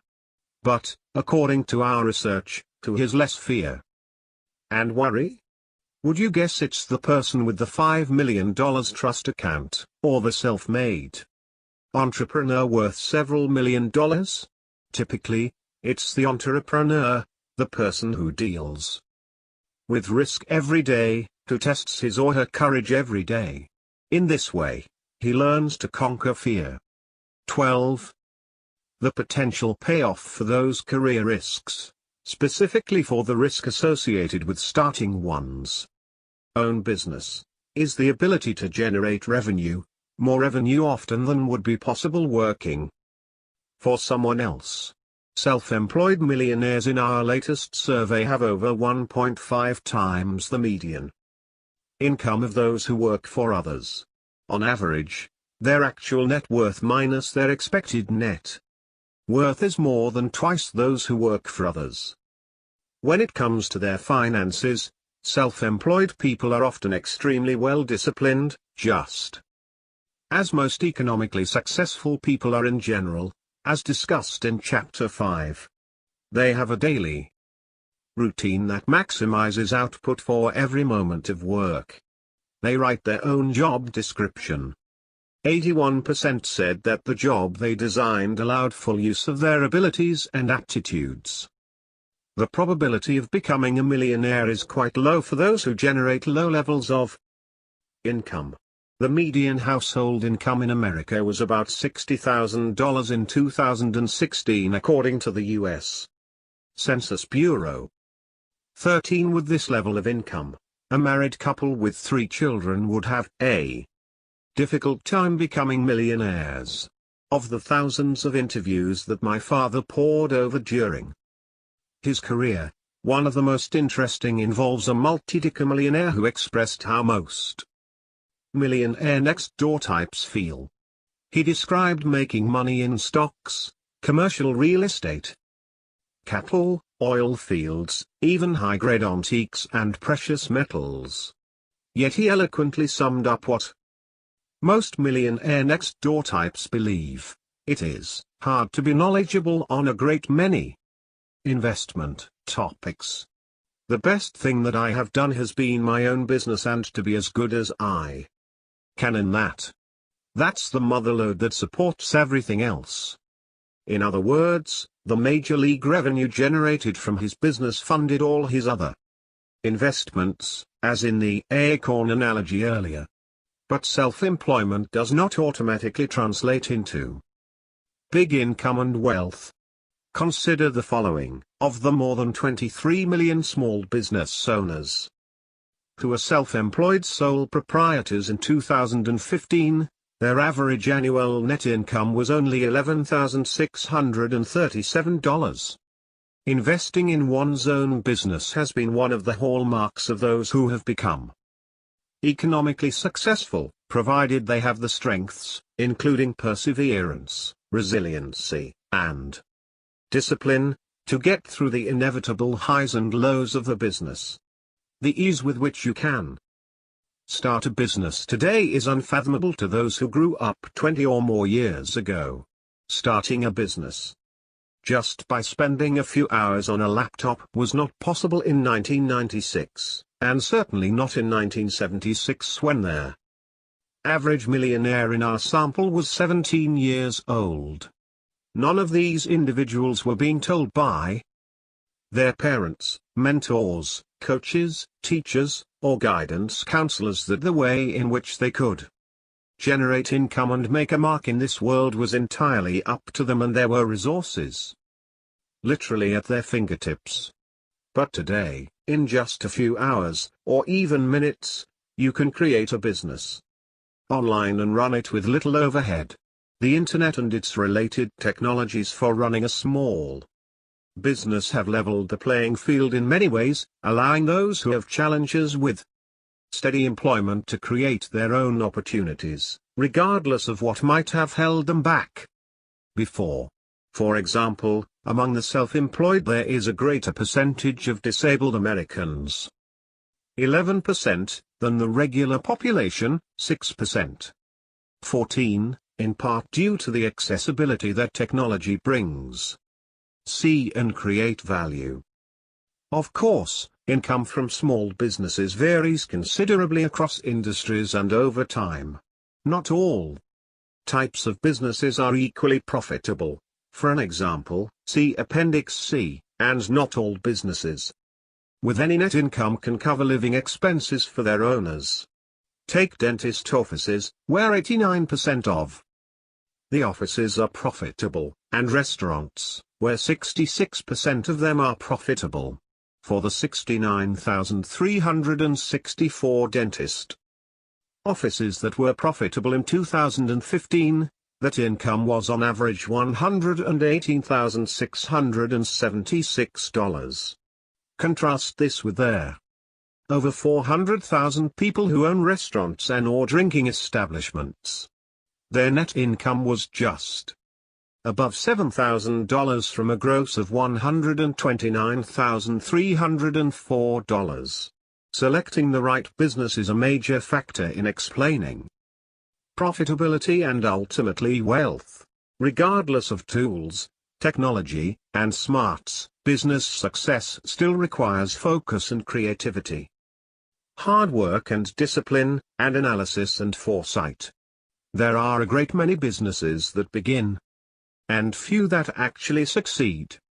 My father often quoted fighter pilots and generals, citing the focus and awareness they require to become successful at their professions.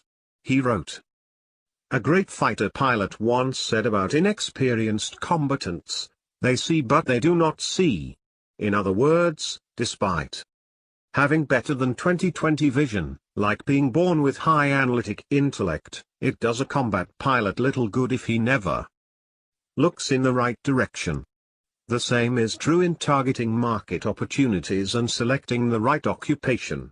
Those who are self-employed tend to be contrarians, as they think differently about business, generating revenue, and using creative intelligence to solve a market need.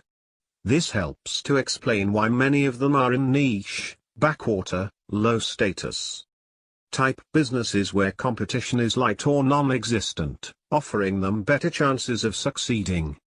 In addition, as we saw in The Millionaire Mind, 4 out of 5, or 79%, of millionaire business owners indicated that they chose their specific business type because it gave them a high probability of becoming financially independent. 15. In both The Millionaire Next Door and The Millionaire Mind, my father listed the types of businesses owned by the millionaires surveyed. These businesses ran from the dull normal to the unique. For example, in The Millionaire Next Door under businesses of self-employed millionaires, you will find bovine semen distributor. 16. Interestingly, a 2013 Wall Street Journal article mentioned, Julio Moreno, of Oakdale, California, has a freezer full of the bull's semen that sells for at least $3,000 per unit. 17. If asked how he became wealthy, would Mr. Moreno say stocks or bull semen?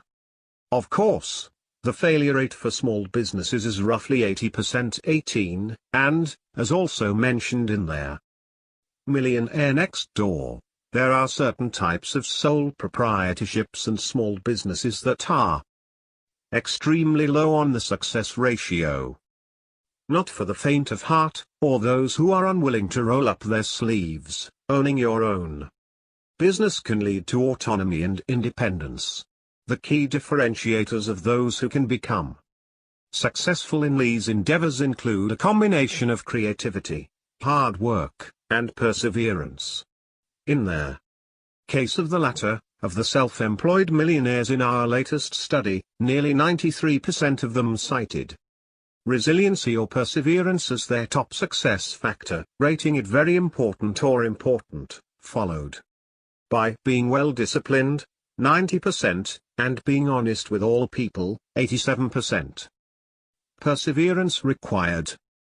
It's often said that a successful business becomes that way because the owner had two important ingredients, time and money. Often an individual must have the financial wherewithal to survive without a steady paycheck for many months and even years before his business takes off. Who do you work for? Who is really in charge when you have large chunks of your equity held by others? Do you really own it anymore? The glamour and glitz of venture capital companies and startups like the ones portrayed on the television series Shark Tank are intriguing. And maybe those lights are calling you. But being funded via debt is still working for others in some way. Consider this story regarding funding that my father wrote related to small business owners and ownership. In 2014, Davis is a millionaire business owner. Earlier in his career he was asked, "Where do you do your business banking?"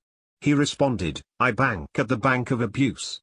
It seems that Davis encountered an ever-occurring change in loan officers who were constantly condescending and aloof. And no matter how often he repaid his business loans, he was required to update his financial data frequently. During this time Davis was dependent on credit to keep his business going. But more recently he made sacrifices and did a better job using the company's profits to further its growth. This was done shortly after Davis heard a speech given by Gene, an extraordinary millionaire next door type I profiled in the Millionaire Mind. Gene's revelations and contributions to my research placed him in the top 10 of all the millionaires I have interviewed. His main vocation was owner of a salvage business. He became extremely wealthy by purchasing or salvaging distressed real estate from a variety of financial institutions. But Gene was also a mentor to aspiring entrepreneurs. His fire and brimstone sermon warned against the heavy use of credit. Part of his sermon, which I understand was highly persuasive, details an experience that Gene had while cutting a deal with a large commercial bank. Immediately after the deal was signed, the senior credit officer of the institution signaled to Gene and walked him over to the large window in the officer's top floor office. They could see for miles, thousands of commercial buildings all around. The officer pointed to all the buildings and said the words that made a lasting impression on Gene: "We, their lenders, own it all of it. The business out there? You, borrowers, just run these businesses for us. You guys run them for us, the financial institutions." Gene told me how angry he was and couldn't see straight after hearing those words. He used this scenario in his sermon to emphasize that if one is addicted to credit he has little or no control over his own business. Bankers don't respect you. Why should they? They've got you trained like a seal act in a circus. One of the main reasons that people become self-employed or entrepreneurs is that they want to become independent, to run their own ship. Going solo takes a lot of courage and initiative. Yet according to the senior bank executive above, business owners don't really own their own businesses. They are controlled by lenders. Certainly, credit has a place in the world of business ownership. But over time business owners should strive to be less and less dependent on financial institutions for their existence. We suggest, as research has shown and the millionaire business owners in our studies have suggested, that perseverance is the third necessary ingredient. Success in any meaningful endeavor, but particularly in creating a business, is more akin to a long-term journey than a leisurely night out. That long journey requires time, resources, and the ability to manage the inevitable pits of despair and highs of running a business and presenting one's ideas to the marketplace. In fact, for many, success only emerged after they were able to negotiate their way through a series of gauntlets of adversity. A 2014 article in the Wall Street Journal outlined how adversity can be overcome to create a successful business. 19. The article profiled the trials and tribulations of Kevin Hartford. After his once successful consulting business went belly up, Mr. Hartford began searching for a white-collar corporate job. During years of searching he never found one. He maintained that prospective employers were turned off because of his stuttering problem. The article reported, for several years he did odd jobs, delivering packages, gluing together medical supplies, sorting mail, and mowing lawns. He and a partner took over a struggling small business that made metal parts. Today the business is thriving. Sales in 2013 were $6 million. Mr. Hartford overcame adversity including an early business failure and a speech disability. And according to the article, it cites Labor Department data. Workers with a disability are nearly twice as likely to be self-employed than those without disabilities. Many self-made millionaires who own businesses report that they selected self-employment because it allowed them to capitalize fully on the abilities and aptitudes that they possessed, that is, 83% of millionaires in the Millionaire Mind. Mr. Warren, a self-made millionaire profiled in the Millionaire Mind, eloquently stated, "Frankly, had I been able to get a decent job, I would have never gone into business for myself. I was forced into self-employment. I didn't opt for self-employment. If I had the credentials to be an executive employee, I would have accepted mediocrity." Making your own destiny? Consider this case study, first presented in the Millionaire Mind.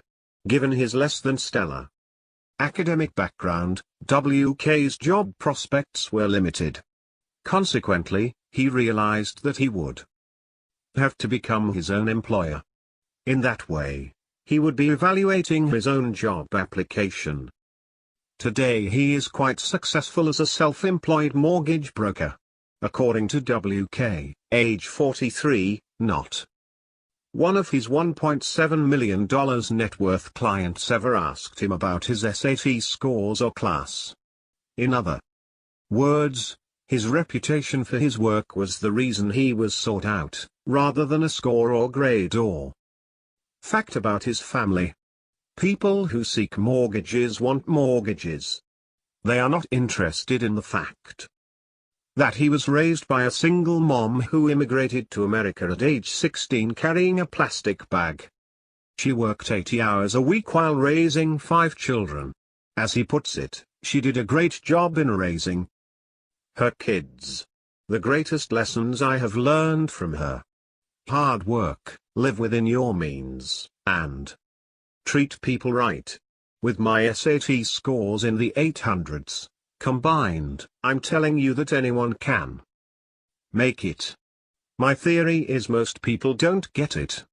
They live for the wrong reasons: the big house, their fanciest cars, and consume as much as possible. My number one goal is to be the best dad. WK is yet another member of what my father called the 900 Club, as described in their Millionaire Mind. 20. Only those millionaires who scored below 1,000 on their SATs are admitted. Life is a marathon. How well you do in this race involves much more than grade point averages. Standardized testing cannot be substituted for actually running the race. People like WK never allowed academic odds makers to dictate their performance in life. They recognize that creativity, hard work, discipline and certain social skills including leadership were more significant than grades and aptitude test results. These are the people who confound their teachers and other fans of aptitude and intelligence. Testing. So what if your resume, academic credentials, or what's on your job application are not outstanding? Be determined to move to the other side of the negotiating table. Change roles. Become the actor in the human resource drama that evaluates the applicant's credentials. Still required, sacrifice and hard work. Research from Tufts and Stanford's Young Entrepreneurs Study found 4 common traits in founders: innovative thinking, drive and control, business focus, and having business-focused mentors in their lives. 21. The study's authors stress that entrepreneurs are made, not born, and that parents, mentors, and teachers can support these traits, but that as a country we are often missing the opportunity to do so. Every time we as parents complete the long-term project, fulfill orders for cookie or popcorn sales, or bring forgotten items to school, we're demonstrating that our children have security, yes, but that also something or someone will be there to catch them when they fall to prevent failure. This denies them the chance for learning self-reliance and perseverance in the face of adversity. Entrepreneurial lessons from the Rolling Stones. Coming of age in the 1960s, my father was a huge fan of the rock that came out of that era. Whether it was Led Zeppelin, the Rolling Stones, or Derek and the Dominoes. While he loved the music, it was often the stories behind the artists that he found even more compelling. He especially loved the Rolling Stones and often commented on the history of Mick Jagger and Keith Richards as they navigated becoming essentially small business owners, which my father described in 2011. Are you contemplating a career as a small business owner? If so, you may wish to read Keith Richards's book, Life. 22. I believe that the Rolling Stones band is the single most productive small business in the free world. Often public corporations brag about their average revenue per employee, in the hundreds of thousands of dollars. For the 4 full-time employees of their Rolling Stones, it is in the hundreds of millions. Let's cut away the bad boy personas, including bad hair, bad behavior, bad outfits. These personas sell records and concert tickets. Yet there is an explanation for how this group has produced major hit after major hit and generated billions of dollars in revenue, an explanation that goes beyond having extraordinary creative intellect and talent. Consider this: after completing their first grueling 1,000-gig tour, Mick Jagger and Keith Richards made one of the best business decisions of their short careers. They hired a manager, Andrew Oldham, for the Rolling Stones. Mr. Oldham informed them that musicians, no matter how talented, are a dime a dozen, and unless they begin to write their own songs they will soon be out of business. He even locked them in a kitchen and told them not to come out without a song. Jagger and Richards became cultivators of wealth by composing their own songs starting in their early 20s. These new songs acted as the base generator for all other revenues, including the tours by the Rolling Stones. The royalties earned from these songs are a perpetual source of income for the composers and eventually their heirs. Of course, not everyone has the creative talent of the Rolling Stones. But most people have the ability to start building their own royalties for the future. Consider some of the cases I have written about in the past, like JT, the Texas forest farmer. He started with just a few acres and then kept adding to this inventory. Today he plants 3.5 million trees a year and is worth over $30 million. Take Brian, who was profiled on thomasstanley.com. He failed his high school equivalency exam several times. As he said, "If I can become a multi-millionaire, anybody can." Sold all my toys. And bought my first fourplex. Today he owns 7 of them. And finally, there's the moonlighting firefighter Malcolm, who realized early in his career that fighting fires is something that cannot be inventoried. He started with one fixer-upper house and rented it to students. And the constant student demand for housing is nearly a guaranteed source of wealth from his real estate holdings. 2 quotes from Keith Richards' life illustrate the amount of work that it takes to become successful, the amount of work that not everyone is willing to do. Every waking hour of every day, you collapsed on the floor with a guitar in your hand. That was it. You never stop learning an instrument. 23. The work was always intensely hard. The gig never finished just because you got off stage. We had to go back to the hotel and start honing down these songs. It was non-stop high-pressure work, which was probably good for us. 24. It is obvious to me after reading his memoir that Keith Richards also has high analytic intellect. Mr. Richards spent thousands of hours studying all the great blues artists and rock virtuosos and integrated this knowledge into his musical compositions. He even kept a diary of audience response to each new musical riff introduced by the Stones for future adjustments. In other words, he was collecting and analyzing market research information. His passion was to elicit the same deep emotional response that he felt from the Stones' music from his audiences. Like the Rolling Stones, almost all self-employed people are tested. Multiple early setbacks and seemingly lack of market response must be overcome. Richards especially had tremendous tenacity, focus, passion, physical stamina, and toughness. He writes, "For 3 years we played every day. Well over 1,000 gigs. Barely a break. 10 days off in that whole period." In one half of the 1,000 gigs in which the Stones performed prior to coming to the US, they netted nothing. How would you feel if only 2 people turned up in the audience? But they continued their musical mission despite their precarious financial situation, inhuman living conditions, and predatory advisors and managers. Richards explains why.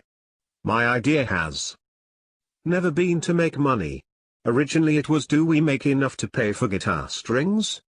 Later, do we make enough to put on the kind of show we want to? Initially, the money was most of it plowed back into what we want to do."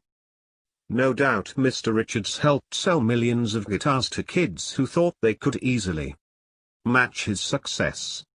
But they quickly found out that it is much easier to buy a guitar and play their part by visual cues than it is to practice for thousands and thousands of hours while working for nothing.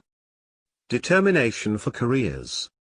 As in the case of managing our financial lives, the way in which we approach work is influenced by our early experiences.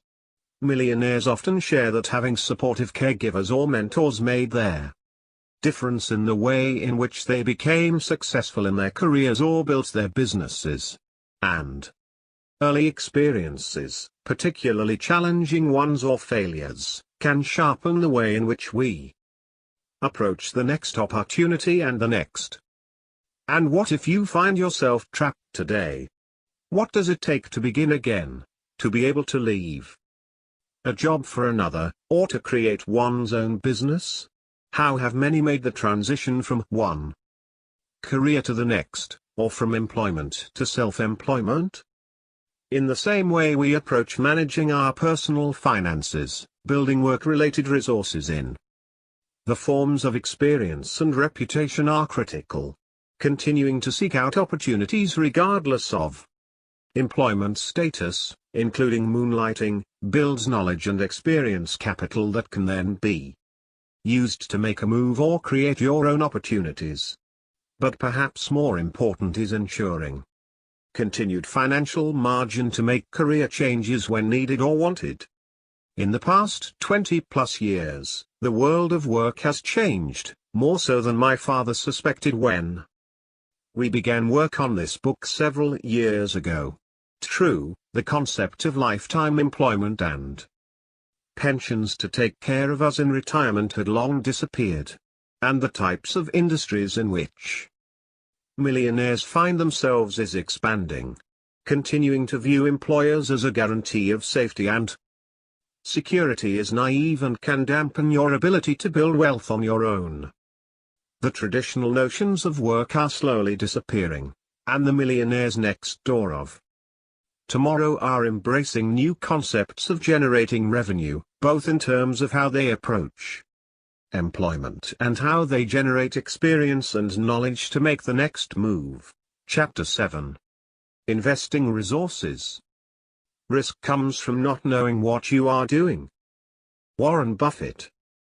Economic success is dependent upon effectively managing resources.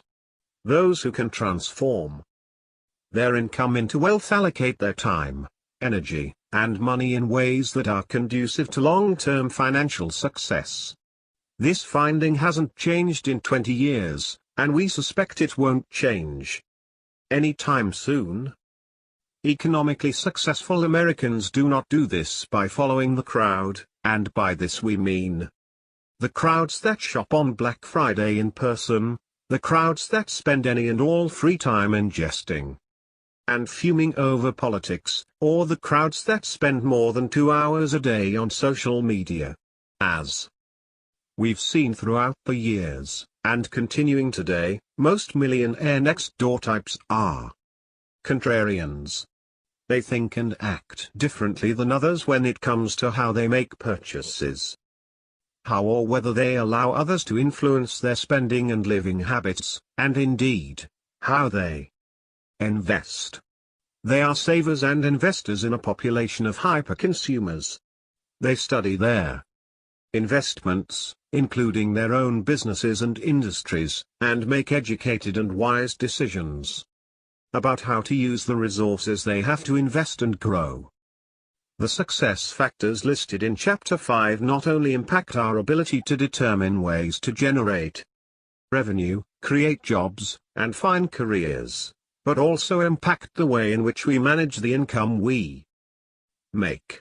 Generating revenue through a career we are passionate about, as we saw in Chapter 6, provides resources beyond the consumption areas in Chapter 4. How do economically successful individuals grow and utilize the wealth they bring in and accumulate over time? What, in the past 20 years, has impacted how they invest? At the time of writing, there were more than 1,000 financial technology companies that provided services for both financial professionals and individuals. Many of these companies offer consumers ways to manage their financial lives efficiently, with little to no help from a financial advisor or wealth manager, or, in the parlance of the millionaire next door, stockbrokers. For better or worse, we can save, buy options, and invest in exotic foreign stocks all from the comfort of our smartphones. We don't have to call our broker to make trades, although some still do, as there are approximately 631,000 stockbrokers in the United States.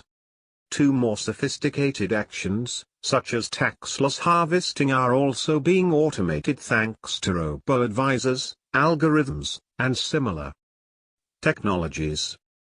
But in the face of these advances in technology and a tide of changes in how advice is provided, for example, the rise of the fiduciary standard, the hallmarks of prudent investors haven't changed much in 20 years. Attitudes toward investing shift with the times. 3. But those with a disciplined approach to investing tend to remain steadfast in the face of economic adversity and fluctuations in the market. Whether that prudent behavior comes naturally or is something that investors learn from caregivers, mentors, or advisors, the investing decisions we make can impact our ability to build wealth long term. Where it's invested. Perhaps because of their reliance on self-study and on close examination of markets and investment opportunities, millionaires typically invest in more conventional types of investments. See Table 7.1. More than 60% of millionaires have 30% or more invested in retirement accounts. Nearly 33% of millionaires have some investment in real estate. Millionaires in our latest study rarely invested in exotic or unusual investment products. Approximately 6% of millionaires have any portion of their assets held in land use rights, for example, and very few millionaires, 4%, have intangibles, for example, copyrights or other intellectual property, as a portion of their portfolio. Here are some points of interest in this data that compare the composition of gross estates of various sizes in 2016 versus 1996. It appears that at a gross estate of $20 million or greater, both hedge funds and fine art become much more attractive as investments. In 2016, hedge fund composition jumps to 3.7% at $20 million, as compared to only 0.69% for estates between $10 and $20 million, and even less than that for smaller estates. Hedge fund, private equity data is not available for 1996. Similarly, art as an asset class comprises 1.83% and 2.56% of total gross estate value for estates north of $20 million in 2016 and 1996, respectively, and is almost non-existent in their smaller estates. These data points seem to support the notion that at a certain point of extremely high net worth, that is, $20 million or above, more exotic and complex investments become unavoidably attractive. In both the 2016 and 1996 datasets, the closely held stock composition of the estate jumps dramatically at an estate size of $20 million or more. Family-run businesses would fall into this category. Indeed, it's the exotic investments, hedge funds, and private equity that are at the bottom of their list, so to speak. One of the myths of the wealthy, a myth perpetuated by the media and lack of awareness, is that those with any wealth have exotic investments. Based on the IRS estate tax data highlighted above, it appears that this exotic investment phenomenon sets in at around a net worth of $20 million or more. That is, after you have made your fortune and can afford to pay more in fees for less return. Most individuals who are the millionaire next door types do not put money into these types of exotic investments. In his 2016 letter to Berkshire Hathaway shareholders, Warren Buffett explained this behavioral phenomenon to perfection. 4. Over the years, I've often been asked for investment advice, and in the process of answering I've learned a good deal about human behavior. My regular recommendation has been a low-cost S&P 500 index fund. To their credit, my friends who possess only modest means have usually followed my suggestion. I believe, however, that none of the mega-rich individuals, institutions or pension funds has followed that same advice when I've given it to them. Instead, these investors politely thank me for my thoughts and depart to listen to the siren song of a high-fee manager or, in the case of many institutions, to seek out another breed of hyper-helper called a consultant. That professional, however, faces a problem. Can you imagine an investment consultant telling clients, year after year, To keep adding to an index fund replicating the S&P 500? That would be career suicide. Large fees flow to these hyper-helpers, however, if they recommend small managerial shifts every year or so. That advice is delivered in esoteric gibberish that explains why fashionable investment styles or current economic trends make the shift appropriate.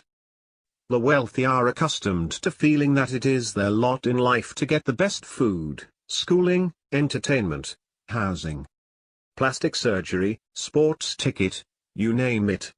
Their money, they feel, should buy them something superior compared to what the masses receive. In many aspects of life, indeed, wealth does command top-grade products or services. For that reason, the financial elites, wealthy individuals, pension funds, college endowments and the like, have great trouble meekly signing up for a financial product or service that is available as well to people investing only a few $1,000s. This reluctance of the rich normally prevails even though the product at issue is, on an expectancy basis, clearly the best choice.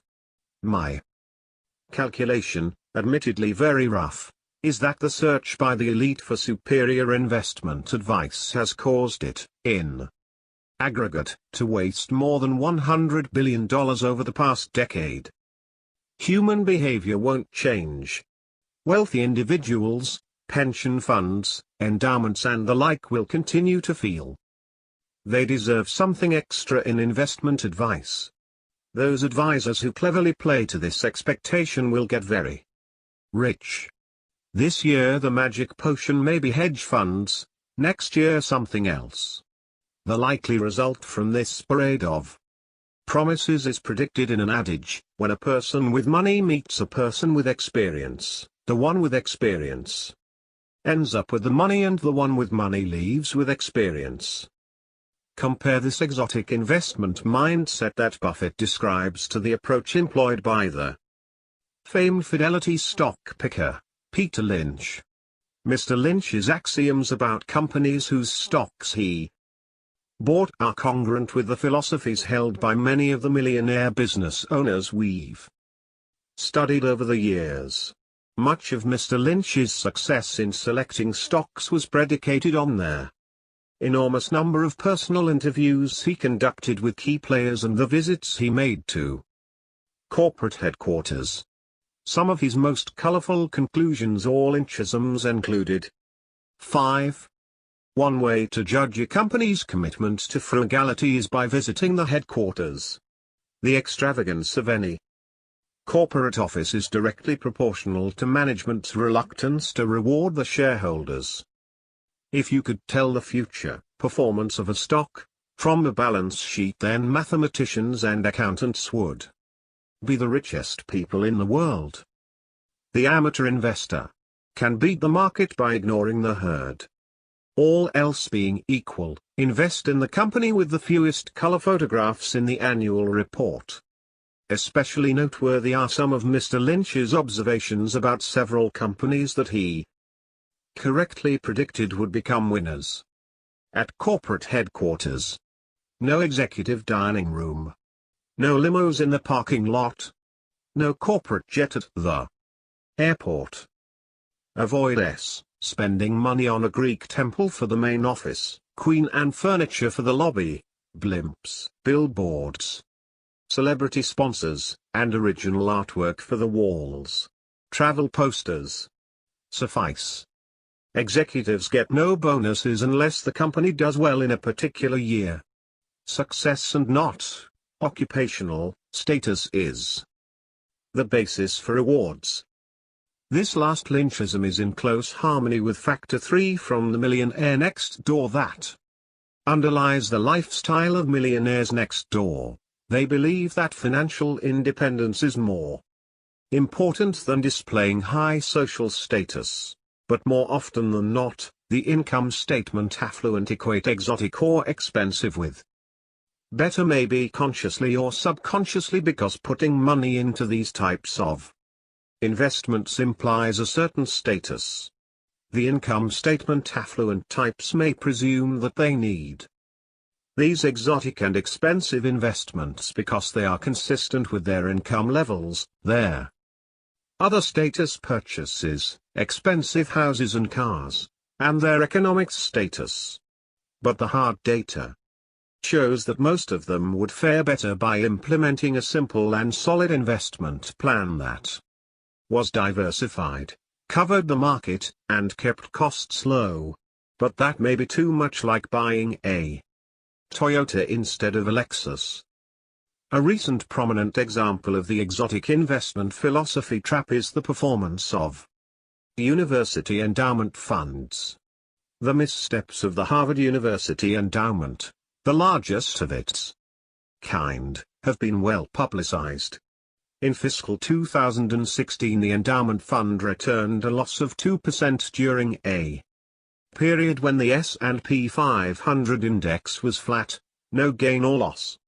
And while Harvard may be the most famous endowment falling victim to what Ben Carlson at A Wealth of Common Sense blog has dubbed an ego premium, it is certainly not alone. In 2017, Mr. Carlson wrote a piece that compared the annualized returns of a simple three-fund portfolio of Vanguard funds, that he calls the Bogle model, to the average annualized returns of the nation's college endowment funds. The 10-year returns of the Bogle model portfolio, 6.0%, ranked in the top 10% of the endowment returns, an annual return of 5.4% scored in the top decile.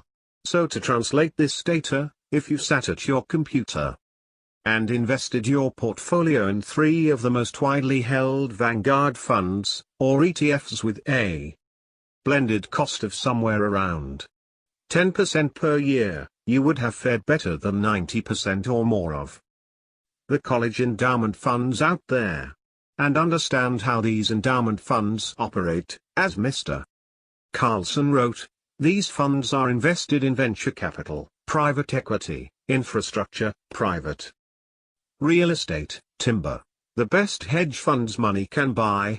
They have access to the best stock and bond fund managers.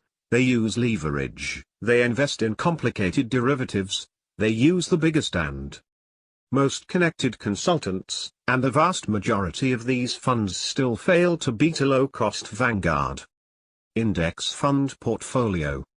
6. In sum, these status-seeking, exotic investment income statement affluent types end up paying more for less.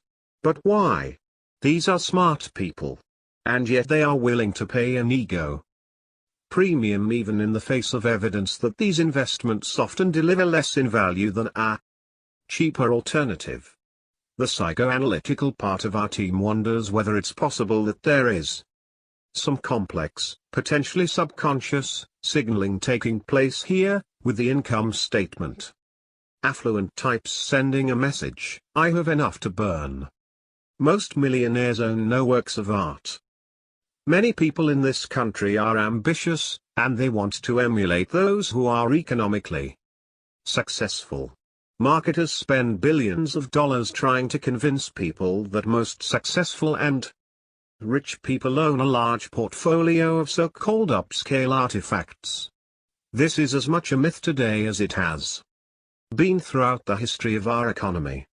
High-income producing households may view art as a way to signal to others they are rich, however, only their income levels are above average. Their net worth typically tells a different story. Art comes under the broad heading of tangibles or collectibles. My father once wrote an article about this for American Demographics. In it he said, surprisingly under 6% of the typical millionaire's assets are held in such tangible or collectible forms such as antiques, coin and stamp collections, precious gems or works of art. 7. But he wrote this article more than 30 years ago. Have things changed since then? Not in our most recent survey, where most millionaires, nearly 78%, have 1% or less of their wealth in tangible collectibles. And not much has changed according to the recent IRS estate tax data. 8. Overall, among those millionaires with wealth of $2 million or more, only 1.3% of their wealth is held in tangible works of art. Even this small percentage may be overstated given that some very pricey art may likely be bogus. Art is just one more asset category to which a large number of millionaires we surveyed have said, don't own. Never owned. The same is true for a variety of other assets discussed in detail in Stop Acting Rich. Only a minority of millionaires has ever owned a vacation home, boat, plane, wine collection, prestigious make of motor vehicle, or expensive suit. Characteristics of successful investors. Consider the following description of individual investors. The investors who inhabit the real world and those who populate academic models are distant cousins. In theory, investors hold well-diversified portfolios and trade infrequently so as to minimize taxes and other investment costs. In practice, investors behave differently. They trade frequently and have perverse stock selection ability, incurring unnecessary investment costs and return losses. They tend to sell their winners and hold their losers, generating unnecessary tax liabilities. Many hold poorly diversified portfolios, resulting in unnecessarily high levels of diversifiable risk, and many are unduly influenced by media and past experience. Individual investors who ignore the prescriptive advice to buy and hold low-fee, well-diversified portfolios, generally do so to their detriment. 9. Action bias, or the propensity to take action as opposed to taking no action, can lead investors of any level of experience to take action when no action is required. These extreme investing doers end up buying and selling at the wrong time because they have a propensity toward taking action. Their other side, of course, includes those who are averse to taking any action, taking their time instead to create investment strategies that may be obsolete before they are even ever implemented. What makes a successful investor? One who is able to invest when the market is down and be comfortable with investments that have higher associated risks with them. Like the behaviors that distinguish high-potential household CFOs from those who are less able to build wealth, there are a few characteristics and behaviors that separate successful investors from others regardless of their economic times or governmental factors. We know that courage and a willingness to take risks are highly related to net worth. 10 millionaires throughout the past decades have shared that courage allowed them to weather storms not only in their own careers or businesses, but also in their investments. The courage to invest takes some level of confidence to make an investment-related decision as well as the personality to want to engage in investing in the first place. And we also know that financial knowledge and risk tolerance are related. 11. Knowledge, in particular, can be gained through self-study and research, and as has been the case over time, prodigious accumulators of wealth tend to spend more time researching and planning their investments than their accumulating counterparts. The data also tell us that those who are anxious and worried tend to engage in more short-term, potentially detrimental investing behaviors. 12. In our research in creating an experience and behavioral-based psychological test of risk tolerance, we found 5 distinguishing components of good investing. Good being defined as being generally comfortable with investing in the stock market and buying, versus selling, in a down market. 13. Personality for risk. Successful investors tend to be able to make investment decisions even when the exact outcome is not yet known. They tend to be comfortable making investments even without perfect certainty of what their future holds. High-risk preference. Those who prefer investments with greater risk, for example, stocks, that have a greater opportunity for return, and tend to make better investment-related decisions. Confidence in investing. While overconfidence can trick investors into making ill-advised decisions, some level of self-confidence and self-efficacy differentiates successful from unsuccessful investors. Without an effective dose of confidence, investing-related decisions may be second-guessed and ultimately changed, often with disadvantageous financial effects. Judgment. Knowledge regarding investments and investing. As quoted by Warren Buffett, risk comes from not knowing what you are doing. Those who build knowledge in how investing works, the potential up and downsides of investments, and the cyclical nature of the stock market are more likely to make better investment decisions overall. We know that prodigious accumulators of wealth spend time researching investments more so than their under-accumulating counterparts, and that investing knowledge relates to better investing decisions. 14. Composure. Composure typically refers to the ability to withstand changes, typically downturns but also boom times, in the market. Those investors who can remain calm and courageous in the face of a market crash tend to make better decisions than their anxious counterparts. Characteristics of millionaire investors. The successful investor profile above pertains to a broad sample of investors, including those in their mass affluent. And as in the case of building wealth in general, it is a combination of these characteristics and behaviors that can impact our ability to obtain success in investing. What, then, are the characteristics of millionaire investors? Are they similar to what we've found with broader samples of Americans? Millionaire investors tend to be a confident group. In our latest study, just over 70% of them believe that they know more about investing than others.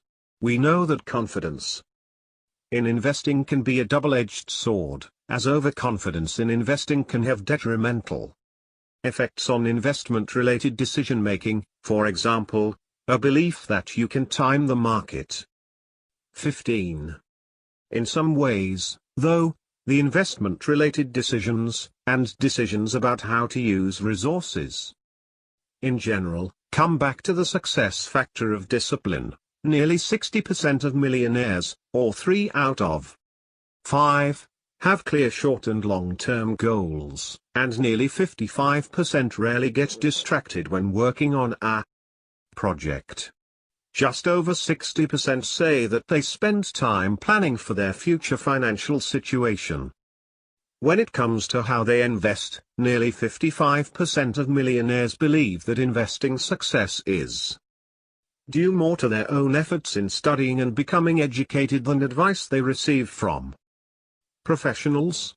Similarly, just under 1/3 of millionaires reports relying on a financial professional to make investment-related decisions. We see, too, in research conducted with mass affluent investors, that those who have the best investing-related behaviors also tend to be more likely to fire an advisor or other professional they deem to be less than valuable. 16. The takeaway for financial professionals targeting millionaire investors is that they should be the best of the best and clearly convey that reality to their target audience. Millionaire investors spend time building knowledge and expertise in managing investments. They spend on average 10.5 hours per month studying and planning for future investments, and we see differences in prodigious accumulators of wealth versus under-accumulators of wealth in those hours. Specifically, 11.3 hours per month for prodigious accumulators compared to 8.7 hours per month for under-accumulators. They spend time researching investments and where to place their money, even if that means investing their money in their own businesses. We know that their literacy in financial matters means that they are more tolerant of taking investment-related risks. 17. Future outlook and financial knowledge typically relate to taking greater financial risk. 18. So the time they spend in managing and researching investments helps in decision-making. Investors who have a bias toward taking action, any action, in the face of new, seemingly relevant information, tend to perform worse over the long haul. Millionaire investors do take some action in managing their investments. On average, in 2016, millionaires made 17 investment-related transactions throughout the year. About 1 in 5 millionaires holds his investments for less than 3 years. The importance here is in whether the decision to take action was prudent and well thought out, or if it was rash, and the result of action bias. Appropriate financial decision-making is a complex mix of knowledge, including financial literacy, future orientation, and remaining calm in the maelstrom of environmental factors. We tend to make better decisions about our finances when we have both a long-term and future-oriented outlook, when we have the knowledge required to make appropriate financial decisions, and when we're calm.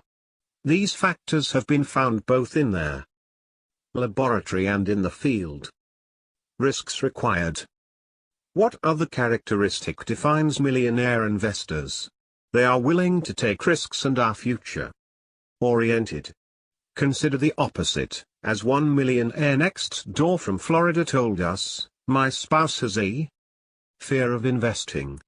Only wants a low-interest savings account.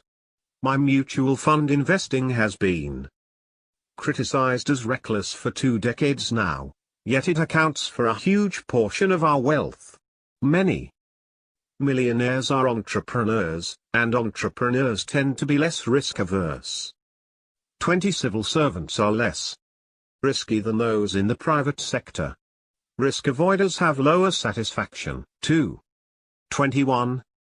Regardless of mistakes made, or perceived to have been made, successful investors, and economically successful Americans, take risks in investing.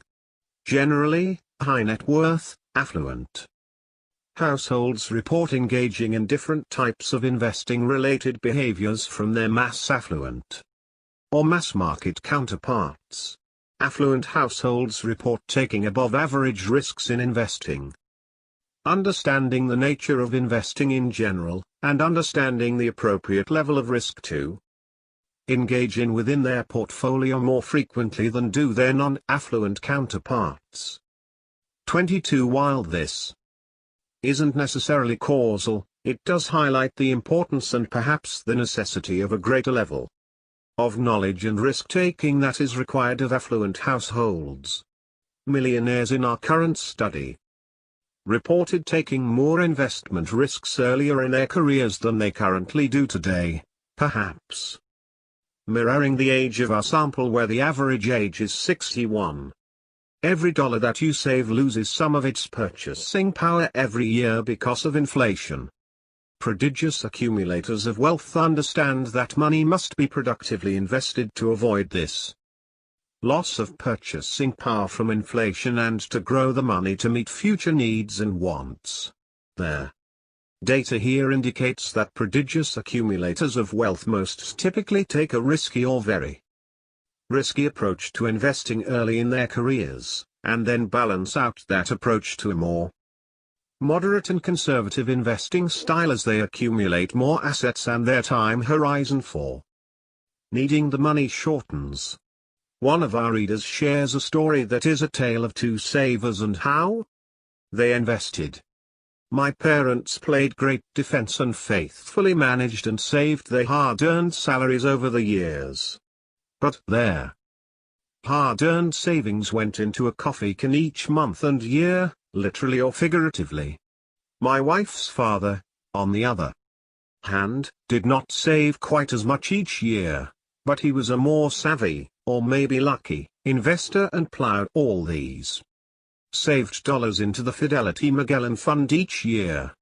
My father-in-law came out much farther ahead than my parents, who didn't achieve nearly the investment returns that he did. Prodigious accumulators of wealth regularly help themselves on both of these fronts. They are committed to saving chunks of their earnings and successful at investing those savings in productive assets that allow for long-term growth.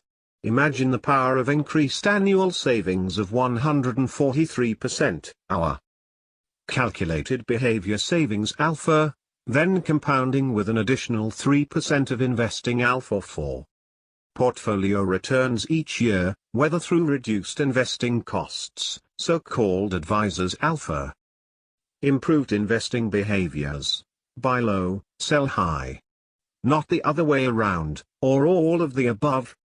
Prodigious accumulators of wealth find a way to employ most, or all, of these advantages to their long-term benefit. Investing mistakes: learning on the job. In the prediction of net worth and making sound investment decisions, for example, buying low and selling high, confidence plays an important role, but it is often confidence with a touch of humility and realism about one's abilities and skills as they relate to investing and managing finances in general. As Warren Buffett once said, investors should remember that excitement and expenses are their enemies. And if they insist on trying to time their participation in equities, they should try to be fearful when others are greedy and greedy only when others are fearful. A consistent pattern of behaviors and life experiences that demonstrates a moderate level of confidence about one's ability and skills related to investing is related to net worth, regardless of one's age, income, and percentage of inherited wealth. 23. In the investing arena, overconfidence can be detrimental. Investing overconfidence has been shown to be related to unsuccessful decisions regarding one's investments, including frequent trading, overestimates in a security's value, and poor selection of mutual funds. In fact, in one large-scale study regarding investor overconfidence, the researchers concluded, "We believe that there is a simple and powerful explanation for the high levels of counterproductive trading in financial markets. Overconfidence." 24. Since 1996, one of the trends in investing psychology is the emphasis in academia and elsewhere, including the halls of the major brokerages, on behavioral finance, a term describing the underlying psychological and cognitive biases that can impact the way in which individual investors make decisions about buying and selling securities, among other things.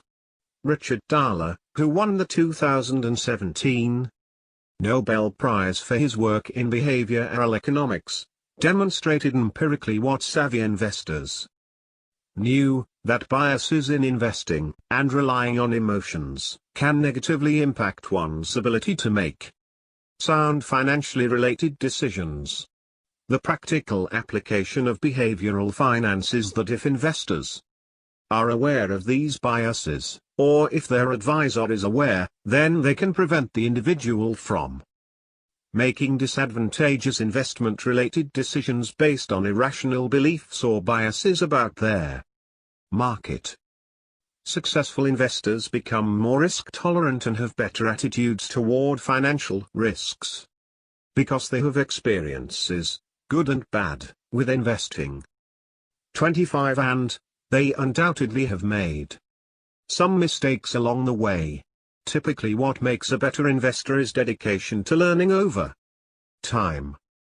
The typical mistakes of millionaire investors, reported by more than one half of our Millionaire sample, included market timing mistakes, specifically selling too late or too early, or waiting on highs and lows of the market to sell or buy.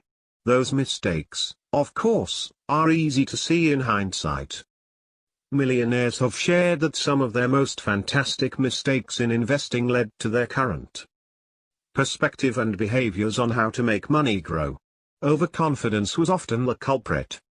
Other types of investing mistakes included trying to balance a portfolio between more reliable or safe investments with investments that are more exotic or speculative. Improving on these behaviors takes either self-study and discipline or the advice and counsel of advisors who are dedicated to their clients' best interests, rather than their own. Mistakes with specific investment types or in certain companies is typically in the eye of the beholder. There isn't a secret stock or set of investments that millionaires listed as the best or worst.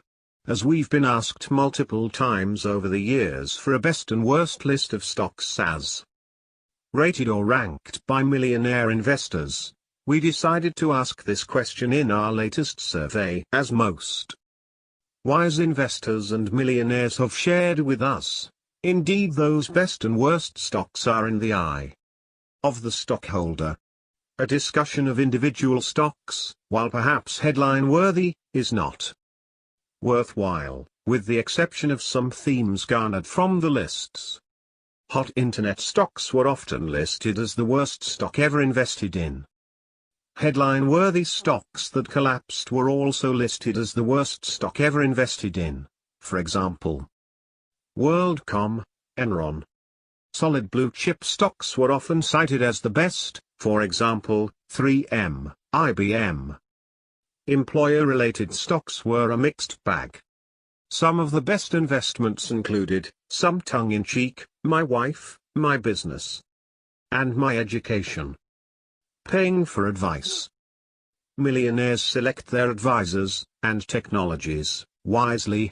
While many rely on their own skills, a significant portion of millionaires continue to work with financial advisors. In 1996, there were 246,000 investment managers and stockbrokers in the United States. 27. In 2014, that number was 341,500. 28. More than 70% of millionaires in our sample reported having accounts with full-service investment companies, and just 15% reported having accounts with a trust department. But they pay little, relatively, for the service they're receiving. 1/3 of millionaires allocated 0% of their income to investment advice-related fees. 56% of millionaires allocated 1%.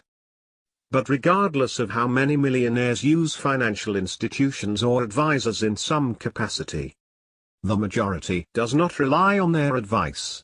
As we mentioned before, less than 1/3 of millionaire investors rely heavily on an investment advisor, and 70% say they know more about investing than most advisors. More than half of millionaires reported saying that appreciation in their investment portfolios is due more to self-study than to professional advice. This sentiment is consistent with research demonstrating that even experts don't often outperform non-experts when it comes to portfolio creation and returns. 29. At the very least, financial professionals working with millionaires should be focused on preventing the top investment-related mistakes. The Vanguard Advisors Alpha Studies demonstrating the value of working with a financial professional attribute half of the gains of working with an advisor, that is, half of the 3% increase in portfolio performance from working with an advisor, to altering or improving investor-related behaviors. 30. Financial advisory services and fiduciaries. Mr. Jack, a full-service, commission-based wealth manager, told me recently that he is becoming frustrated with his job. He increasingly hears that the world as he knows it, which includes commission-based selling of financial services to affluent populations, is moving toward video rental store status with the proliferation of do-it-yourself investment technology and a new emphasis on fiduciary advisors that are precluded from accepting commissions for the investment products they recommend to their clients.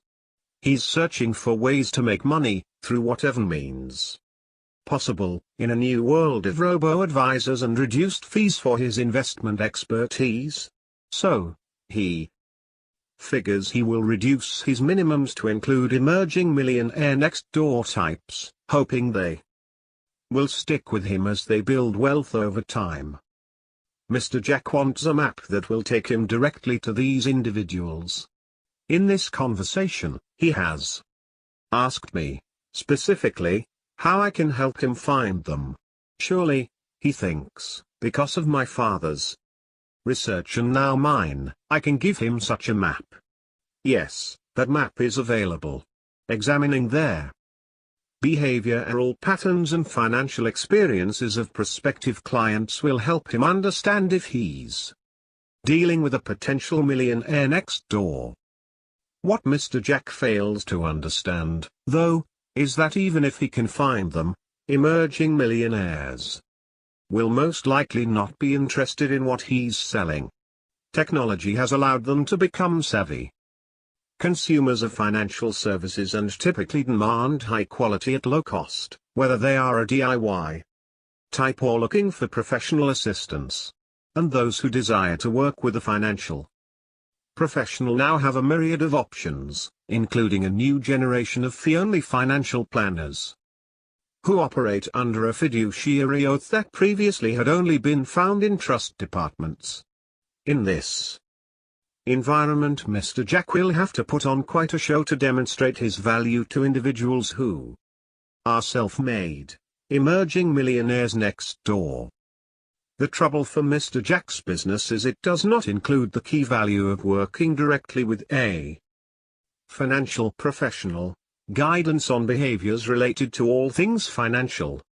Mr. Jack is uninterested in any type of deep commitment to help his clients become more confident in their financial or investment-related decisions. But the real value to be provided by financial advisors today is in helping their clients evolve from under-accumulator to prodigious accumulator status. That comes from changing financial behaviors more so than altering portfolio compositions. So, unfortunately for Mr. Jack, whether he knows it or not, what he's really looking for is a client who believes he's the millionaire next door, but behaves as most pseudo-affluent do by overpaying for nearly every consumer good, equating income with wealth, and spending in anticipation of being rich. The clients that would fit him best are not interested in hearing anything related to behavioral change or employing any self-reflection. They want Mr. Jack to beat the market. These are Mr. Jack's ideal clients, and they will gladly pay Mr. Jack additional fees on investment-related transactions for the privilege of working with him. The millionaire next door finds you. Let's contrast Mr. Jack's approach to searching for prospective millionaires next door with that of Miss Jenkins, a fee-only financial advisor who operates under a fiduciary standard. Her advice and counsel must be in her client's best interest and cannot be conflicted as a result of a potential commission for a particular product. At the end of the day, while Mr. Jack is selling products, Miss Jenkins is demonstrating to her target market that she is focused on working with individuals to increase their chances of being successful long-term, instead of selling to the millionaire next door. Success for her is measured by being a trusted advisor and guiding her clients toward better decisions and behaviors related to investments. She states clearly what she can or cannot do for clients, and those she can or cannot help. Her transparency helps her find and attract those people who want to do what is sometimes the hard work of becoming more aware and disciplined about wealth. She educates prospective clients and visitors through her writings on blogs and in articles, demonstrating her expertise and approach. She coaches her clients to become savvy investors. For this valued service, Millionaire Next Door types seek her out. Everything from her branding, "I can't help you if you want to beat the market," to the way she charges clients for her advice highlights the behaviors she wants her clients to adopt. Miss Jenkins bases her success on how she can help her clients improve their wealth trajectory. By comparison, Mr. Jack views his success as the next commission check coming in from the high-load mutual fund he just sold to an unwitting target. The financial professionals who will attract the next millionaire next door realize that it requires certain behaviors, not cars, accessories, or even job titles, to build wealth. Those who want to succeed in the long-term game of wealth building will seek out advisors who view themselves more as coaches in the long-term game of economic success. Selling financial products. In 1996, a key focus of any financial professional was that of an investment manager, like Mr. Jack. Someone who could buy and sell securities on your behalf, meanwhile taking a hefty commission for doing so. Presumably the investment manager would also be suggesting rebalancing, taking advantage of tax loss harvesting, and making other strategic decisions that benefited the client or investor. Millionaires in the 1980s and 1990s required someone else to trade on their behalf. Building Wealth Revisited. With all of the advances in technology, the trend in the financial services industry has not been a full-scale, or even moderately large-scale, abandonment of financial professionals by the affluent or even emerging affluent. What has been interesting over time is the trend by some to indulge in consumer products but neglect advice and services on the investing and retirement planning side. This was highlighted by my father in 2014. For purposes of building wealth. Once you are in a high-income bracket, $100,000 or more, it matters less how much more you make than what you do with what you already have. The balance sheet affluent by definition are in the top 25% of the net worth distribution. The balance sheet affluent tend to put every dollar they can into investments, not into consumption. The balance sheet affluent spend an average of 100 hours a year researching and planning their investments. Their counterparts, the income statement affluents or, who are in the bottom 25% of the wealth distribution, spend about 50 hours a year in such activities. What is interesting is the significant correlation between time spent in studying, planning and net worth. My studies show that the balance sheet affluent have 6 to 10 times more net worth than do the income statement affluent. The balance sheet affluent also use that time more effectively by seeking professional advice in order to help them make important decisions themselves. They usually assemble a team of advisors from lawyers and accountants to brokers and bankers, trust officers, and are willing to pay handsomely for good advice. It's a startling irony that there's an inverse relationship between the willingness to pay for luxury items and the willingness to buy investment advice. The income statement affluents spend heavily on cars, boats, and houses and tend to skimp on investment advice. The balance sheet affluent however skimp on the luxuries and are usually more willing to pay top dollar for good legal and financial advice. Shortly after the publication of The Millionaire Next Door, online trading opened up a new world of trading to investors. Everyone, for better or worse, had direct access to buy and sell on a whim.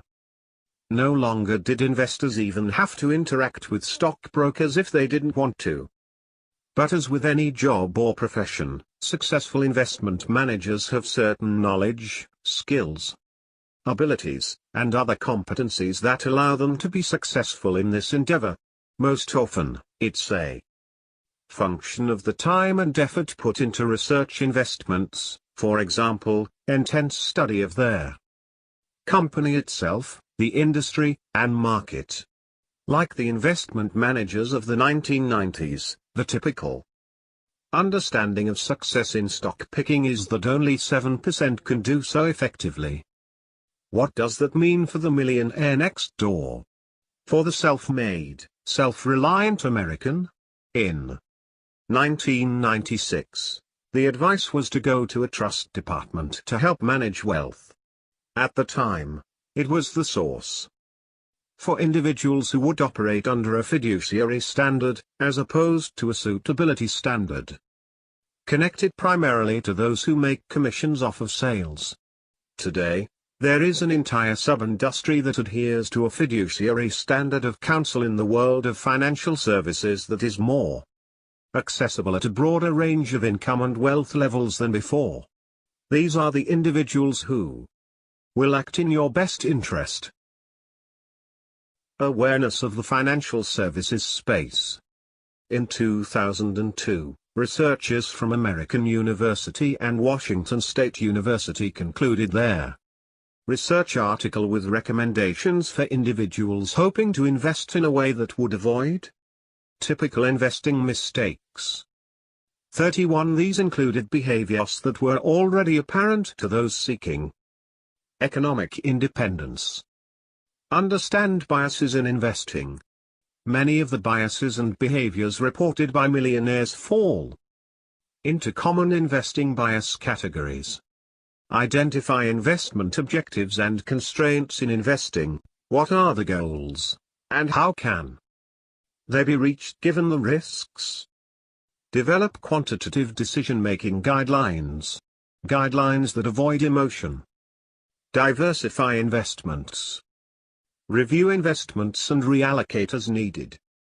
Today, many of the recommendations can be achieved through technologies, in other words, setting and forgetting investments via an automated investment service, aka robo-advisors, thus taking much of the emotional aspect out of the investing process.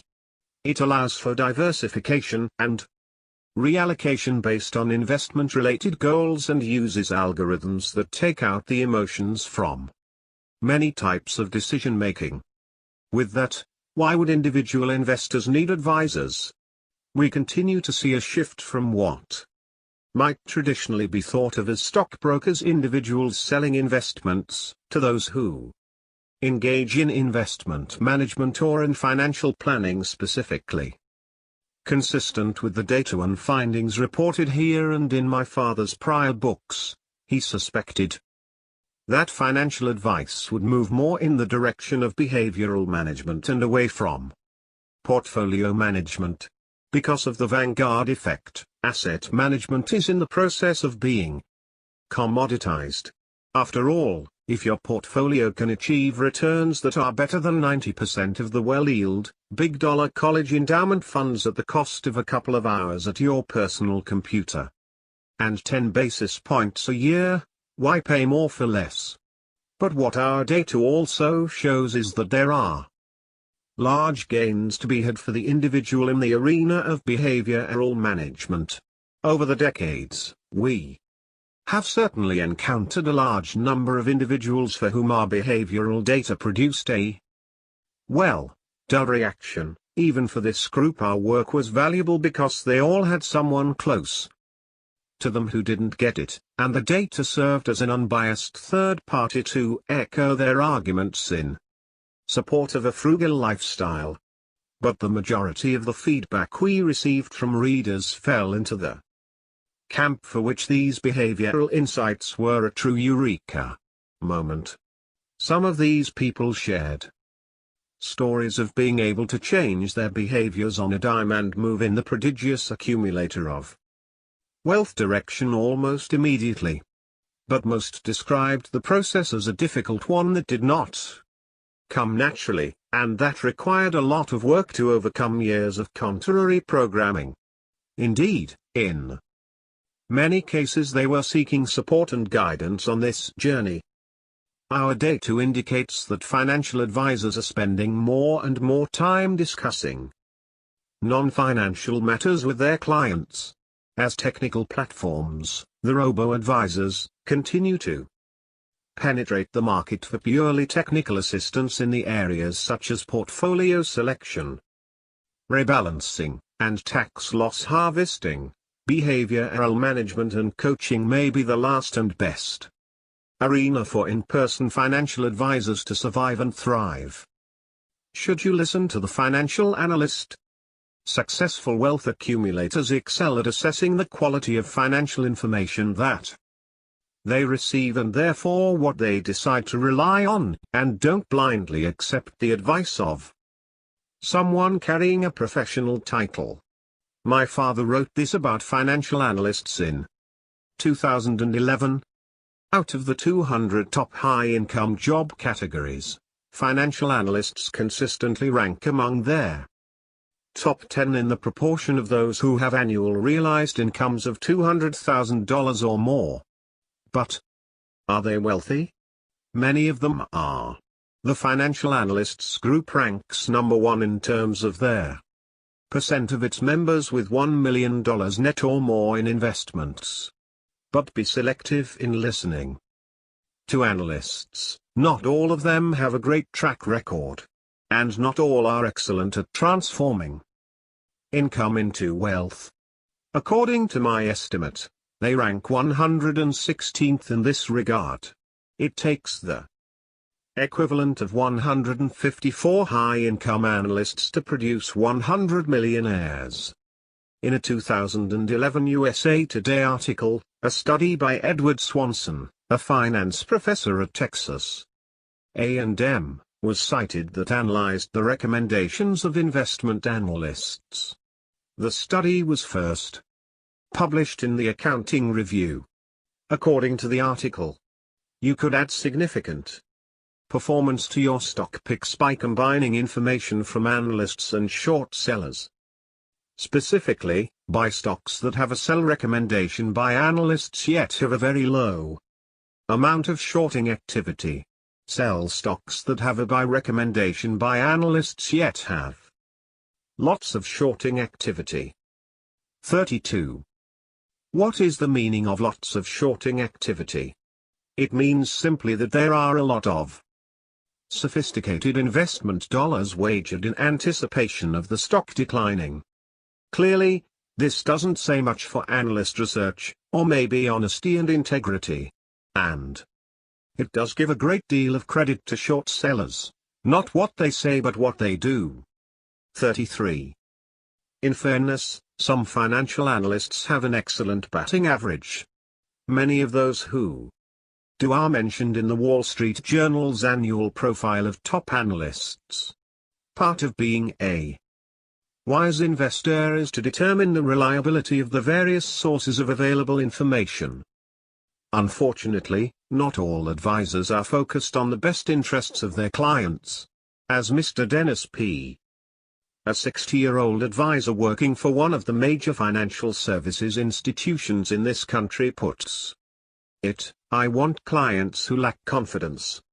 He operates in the full service, full commission, broker-dealer model of financial advice. His clients tend to be the new executive type, high-income producing, status-seeking professionals who have little time to bother with researching their investments or those that provide investment-related advice. They enjoy hot stock tips and game-like investment strategies. They have little time to manage their own investments, tend to be into playing the game of investing and want the latest hot stock, and enjoy the prestige of using a name-brand financial services firm. It's easy to say I work with X, insert name of a name brand brokerage, and feel good around other equally time-strapped, income statement affluent social climbers. The cost of this convenient privilege is a cool 2% of assets Mr. P manages each year for doing very little. Perhaps our Mr. Jack needs a different strategy, one targeting this group. While executive-level leaders may be the majority of his clients, Mr. P also has in his book clients who lack self-esteem or self-efficacy when it comes to investing. This advisor prefers that his clients be totally dependent upon his counsel and expertise. Indeed, we've encountered other professional service providers, lawyers, doctors, etc., who feel the same way. Clients who think they know more than the pros can be a real headache, or so we've been told. But to the extent that a financial advisor seeks out clients who lack confidence to take advantage of them by churning account assets and selling them unnecessary expensive financial products, it is no surprise that the industry as a whole has a tremendous PR problem. The waves of change both in regulations and popular culture about financial planners is leading to a slow adoption of the fiduciary standard, the advisor who provides recommendations solely in their best interest of her client. As discussed in the Millionaire Next Door related to teaching thrift, it is now somewhat common knowledge that if an advisor is unwilling to make that commitment, to sign a fiduciary oath, then millionaire beware. We believe and have seen in past research that being economically successful also requires picking the right team of trusted advisors. Many millionaires have shared with us that they want to be able to focus on their expertise, for example, running their business, while letting other experts, CPAs, financial planners, focus on theirs. With that in mind, what should an aspiring millionaire next door be looking for as he evaluates hiring professional expertise to manage finances? Here are the most fundamental questions to ask. 1. What specifically am I going to pay you? The days of paying a stockbroker a hefty commission for the privilege of buying a financial product that you may not have really needed, or if you did, could have been bought independently much cheaper, are over. The financial services industry and the general public at large just don't know it yet. It will take years or maybe decades for this big money industry to die a slow death, but it is underway. So-called fee-only financial advisors that don't take commissions, or any other form of kickback from large financial products companies, for the financial products they invest your money in, have been a small but steadily growing segment of the industry for years now, and prodigious accumulators of wealth understand that this is the only way to pay for financial advisory services. Their fee can be a percentage of assets under management, or AUM in the lingo, or a more predictable and straightforward retainer or subscription fee per month or year. 2. What value am I getting from you? The value delivered by a financial advisor should be readily ascertainable, even if not obviously visible. For many years now, Vanguard has conducted a research study titled Advisors Alpha that catalogs and quantifies the additional value provided by professional financial advisors. Their Vanguard study calculates an incremental benefit of on average approximately 3% of additional portfolio return based on benefits from items such as portfolio rebalancing, portfolio construction, and improved investing behaviors, for example, not buying high and selling at the bottom. But this analysis quantifies only the benefit received from professional financial advisors in relation to the money already saved and invested. What about additional monies that are saved, and ultimately invested because of professional financial advisory services? Our market research conducted through data points indicates that individuals who are able to improve their wealth-building behaviors stand to benefit from an increased annual savings rate that is 143% more than their low-performing peers. 17% versus 7%. And note, these benefits can be achieved through improved financial behaviors. implemented either on a do-it-yourself basis or through the assistance of a professional financial advisor, in other words, individuals who consistently exhibit successful wealth-building behaviors in areas including frugality, social indifference, responsibility, and others, save on average 143% more each year than their low-scoring peers. If a financial advisor can help you boost your annual savings rate by even half this much, she will be worth her weight in gold. What still makes them different? When the good times roll on Wall Street, so, too, do they roll for the luxury retailers nearby. As you can see in this piece my father shared on his blog a few years ago. In a 2012 broadcast of Mad Money, Jim Cramer did an analysis of several retailers who cater to the affluent. One of these was Tiffany's. Jim indicated that the company's stock price, of course, was highly correlated with its sales and ultimately its profits. Further, he proposed that the performance of this upscale retailer is highly correlated with the performance of financial products and services and the organizations that sell them. In English, this means that when Wall Street types get big bonuses, they spend heavily on the products offered by Tiffany's. My own data suggest that marketers of investment products and services are more likely to be of the income statement affluent variety than of the balance sheet type. When incomes are high among this population of consumers, you are likely to find a series of newspaper articles which detail their prolific consumption habits. Conversely, when payouts are reduced, conspicuous consumption is reduced and upscale retailers worry about their future. In a New York Times article, Kevin Roose stated, securities firms in New York made $13.50 billion in 2011, down sharply from $27.6 billion in 2010. Feeling the pinch of lower Wall Street pay, luxury goods stores in New York stand to suffer. 34. What impact will this have on Tiffany's sales? You know the answer. The income statement affluent. When they encounter a significant upswing in income, they are inclined to go into hyperconsumption mode. Contrast the Wall Street affluent with a different segment. Recently, farmers in this country encountered a major upswing in their incomes.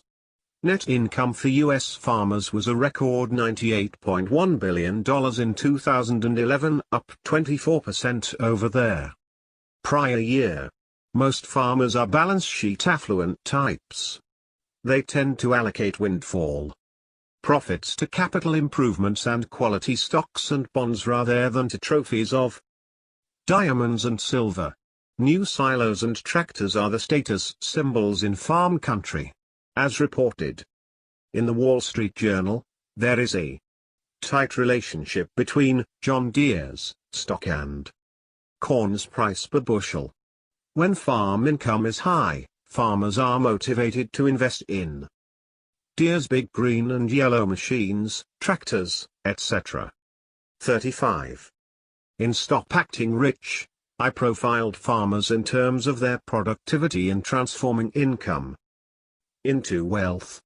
They rank 8th along this dimension among the top 200 high-income occupational groups in America.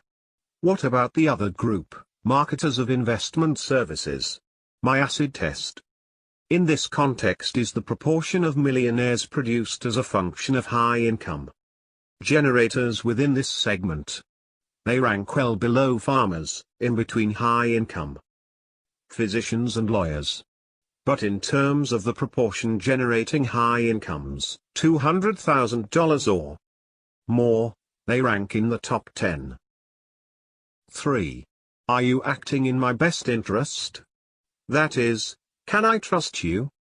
This should really be the first question in any professional services relationship, and financial advisors are no different. We are always looking to assess this issue in the people we do business with and seek counsel from, and in the arena of managing our money it is critically important. For decades now, financial advisors operating under the stockbroker model of selling products for commission have made this question a difficult one to answer. But the fee-only financial advisors referenced above of today are typically operating under a fiduciary standard the same way that attorneys have operated under state bar rules, that demands and requires that they act in the best interest of their clients at all times. This is one of those areas where a new rule is unveiled and it's hard to imagine that it hasn't always been the rule. Advising on more than finances. Our financial responsibilities and behaviors are intertwined with the rest of our lives. That's partially why those in the financial service industry who are focusing on a holistic approach to working with individuals are finding success. We bring to the financial management job, as we discussed earlier, all the other characteristics, experiences, challenges, family relationships that permeate the rest of our lives. What does this mean for the financial services industry? The expertise needed is a true blend of financial planning, psychology, counseling, and life planning. Family, health, and marital issues, as well as grief and religion, are just a few of the non-financial topics that financial advisors work through with their clients. A few years ago, a large-scale study of advisors yielded a wealth of information on the evolving role of financial advisors as coaches. 36. The research, which included approximately 1,400 advisors associated with either the Financial Planning Association or the Certified Financial Planner Board of Standards, highlighted the topics, challenges, and critical incidents faced by advisors related to non-financial issues. Nearly 90% of advisors reported engaging in non-financial coaching or counseling, and 25% of the advisors' contact with clients consisted of non-financial issues. 3/4 of those surveyed estimated that time has increased in the past 5 years. Some of the non-financial issues discussed included personal life goals, 64%. Physical health, 52%. Career-related issues, 50%. Death of family members or friends, conflicts or disagreements with children, and marital problems were also listed as top areas discussed. In terms of amount of time spent, advisors reported that personal life goals, a client's career or job, and physical health took up the most time. The evolution of financial advisory services, from transaction-focused to relationship-focused. 37. From sales-based advisement to holistic practice, is also challenging the distinctions between financial coaches, counselors, and advisors often used by academics and practitioners today. These blurred lines give advisors who are focused on the well-being of their clients the opportunity to build expertise in this area, and also communicate that offering to potential clients. The study's authors concluded divorce, family strife, suicide, drugs, mental health, religion and spirituality, illness, and death. This reads like a list of issues that would and should be managed by a member of the clergy, social worker, psychologist, or physician. Our research reveals that financial planners often face these issues. Knowledge about investments and insurance will not solve these problems. Possessing advanced degrees in accounting, taxation, finance, or investments will serve planners well, but will not be sufficient. To the extent that financial planning is designed to help a client meet personal life goals, coaching and life planning skills will become requisite skills for financial planners. 38. These kinds of topics are almost too much for Mr. Jack or Mr. P, but as we're now seeing more and more, ignoring the interwoven nature of financial management and life management is going out of style. Miss Jenkins's approach may prove to win out in the long term. Investing in knowledge. Less than 1/3 of millionaires in our latest sample rely heavily on an investment advisor. How? Then, are these economically successful individuals able to manage their investments? Part of building wealth is the allocation of time, a non-renewable resource, to manage what money comes in efficiently. This time is also spent building knowledge. Investing abilities are more reliant on nurture versus nature. The complexities and knowledge required take instruction, lessons that most of us don't receive from home. For example, in one of our studies with mass affluent investors, less than 1/5 of them reported that their parents taught them how to invest, whereas more than 55% of them said their parents taught them the importance of saving for the future. 39 as one millionaire from Alaska, a drill site petroleum engineer, explained to us, "I wish I had learned to invest when I was young. My parents didn't really understand, and I think their long-term plan was a pension and a hobby farm small business." In the early 90s, when oil prices crashed along with Alaska real estate values, we lost all of our net worth. It was a tough time for us. But that experience is a huge influence on our investing and financial management today. All that we have today has been grown since then. Whereas most millionaire investors in our most recent sample agreed that they spent a considerable amount of time on their investments, we also see a consistent pattern among our accumulator of wealth groups.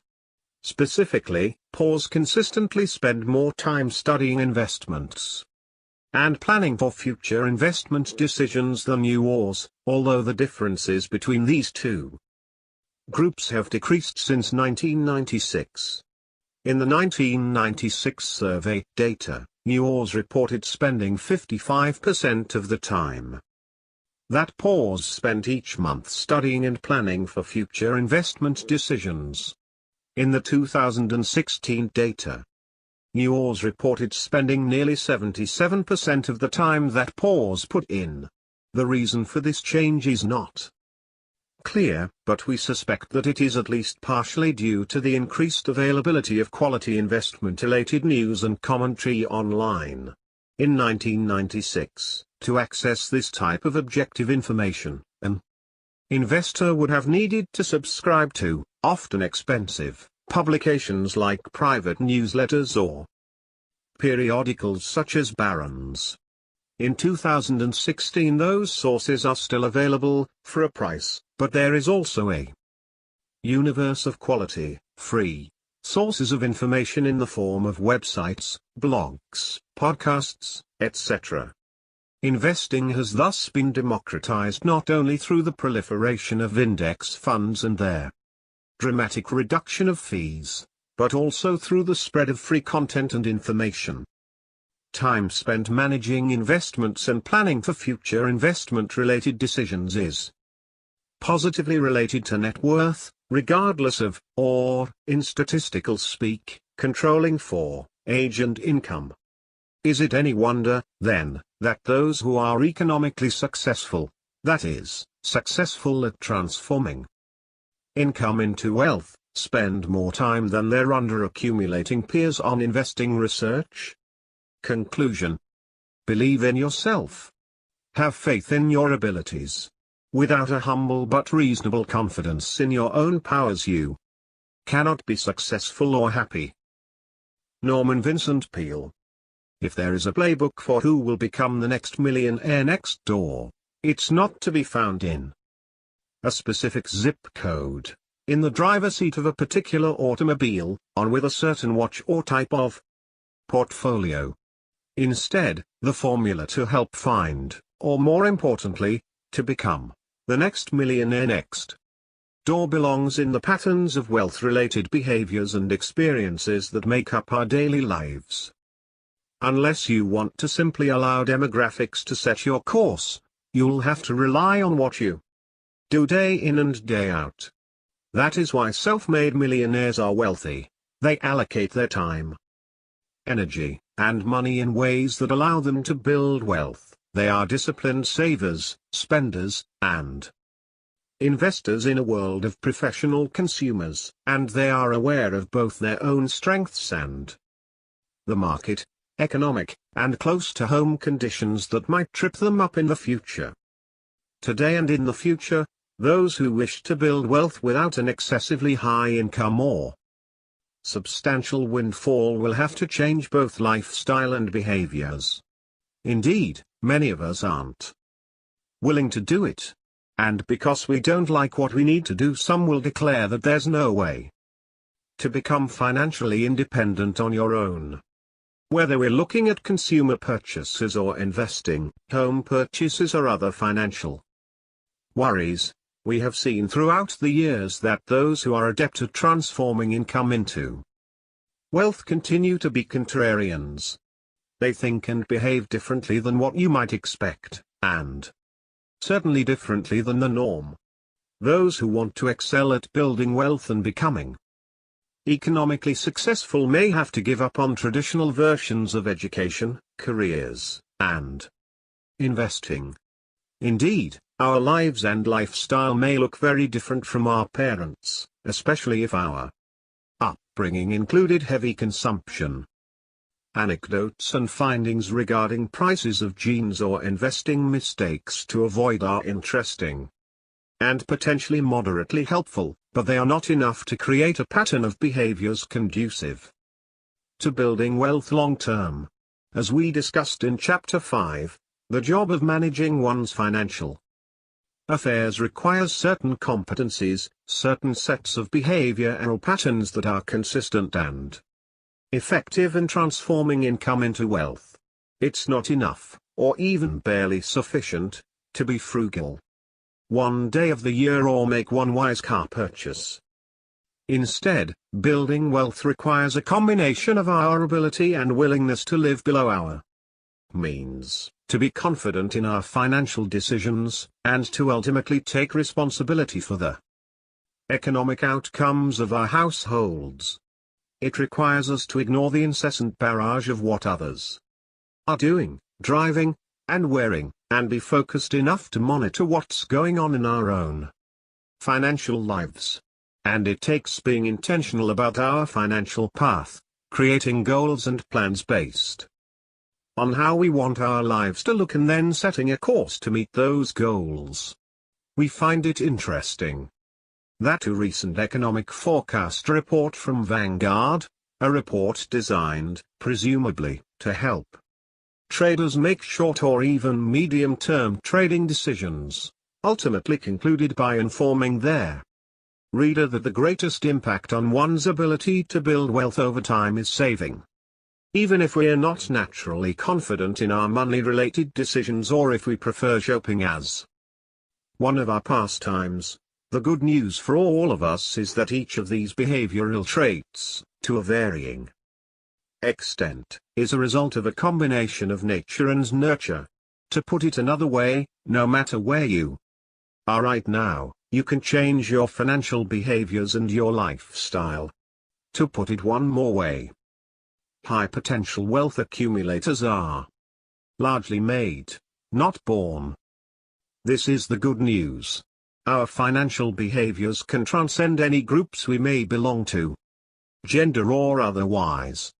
What happened in the past, although perhaps predictive to some extent of our future, isn't necessarily our future, especially if we focus and train for a better financial path.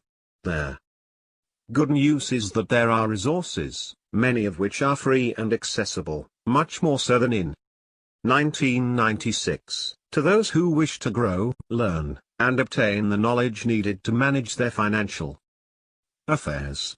Used in a beneficial manner, technologies can spur us on to change for the better.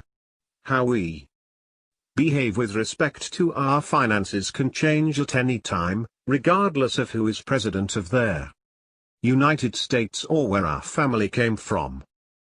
Satisfaction, enjoying the journey to wealth.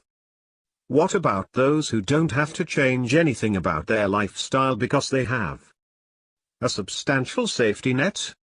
Those who receive ample doses of economic outpatient care, my father wrote in 2010, do not have the privilege of experiencing the pursuit of wealth, and therefore, perhaps take it all for granted. Yes, it is challenging today to build wealth on your own.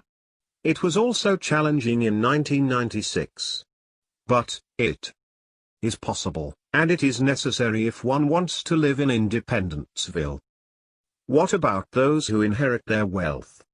Perhaps they live on Easy Street. Even for those who inherit their wealth, there are considerable individual differences in what they ultimately do or make of that wealth. These inheritor achievers versus inheritor underachievers may be in your own family or neighborhood. How do I categorize millionaires who inherited all or most of their wealth? I do not consider them to be fortunate. Actually, I think of them as being deprived. They were deprived of the great pride and satisfaction derived from building one's own fortune. Countless millionaires have told me that it is the journey to wealth which is much more satisfying than their destination. When they look back over their history of building wealth, they recall constantly setting economic goals and the great satisfaction gained from achieving them.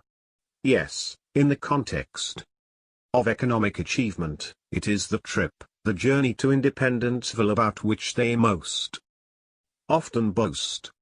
One should never envy those who inherited their destination. Most trips to financial independence begin with the first dollar saved.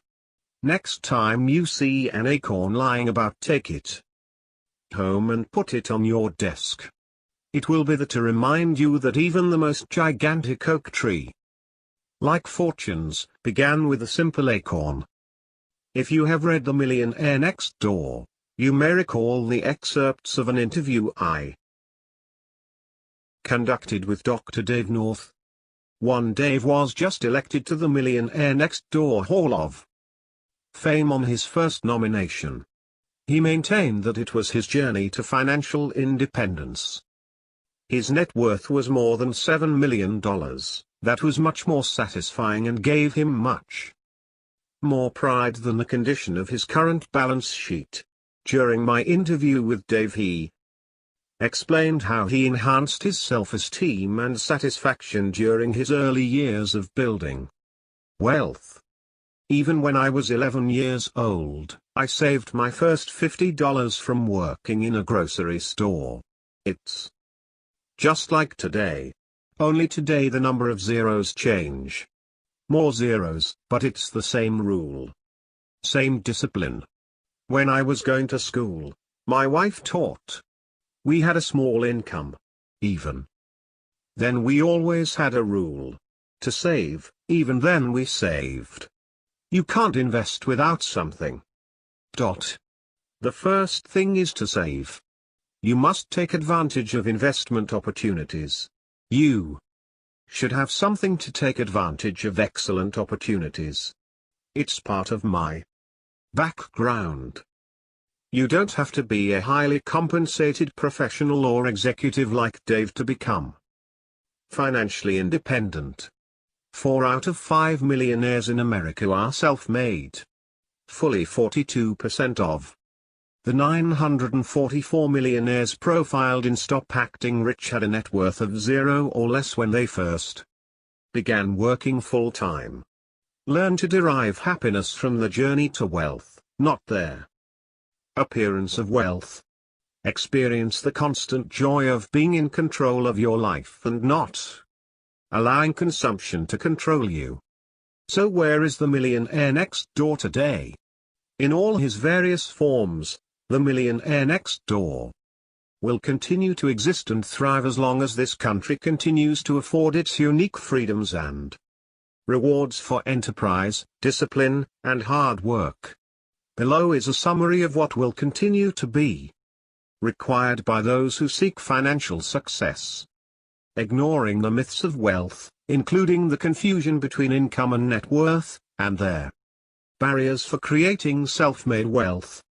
Recognizing the influences others may have on financial attitudes and behaviors, and learning from those who are equally committed to financial success over and above appearing to be rich. Making consistently good consumer decisions, starting with neighborhood, understanding its potential effect on reaching financial goals. Assessing strengths and weaknesses related to finances to improve where possible in areas such as frugality, owning responsibility for financial outcomes, and confidence to make decisions based on knowledge.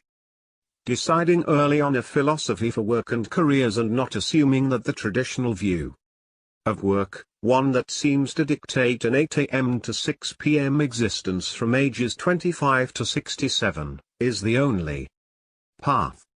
Recognizing that successful investing behaviors can be learned and improved and that the fruits of effectively investing what is saved over time provide security for the more important aspects of one's life.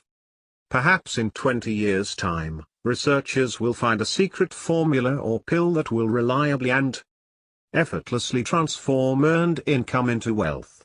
When it has been found, we'll stop talking about behaviors and discipline, frugality, resource allocation, and perseverance. Until then, those who wish to pursue a path of economic success have at their fingertips a map for the challenging and rewarding journey ahead. The end. Thank you for listening to this audiobook.